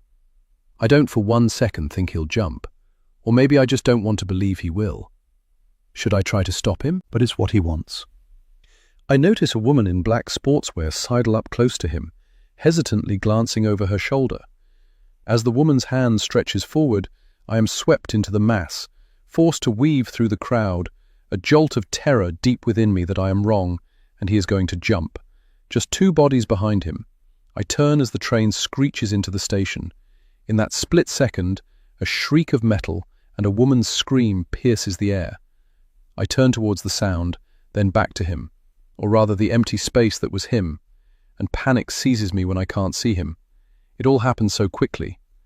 A spray of crimson spatters across several passengers. Paralyzed, as if glued to the concrete beneath my feet, I can only stare in horror at the empty space where Marcus had just stood. The woman in black flees. Another man mutters something desperate as he retreats from the chaos, pocketing Marcus's phone, lying where his feet once were. Marcia. I'm paralyzed by Bibby's words. Marcus had a glioblastoma. There was no hope for him. He knew it. The tumor pressed on his frontal lobe warped his mind. That's why he was erratic, why he turned to drugs and gambling when he had nothing left. He took the drugs for the pain. I can only stare at her. It isn't until I feel Giles's hand on my arm that the paralysis eases, and I step forward, 1 step at a time, towards Bibby, until I've crossed the distance between us.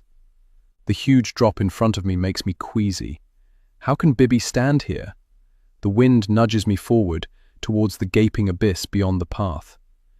Bibby turns her head, a smile lighting up her face. She nudges her feet a little closer to the edge. I want to reach out and grab her. It's a strange feeling. After all this time, I realize I don't want her to die, even though it has been my prayer all along. Bibby lowers her head, and her body seems to collapse forward, as if weighed down. My stomach twists in a knot. I won't be able to hold her. Oh God, She's going to fall. Bibby, wait! Don't do anything stupid. Step back. Bibby edges closer still, and I instinctively reach out, grabbing the back of her t-shirt. Oh my God, Mrs. Pugh exclaims, her voice trembling with terror as she rushes closer to us both. Don't let her fall, please. Marcia, Giles calls out, be careful. If she falls, she'll take you with her. I can't let you do this. It's wrong, I say, in the hope Bibby will believe me. I move slowly, 1 more step, afraid of startling her. Giles is right. I could go tumbling down with her if she falls. Bibby, come back inside. We really need to talk this through. I was wrong. I see that now. I want to know more. That is the truth. I need to know what Marcus's thoughts had been. I told you everything. The missing diary is in Granny's locked desk. When you read it, you'll understand. I couldn't destroy it like he asked. I knew it wasn't fair on you. I feel her tipping and pull on her t-shirt. Her weight gets heavier as she tips further. You tell them, Mrs. Pugh. You tell them everything, won't you? Everything. Mrs. Pugh screams, "Don't, Bibby! Your granny wouldn't want this. We don't want this." There's light laughter coming from Bibby, sounding distant. Her words seem remote, as if the wind is pulling them from her and throwing them out there. The irony of this moment is that I don't want Bibby to die. I don't want this. Nobody wants this. Pull back, Bibby.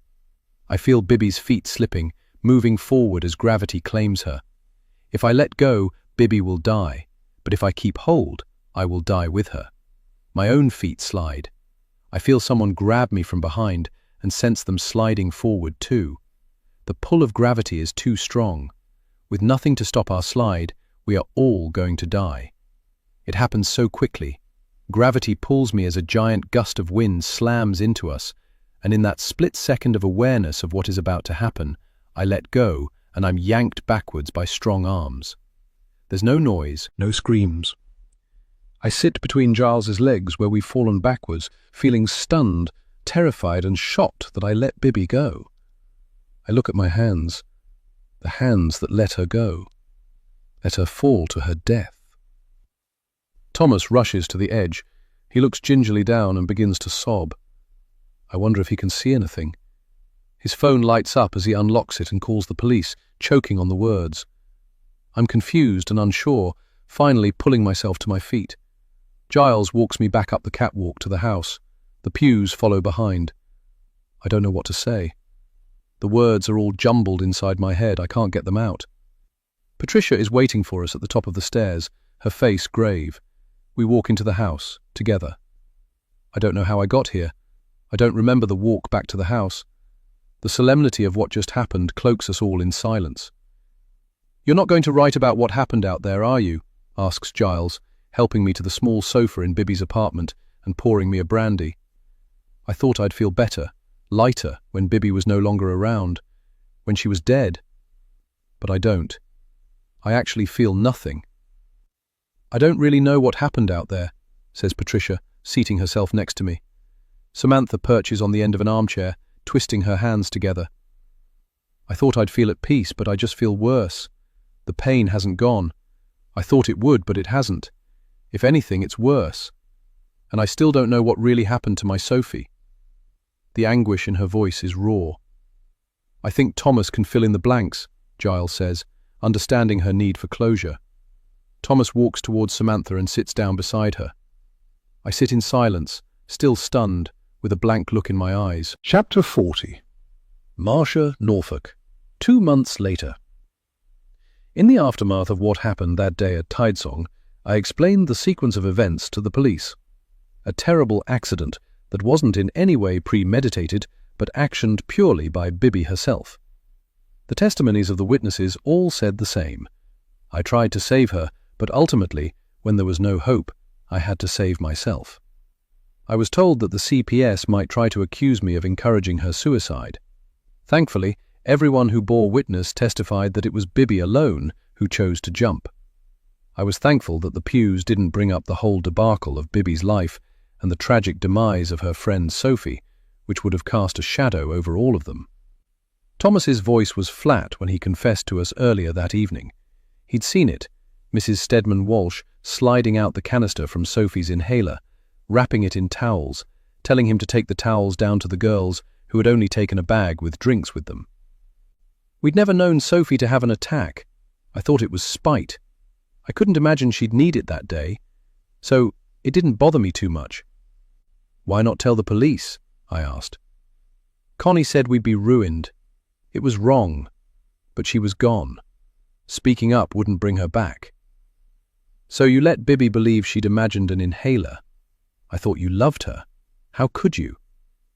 I stayed silent because it wouldn't do her any good to know that about her granny. And then what?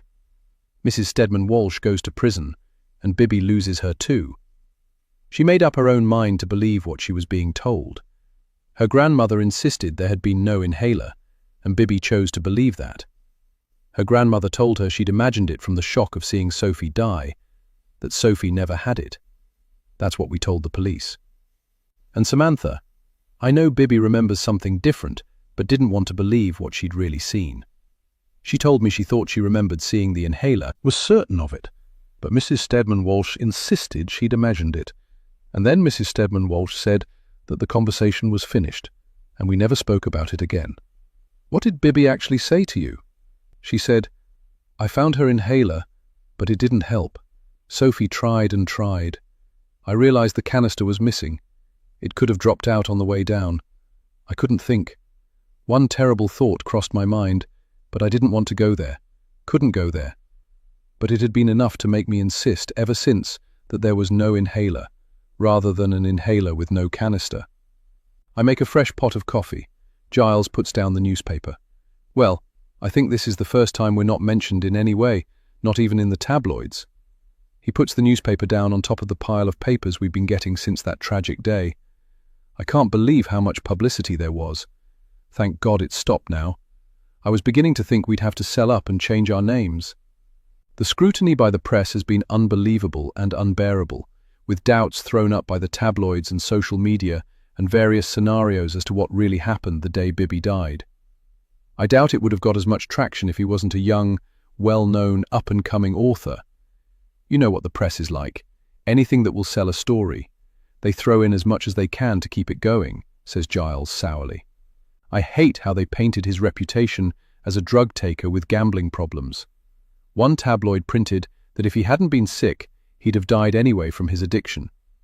In the middle of that cruelty, his agent stepped in and managed the PR with such care and precision that it felt like the only shield we had left, and for that we were deeply grateful. Marcus's last book is coming out at the end of the year. He had emailed it to his agent the morning of the jump. Giles, I think about Marcus's mobile hidden in my desk and what to do with it. Whether it would be too much for Marcia. And what good would it do anyway? If we were to unlock it, what texts might there be there that weren't for our eyes? So I'm leaving it where it is. Sometimes I just look at it and hold it, knowing this was the last thing he touched. Then I silently sob. Privately. The Missing Diary. 1 month before the jump. From the same hospital window where, 12 months ago, I was told my life was over, the memory comes rushing back. Bibby walking towards me, unaware that her own world was about to crash and burn. Now back here, looking out of the same window, I see only my reflection, and what I must do to help myself. There's nothing more they can do. The prognosis of a slow death is grim. I don't have long before I lose capacity. It's worse than I can bear to live through. I've started to notice difficulty with my speech. I won't live through what is to come.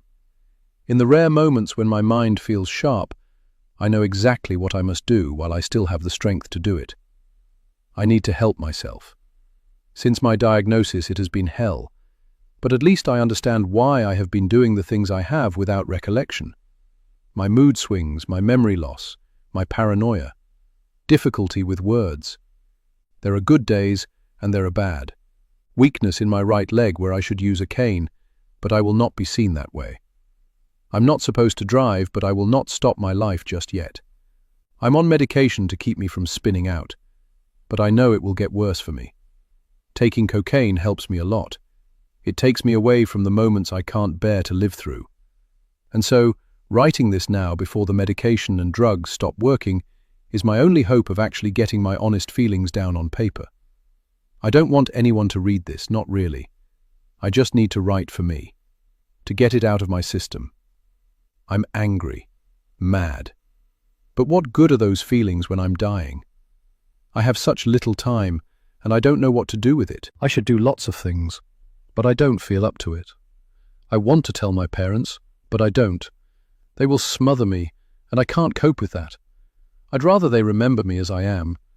Bibby keeps telling me to speak with them, to tell them. I might try. Maybe she's right. They'll hate me for it if I don't. They'll hate her. I have treated Bibby recklessly, with little regard for her feelings. I simply did not know I was behaving so badly. I'm slowly cutting back on the cocaine. The doctor said it would clash with my medication and probably make me worse. I don't think it does. When the pain comes, it takes me out of it for a while. The gambling gave me a buzz, a high different to the drugs. Losing made it more exciting. I just thought, I'm dying, so what? I need to do this last thing of sound mind. I need everyone, including Bibby, to know I was not off my head when I do it. I told Bibby I couldn't see it through. Tubed up, losing control of my body and becoming a vegetable. I told her I wasn't going to let it happen. She's smart and picked up instantly what I was talking about. But she refused to help me. Not that I would ever ask her to. I think I did ask her at one point when I was high, just to see if she would. She said no. I'm sorry, Bibby, for all I put you through. I'm sorry for the hell you'll go through when my parents turn up. I'm sorry for the mess you will have to deal with after I do what I have to. I don't know what else I can say, but sorry, sorry, sorry. This is not a cowardly way out. I simply do not want any of you to see me deteriorate into a vegetable. I will try and go to see Mum and Dad. I will try for you, Bibby, but only because it will make it easier for you. But I can't promise I will. I fear intervention. I've hurt my parents by not telling them why I have become so erratic and out of control. I've hurt you too with all the terrible things I've said, done, tried to do. I hate how sometimes when I'm spinning out of control, I react savagely and do irrational things that you later tell me about. I don't know that person. I find it hard to believe I have little memory of recent activities. It's as if my memories stopped 8 months ago. I'm worried that in one of my moments, I've done some stupid things that I can't remember, and they will come back and haunt you. But I can't remember, so I can't tell you if I have. I hope you will forgive me if I have. One day before the jump. My agent, Adam, is talking about book tours. I would love to do them. It's not going to happen. I have my plan now, and I'm at peace with myself. He's off on holiday, somewhere hot and exotic. Bibby, I know this probably makes little sense to you if you read it. I don't think it will help my parents to read it. I'd like you to destroy it. You tell them from me. It will be hard enough for them when I'm gone. They don't need to read how sick I've been. Connie, Norfolk, 2 months later. After the police investigation into Bibby's death is over, I decide to visit Marcus's parents. Thomas is with me. This is something we have to do together. After all, we are in it together by circumstances. They've heard it from Thomas already, but I need to let off my own steam. I spend a minute looking at the front door and wondering if I should simply write them a letter. You've told them we're coming. You can't back out now, says Thomas, ringing the doorbell and stepping back. We hear footsteps, and a moment later the door swings open, and Marcia is on the other side. Mr. and Mrs. Pugh, thank you for coming. Please come inside, won't you? In the drawing room, Marcia organizes tea, then sits herself next to Giles. I feel uneasy, hoping I can quickly say what I need to and leave. Before you say anything, Marcia says, I know we didn't have much time after the tragedy, to thank you for not telling the police the gorier details about why we were staying there. There was no more need for pain. We'd all had enough of that. Some things are best left unsaid. But not everything, says Thomas. That is why all of this happened to Bibby. We should have spoken out. He drops his head. Selfishly, we had no choice. Mrs. Stedman Walsh had us over a barrel, so to speak. Yes, agrees Marcia. We know. And of course, we understand. I think they probably don't really understand. Whatever. All I want is to say what I've come to say as I promised Bibby, and then be off. Well, says Marcia, trying to ease the sudden tension in the room. At least you now have a wonderful roof over your heads and no need to worry about being homeless. It was very generous of Bibby to leave you the house and all its chattels. More of a shock than anything. Thank goodness for the estate agent. Now we live in Bibby's apartment, and the rent gives us a freedom we've never before experienced. I am so grateful to her. Well, let me say what I came here to say. I clear my throat. I saw Lucy remove the canister from Sophie's inhaler, and so did Thomas, though we never shared that information until the day Bibby died. I'm not proud of my silence, And I was stunned to learn Thomas had kept quiet too, knowing all along that Lucy had removed the canister. Not until Bibby died did he confess to me. After it happened, after Bibby died, I told him what I'd seen Lucy do with the inhaler. We quarrelled that we should have spoken up. But what good would it have done, speaking out? Sophie was already gone, and at our age, it might have meant losing everything. It's a poor excuse, I know that. To ease my conscience, when we inherited Tidesong, I gave Samantha the freehold to her cottage. It's the least I could do. I know that Thomas told you, Samantha and Patricia, that day what he'd seen, but I told Bibby about the inhaler the morning she died. Maybe that was a mistake. But I thought she deserved to know. I don't think she could accept it. I pause. I regret it now. It's too late, isn't it? We can't turn back the clock. My voice falters. I shouldn't have said anything. Maybe she'd still be here if I'd kept quiet. I'm not sure she needed the truth. After Marcus, I think it was just too much. I take a deep breath and drink some tea.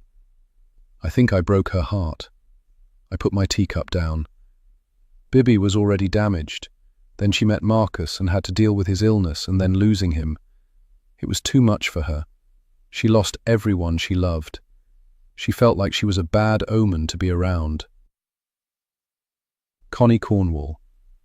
The day Lucy Stedman Walsh died, I had struggled to keep everything in. Sophie, what we'd done to Marcus, or tried to do. I wasn't sure if I had been the reason he'd fallen in front of the train or not. But I suddenly resented having been put in that position. It was Thomas who told me we should never have agreed to help, which made me finally realize how controlled we had been. Controlled by Lucy, by the quiet, poisonous way she made things happen without ever seeming to lift a finger. In her bedroom now, I tell her both Thomas and I saw her take out the canister from Sophie's inhaler. She laughs, and that makes my blood boil. The same laugh, I realize, that she used when she told me so casually that she had taken care of the situation with Bibby's dad. That was the moment it clicked.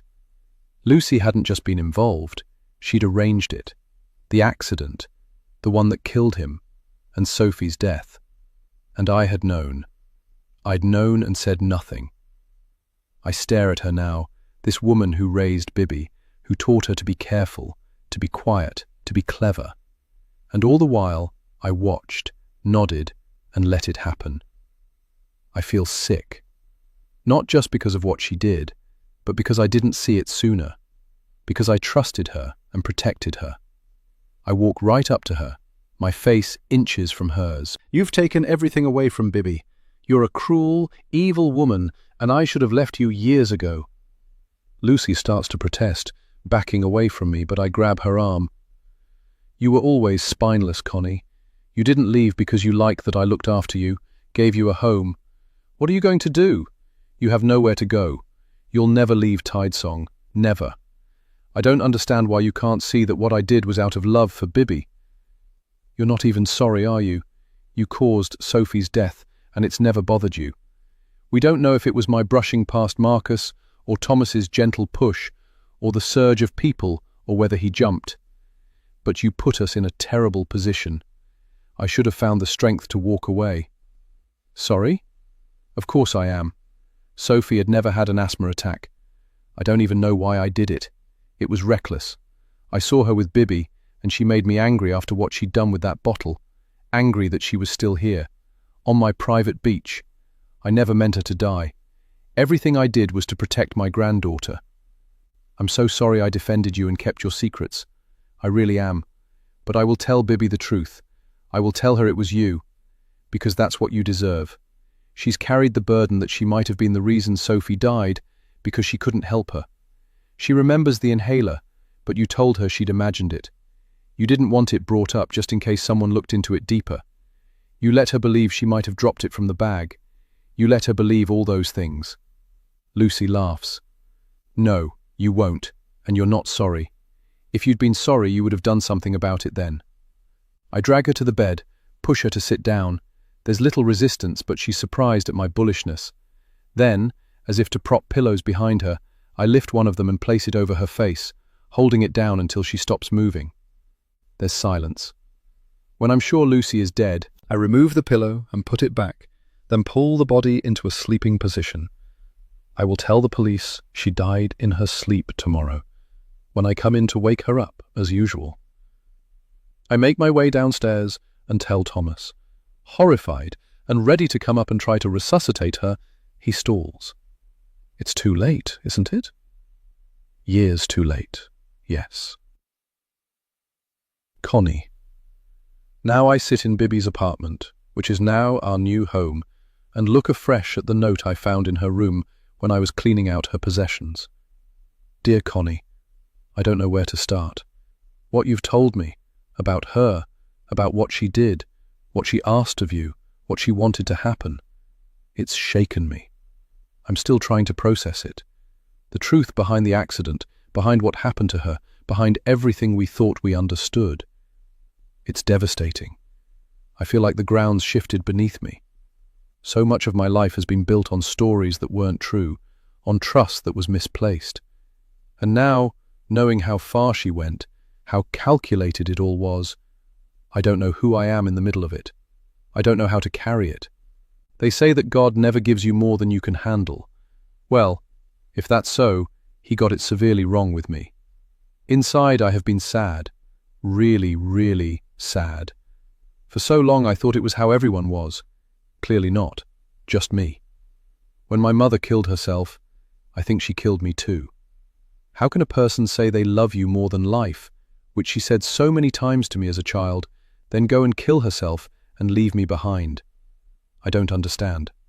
I don't understand how my dad gave up and took up drinking and feeling sorry for himself when he too said he loved me. Why didn't they fight for me? All I wanted was to be a family.